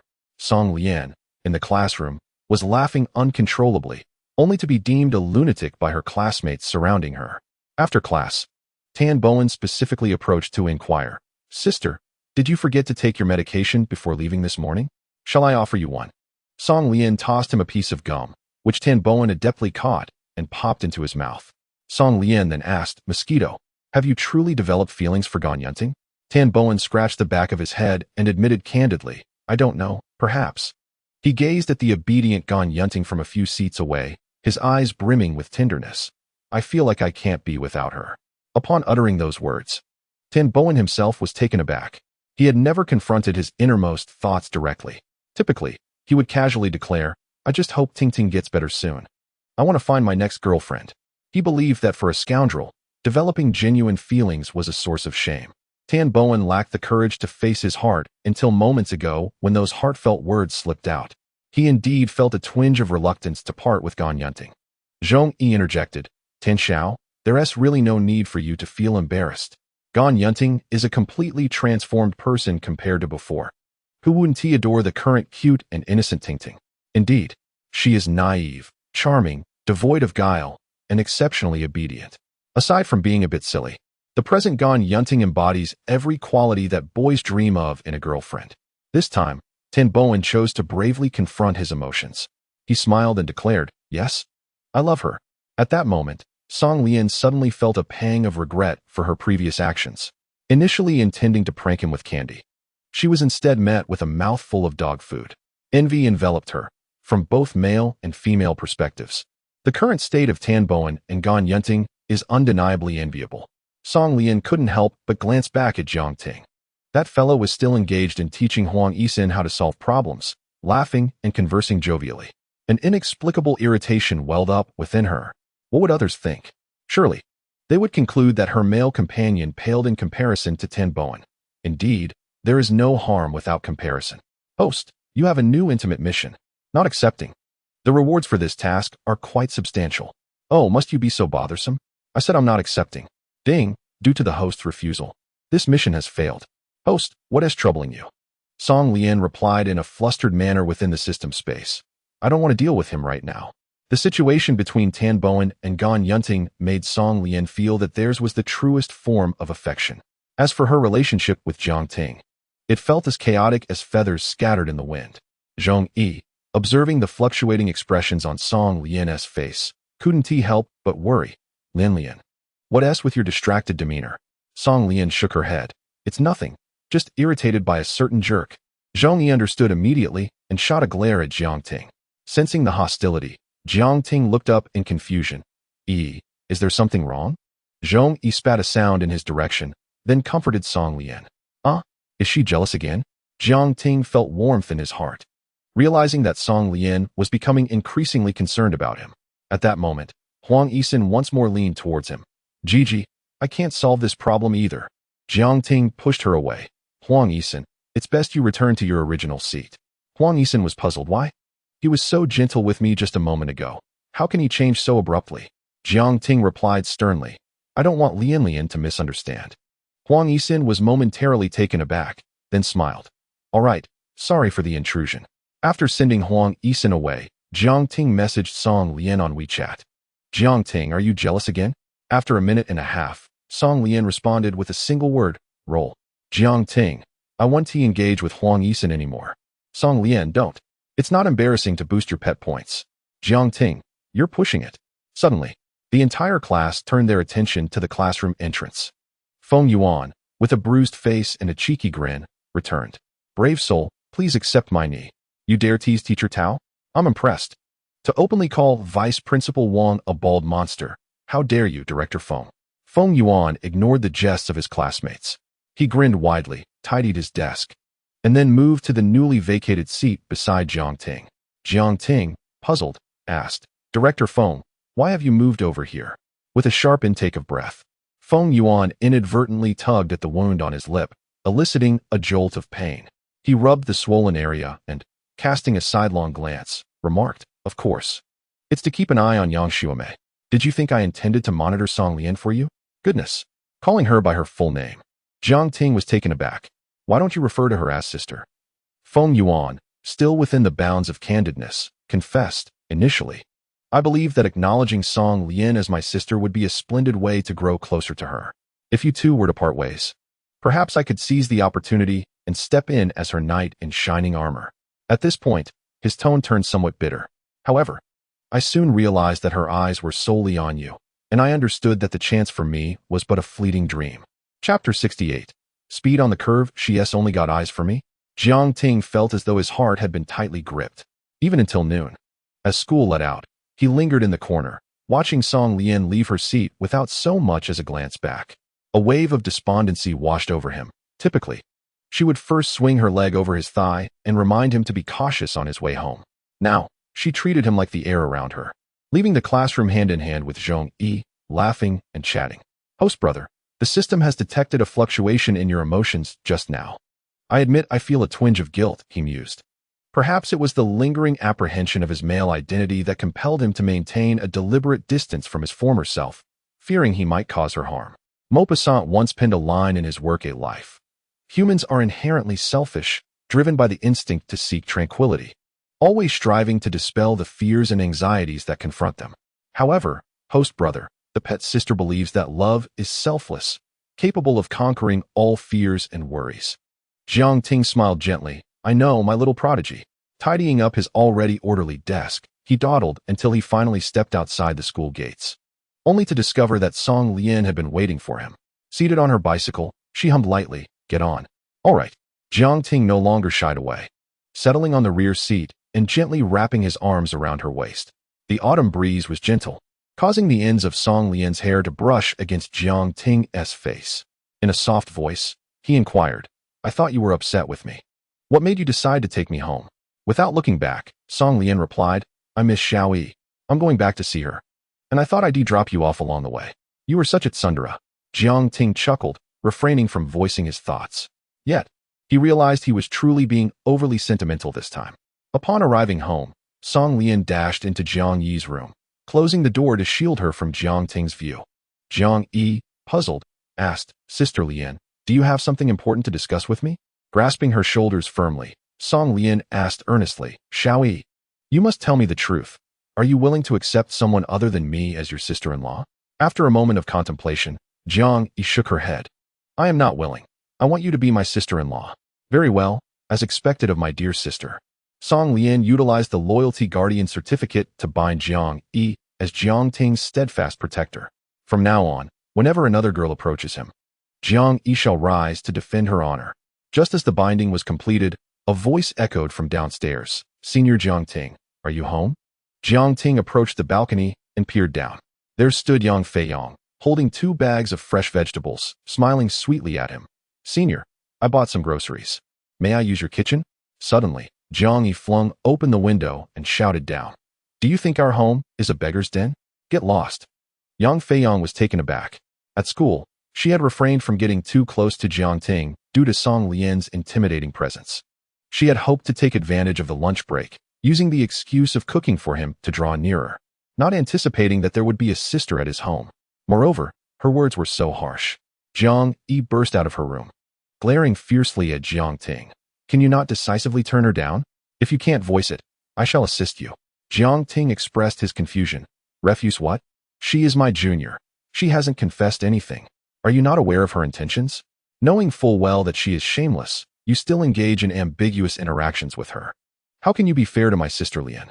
Jiang Yi deliberately raised her voice so that Yang Feiyong could hear. Indeed, Yang Feiyong was aware of her own shamelessness. Knowing well that Jiang Ting and Song Lian shared a complicated relationship, she still could not resist intruding. She was too intimidated to confess to Jiang Ting, fearing that clarity would lead to her being cast aside. Now, with Jiang Yi forcefully tearing down the facade, Yang Feiyong found herself utterly humiliated. "Hey, you down there." Jiang Yi stood on the balcony, hands on her hips, boldly declaring, "My brother already has a girlfriend. You should abandon this futile pursuit." After saying this, she yanked Jiang Ting back into the living room, preventing any further interaction between them.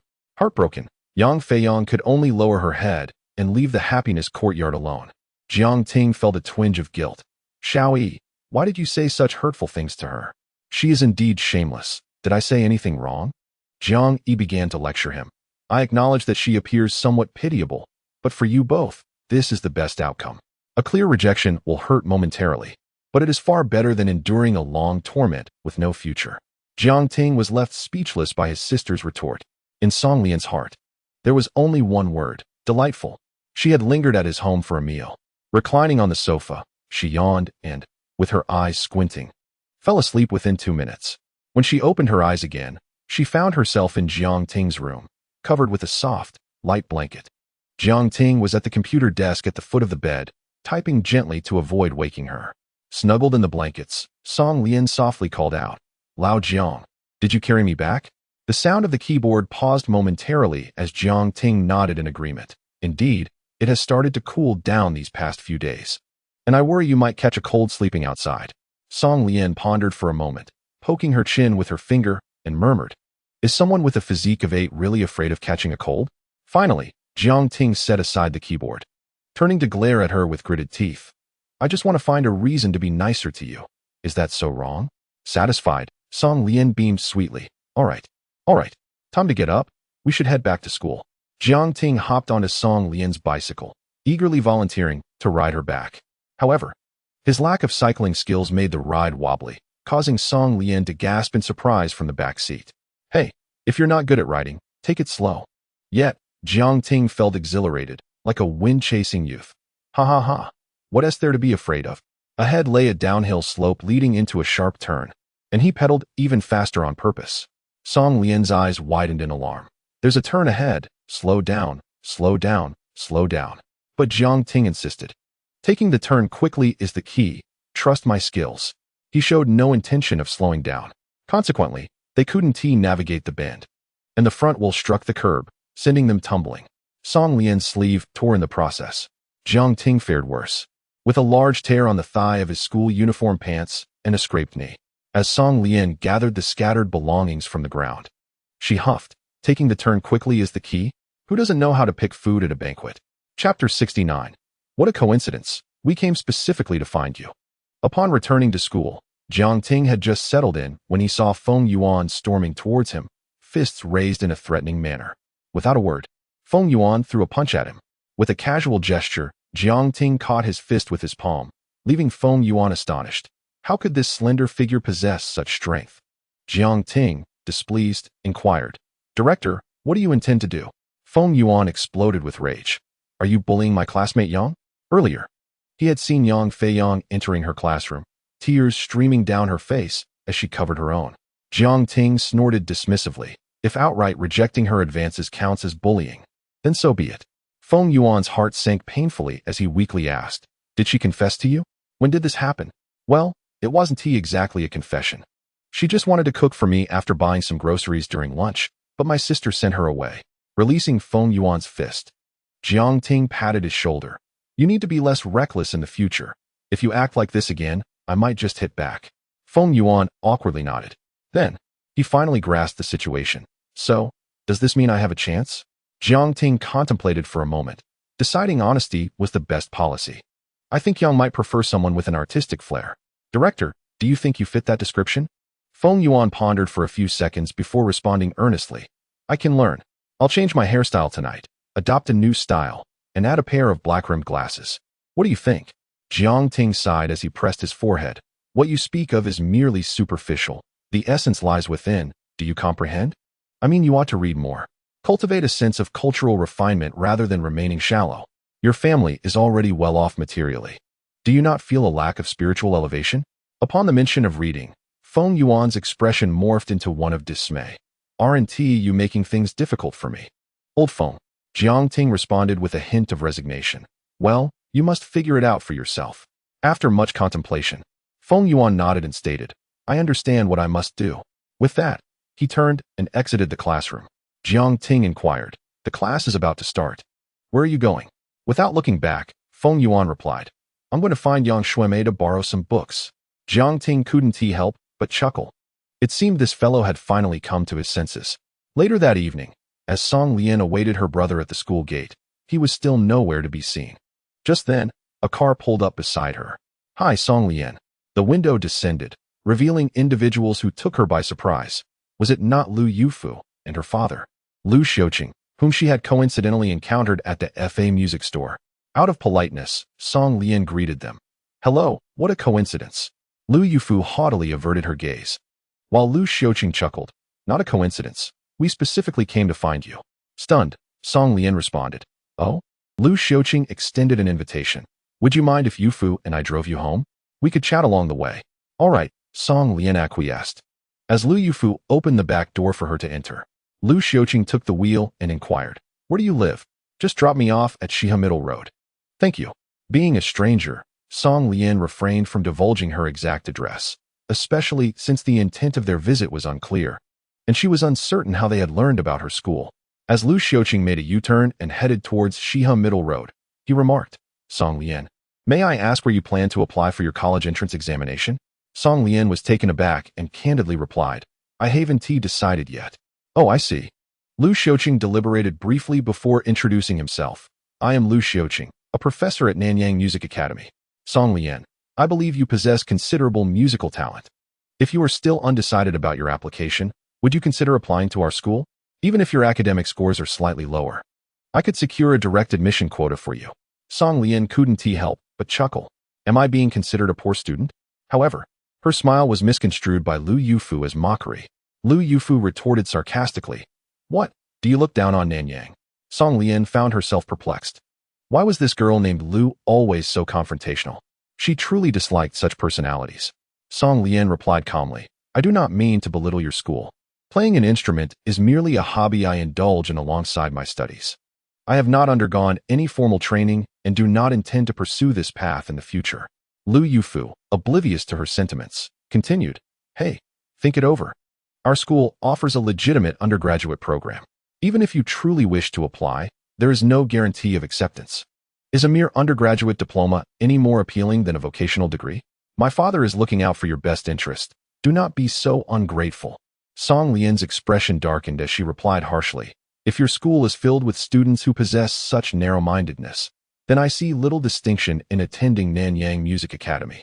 Professor Liu, you cannot even discipline your own daughter. It is hard for me to believe you can effectively teach others. Please let me out at the intersection ahead. Inside the vehicle, an uncomfortable silence enveloped the atmosphere. Lu Yufu was evidently angered by her words, ready to retort, but was silenced by her father. Lu Yufu, do not speak. Lu Xiaoqing took a deep breath and apologized to Song Lian. I am sorry, we did not intend to offend. Our traditional music department at Nanyang Music Academy has always been a weakness. Recently, new students have predominantly favored Western music, and I cannot bear to see our traditional folk music decline. Your presence gives me hope for its resurgence. Song Lian shook her head. I'm afraid I am genuinely uninterested. Lu Xiaoqing smiled wryly. Then I shall not press the matter further. However, I do have a more significant request. Yufu will participate in an international piano competition next week, and I have prepared the piece Big Fish for her. If we could incorporate a guzheng ensemble, it would enhance the performance. Song Lian, I remember you purchased a guzheng at the music store the other day. Your skill must be commendable, am I right? Song Lian nodded. I am somewhat proficient. He continued, Would you be willing to collaborate with Yufu? Just as she was about to refuse, thinking, Damn, what did your daughter just say? Is this how one seeks assistance? Before she could voice her thoughts, Lu Xiaoqing presented a compelling incentive. If you secure a place, the entire prize will belong to you. Song Lian's eyes lit up. How much is the prize? Lu Xiaoqing beamed. 600,000. All right. The prize does not matter. I primarily wish to teach your daughter some humility. Chapter 70. A young girl's prayer upon reaching the intersection of Shiha Road. Song Lian exited the vehicle.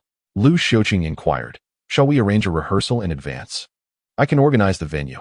Song Lian responded, No need, it is unnecessary. As long as your daughter performs adequately, that is sufficient. With that, she strode away with confidence. Song Lian had no desire to spend even a second longer in Lu Yufu's presence. That young girl was exceedingly unlikable. Were it not for the allure of the prize, she would have unhesitatingly declined Lu Xiaoqing's invitation. Lu Yufu gazed at her father's silhouette in the car. Gritting her teeth, she exclaimed, Father, why must we seek her collaboration? Lu Xiaoqing sighed in resignation. Can you possibly find anyone more suitable than her? Indeed, there was no one. Within the vast expanse of Nanyang Music Academy, the traditional music department barely boasted a few hundred students, and even fewer exhibited exceptional talent. Lu Xiaoqing, a man of integrity, was reluctant to lower himself to plead with Song Lian for assistance, but the stakes of the piano competition were tied to his daughter's future. Should Lu Yufu excel in the competition, she would secure a coveted opportunity for admission to a prestigious foreign institution to pursue Western music. Upon returning home, Song Lian was greeted by the enticing aroma of a meal wafting through the air as Song Ren swiftly set several dishes on the table. You're back, my lovely and beautiful sister. Song Lian couldn't help but smile. If only this little rascal behaved so well every day, she would find it hard to continue her mischievous antics against him. Yet, she was well aware that this was merely a facade. As soon as her brother's wallet was replenished, he would undoubtedly turn against her. If I keep his wallet empty, will he remain this obedient? Song Lian pondered deeply. Sis, why are you dawdling? Hurry up and wash your hands for dinner. Oh right. After the meal, Song Lian sent her brother a red envelope containing 100 yuan, which he gratefully accepted. At last, the 300 yuan she had previously borrowed from him had been returned. I'm rich.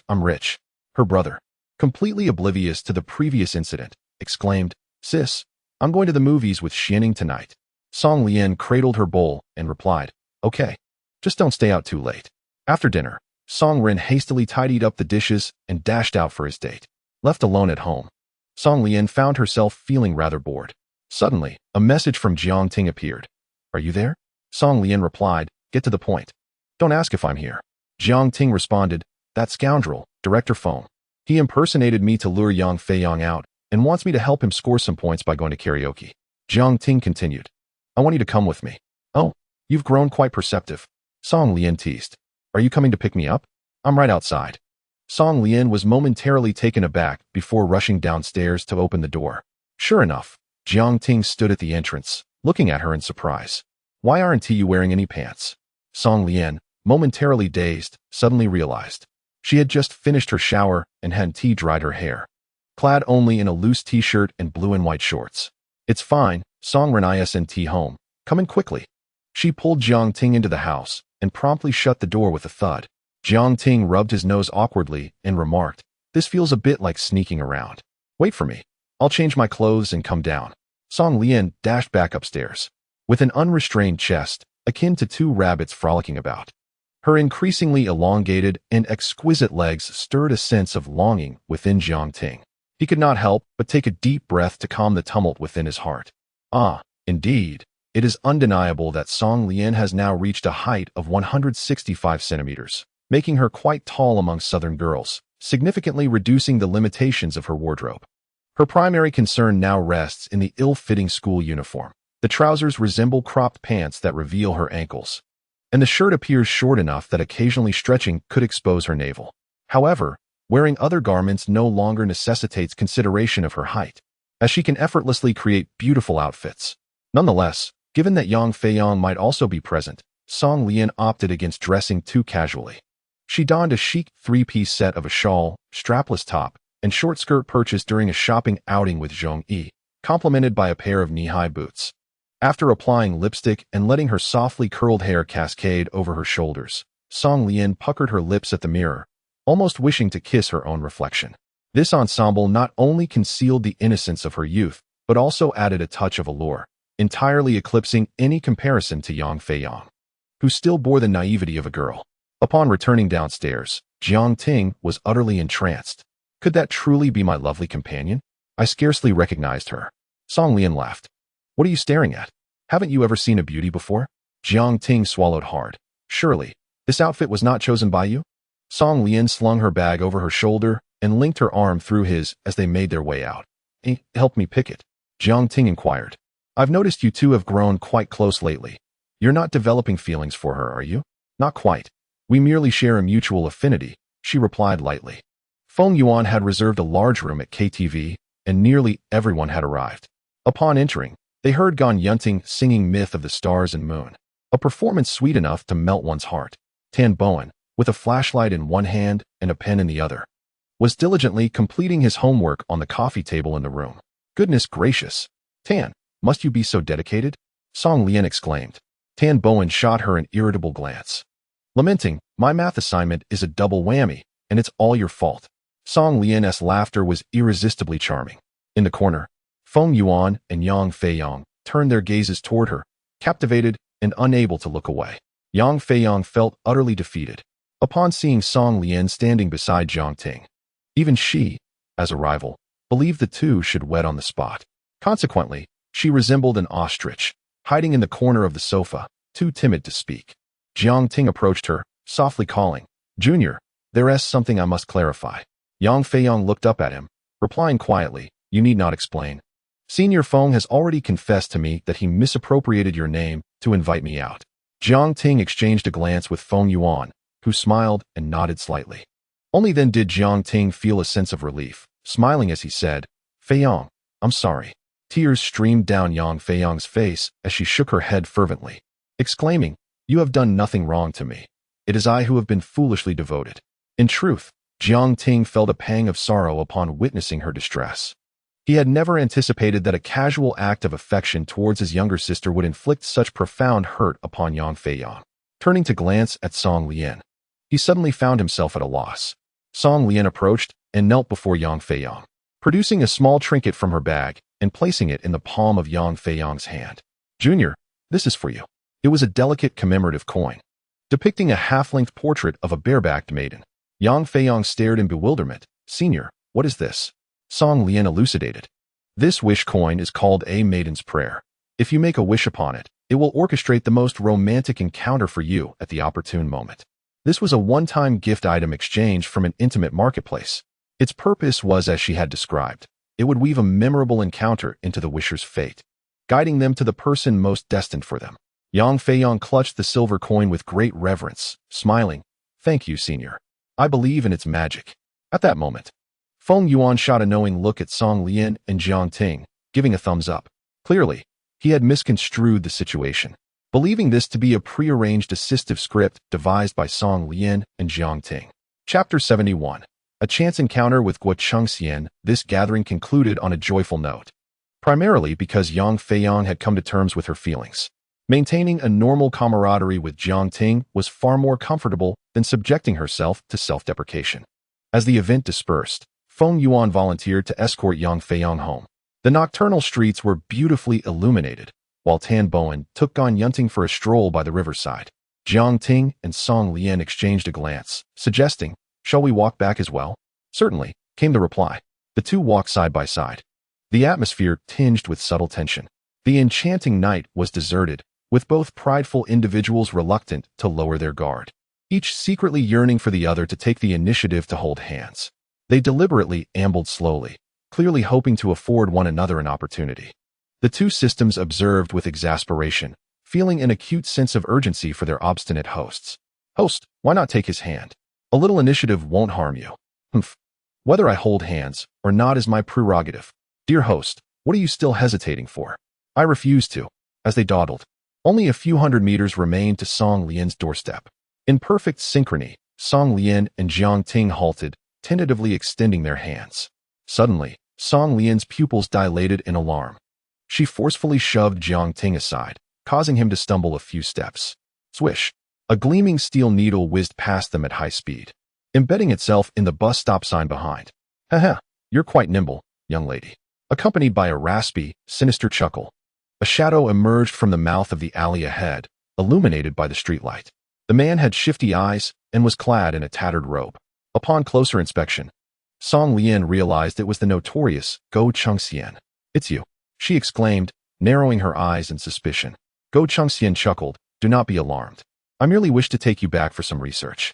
Song Lian frowned. "Research what?"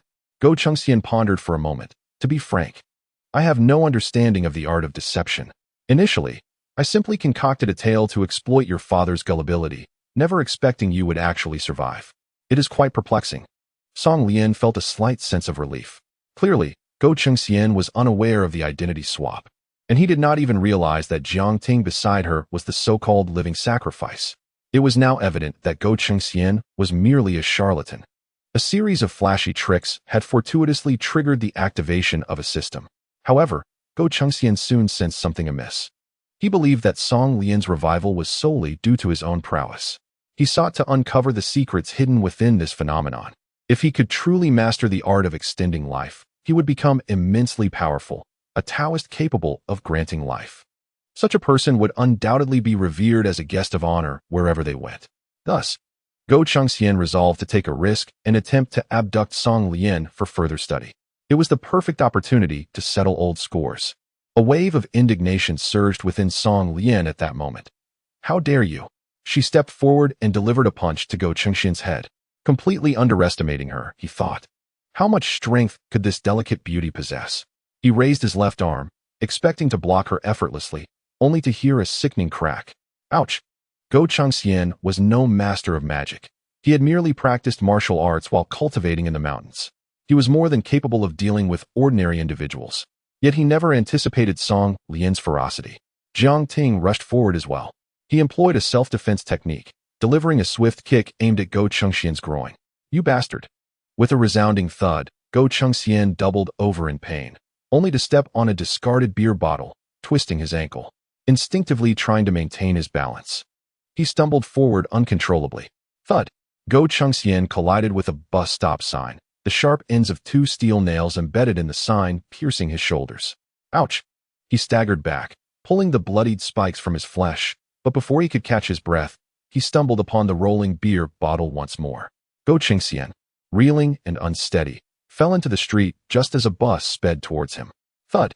As the bus gradually slowed down upon reaching the stop, Guo Chengxian was unexpectedly propelled forward, colliding with a sign indicating a construction zone, which subsequently fell into the underground drainage well. Both Song Lian and Jiang Ting stood in stunned silence. The bus driver, flustered, leapt from his vehicle to investigate, shining a flashlight into the well, but found no trace of anyone at the bottom. Anxiously, he called out, "Sir, are you all right?" Echoing through the underground passage were Go Chengxian's heart-wrenching cries, "I will definitely return."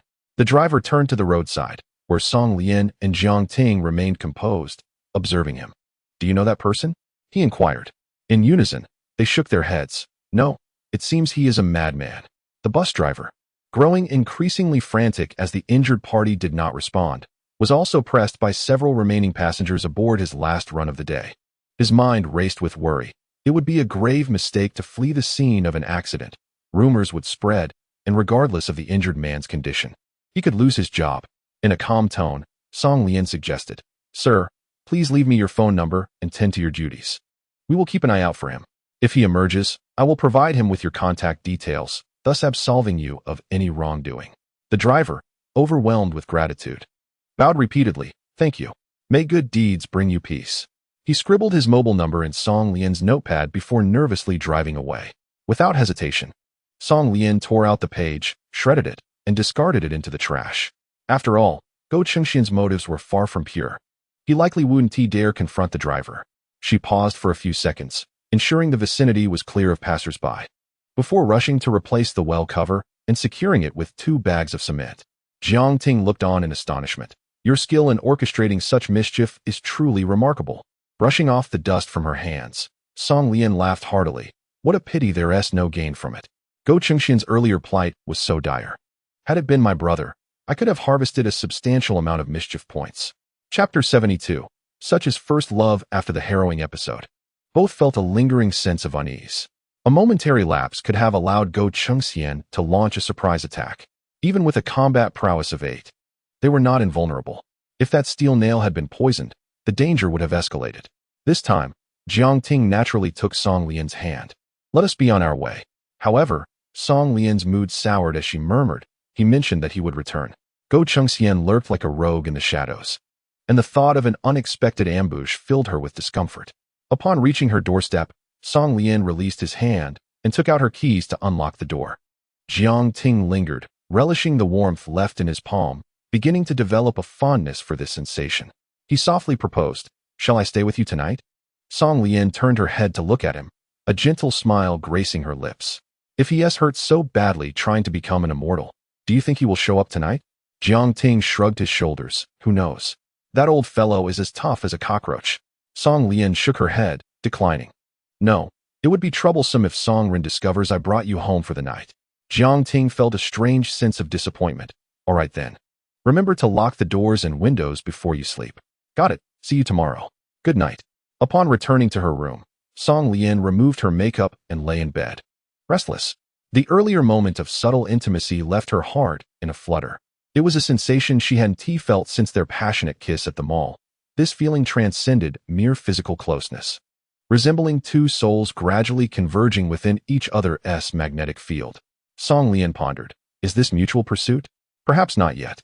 She felt an underlying sense that they had a long journey ahead, filled with experiences yet to unfold. As the night deepened, sleep eluded her. She could hear Song Ren whistling as he returned home, the sounds of doors opening and closing. Soon, her brother's room was filled with the thunderous sounds of snoring. How annoying. Closing her eyes, she was inundated with memories of holding hands with him tonight. "Host, it seems your youthful heart is beginning to overflow. Do you remember your soul is that of a boy?" Song Lian flipped over, resting her head on her pillow, and huffed, "I've forgotten. Please refrain from reminding me of such things. What did you say back then? Now you see how delightful it is to be a girl, don't you?" "Ha ha. Being the center of countless affections, how could it not be delightful?" Jiang Ting returned home.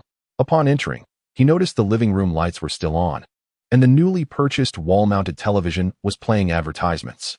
His sister was asleep on the sofa. The night was slightly chilly, and she hadn't covered herself with a blanket, instinctively curling up in her sleep. Such an adorable sight. A tender smile appeared on Jiang Ting's lips as he gently carried Jiang Yi back to her room. However, she stirred awake. Wrapping her arms around Jiang Ting's neck, she playfully asked, "Brother, did you go on a date with Lian Lian?" Jiang Ting nodded, "Yes." "How did it go?" He playfully scratched her nose and tucked her in, smiling. Enough questions. Go to sleep. Jiang Yi obediently closed her eyes. All right, no more questions. After turning off the lights, Jiang Ting returned to his own room, equally devoid of sleepiness. After all, he had deep sleep, and even an all-nighter would pose no challenge. He opened his computer to prepare the chapters to be updated the next day, yet his mind continued to linger on Song Lian's every smile and frown. Oh no, I can't seem to write. Yet, I do not wish to sleep. Jiang Ting leaned over his desk, furiously typing on the keyboard, venting his inner restlessness. Brother host, tonight marks a splendid beginning. As you grasped your older sister's hand, the younger sister felt as though you were a valiant young man. Do you still feel anxious now? I am uncertain. My emotions are currently in turmoil. Such is the nature of first love, is it not? Oh, you understand me so well. How many relationships have you had? I have yet to experience any. What do you think of the boy next door? He is simply a fool. Amidst the delightful conversation with the younger sister, a sudden crash resonated from the adjacent room as a window shattered. Jiang Ting was immediately startled. Xiao Yi. He rushed to open the door and found Jiang Yi, fear etched on her face, cowering in the corner wrapped in a blanket. On the windowsill stood a figure clad in tattered gray robes. At first glance, one might mistake him for a certain immortal, but upon closer inspection, it was evident that this was a much younger man. He fixed his gaze on Jiang Ting, sneering. So, you are the one who injured my master? It was indeed Jiang Ting's devastating kick that had left the immortal in a series of grievous misfortunes. This vendetta was now firmly imprinted in his mind. Speaking of the immortal's plight, he had taken refuge in an underground cable maintenance passage, consuming some medicine, and had to wait for over half an hour to regain a modicum of strength. Just as he prepared to crawl out, he discovered that the manhole cover had been sealed shut. With a fractured left hand unable to exert force and his right hand grasping the ladder to ascend, he found himself powerless against the 2 bags of cement weighing down the cover. Resorting to biting the horizontal bar of the ladder with his teeth, he raised his phone high with his right hand in search of a signal, at last managing to send a distress message. After being rescued by his disciple Zhao Zijin, the immortal dared not provoke Song Lian directly. That girl possessed a strength that was frightening. Instead, he deemed her rather a feminine companion more susceptible to manipulation, likely her boyfriend. Thus, he dispatched his disciple to gather information near Nanyang No. 1 High School. Yang Shuashan, who had previously clashed with Jiang Ting, was a resident student who, under the cover of night, had scaled the wall to visit an internet cafe. Unfortunately for him, Zhao Zijin caught him red-handed. Upon learning that Zhao Zijin sought to confront Song Lian's boyfriend, Yang Shuashan willingly divulged Jiang Ting's name and address. Fueled by rage, Zhao Zijin led a group to seek vengeance, inadvertently awakening Jiang Yi when they mistakenly shattered a window. However, it was of little consequence as they had found the right place. Jiang Ting remained vigilant, whispering, Xiao Yi, stay there and do not move. Zhao Zijin leapt into the room, poised to unleash a tirade. But before he could utter a word, Jiang Ting swiftly kicked him out of the window. Below, several junior disciples hastily caught Zhao Zijin, who crashed to the ground, dazed and disoriented. Brother Zhao, are you all right? Zhao Zijin scrambled to his feet and spat onto the ground. Damn it. I hadn't even spoken a few words when that effeminate fool struck first. Let us not be polite any longer. Let's force the door open and apprehend this rascal to bring him back for our master to deal with. Chapter 73. You are not the persecuting system. With a resounding thud, Jiang Ting leaped from the second floor, positioning himself before them. Zhao Zijin momentarily lost his composure. Sensing that the young man before him was likely no ordinary character, Jiang Ting offered no opportunity for dialogue. You dare to trouble me? I shall strike you down, especially since your group has frightened my sister. In a swift motion, he surged forward, his palm aimed at Zhao Zijin's head. Zhao Zijin hastily attempted to defend himself, but to Jiang Ting, his movements appeared to unfold in slow motion. With a resounding crack, he found himself forcibly yanked by the hair. Feeling as though his scalp might rip apart, Zhao Zijin struggled but could not break free, resorting instead to hopping about to alleviate the pressure. Meanwhile, several junior disciples encircled them, unsure of how to assist without risking harm to their senior brother. Zhao Zijin, in excruciating pain, shouted, My scalp is about to be torn off. Why are you useless fools not helping me? He thought to himself that this brute was merely strong and quick, lacking any martial prowess. Upon hearing this, the junior disciples immediately prepared to join the fray.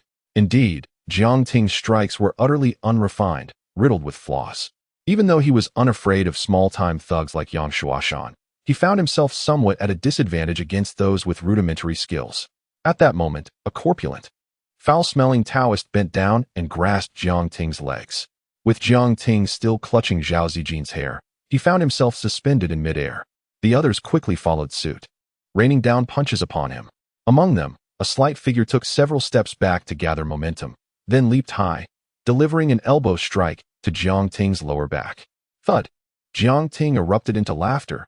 Haha, that tickles. Zhao Zijin and the junior disciples were momentarily taken aback by Jiang Ting's reaction, feeling rather foolish. The standoff continued, with the portly Taoist firmly locking Jiang Ting's joints, preventing any escape, unless he could manage to entirely rip Zhao Zijin's scalp away. Let go. If you do not release me, I shall become truly incensed. Jiang Ting's spirit, being that of a girl, was understandably repulsed by being held in such a manner by these unsavory Taoists. Yet, they remained oblivious, relentlessly assaulting him.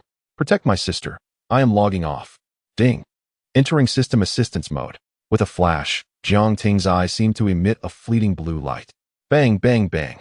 His body executed a flawless 360-degree spin, sending all those grasping him tumbling away. He stood, aloof and dignified, amidst the crowd, still clutching a handful of Zhao Zijin's hair. Zhao Zijin, once a young man with a full head of hair, was now left with a conspicuously bald patch reminiscent of the Mediterranean. Jiang Ting, having seemingly transformed, now exhibited a clean and agile command over his movements. With a swift strike to the neck, the stout Taoist who had just clung to his legs was rendered unconscious. Without a backward glance, a spinning kick followed, sending another adversary flying. Finally, a powerful double elbow strike forced the diminutive Taoist before him to kneel in submission. The ferocity of these moves was undeniable, each one a decisive blow against the enemy.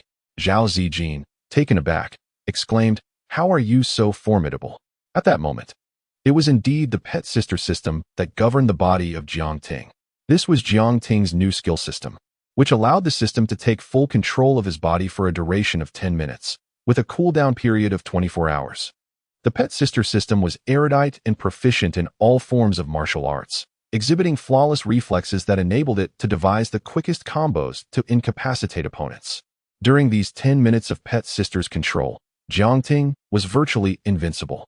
Jiang Ting observed from a divine perspective, hovering above his own body. But before he could fully appreciate the spectacle, the battle concluded. Pet sister, find a way to extract the whereabouts of Go Chengxian. Understood. Grasping Zhao Zijin by the collar, pet sister lifted him effortlessly into the air. Tell me, where is Go Chengxian? Zhao Zijin's neck flushed crimson, yet he defiantly retorted. I would never betray my master. If you dare, then kill me. With a resounding thud, Zhao Zijin was slammed back to the ground, his head pinned down as his teeth pressed painfully against the stone steps nearby. If you refuse to speak, I shall use my little fists to pound your skull. Fear not, you will not perish. However, your teeth may very well be lost, and you shall have no choice but to swallow them. The high-pitched tone sent shivers down Zhao Zijin's spine, but what frightened him more was the palpable terror. You wretched fiend, are you a demon?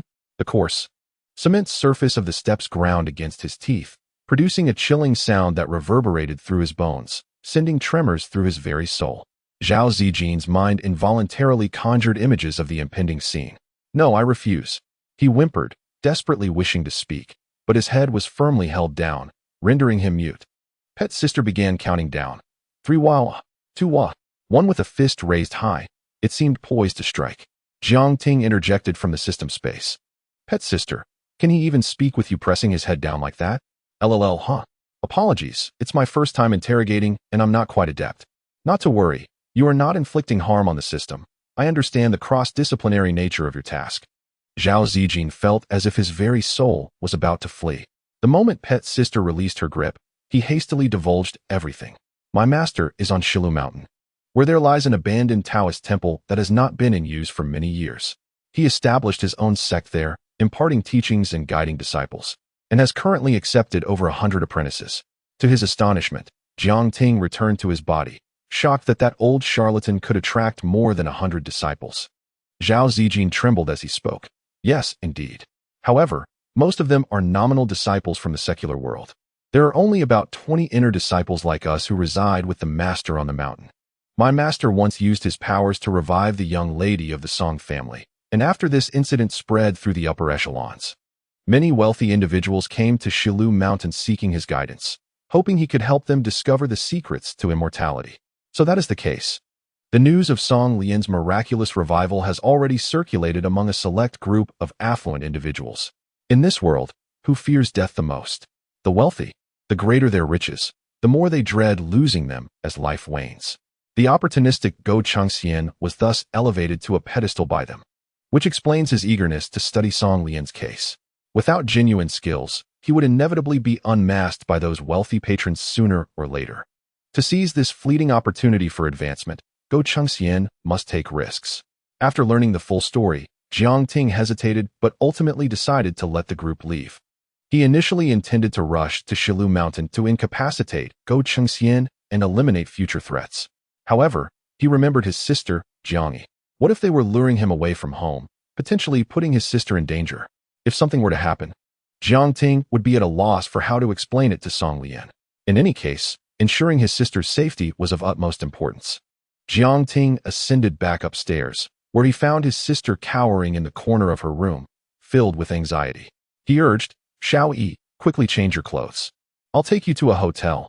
Our home is no longer safe, and those people could return at any moment." Jiang Yi nodded, understanding the gravity of the situation. The siblings each packed a few changes of clothes into their bags, along with valuable items like their computers, and headed to a nearby hotel to stay. Jiang Ting booked a double room, determined to keep Jiang Yi within his sight, thereby maximizing her safety. As Jiang Yi lay back in bed, sleep eluded her. Nervously, she asked, "Brother, what were those people here for?" After much contemplation, Jiang Ting decided to reveal part of the truth. Only by making his sister aware of the seriousness of the situation could she fully appreciate the need for safety precautions. They are here for revenge. Your Lian's sister has drawn the attention of some bad people. We clashed with their leader during our date, and considering what just happened, I suspect they won't let this go easily. Xiao Yi, starting tomorrow, I will escort you to and from school. You must not venture out alone until you see me." Indeed, after hearing this, Jiang Yi solemnly assured him, "Brother, I understand. Rest assured, I shall not wander about aimlessly." Jiang Ting crawled over from the adjacent bed, gently patting his sister's back and soothingly murmured, "With your brother here, everything will be fine. Sleep now." Jiang Yi blissfully closed her eyes and replied, "Good night, brother." Your comforting presence instills a sense of security within her. Once his sister had drifted into a deep slumber, Jiang Ting returned to his own bed, opened his laptop, and connected to the hotel's Wi-Fi to search for satellite imagery of Shiluan Mountain. The next day, Song Lian arrived at the classroom, inexplicably feeling flustered. Frequently glancing towards the corner, she was met with the absence of Jiang Ting. After the morning reading session, she approached her homeroom teacher, Lu Gui, to inquire, "Uncle Gui, did Jiang Ting take a leave today?" Lu Gui hesitated for a moment before nodding. "Yes, he took sick leave to go to the hospital for an 4. Did he not inform you?" Realization dawned on Song Lian. Something must have happened. "Uncle Gui, I also need to take a half-day leave." Lu Gui eyed her suspiciously. "What is wrong with you?" "I'm unwell as well." Lu Gui was skeptical. "Come now, you merely wish to accompany Jiang Ting to the hospital, don't you?" In a state of urgency, Song Lian insisted, "What harm is there in letting me go for half a day?" Lu Gui rolled his eyes and remarked, "What I mean is, if you want to take leave, just take it. Do you really need to fabricate an illness?" As he spoke, he casually handed her a leave slip. "Go early and return early." Taken aback, Song Lian smiled and said, "Thank you, Uncle Gui." Upon exiting the school gates, Song Lian attempted to call Jiang Ting multiple times, but each attempt met with the message that he was unavailable. "Just go and ask the others where they are."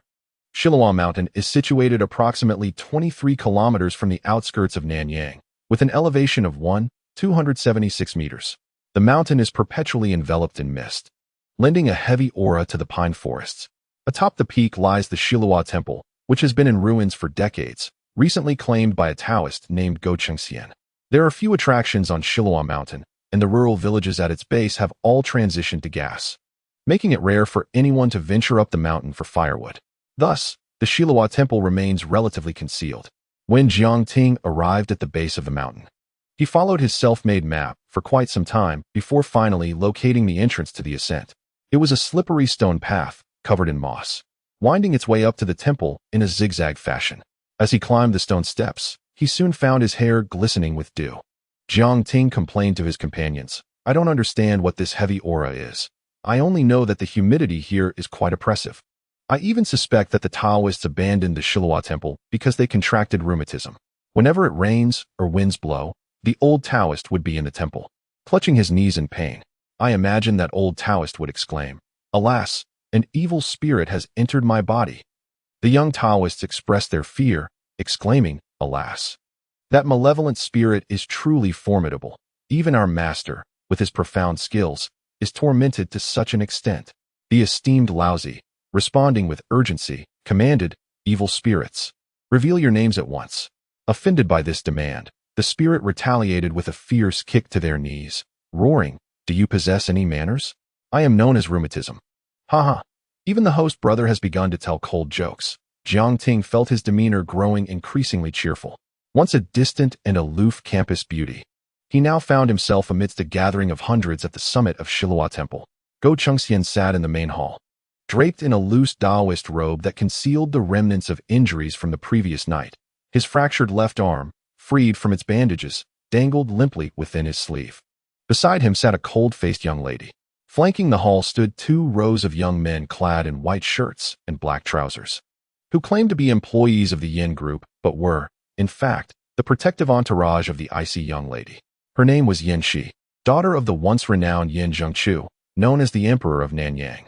Yin Zhengqiu had risen to power through smuggling seafood, amassing the largest force in Nanyang, with both legitimate and illegitimate figures showing him respect.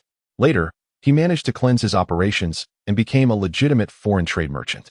Although he narrowly escaped the crackdown on organized crime, his reputation in Nanyang remained untouchable.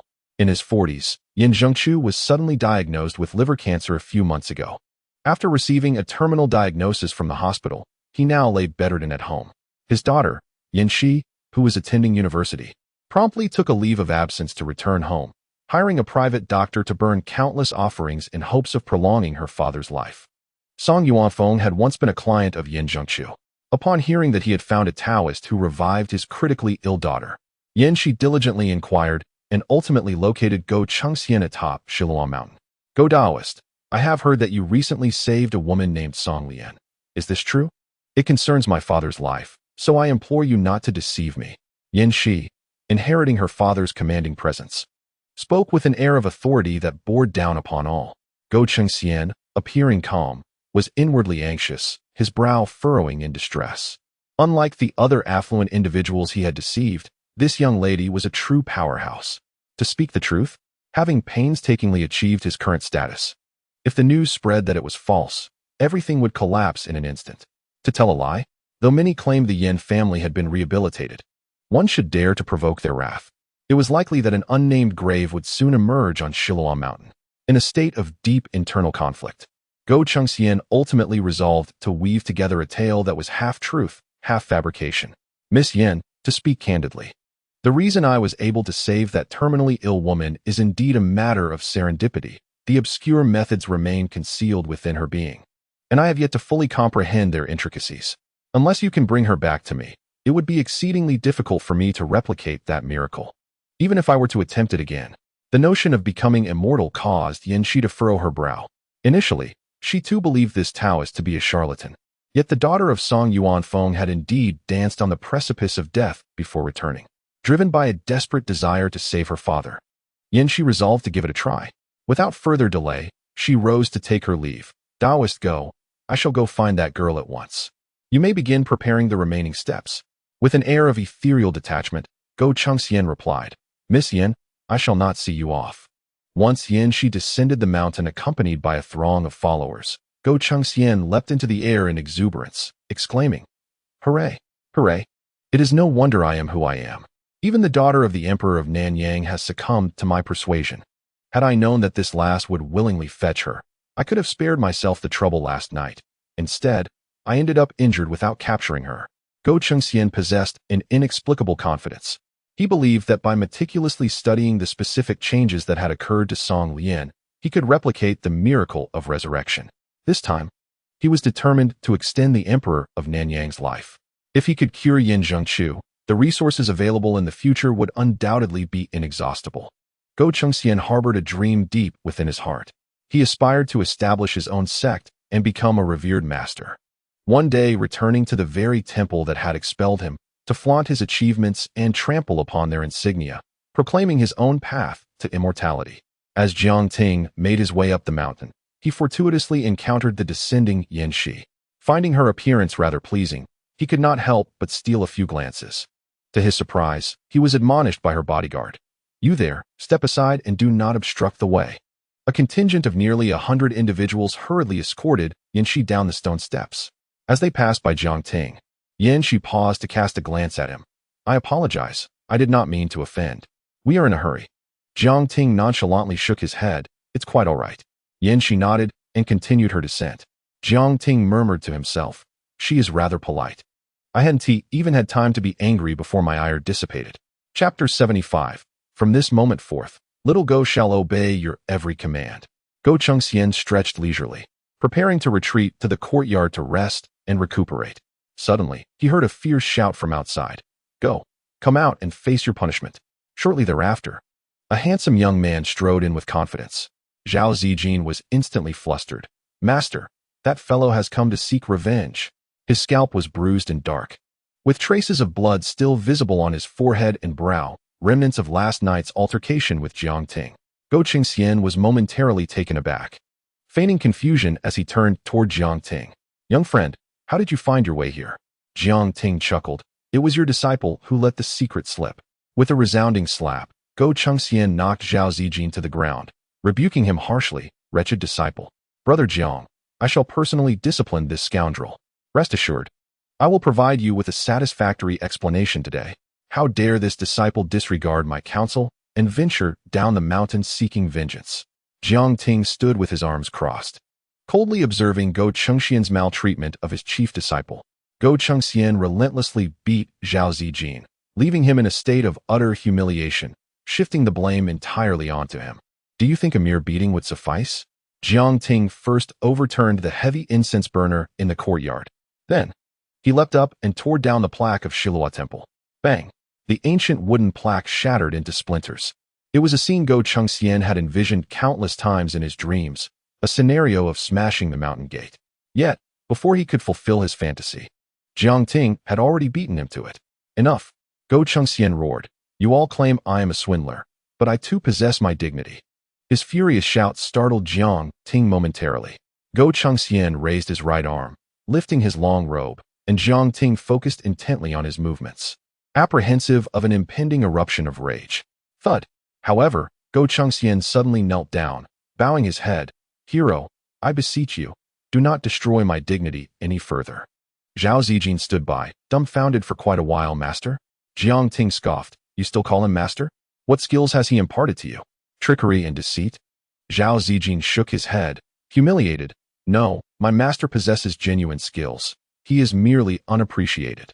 It was baffling what kind of enchanting concoction Go Chengxian had fed these foolish disciples, rendering them so obstinately devoted. Jiang Ting, however, lacked the patience to play the benevolent persuader, as he came here to eliminate the threats against Song Lian and his sister. Although he did not dare to bury Go Chengxian outright, inflicting severe injury upon him was a trivial matter. Reflecting on the events of the previous night, Jiang Ting stifled his innate kindness and steeled himself to step forward. "Host brother, Sister Lian is asking you to stop. She is on her way here." With that, the fierce determination Jiang Ting had been harboring dissipated instantly, as the psychological weight of being the aggressor was immense. Matters of persecution were better left to Song Lian, the professional in such affairs. Upon learning that they were at Shilua Mountain, Song Lian was en route to assess the situation. Suddenly, a procession of luxury cars came to a halt outside the school gates, lined up in a row. Yan Shi sat inside one of the cars, her gaze immediately locking onto Song Lian by the roadside. After all, the campus belle was exceedingly radiant, making it difficult not to draw the attention of others. Yan Shi pondered how to broach her rather impudent request to her. Song Lian, noticing the group approaching, since they seemed to be coming for her, Yan Shi curled her lips slightly and addressed her female assistant beside her. Please escort her to the car. I will explain everything once she is settled in. The assistant nodded and stepped out of the vehicle, striding directly towards Song Lian. May I inquire if you are Song Lian? She asked. Song Lian nodded. Yes, what is it? Miss Yin requests your presence in her vehicle for a discussion. The assistant spoke with an air of arrogance, almost as if issuing a command. Song Lian felt displeased. I am not acquainted with Miss Yin. Must I comply simply because you demand it? With a stern expression, she replied, I am busy. Please do not hinder my efforts to hail a cab. The assistant's brow furrowed instantly, her displeasure evident. You little girl, do you not know who Miss Yin is? I do not. At that moment, a taxi approached, and Song Lian waved it over. The taxi, intending to pull up for a fare, was met with a fierce glare from the assistant. Perhaps recognizing the Yin family's license plate, the driver chose to take a detour and leave rather than get involved. Infuriated, Song Lian exclaimed, Are you out of your mind? I have urgent matters to attend to, and I advise you not to obstruct me. The assistant signaled behind her, and several bodyguards emerged from the luxurious Alfred van, surrounding Song Lian. Observing this, Yanxi also stepped out of her vehicle and approached. The assistant continued to threaten Song Lian. I suggest you get in the car voluntarily, lest they resort to unsavory tactics. Just as Song Lian contemplated taking action against them, a resounding slap echoed through the air. The assistant's face turned crimson from the blow, delivered by a strikingly cool and confident young woman. Su Hong, how many times has my father advised you against adopting such underhanded tactics when conducting business? Have you chosen to disregard his counsel? The assistant, Su Hong, covered her face and retreated behind the newcomer, submissively lowering her head in apology. Miss, I shall not dare to do so again. Yanxi's gaze appraised Song Lian, taken aback by the beauty of this girl, who exhibited no fear in the face of intimidation. Hello, I am Yanxi, she introduced herself, extending her hand in a gesture of goodwill, yet Song Lian did not reciprocate. Yanxi surmised that Song Lian's reluctance stemmed from Su Hong's earlier rudeness. She glared at Su Hong. This is all your fault. With her hands on her hips, Song Lian retorted angrily. I waited 5 minutes for a passing taxi, and your subordinate scared it away. I apologize. Yanxi maintained her composure. Where are you headed? I can offer you a ride. Song Lian cast a sidelong glance at her, stating, I am going to Shilu Mountain. Yanxi's brow twitched slightly. Was this a misunderstanding? What a coincidence. I was hoping you would accompany me to Shilu Mountain. Song Lian, skeptical, entered Yanxi's vehicle, and once the convoy set off, it indeed headed in the direction of Shilu Mountain. Along the way, she inquired, What do you need from me at Shilu Mountain? Yanxi recounted the events to her with sincerity, then voiced her plea. My father is in a dire situation, and as his daughter, I cannot bear to witness his demise. Therefore, I implore you to assist Go Chengxian in discovering a way to bring him back to life. I shall forever remember your kindness and will repay you to the best of my abilities. Song Lian hesitated. The truth was harsh. Go Chengxian could not possibly conjure another miracle, and Yin Jingchu's death was inevitable. However, revealing the reality would be akin to severing Yanxi's last lifeline. Who could predict her irrational reaction to such devastating news? In the system space, Song Lian casually inquired, Tong Tong, do you have a way to help her father? Simple enough. Just feed him your physique advancement pills. 10 pills can restore 1 point of physique attribute to an ordinary person. However, the effects are greatly limited for regular individuals. 10 pills. That amounted to 50,000 persecution points. It had taken her considerable effort to accumulate that sum. Nevertheless, in exchange for Yanxi's favor, it seemed quite worthwhile. Song Lian contemplated how to maximize the benefits of this 50,000 persecution points. Suddenly, an idea struck her. I shall assume the role of the mastermind, making Go Chengxian my subordinate. He has over 100 disciples under him, so I can turn them all into my allies and leverage them to accumulate a significant amount of persecution points. Even if everything goes awry in the end, they would only trouble Go Chengxian. It would be a masterstroke of manipulation. Excellent. That was settled. Upon returning to Shiluo Mountain, Yanxi stood in shock before the severely damaged Taoist temple. It had been perfectly intact when she left just over an hour ago. How could it have been destroyed so swiftly? She suddenly recalled the handsome youth she had encountered on her descent and mused, could it be his doing? Go Chengxian emerged from the main hall, battered and covered in dust. Jiang Ting followed closely behind, a bemused expression on his face.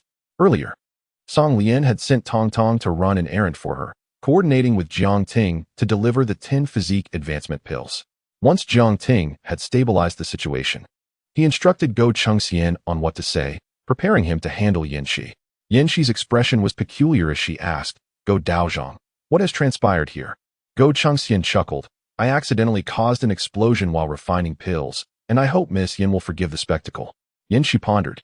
Could an explosion truly shatter the temple's plaque? Yet, she chose not to delve into the matter further, stating, I have brought Miss Song back. Go Daozhong, please make haste. Very well. Miss Song and Mr. Jiang, please follow me inside, while I kindly ask the others to remain outside. As Song Lian stepped into the main hall, Go Chengxian promptly closed the door behind him. With a thud, he knelt once more, bowing deeply before Song Lian 3 times. Sister, from this moment forth, I shall obey your every command. Song Lian nodded in satisfaction.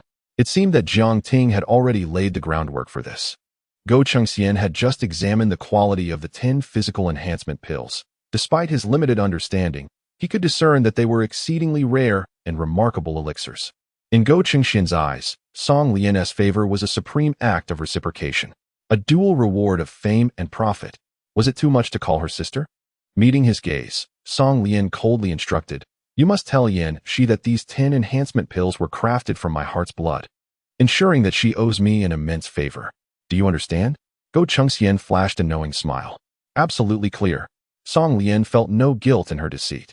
Was not the 50,000 persecution points a reflection of her own toil? While selfless acts are noble, they can also be foolish. One must reap rewards for their investments. We shall not engage in unprofitable ventures. Chapter 76. I have chosen you as my sister. Yanxi waited outside for over 2 hours until the door finally opened. There stood Song Lian, looking frail and pale, carried out by Jiang Ting. Yanxi was taken aback. Handsome, what happened to her? Jiang Ting glared at her, his voice low and filled with anger. Isn't it all for the sake of saving your father's life? At that moment, Go Chengxian emerged, holding a brocade box. His eyes shimmered with unshed tears as he reverently placed the box in Yanxi's hands, his voice tinged with sorrow. Miss Song is truly a goddess. She allowed me to take her heart's blood to concoct this box of 9 revolutions soul-returning pills. Miss Yin, you must cherish it. There are 10 pills in total. Administer 1 to Mr. Yin every hour, and once all 10 are consumed, he shall be cured. Yanxi held the box with both hands, stunned. This.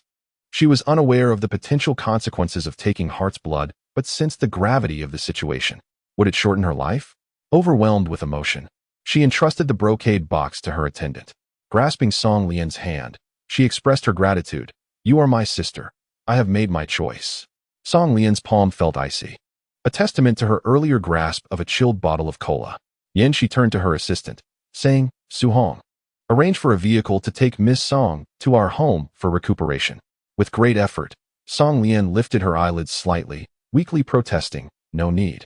I must return to Nanyang No. 1 High School to prepare for the college entrance examination. College entrance examination? Yanxi suddenly recalled that Song Lian was a senior student. She cupped Song Lian's face in her hands, her heart aching. Must you push yourself so hard? I'll hire the best private tutor for you. Come recuperate at my home for a while. Song Lian smiled and shook her head gently. I seek no reward from you. Let us part ways here. Lao Jiang. Let us go? Jiang Ting nodded in silence, carrying her down the mountain. At this moment, Yanxi felt increasingly guilty. Su Hong, please help me deliver the medicine home. Additionally, give me a spare car key. I wish to personally escort them back. Yen Jingchu's condition was urgent, and the bodyguards hastened Su Hong down the mountain with all due speed. Yanxi caught up with Song Lian and Jiang Ting, trailing behind them with curiosity. Handsome. Are you her boyfriend? Jiang Ting ignored her, maintaining a visibly angry demeanor. Yanxi could understand. After all, the girl he cherished was deeply affected by an unrelated person. Unexpectedly, Jiang Ting and Song Lian were engrossed in a lively conversation through the system. Jiang Ting remarked, You are truly fortunate, having this lady carry you down the mountain. It turned out that this was the source of his irritation. Song Lian retorted, You are a man now. I am the girl. Jiang Ting scoffed. Song Lian continued, If we are to act, let us do so completely. I must first impose upon you, but rest assured, you shall not be left out of future benefits. Jiang Ting replied, No need. I am not lacking in funds at present. At the foot of the mountain, a black BMW awaited them, and Yanxi drove them back to the city. Song Lian's acting was nothing short of masterful. Employing her voice acting skills to feign a voice on the verge of collapse, cunningly eliciting Yin Shi's sympathy. Miss Yin, please drop us off at the school gate. You should return home quickly.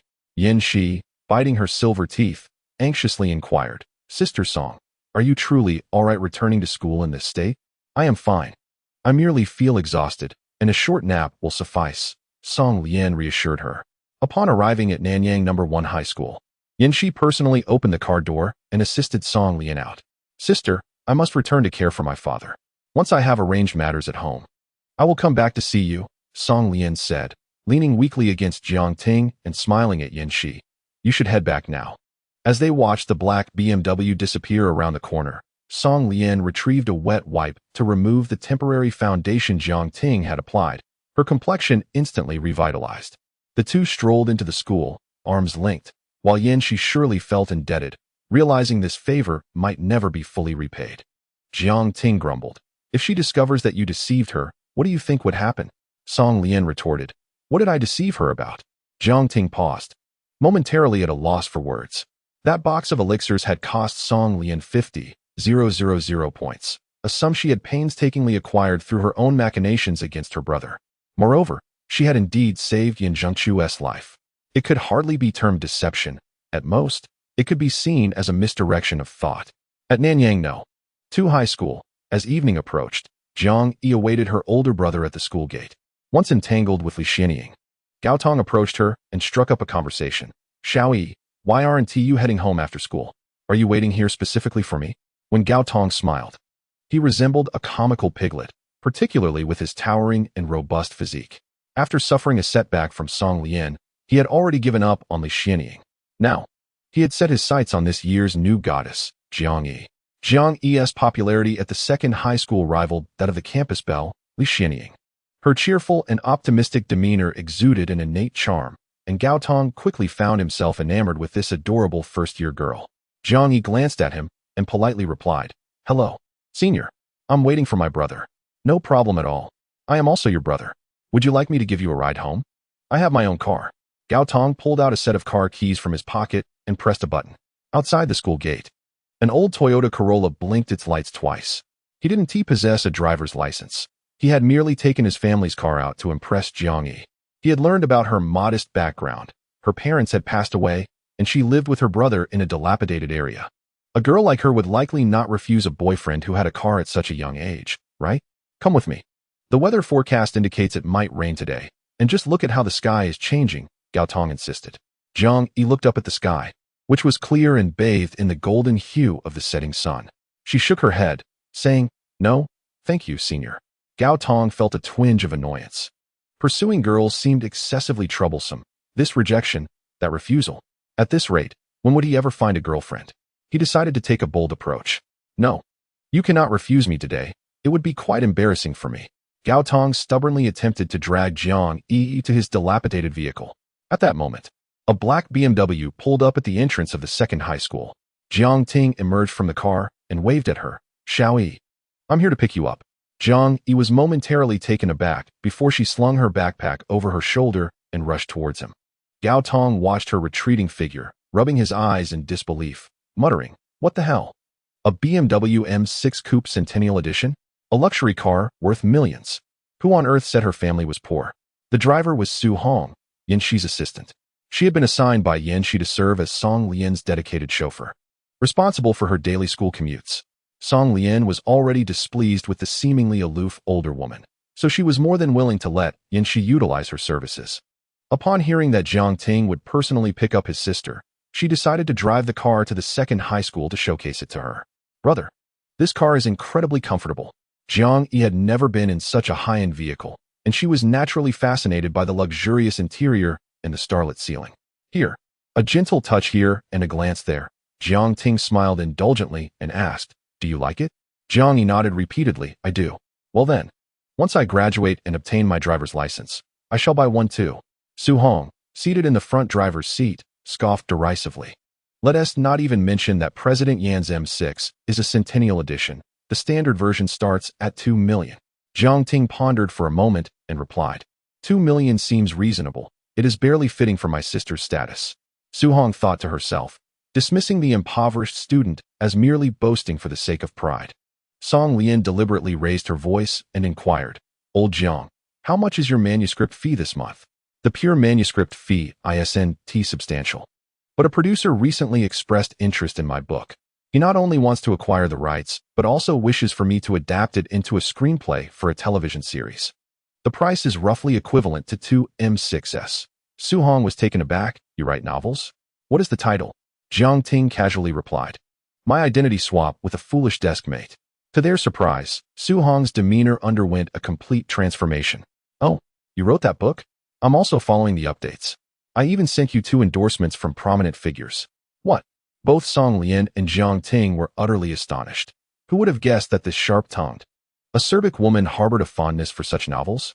Su Hong awkwardly laughed. Jiangda, I apologize for my earlier rudeness. Jiang Ting responded with a smile. No worries. As long as you enjoy my book, we are good friends. With a shared laugh, the grievances melted away. Su Hong then transformed into an adoring fan, timidly asking, may I inquire why there was no update yesterday? Sigh. Song Lian sighed, answering on Jiang Ting's behalf. Do you really need to ask? This fellow hit a writer's block again. I was thoroughly engrossed last night, only to flip the page and find another dead end. Ugh. Chapter 77. They never intended for my father to live in Nanyang City. At the Yin family villa, Yin Jingchu's bedroom had long been converted into a private ICU. He clung to his last breath, with his wife and children gathered around the bed, awaiting his final instructions. Yin Shi rushed in, clutching a box of 9-turn resurrection pills, but was obstructed by his brother Yin Xiao and sister Yin Xia. Yin Shi, what is your true intention in bringing these dubious medicines for father? They posed as dutiful children, guarding their father's bedside and preventing Yin Shi from approaching. Yin Shi was compelled to explain to his family. These are the 9-turn resurrection pills I procured from the Shilu Temple. They possess the power to bring the dead back to life. Shilu Temple? Yin Xiao rebuked. Do you really believe in such superstitions? Under normal circumstances, Yin Shi would have erupted in fury, but there was no time to waste given their father's condition. Believe it or not, Yin Shi declared solemnly, father is barely hanging on. If he takes these 10 pills, there is still a glimmer of hope. Yin Xiao remained resolute in preventing her from approaching the sickbed, declaring with righteous fervor, Dr. Zheng has already advised us to forego treatment, allowing father an early release from his suffering, which is what we, his children, ought to do. Father has endured enough pain. Do you wish to torment him further with the counterfeit medicines you brought back before his passing?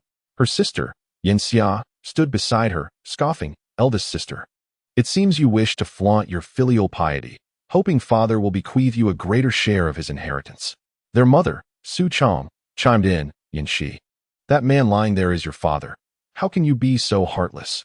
The 3 of them took turns hurling accusations of unfiliality and injustice upon Yin Shi. Cough, cough, cough. Yin Zhengchu lay in bed, observing their quarrel, yearning to speak, yet unable to utter a word. Even the slightest movement of his throat triggered a relentless cough. Su Chong seized the opportunity, exclaiming, Look at this. Yin Shi, do you wish to drive your father to his grave? He is in this state. And you want him to suffer even in death? Yin Shi trembled with rage. Su Chong was her stepmother, while Yin Xiao and Yin Xia were her half-brothers. They had always ostracized Yin Shi, devising ways to expel her from the family. Thankfully, Yin Zhengchu held a deep affection for his eldest daughter. No matter how much Su Chong whispered in his ear, it was difficult to shake Yin Shi's esteemed position in his heart. Now, as Yin Jingchu's life hung by a thread, Su Chong and her children were not concerned with his recovery, but rather how to seize his inheritance. Upon hearing that Yin Shi had returned with life-saving elixirs, they were determined to prevent him from consuming them. I have no desire to engage in further dialogue with you. Step aside. Should anyone dare to obstruct me again, let them bear the consequences. Yin Shi dismissed their interference and strode forward. Yin Xiao attempted to block her path, but Yin Shi retaliated with a resounding slap, sending him crashing into Su Chang's side. Strangely enough, despite Yin Zhengchu having married twice and fathered 3 children, only his eldest daughter, Yin Shi, inherited his formidable traits, exhibiting both decisiveness and an innate aura of authority. In contrast, Yin Xiao and Yin Xia were but weak-willed. Ineffectual science. Father, allow your daughter to administer your medicine. Yin Shi sat beside the bed, gently supporting Yin Jingchu's back, lifting a pill from a brocade box to offer it to his lips. At that moment, Su Chong signaled to the steward, Zhou Hu, who stood vigil by the bed. With a resounding slap, Zhou Hu swiftly swatted Yan Shi's hand away, coldly asserting, "Miss, it would be wise for you to heed the lady's words. She is the legitimate wife of Mr. Yan, and this household does not fall under your dominion." Yan Jingchu, incensed, erupted into another bout of coughing, his resentful gaze fixed upon Zhou Hu. Yet, Zhou Hu merely smirked, commanding, "Remove Miss Yan from here. Let her return to her chamber to regain her composure." Yan Shi stood in shock. Who was Zhou Hu? He was once her father's comrade in arms, a brother in arms forged through life and death experiences. Yet he had aligned himself with Su Chong, aiding that malevolent stepmother in her schemes against me. Moreover, the seemingly loyal bodyguards of the Yin family were all under his command. They surged into the bedroom, demanding, "Miss, please vacate President Yan's room immediately. Do not make our task more difficult." Their tone, though ostensibly polite, was laced with an undercurrent of menace. Yan Shi's position within her family had been thoroughly undermined. At last, Yan Shi comprehended the grim reality. The individuals in the bedroom had never intended for her father to survive. A wave of helplessness washed over her. After finally bringing the life-saving medicine to Yan Jingchu's lips, she found that the greatest impediment was none other than his second wife and her children. A confrontational approach would yield no success. The Yin family's bodyguards were not to be underestimated. Having washed their identities clean alongside Yan Jingchu, they remained, at their core, a band of ruthless marauders. With a heavy heart, Yan Shi was compelled to retreat from her father's bedroom. She could not bear to meet her father's gaze. Fully aware of the depths of despair he must be experiencing at that moment. Upon returning to her own room, she immediately reached out to Su Hong. Despite having slapped Su Hong in the past, she found herself with no one else to trust. Su Hong had been her biological mother's personal bodyguard. Though the woman was known for her irritable and acerbic temperament, her loyalty to Yin Shi was unparalleled. "Su Hong, I am under house arrest by Zhou Hu," she stated urgently. After a brief silence on the other end, Su Hong replied, "Miss, I will return at once." After dropping off the Jiang siblings, only Su Hong and Song Lian remained in the car. Su Hong abruptly slammed on the brakes, causing Song Lian to nearly collide with the headrest in front of her. "Sister Su, what has happened?" she inquired. "Apologies, Miss Song," Su Hong replied coldly. "The young lady is in trouble. I must return immediately. Can you make your way home alone?" "Of course." Song Lian exited the vehicle at the roadside, observing as Su Hong pressed the accelerator and sped away. She wisely refrained from meddling further. The predicament that compelled Yan Shi to call for help was undoubtedly more serious than a mere household issue like changing a light bulb. "Host, why don't you join her at the Yin residence for some excitement?" Song Lian laughed. "Based on the current state of the Yin family, I can only surmise that Yin Zhengchu is nearing death, and the family members are poised to divide the inheritance. As the eldest daughter, Yan Shi will certainly be the target of those with nefarious intentions. I'm merely a high school student. It's best to stay clear of such affairs, lest I attract trouble." Wow, is this the perspective of someone with an IQ of 8? Indeed. Song Lian had only a few steps left to her home when she turned a corner and fortuitously encountered Song Rin emerging from the market, bouncing along cheerfully with a bag of groceries, whistling merrily. Catching up to him, she playfully tapped his shoulder. "Little brother, have you stumbled upon something delightful?" Startled, Song Rin turned to her, laughing heartily. "Sister, I just found 100 yuan on the roadside." Chapter 78. How unfortunate to have such a sister. What? A sudden jolt surged through Song Lian's heart. Now, just the mere mention of finding money by the roadside made her instinctively uneasy. "What money? Show it to me." Song Lian reached out, demanding to see it. Song Rin, wary, guarded his pocket. "No way. Once it's in your hands, it won't come back." "Ah, is this the image I've unwittingly painted in my brother's mind?" Song Lian sighed. "If you want to show me, at least check if there's anything written on that bill." With suspicion, Song Rin retrieved the 100 yuan note, scrutinizing both sides repeatedly. There's nothing special written on it. Song Lian pondered. Could it truly be just an ordinary 100? Yet, unease lingered in her heart. Thus, she urged, "Little brother, let us hand this 100 yuan over to the police." Naturally, Song Rin was reluctant, shouting defiantly, "Why should I? It's mine since I found it. Come on. You must be obedient. Hand the 100 to the police, and I'll reward you with a red envelope of 200 for your honesty. How does that sound?" Song Lian adopted a gentle tone, startling her brother. Song Rin touched her forehead and asked, "Sister, have you lost it again?" Song Lian brushed his hand away, firmly asserting, "No, you must listen to me this time." After much hesitation, Song Ren finally nodded. All right. The siblings made their way to the nearby police station, where they surrendered the money at the reception desk. True to her word, Song Lian pulled out her phone and sent her brother a red envelope of 200 yuan. Upon returning home, Song Ren still felt as though he were in a dream. Who is my sister? She is someone who is easily swayed by money. She already has an abundance of pocket money and often pilfers from my share. Today, however, she actually chose to forfeit the 100 yuan found on the street and generously sent me 200 from her own pocket. Could my sister be this kind-hearted? In her room, Song Lian also found her actions perplexing. Just moments ago, her subconscious seemed genuinely concerned that her brother might encounter some misfortune. Strange. Why was I worried about him? Response. This is because the alignment of the host's soul and memories is increasing, hence your behaviors and emotions resonate with your original identity. The host is gradually adapting to her female identity, which indeed reflects the enhancement of the alignment between her soul and memories. The host next door, who dotes on his sister, is experiencing a slower alignment progress because he still retains many thought patterns of a girl. So that is how it is. Does this mean that I might truly integrate completely into my current identity in the future? Correct. Song Lian couldn't help but begin to doubt. If her soul and memories fused entirely, would that give rise to an entirely new persona? This is indeed a profound question, one that she has yet to find an answer for. Song Ren is still downstairs preparing dinner. Bored, Song Lian unlocked her phone to scroll through Douyin and took a moment to check the back end of the wildly popular account of her brother, Crazy Xiaoren. Followers, 520.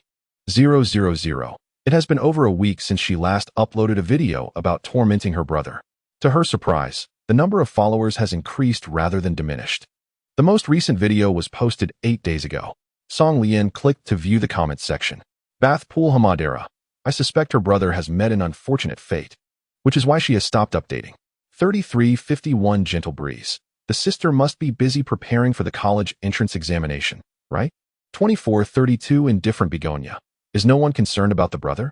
1852 Candle Dragon. Oh no, the sister has been missing for 8 days. I miss her so much. 1423 The amusing comments from netizens made Song Lian burst into laughter. Look at their comments. They're utterly hilarious. They think Song Ren has met his end. How can you still be laughing? Now everyone knows just how cruel your methods of tormenting your brother are. No, I must go live to prove to the vast audience that Song Ren is very much alive. Song Lian immediately started a live broadcast on Douyin, switching to the rear camera of her phone to avoid showing her face. As soon as she went live, the viewer count skyrocketed. Bath Pool Hamadera. Suhanyua. Wow, the sister is live. Mu tu bu mu. Sister, at least say something. Hello, dear viewers, this is Xiao Ren's sister. I just saw someone in the comments claiming that my brother has met an unfortunate fate, so I'm here to debunk that rumor. He is alive and well. Don't believe it? I'll show you live proof of his torment. Lin Yusin. Wow, finally, the long-awaited live broadcast of the sister being inhuman. Wang Pashungu. Are the nitpickers who doubt the editing here? You wanted a live broadcast, and here it is. Song Lian held her phone aloft and first poked her head around the staircase to check on her brother's whereabouts. My brother is in the kitchen. While he's distracted, let me show you if there's anything hidden in his room. Song Lian pushed the door open. The first thing that caught her eye was the broken latch at the door frame. She then skillfully lifted her brother's mattress, where he used to hide his money. Oh, look, I found 50 yuan. Without hesitation, Song Lian stuffed the 50 yuan into her pocket. Then she pondered for a moment. Wait, I searched this place right in front of him last time. He can't be foolish enough to make the same mistake twice. I suspect he has learned the wisdom of not putting all his eggs in one basket. This 50 yuan is likely just a distraction. The rest of his money must be hidden away in a far more secretive location. Bath Pool Hamadera. What a misfortune to have such a sister. Lin Yusin. So skilled it's almost painful. Song Lian chuckled and said, Family, lend me your wisdom. Where do you think Song Ren would hide his money? Suhanyua. I suspect it might be hidden in the pocket of some clothing in the wardrobe, because that is how my father used to stash his secret funds. Alright, let us check the wardrobe first. As Song Lian opened the wardrobe door, she was startled to discover a set of black silk bunny girl costume props hidden inside. No wonder I couldn't find it after he only wore it once. This little brother actually stole my bunny girl outfit. What on earth is he planning? Jun, the critic, exclaimed. Oh no, Could it be that your brother is secretly a cross-dresser? It is well known that cross-dressing happens either not at all or infinitely. It seems your brother has indulged in this more than once. The image of brother, Song Ruan, in the minds of netizens has been skewed. Persecution value 500. Suppressing her laughter, Song Lian rummaged through the pockets of each piece of clothing and, surprisingly, found 200 yuan. Continuing to search based on the viewer's hints, she discovered that the 250 yuan was all the cash Song Ren currently possessed. Song Lian returned to her room to fetch a bottle of essential oil, then rushed downstairs, brandishing the 250 yuan in front of Song Ren. Hey, little brother, do you dare to drip this essential oil into your underwear? If you do, I'll give you 200 yuan, and the viewers in the live stream can bear witness.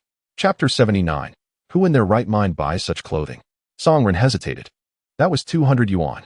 Coupled with the 200 his sister just rewarded him, he could earn 400 yuan today. However, dripping essential oil was a bit too torturous. Wasn't he it? Song Ren looked at Song Lian with a troubled expression. Didn't we agree that if I obediently complied, you wouldn't persecute me? Song Lian replied in a cute tone. I'm not persecuting you. I'm merely negotiating. All right. She hadn't directly imposed anything on him. This was, in fact, a legitimate transaction, one willing to give, the other willing to receive. It was surprising that the brother didn't outright refuse. One could only imagine how tough his life must be. Save the child. Enough of this nonsense. I just want to see my sister's face on the live stream. In the live stream, the comments flowed joyfully. Song Run, with great reluctance, accepted the small glass bottle from Song Lian's hand, rolled up his pant leg, and let a few drops fall inside. Hiss. Song Rin initially shivered all over, then, clutching himself, spun around in place. Ah, that is so cold.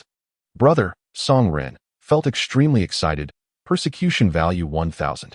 The sensation was akin to being frozen at liquid nitrogen temperatures. Ha ha ha. Has the little brother turned into a popsicle? Sister is so merciless. Those who have used 6 God shower gel can sympathize with him. Song Rin couldn't help but clamp his legs together. After the chilling sensation, a wave of warmth surged forth. He was drenched in cold sweat, cautiously making his way up the stairs. Song Lian handed him some money, asking, Brother, don't you want this money? Upon receiving it, Song Rin examined it closely, recognizing it immediately. To his surprise, he remembered the serial number in the lower left corner of the bill.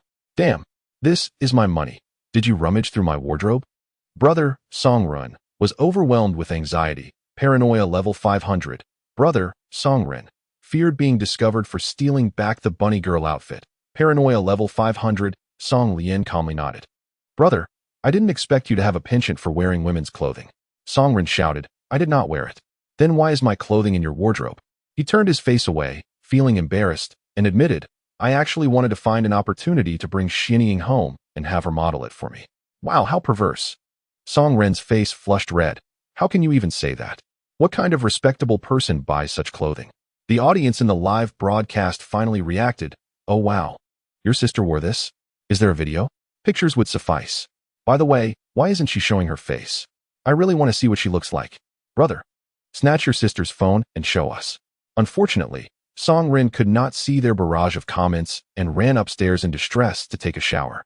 Song Lian also ended her stream, believing that maintaining an air of mystery required limited interaction with her fans. Meanwhile, the Yin family was undergoing a transformation. Upon Su Hong's return, she headed straight for Yinshi's bedroom. Outside the door, 2 bodyguards stood, one on either side, claiming they were sent by Zhou Hu to ensure the young lady's safety. However, it was evident that they were there to keep Yinshi under house arrest, providing cover for Su Chong and her children to seize the inheritance. Su Hong, with an air of arrogance, commanded them, step aside. I have matters to discuss with the young lady. Sorry, Sister Hong, the 2 bodyguards replied with insincere smiles. But Butler Zhou has instructed that no one is to disturb the young lady's rest today. With a dismissive attitude, Su Hong didn't even bother to regard Zhou Hu's expression, let alone that of these 2 sycophants. She immediately slapped them twice, ordering them to step aside. Pushing the door open, she found Yinshi already prepared, handing Su Hong a long knife, coldly stating, If anyone dares to stop me from rescuing my father, I will cut them. Su Hong nodded, wielding the long knife and leading the way. Yinshi followed closely behind, cradling a brocade box in her hands. Upon returning to Yin Jingchu's bedroom, 2 bodyguards attempted to block their path. Su Hong's gaze sharpened, and she unsheathed her knife. Just a cold glare from her was enough to intimidate the bodyguards into inaction. They all knew that as long as this old woman had the young lady's permission, she would not hesitate to use that knife against them. At that moment, Su Chong sat by Yin Jingchu's bed. With persuasive words, they incessantly urged him to amend his will. Yin Xiao and Yin Xian knelt at the bedside, adopting a posture of filial piety. Several of Yin Jingchu's cousins stood at a distance behind the curtain, waiting to handle his affairs and serve as witnesses to the will. The steward, Zhou Hu, stood with arms crossed, lurking behind a screen to eavesdrop. Suddenly, Su Hong kicked the door open and strode in with purpose. The occupants of the room were momentarily stunned. Zhou Hu immediately rebuked Su Hong, "Who gave you the audacity?" With a swift motion, Su Hong advanced towards him. She struck Zhou Hu's shoulder with the dull side of a knife, then swiftly pressed the blade against his carotid artery. Zhou Hu, taken aback, dared not make a move, holding his breath as he inquired, "Madwoman, what do you intend to do?" "Get your lackeys outside," Su Hong commanded, referring to the group of bodyguards outside who were watching her and Yin Shi with wary eyes. Zhou Hu feigned firmness, shaking his head. "No, I cannot allow you to act recklessly." Su Hong offered him no room for negotiation.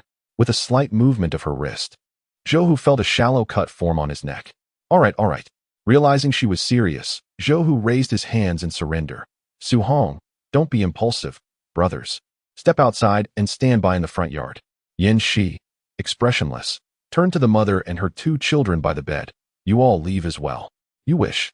Yin Xiao stood up and shouted, "I will never agree to let you do as you please." Yin Shi closed his eyes and coldly commanded, "Su Hong, sever one of his arms." "Yes." Su Hong withdrew the knife from Zhou Hu's throat and strode toward Yin Xiao, her gaze fixated on his right arm. Raising the knife high, "No, we'll leave at once." Su Chong quickly spread her arms to shield her son. Fearing that his arm would vanish in the blink of an eye, Su Hong glanced at Yin Shi and, upon receiving a nod of consent, stepped aside. Su Chong let out a long breath, hastily pulling her son and daughter out of the room.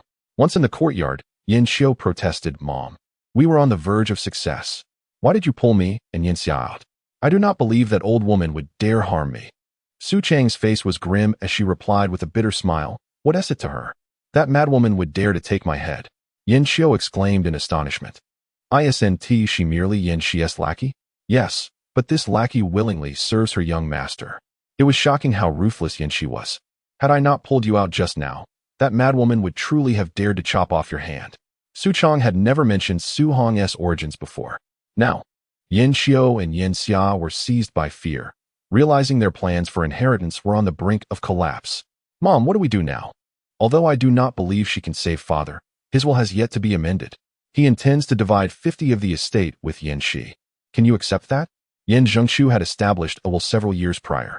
Upon his demise, he intended for 50% of the Yin family's fortune to be bequeathed to his eldest daughter, Yin Shi, while the remaining half was designated for his wife, Su Chong. However, Su Chong and her children were insatiably greedy. They were unwilling to relinquish even a fraction, much less the full 50%, to Yin Shi. Su Chong scoffed, asserting that there was no need for haste, as Zhou Hu, a man seasoned by the tempests of life, would surely devise a way to regain control of the situation. In Chapter 80, The Bond Between Me and the Young Lady, you will never comprehend, Yin Shi cautiously administered the medicinal pills to her father.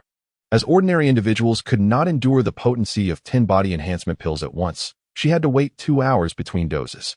For a day and a night, despite Yin Shi expelling everyone from the room, Su Chong and her kin were far from conceding. During the protracted 20 hours, unforeseen complications could arise, and their current restraint hinged solely on Zhou Hu's predicament with Su Hong. Should Yin Shi and Su Hong exhibit any signs of fatigue, these avaricious individuals would undoubtedly strike. Yin Jingchu's personal assets exceeded 2 billion, excluding the market value of his several companies, a sum substantial enough to incite the most ruthless to vie for it with reckless abandon. Except for Yin Shi, all others eagerly anticipated his demise. Even Yin Jingchu's personal physician had been compromised by Zhou Hu, rendering the current situation one of utter desolation. "Miss, it would be prudent to transfer President Yin after nightfall. I cannot guarantee my ability to withstand the impending pressure," Su Hong remarked. Her life had been spared by the lady, and she willingly offered it back, albeit with concerns regarding its impact on Yin Shi's efforts to save her father. Su Hong's tone suggested she had already relinquished all regard for her own survival. Yin Shi found merit in her words and nodded, softly inquiring, "Have you thought of a destination?" Su Hong bit her lip and shook her head. "Those previous hideouts are likely under Zhou Hu's influence. Recklessly transporting President Yin there would be akin to leading sheep into the lair of a tiger." President Yin regarded Zhou Hu as a brother and had not concealed any of his secret refuges from him. Despair washed over Yin Shi. In such a vast city, was there truly no sanctuary? Suddenly, Su Hong recalled something, saying, "Miss, do you believe that Song Lian is trustworthy?" Song Lian? Yin Shi paused, then replied, "Certainly. Her father, Song Yuan Feng, had business dealings with my father and is a very reliable partner. Moreover, today, Song Lian has even provided us with her blood to concoct the elixir. That is why I hesitated to trouble her, fearing it might implicate her as well." Yin Shi had inherited not only her father's assertiveness, but also his chivalrous spirit. As she embraced Song Lian as a sister, she was determined not to drag her into their calamity.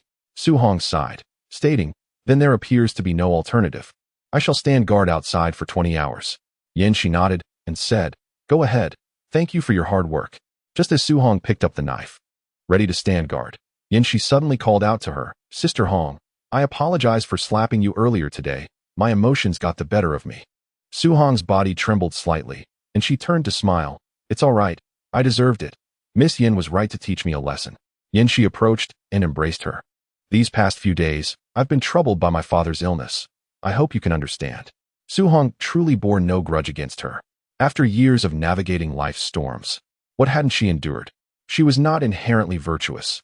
Accustomed to being domineering, she had merely viewed Song Lian as a target of oppression.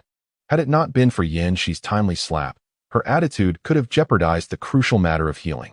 In comparison to the irreversible consequences, receiving a slap was a minor grievance. Moreover, Yin Shi had lowered herself to apologize to her. Su Hong even felt a bit flattered. In that moment, she suddenly saw the resemblance between Yin Shi and the late lady of the house. Almost everyone in the Yin family regarded Su Hong as a heartless madwoman, but only Yin Shi and her mother had truly considered her feelings. Turning away, Su Hong hoisted the knife onto her shoulder and discreetly wiped away the moisture from her eyes. "Miss, I'm heading out." "All right, keep your spirits up." Zhou, who was confined in Yin Jingchu's study, used as leverage to prevent others from approaching Yin Jingchu's bedroom. However, Zhou Hu's demeanor was unusually calm, which made Su Hong feel a sense of unease. He even initiated a conversation with her. "Su Hong, how long have you been with the Yin family?" Su Hong recalled clearly, 21 years. Zhou Hu smiled. "It is indeed a blessing for Miss Yin to have such a loyal assistant like you." Su Hong shook her head. "You are mistaken. You will never comprehend the bond between Miss Yin and me." "Huh? Discussing feelings with Miss Yin? Do you believe you are worthy? She is the eldest princess of Nanyang, while you are merely a servant tending to her." Su Hong discerned that Zhou Hu was attempting to sow discord between her and Yin Shi. She found it laughable. "That's precisely why I say you will never understand. Zhou Hu, I am genuinely curious. When has President Yin ever wronged you?" Zhou Hu replied, "President Yin has not wronged me. I simply desire more." Su Hong's eyes narrowed slightly. "Does that include President Yan's wife?" "Su Hong, you are indeed clever. Yet you are mistaken about one thing. Su Chong was my lover first before marrying President Yin. Yin Xiao and Yin Xia are also my flesh and blood. Did you not realize that?" He laughed heartily, but soon his laughter transformed into tears. His cries carried a bittersweet tone, tinged with guilt and a hint of farewell. Su Hong felt an increasing sense of unease. At that moment, she detected a strange odor in the air, reminiscent of a gas leak. Oh no! Zhou Hu intended to take both his life and that of Yin Shi, Yin Zhengchu, in a bid to secure the greatest benefit for Su Chong and her child. Su Hong quickly realized that she needed to return and help Yin Shi and her father escape. Just as she lifted her leg to move, Zhou Hu seized her from behind, laughing maniacally. "Since you are so loyal, why not stay and accompany your master to the grave?" Without a moment's hesitation, Su Hong thrust her long knife backward, piercing through Zhou Hu's back and emerging from his chest. She then rushed back to Yin Jingchu's bedroom, shouting, "Miss, hurry. They intend to eliminate you and President Yin." Su Hong carried Yin Zhengchu on her back, unceremoniously ushering Yin Shi to flee. Everyone else had vanished. The villa's hall was enveloped in thick gas, and Yin Shi had already sensed the danger. "The front and back doors are likely ambushed, Sister Hong. Let us jump out the window." Su Hong supported Yin Zhengchu with one hand while raising her long knife with the other, fiercely stabbing at the corner of the floor-to-ceiling window on the first floor. Boom! The glass shattered explosively. Yanxi leapt out first. The difference in height between the windowsill and the ground outside was approximately 1.5 meters. Su Hong had no choice but to sit on the windowsill, carefully lowering Yin Zhengchu down for Yanxi to catch. Just as Yanxi grasped her father's heavy body, a tremendous explosion echoed. Crouching beneath the windowsill, Yanxi narrowly evaded the frontal blast. Meanwhile, Su Hong was thrown several meters by the shockwave, landing directly in the ornamental pool of the villa's courtyard.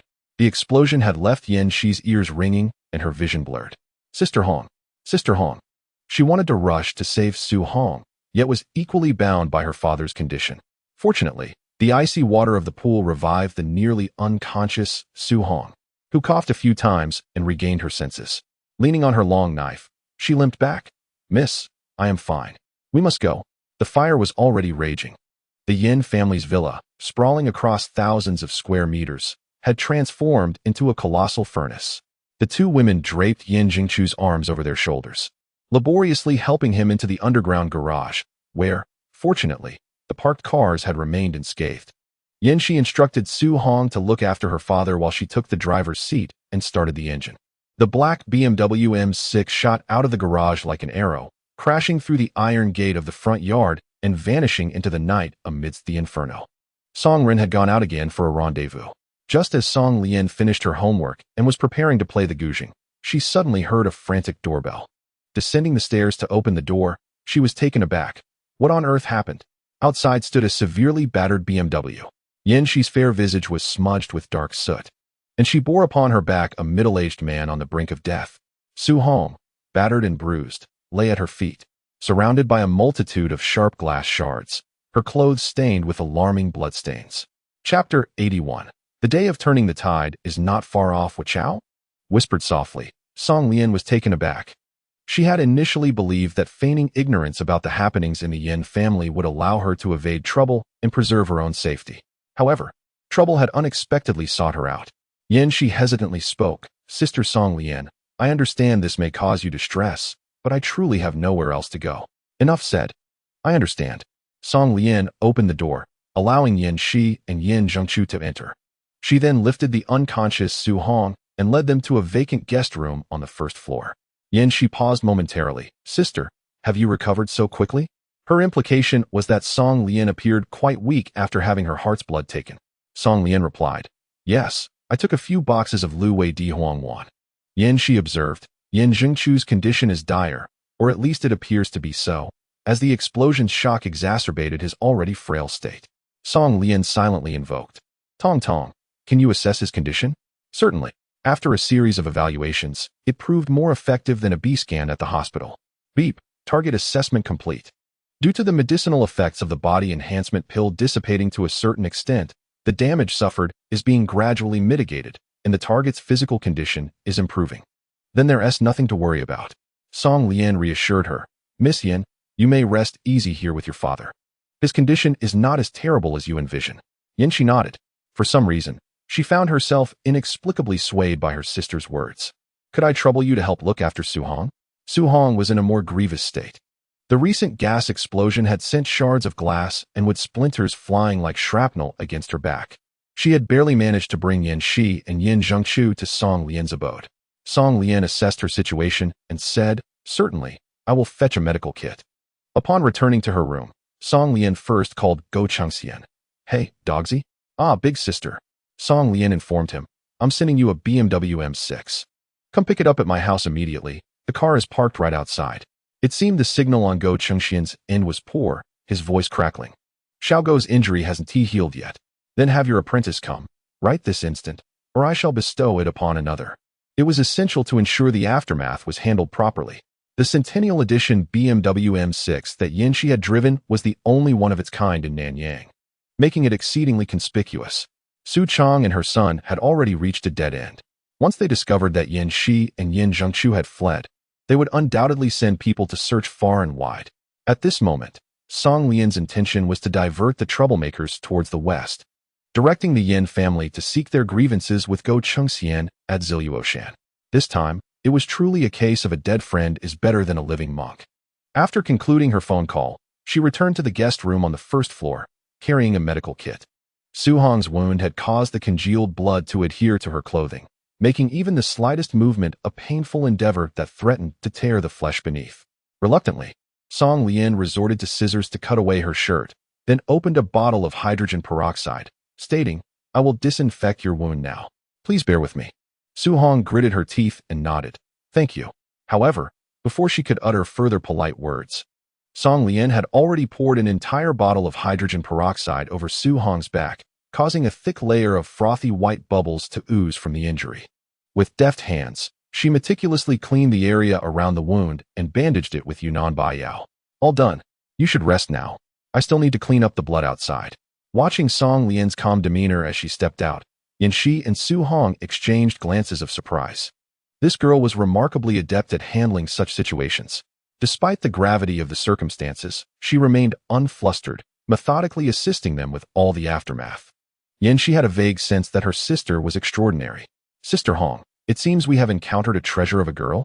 Su-hong nodded in agreement, relieved. "Fortunately, we did not offend her yesterday." Yanxi smiled wryly. "Didn't he offend her? Do you think she poured an entire bottle of hydrogen peroxide for no reason?" At that moment, Song Lian was busy scrubbing the floor at the entrance with a mop and bucket. Zhao Zijin rode up on his junior brother's motorcycle, eagerly inquiring, "Big sister, where's the car?" Song Lian gestured towards the BMW M6. "The keys are inside the car. Just take it. We can deal with the transfer paperwork later." "Great. Thank you, big sister." Although the front bumper was damaged, it did not diminish the car's value. Zhao Zijin maneuvered the car out of Song Lian's villa courtyard and headed towards Ziluoshan. Having never driven such an exquisite vehicle, he couldn't help but accelerate. Soon, the distinctive BMW M6 caught the attention of certain individuals. Word of this quickly spread. Su Chong and her associates from the Yin family had temporarily settled at another residence of Yin Zhengqiu.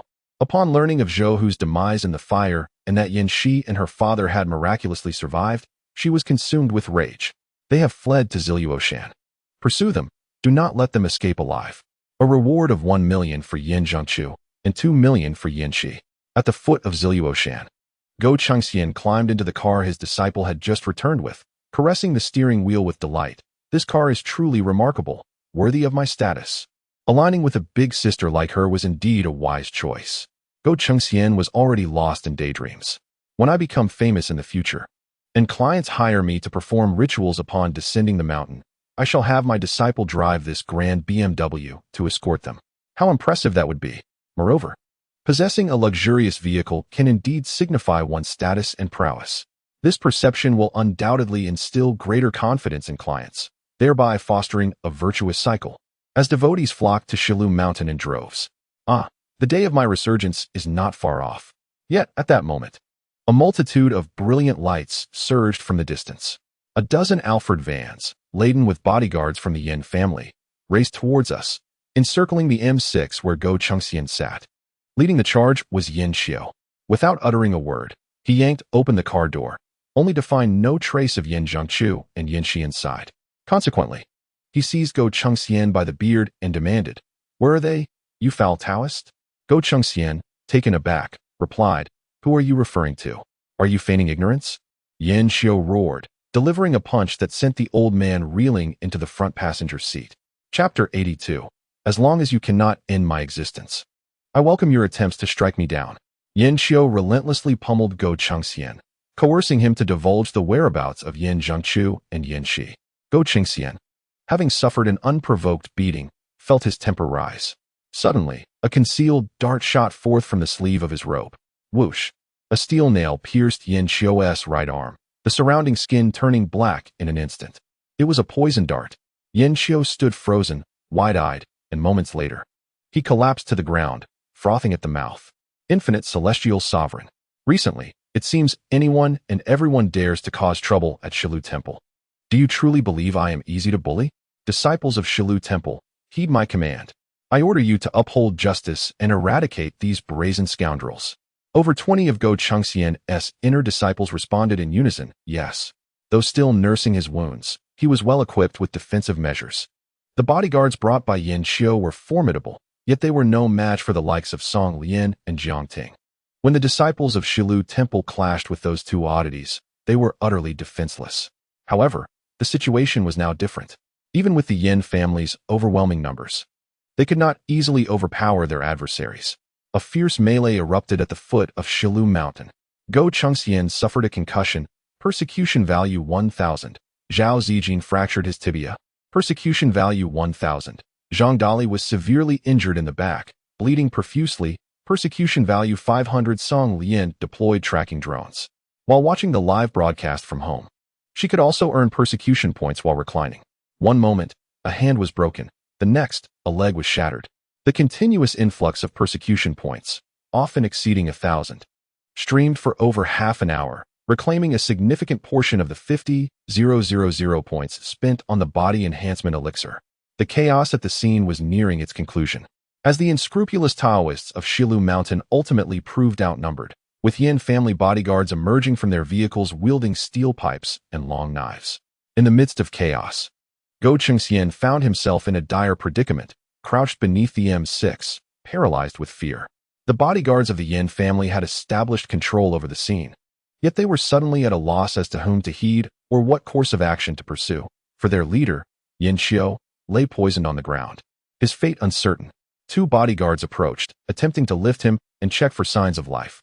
Their still breath, young Master Yin, awaken. Despite their efforts to rouse him through shaking and shouting, Yin Xiu remained unresponsive. At that moment, a voice called from behind, "The cops are coming." The flashing red and blue lights against the dark backdrop of Shilu Mountain were blinding. The Yin family's bodyguards hurriedly hoisted Yin Xiu, preparing to escape in a vehicle. Suddenly, Go Chengxian leapt from the shadows, knocking Yin Xiu to the ground. "You think you can run after inflicting such harm? Ha! You want to escape without compensating me 3 to 5 million today." Indeed, it was Go Chengxian who had alerted the authorities. To him, these individuals were no longer assailants. They had transformed into benefactors, arriving to offer him monetary compensation. Go Chengxian aspired to establish his own faction, the Shilu sect, with the foremost challenge being financial resources. In this era of lawful society, resorting to violence at the first sign of conflict was the folly of fools. His philosophy was clear: as long as he remained alive, he welcomed any attempts to harm him. This situation was markedly different from the previous encounter with Song Lian, where he had instigated the confrontation with the formidable woman, whose self-defense, even if lethal, was justified. This time, however, it was these individuals who had come armed to Shilu Mountain to commit violence, and he relished the prospect of exploiting their predicament. A fleet of police vehicles arrived at the scene, followed closely by ambulances from the emergency center.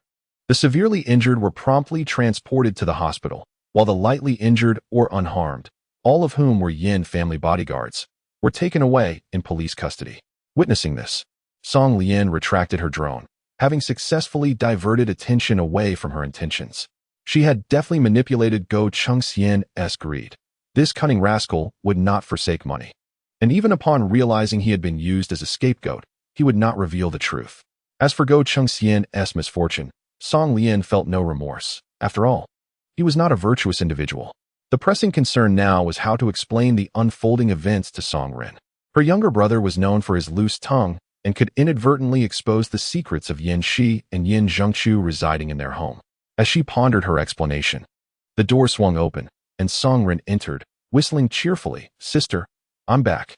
Seated on the sofa with a remote control in hand, Song Lian glanced at the television, maintaining her composure as she replied, "Yes, you should rest early. It's still quite early. Sister, the LOL mobile game has launched. Will you play a few rounds with me?" Song Ren did not rush back upstairs. Instead, he took out his phone and sat beside Song Lian.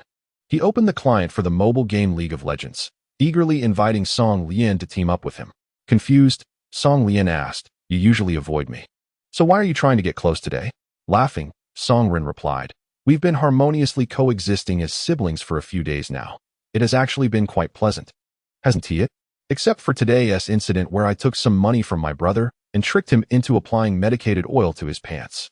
However, I understand that was all for the sake of the live stream. After all, it's about making money. There's no shame in that." Song Lian chuckled. "All right. I'll play a couple of games with you." 5 minutes later, Song Ren, with a darkened expression, forcefully exited the game. They had been playing together as a duo. with the younger brother in the ADC role and the sister as support. It should have been a cheerful atmosphere.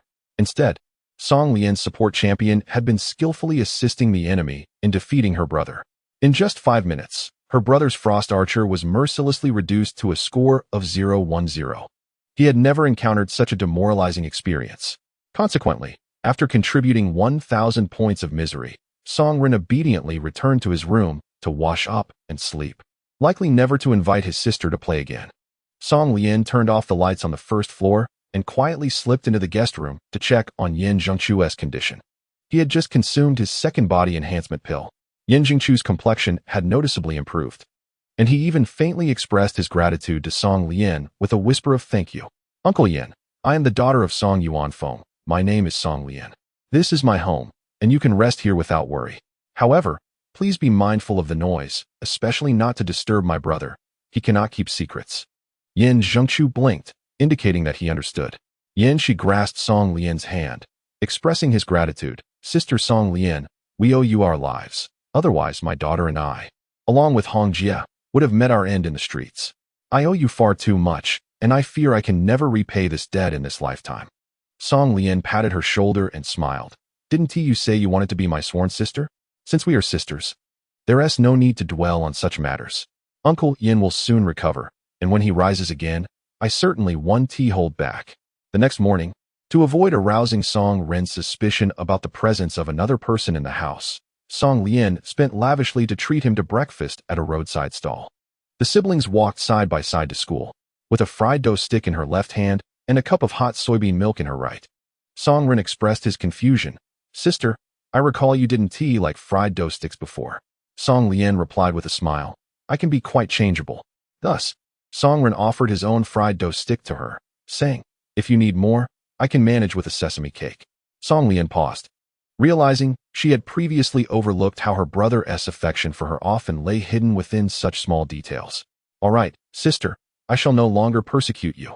Observing her younger brother becoming increasingly sensible, Song Lian felt a sense of comfort. Unexpectedly, Song Ren widened his eyes and shouted, wait. If you don't film a video, how am I supposed to earn money? Song Lian remarked. He is indeed someone who is easily swayed by money. I wish to treat him well, yet he remains ungrateful. Just as they reached the school gate, Zhong Yi rushed over and whisked her away from Song Ren, who, with a knowing smile, returned to his classroom. Lian, have you registered for the Shauna International Piano Competition? I saw your name on the official list, and you are even competing alongside Lu Yufu. If Zhong Yi hadn't brought it up, Song Lian would have nearly forgotten about it. Yes, I agreed to accompany her with the Guzheng for her performance. Zhong Yi, puzzled, inquired, aren't you quite disdainful of that arrogant girl? Song Lian responded, indeed, I harbor disdain for her, yet I cannot resist the allure of money. The first prize is worth 600,000. If I can secure the top position, she has promised that the money will all be mine. Zhong Yi was taken aback. 600,000. Indeed, Song Lian was about to chide her for making such a fuss, considering that 600,000 is merely a trifle for someone with a system. Zhong Yi added, you are willing to sell yourself for a mere 600,000? Lu Yufu's father is just a professor at a music academy, not some wealthy heir. For her family, 600,000 is not a small sum, is it? If she were not interested in you, would she truly part with that amount? Her friend's imagination was simply astounding. Song Lian replied, what are you talking about? Our arrangement is purely transactional. Lu Yufu wishes to study Western music abroad, and winning this competition guarantees her a direct admission. Thus, the 600,000 is merely the cost of her ticket. Zhong Yi retorted, but how could someone so proud and self-important not perform solo herself? Song Lian explained, have you not seen the list of competitors for the Shauna International Piano Competition? With so many prodigies, do you truly believe Lu Yufu has the prowess to rank in the top 10? Zhong Yi pondered, realizing that it was questionable whether Lu Yufu could even make it into the top 20. She may be proud and self-assured, but she is not foolish. By the way, will you take me along? Zhong Yi teased, what? Is it not enough to have you, the ethereal musician? Do you wish to drag me in as a mere flute player too? Unfortunately, I have to attend extra classes on weekends, as we mere mortals lack your extraordinary intellect. No one is born a genius. Those labeled as such are simply more disciplined. Of course, this excludes those with systems. Zhong Yi envied her immensely. wondering why Song Lian could devote so much time and energy to her interests while still outperforming her in exams. And what about that eccentric novelist? It was said he stayed up late every night writing yet appeared vibrant and full of energy in class the next day. Zhong Yi expressed her genuine envy. As noon approached and school ended, she sought to divert Song Ren's attention. Song Lian handed him 200 yuan and instructed him to take a taxi to the second high school to have lunch with Li Xianying. Meanwhile, she went to a restaurant to pack several meals to take home. Upon opening the door to her room, she was startled to find it completely empty. Yanxi had left with her father and Su Hong, restoring everything in the room to its original state, even washing and hanging the sheets out on the balcony. Song Lian took out her phone and checked WeChat, only to discover a message from Yanxi. Sister, to avoid causing you further distress, we moved out this morning. My father's condition has also improved significantly. Thank you. Song Lian replied. Where have you moved to? After a few seconds, Yanxi responded, right next door to you. Taken aback, Song Lian opened the window and glanced at the neighboring villa. Yanxi waved to her from the second-floor window, calling out, Sister. Song Lian smiled and said, Come down and open the door. I'll bring you some food. Indeed, as expected from Miss Yan, she had purchased the exquisitely decorated villa right next to Song Lian's home. Yin Zhengchu was now able to walk and his complexion was no longer as sallow as it had been the night before, indicating that the elixir of vitality had proven remarkably effective. Miss Song, I owe you a great debt of gratitude this time. Yin Zhengchu, having undergone a rebirth of sorts, seemed to be in good spirits. Song Lian placed the meals on the dining table and cheerfully suggested, Uncle Yin, why not have something to eat? Certainly. Even though it was merely a few homely dishes, Yin Zhengchu found them more delectable than any meal he had enjoyed in recent memory. The betrayal of his brothers and the woman he once cherished fortified his resolve to sever ties with the past. Last night, the Yin family security team had clashed with the Taoists from Ziluaguan, and Su Chong had paid a hefty sum to persuade Go Chengxian to agree to a reconciliation. She would not relent easily. Yin Zhengchu seemed to still possess his own sources of information. When he mentioned Su Chang's name, there was no trace of anger in his demeanor. After much hesitation, Yanxi decided it was time to reveal the truth. Dad, Yin Xiao and Yin Xiao are. Before she could finish, Yin Zhengchu interjected, I know, she is Zhou Hu's mistress.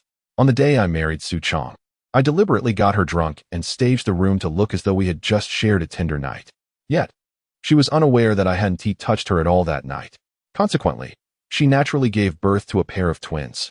From the very beginning, I knew who the father of those children was. Yanxi's expression was one of shock.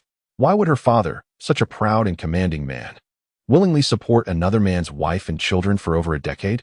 Yin Zhengchu smiled as he explained, all these years, I have regarded Yin Xiao and Yin Xia as my own, even going so far as to leave them half of my estate in my will, because I have always considered Zhou Hu to be like a brother to me.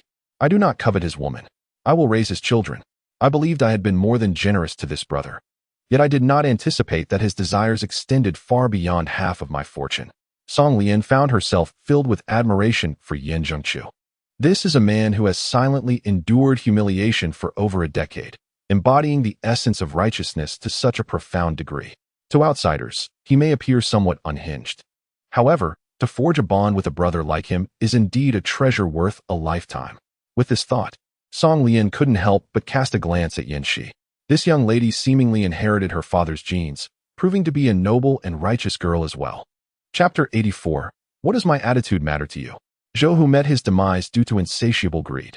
His avarice led to his just deserts. Now, the entire Yin family has fallen under Su Chang's control.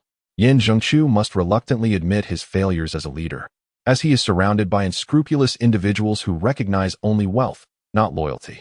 His vision is long-term, grand, and ambitious. Yet, he struggles to command respect. Zhou Hu had repeatedly urged him to allow the brothers to venture into lucrative, albeit illicit, businesses. Yin Zhengchu, however, steadfastly opposed the idea, leading to discontent among the ranks. They failed to grasp his noble intentions, believing instead that their leader, having amassed wealth through smuggling, would abandon them to fend for themselves. Even Zhou Hu shared this sentiment. Little did they know, Yin Zhengchu was acutely aware of the dire consequences of defying the law. He did not wish for the brothers who had fought alongside him to end up languishing in prison for the remainder of their lives. Being the older brother was no easy task. Diverging beliefs created a chasm between them. Zhou Hu and the other brothers grew closer, gradually undermining Yin Jingchu's authority. Now, from the outside, it appeared that Yin Jingchu's fate was uncertain, compounded by Zhou Hu's demise in last night's gas explosion. The Yin family was left leaderless. With Su Chong willing to lavish money to win hearts, they naturally could not refuse. Fortunately, Su Hong's card had a sufficient balance, allowing them to evade the storm for a considerable time. Yin Shi inquired, "Father, what are your plans moving forward?"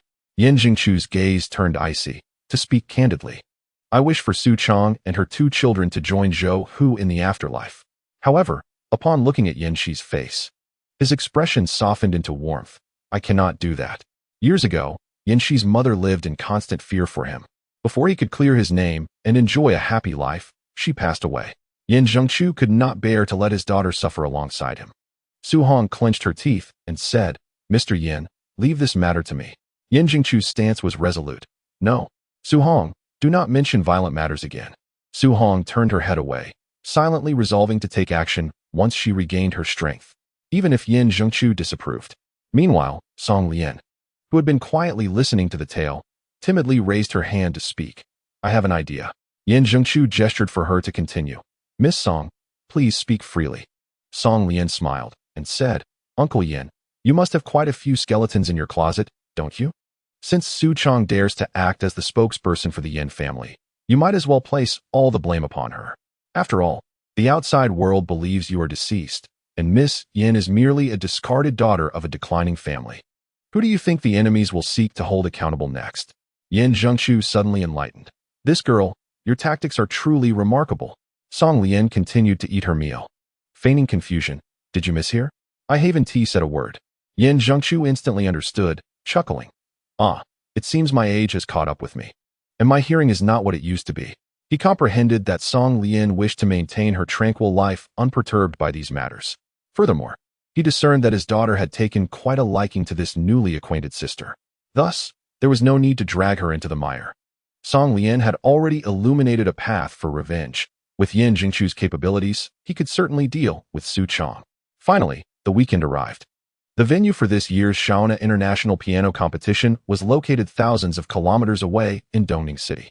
Song Lian invited Jiang Ting and Jiang Yi to accompany her to the piano competition, agreeing to depart for the airport on Friday evening. Jiang Yi was ecstatic. It was her first time flying to such a distant place, marking her inaugural journey. Lu Xiucheng and Lu Yufu were on the same flight as them. Upon encountering Jiang Ting, Lu Yufu unexpectedly felt a touch of shyness. He opened his laptop on the plane, his fair, slender fingers dancing swiftly over the keyboard, reminiscent of an elegant prince at the piano. With that focused demeanor, Lu Yufu found his figure seemingly merging with her idol, Maxim, and involuntarily, the background music of Croatian Rhapsody filled her mind. Lu Yufu took the initiative to approach, inquiring, "Hey, what is your name?" To her surprise, this triggered Jiang Yi's protective instincts. "My brother's name is not He." Her sister promptly produced a triple rejection. "His name is Jiang Ting. He has a girlfriend. Please do not flirt." Lu Yufu was momentarily taken aback, then saw Song Lian comfortably resting her head on his shoulder. What? He is actually Song Lian's boyfriend? Lu Yufu felt quite displeased. She thought it utterly unfair. Why? Song Lian is more beautiful than I am, possesses greater musical talent, and plays better than I do. Yet, why is her boyfriend precisely of the type I adore? Why must there be both Fu and Lian? Our fates are utterly incompatible. Lu Yufu shook her head to dispel such thoughts and continued to question with a sharp tone. "Song Lian, how has your practice been? Don't drag me down tomorrow." Song Lian didn't even bother to glance at her, casually responding, "I haven't practiced." Lu Yufu exclaimed, "Is this your attitude toward collaboration? Why should I concern myself with your attitude? Just a few days ago, you were the one who sought my cooperation. It is a miracle I've made time for you amidst my busy schedule. Dare to shout at me again? Were it not for the allure of the rewards, I would hardly concern myself with you. How amusing it is that just a hint of praise can lead to such arrogance." This is the attitude Song Lian adopts when faced with those she dislikes. Lu Xiuqing feels a sense of embarrassment on behalf of his daughter, realizing it is his own indulgence that has fostered such behavior. She has grown accustomed to the world revolving around her. "Yufu, return to me," he calls out. Lu Yufu grits her teeth and obediently returns to her father's side. Jiang Yi adds a cutting remark. "It's best you go back. The behavior of a pampered princess is unwelcome wherever she goes. Lu Yufu feels a sense of grievance. Father, is it wrong to strive for excellence? Why does everyone harbor such disdain for me? Lu Xiuqing sighs and imparts a lesson. While you may aspire to achieve the utmost in your endeavors, you hold no authority to dictate how others should act, especially those who may surpass you. The proud and arrogant Lu Yufu, however, is evidently unwilling to heed such wisdom. It is laughable. I devote 12 hours daily to mastering various instruments, yet she exhibits a blatant disregard for the competition. More absurd is the fact that in the eyes of my own father, such a person is deemed superior to me. Lu Xiuqing finds himself at a loss. Every attempt to reason with her ends in this manner. The flight descends upon Dongning Airport well past 11 at night. Upon arriving at their hotel, they are informed by the front desk that only 2 double rooms remain. Given the number of girls in their party, Lu Xiuqing proposes, Song Lian, how about I share a room with your boyfriend, and you 3 young ladies can make do? Jiang Yi bluntly retorts, I refuse to share a room with her. Lu Yufu defiantly responds, as if I would care. Yet, the feeling of being unwanted is far from pleasant. Lu Yufu has few friends, seemingly capable of mishandling every relationship. Naturally, Song Lian shares a room with Jiang Ting and Jiang Yi. They needn't even squeeze together, as Jiang Ting plans to work through the night, allowing Song Lian and Jiang Yi the luxury of a spacious bed, thus alleviating much awkwardness. Jiang Yi falls asleep early, wrapped in a blanket. Song Lian lounges at the foot of the bed, engrossed in her phone, occasionally glancing at Jiang Ting, feeling uncomfortable in her undergarments. She decides to shed them in favor of a simple t-shirt, confident that he is too absorbed in his writing to notice her. As she scrolls through his latest chapters, she discovers readers relentlessly criticizing his unfinished plotlines. Old Jiang, there are critics tearing you apart in the review section. Jiang Ting merely hums an acknowledgement. His typing slows to a crawl until it eventually halts altogether. Assuming he has been perturbed, Song Lian offers, I've defended you against them.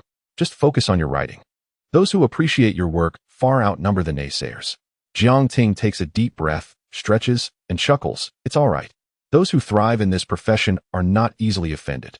Such is the current climate. To write and earn a living from it means enduring the slings and arrows of online criticism. Fortunately, those extreme remarks are merely isolated incidents. What I perceive more is the support and encouragement, along with the genuine concern and greetings from numerous kind readers. While this statement holds truth, it is undeniable that anyone subjected to such discomfort would feel uneasy, wouldn't they? Song Lian emerged from the covers, gently embracing Jiang Ting from behind. Stop writing. Take a good rest tonight. Since you have begun to enjoy deep sleep, it has been a long time since you relished the bliss of sleeping in. Jiang Ting unconsciously relaxed his body against her, his head resting upon an unimpeded softness. In that moment, their breaths gradually quickened. Jiang Ting felt a lightheadedness wash over him, prompting him to stand and turn, enveloping her in a tight embrace. Under the soft glow of ambient lights, Song Lian's flushed cheek rested against Jiang Ting's chest, where he could hear the rapid thumping of his heart. Song Lian, how can you be so unrestrained? She thought, wishing to feign indifference and deny her racing heart. Yet, she was betrayed by the system. You and the bond host have mutual feelings. Intimacy level 1000. How difficult this is. Song Lian raised her gaze to meet his, a wry smile gracing her lips as she said, with the system and the pampering, there are no little secrets left between us. Jiang Ting continued to hold her waist, and Song Lian instinctively wrapped her arms around his neck, rising on her toes to plant a soft kiss, innocent and reminiscent of first love. Jiang Ting whispered against her earlobe, I will go turn off the computer. MHM. Song Lian nestled back into the covers, pretending to sleep. After 2 minutes, Jiang Ting climbed onto the bed but lay at the far end, closing his eyes to rest. 2 more minutes passed, and unable to resist, he inched closer to her, tentatively calling, Lian Lian. Song Lian kept her eyes tightly shut, remaining silent. Jiang Ting then turned, treating her like a pillow. Song Lian felt a jolt, as if electrified. Wait, he actually came over? What should she do? I'm not ready to be conquered yet. She fretted, her eyelashes trembling slightly with anxiety.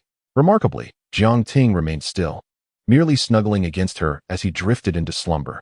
Morning arrived, and Song Lian enjoyed an unusually sweet sleep, typically one to kick off the covers. She was surprised to awaken in such a warm embrace. Unexpectedly, upon opening her eyes, she saw Jiang Yi squatting by the bedside, propping her chin on her hands, watching with great interest. "Good morning, Sister Lian. Little did Song Lian know how much she resembled a delicate wife at that moment. She threw off the covers and sat up, about to explain, "Xiao Yi, don't misunderstand. I haven't done anything with your brother." Jiang Yi laughed. "If you have, it wouldn't matter." Turning to see Jiang Ting still soundly asleep, Song Lian felt reluctant to wake him. This guy barely sleeps 2 to 3 hours a day, which has become his norm. While deep sleep allows him to reclaim time for other pursuits, everyone occasionally needs extended slumber to unwind. "Literally, shall we go downstairs for breakfast? After we finish, I will pack some for your brother." "All right."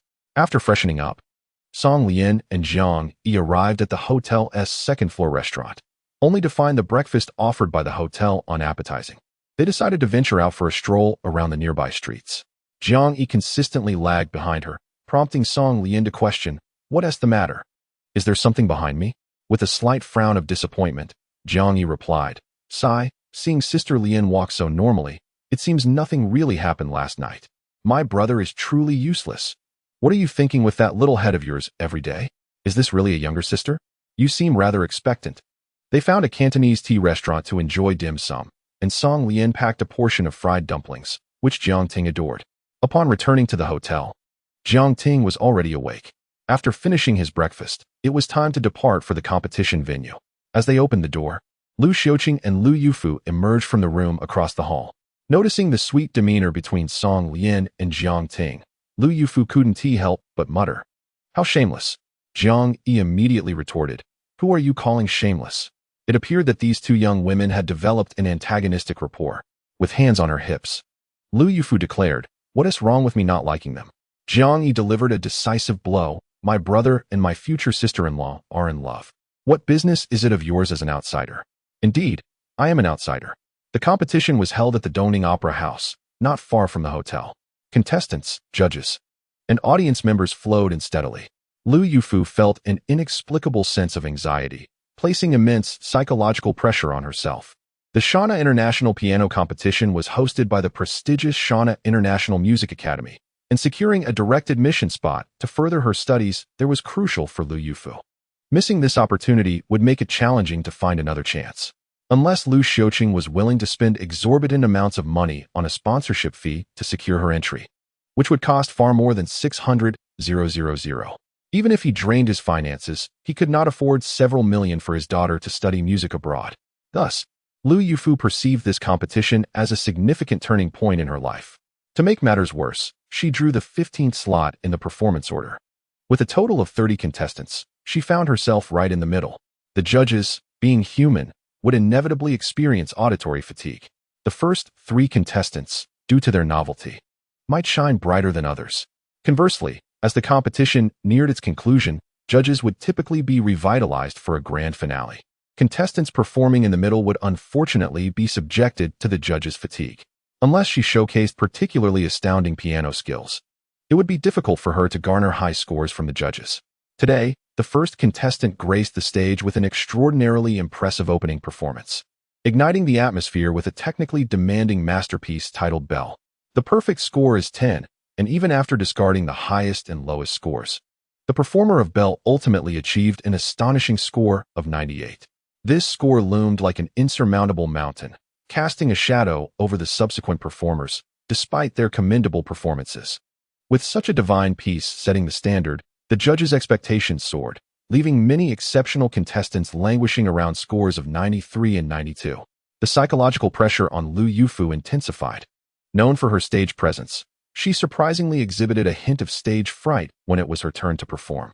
As Chapter 86 unfolds, the expressions of the foreign judges shifted dramatically upon witnessing Lu Yufu's strained demeanor as she took the stage. Did she harbor some grievance against the judges? Was there animosity between them? As a performer, why present such a sour visage? Lu Xiuqing felt a pang of concern from the audience. His daughter was indeed struggling under the weight of pressure. The initial impression she made on the judges was crucial, particularly given the biases of some judges who held a condescending view of individuals from Asian descent. Had Lu Yufu been required to perform a solo, she likely would have faltered in the earlier segment. However, Lu Xiuqing's spirits lifted as a fairy-like girl stepped onto the stage. Song Lian, adorned in a hanfu and makeup meticulously chosen by Jiang Ting, appeared as if she had traversed a millennium to grace the present with her ethereal beauty. The radiant smile of this oriental beauty exuded confidence from her great nation, presenting herself with grace and subtlety that captivated all the judges.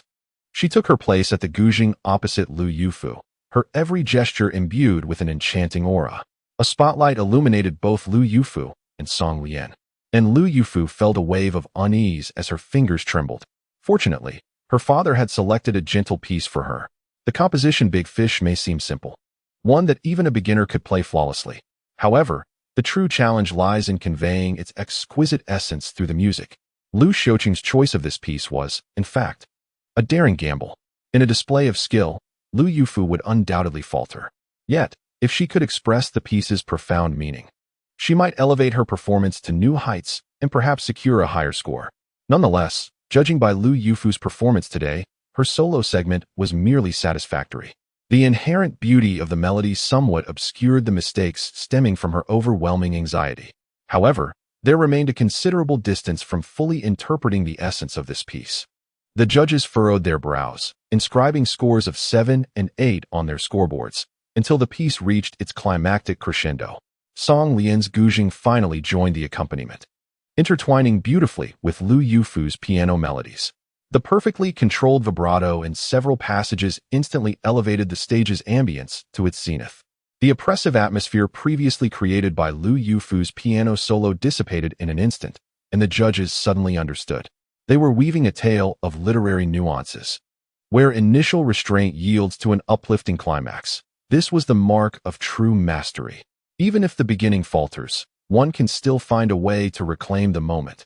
The judges believed this to be the pinnacle, yet a twinge of regret lingered, as the performance had still not reached the heights they had anticipated. The piece was undeniably beautiful, and its essence had emerged. However, I felt it still lacked something. In terms of performance level, this duo was not inferior to the opening piece, the Belle, yet Big Fish faltered under the weight of its complexity. I believed it could only merit a score of 95, no more. Whispers began to circulate among the judges. But then, Song Lian took to the vocals. Woo-ah. Woo. The quintessence of Big Fish resides within its lyrical passages. Song Lian's vocal prowess reached its zenith, akin to the haunting song of a siren, piercing the souls of everyone present. It evoked memories, long buried and evoking tears. The resonance was overwhelming. The atmosphere became utterly chaotic. Many emotional audience members shed tears, joining in the rhythm with Song Lian. Lu Yufu gradually found her footing, her piano echoing a sense of wistful loss. The essence had emerged. One stands in an endless wilderness, devoid of lovers, family, and friends, as if stripped of everything, left only with the disorientation of the wind tousling one's hair. Yet, Song Lian's guzheng accompaniment and singing guided the listeners out of their bewilderment. Once past the confusion, a sense of clarity and liberation emerged, like a gentle breeze parting the desolate grass before one's eyes. Upon reopening them, one beholds vast golden fields of wheat. Family and loved ones toil in the fields, while children merrily run with windmills under the setting sun.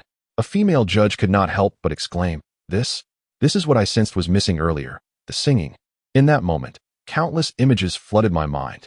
One male judge, tears welling in his eyes, remarked, "Their performance reminds me of a girl from my youth, unattainable yet cherished." Following that, there comes a sense of release, imbued with unwavering courage and determination to embrace a new life. It was a transcendent experience. Their performance today could undoubtedly rival the world's top 10 extraordinary live shows. I award full marks. A perfect score. Unafraid of their pride, I too give full marks. The judges, having erased their previously low scores, left the auditorium in profound silence. The audience remained enraptured by the lingering melodies, unwilling to disturb the serene atmosphere. It was not until the judges dried their tears and unanimously raised their perfect scoreboards that the stillness was broken, revealing an unblemished 10. Lu Yufu was in tears. This had been her most flawless performance to date. Song Lian had masterfully maintained both rhythm and emotion throughout, drawing her into an unprecedented immersive experience. Crucially, Song Lian never overshadowed the piano, always emphasizing its role as the centerpiece of the performance. Much like a supportive character in a game, she had single-handedly vanquished the opposition. allowing the marksman to effortlessly claim victory. Lu Yufu was indeed that triumphant marksman. In the aftermath, she found herself in a state of bewilderment. Following the performance, Song Lian quietly exited the stage. Lu Yufu had achieved first place and secured a direct admission to the Shauna Music Academy, yet an inexplicable sense of loss enveloped her. She pondered whether she would ever replicate such an effect again. The Western music she once took pride in had only flourished under the guidance of the Guzheng. Would studying abroad truly be beneficial? Upon returning to the hotel, Lu Yufu unexpectedly approached Song Lian to express her gratitude. Song Lian, thank you. And I apologize. I previously thought you were merely humoring me and waiting for my failure. I never anticipated you would elevate me to such unprecedented heights. Song Lian chuckled. Do not elevate me to such grandeur. I was merely in it for the prize money. Has the reward been credited yet? Lu Yufu responded, damn. Is this really the same ethereal figure from the stage? How can a fairy reek of such a strong odor of money? Perhaps we must wait a little longer. Once the prize is credited, my father will transfer it to you immediately. Song Lian nodded, uncertain of what else to say, and simply remarked, so, you're preparing to study abroad? I wish you a prosperous future and great wealth. Lu Yufu replied, I no longer wish to go abroad. I want to learn Guzheng from you. What? Song Lian questioned, doubting her ears. Wasn't she the one who had fervently declared she would only study Western music and never touch traditional folk music? Lu Yufu's face turned awkward as she confessed. I was wrong. She had always believed her skill level was comparable to Song Lian's, thinking that even in defeat, she was merely slightly inferior. However, after today's soulful accompaniment, Lu Yufu realized just how mistaken she had been. The gap between them extended far beyond mere rankings. Chapter 87. Now we are little wealthy ladies. Song Lian. Could you possibly teach me? Lu Yufu's tone was still somewhat brash, but it had improved significantly from her prior demeanor. One could not expect her deeply ingrained personality to transform overnight. Song Lian candidly expressed, I do not possess ample time to teach you, as I mentioned. I must prepare for the college entrance examination this year. Alas, Lu Yufu's fervor for learning was extinguished in an instant. Lu Xiuqing, the father, felt a sense of solace. The enchanting power of Song Lian's music compelled his daughter to regain her composure and reassess herself. This marked a promising beginning. Lu Xiuqing, with a self-deprecating smile, remarked, my invitation to Song Lian to apply to Nanning was indeed an affront. With your caliber, it would be a disservice for you to serve as a professor here. He silently acknowledged, indeed, there are individuals in this world endowed with extraordinary talent. My daughter labors diligently in her studies, yet cannot match Song Lian's passion. Upon returning home, Song Lian noticed the door of the neighboring Yinshi household ajar and curiously approached for a glimpse. Yin Jingchu's health had entirely recovered, and he was engaged in discussions with several impeccably dressed businessmen in the living room. Yin Shi, feeling bored, was idly playing on her phone. Upon seeing Song Lian, she seized the opportunity to extricate herself. Sister, your timing is impeccable. I need to talk to you. Yin Shi hurriedly rushed to Song Lian's home, and as soon as she entered, she began to vent. It's utterly exasperating. I cannot comprehend a word of their conversation. Yet, my father insists I be present to absorb knowledge for inheriting his business empire. I find this sort of business camaraderie insincere and truly unlearnable. Song Lian poured her a glass of orange juice and replied with a smile, why would the esteemed Miss Yin need to learn such things? In the future, you can simply hire someone to manage your business affairs. That is precisely my thought. Yin, she exclaimed, wrapping her arms around Song Lian's neck and enticingly suggested, sister, with your intelligence, why not stick with me in the future? Song Lian shook her head. You may have to wait quite a while. At least until I graduate from university. By the way, have you resolved matters at your home? Yin, she nodded with a smile. Yes. As for Su Chong, my father hardly intervened. She managed to ruin herself. Although the explosion incident was classified as an accident due to insufficient evidence, Su Chang's subsequent actions solidified her association with criminal activities. She expended a considerable sum to have Go Chengxian sign a reconciliation agreement, barely suppressing the incident at Shilu Mountain. However, Yin Zhengchu released various rumors, inviting adversaries to seek confrontation at the Yin household. Without Zhou Hu's guidance, Su Chong resorted to employing violence against her pursuers, reverting to the tactics of her former criminal organization. The repeated clashes garnered severe repercussions, ultimately leading to her and her accomplices being apprehended by the anti-crime task force. Su Chong and her cohorts faced justice, and her adversaries were also implicated. This incident occurred amidst a crackdown on criminal activities. And with her title as a female bandit leader, a harsh sentence was inevitable. Moreover, the actions of her adversaries were also criminal in nature, ensuring they would face significant prison time. With the situation unraveling, Yin Jingchu's culpability was also called into question. Upon learning that Yin Jingchu was alive, various factions initiated investigations into this prominent figure. Yin Jingchu spent the entirety of yesterday in the interrogation room due to a lack of evidence. The conditions for filing a case were not met, and once the detention period elapsed, he was released. Years ago, when he decided to retire from his former life, he meticulously ensured that all traces of his past were thoroughly erased and the foundations of his enterprises remained spotless. Despite undergoing extensive investigations, he escaped confiscation due to insufficient evidence. However, although his business was not sealed, a portion of the funds related to Su Chong remains frozen.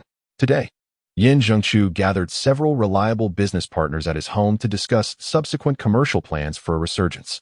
Zhou Hu, who had once painfully relinquished Su Chong to his father, likely never anticipated that this pawn would prove to be more avaricious than himself. Fortunately, Su Chong lacked foresight. During her time with Zhou Hu, she only learned the art of violence and failed to acquire the strategic vision of Yin Jingchu. Although the Yin family has been severely weakened by this ordeal, enduring this painful period will ultimately elevate them to greater heights. Yin Shi appeared rather haggard, yet her spirits seemed lifted. Song Lian concurred, stating, "Your father has not only weeded out the disloyal within the family, but has also utilized Su Chong to imprison adversaries. Your family will gradually recover." Yin Shi nodded in agreement. Indeed, the only thing missing now is the whereabouts of the two illegitimate children Su Chong bore, but I doubt they can cause much trouble. She referred to Yin Xiu and Yin Xia, noting that while Yin Xiu had been struck by a poisoned arrow, it was not fatal. Both siblings had vanished after his discharge from the hospital. Curious, Song Lian inquired. More importantly, how much is Su Hong earning as your assistant? I know how expensive these villas are. The one my family purchased years ago cost over 10 million, and now its value has doubled. She managed to buy it outright? Yin Shi smiled and replied, Sister Hong has safeguarded my mother and me for over 20 years. Do you think my father would shortchange her? Song Lian understood and could not help but admire Yin Jingchu's cunning and resolve. By providing Su Hong, this loyal servant, with an exceptionally generous compensation, he not only garnered goodwill, but also secured a safety net for himself.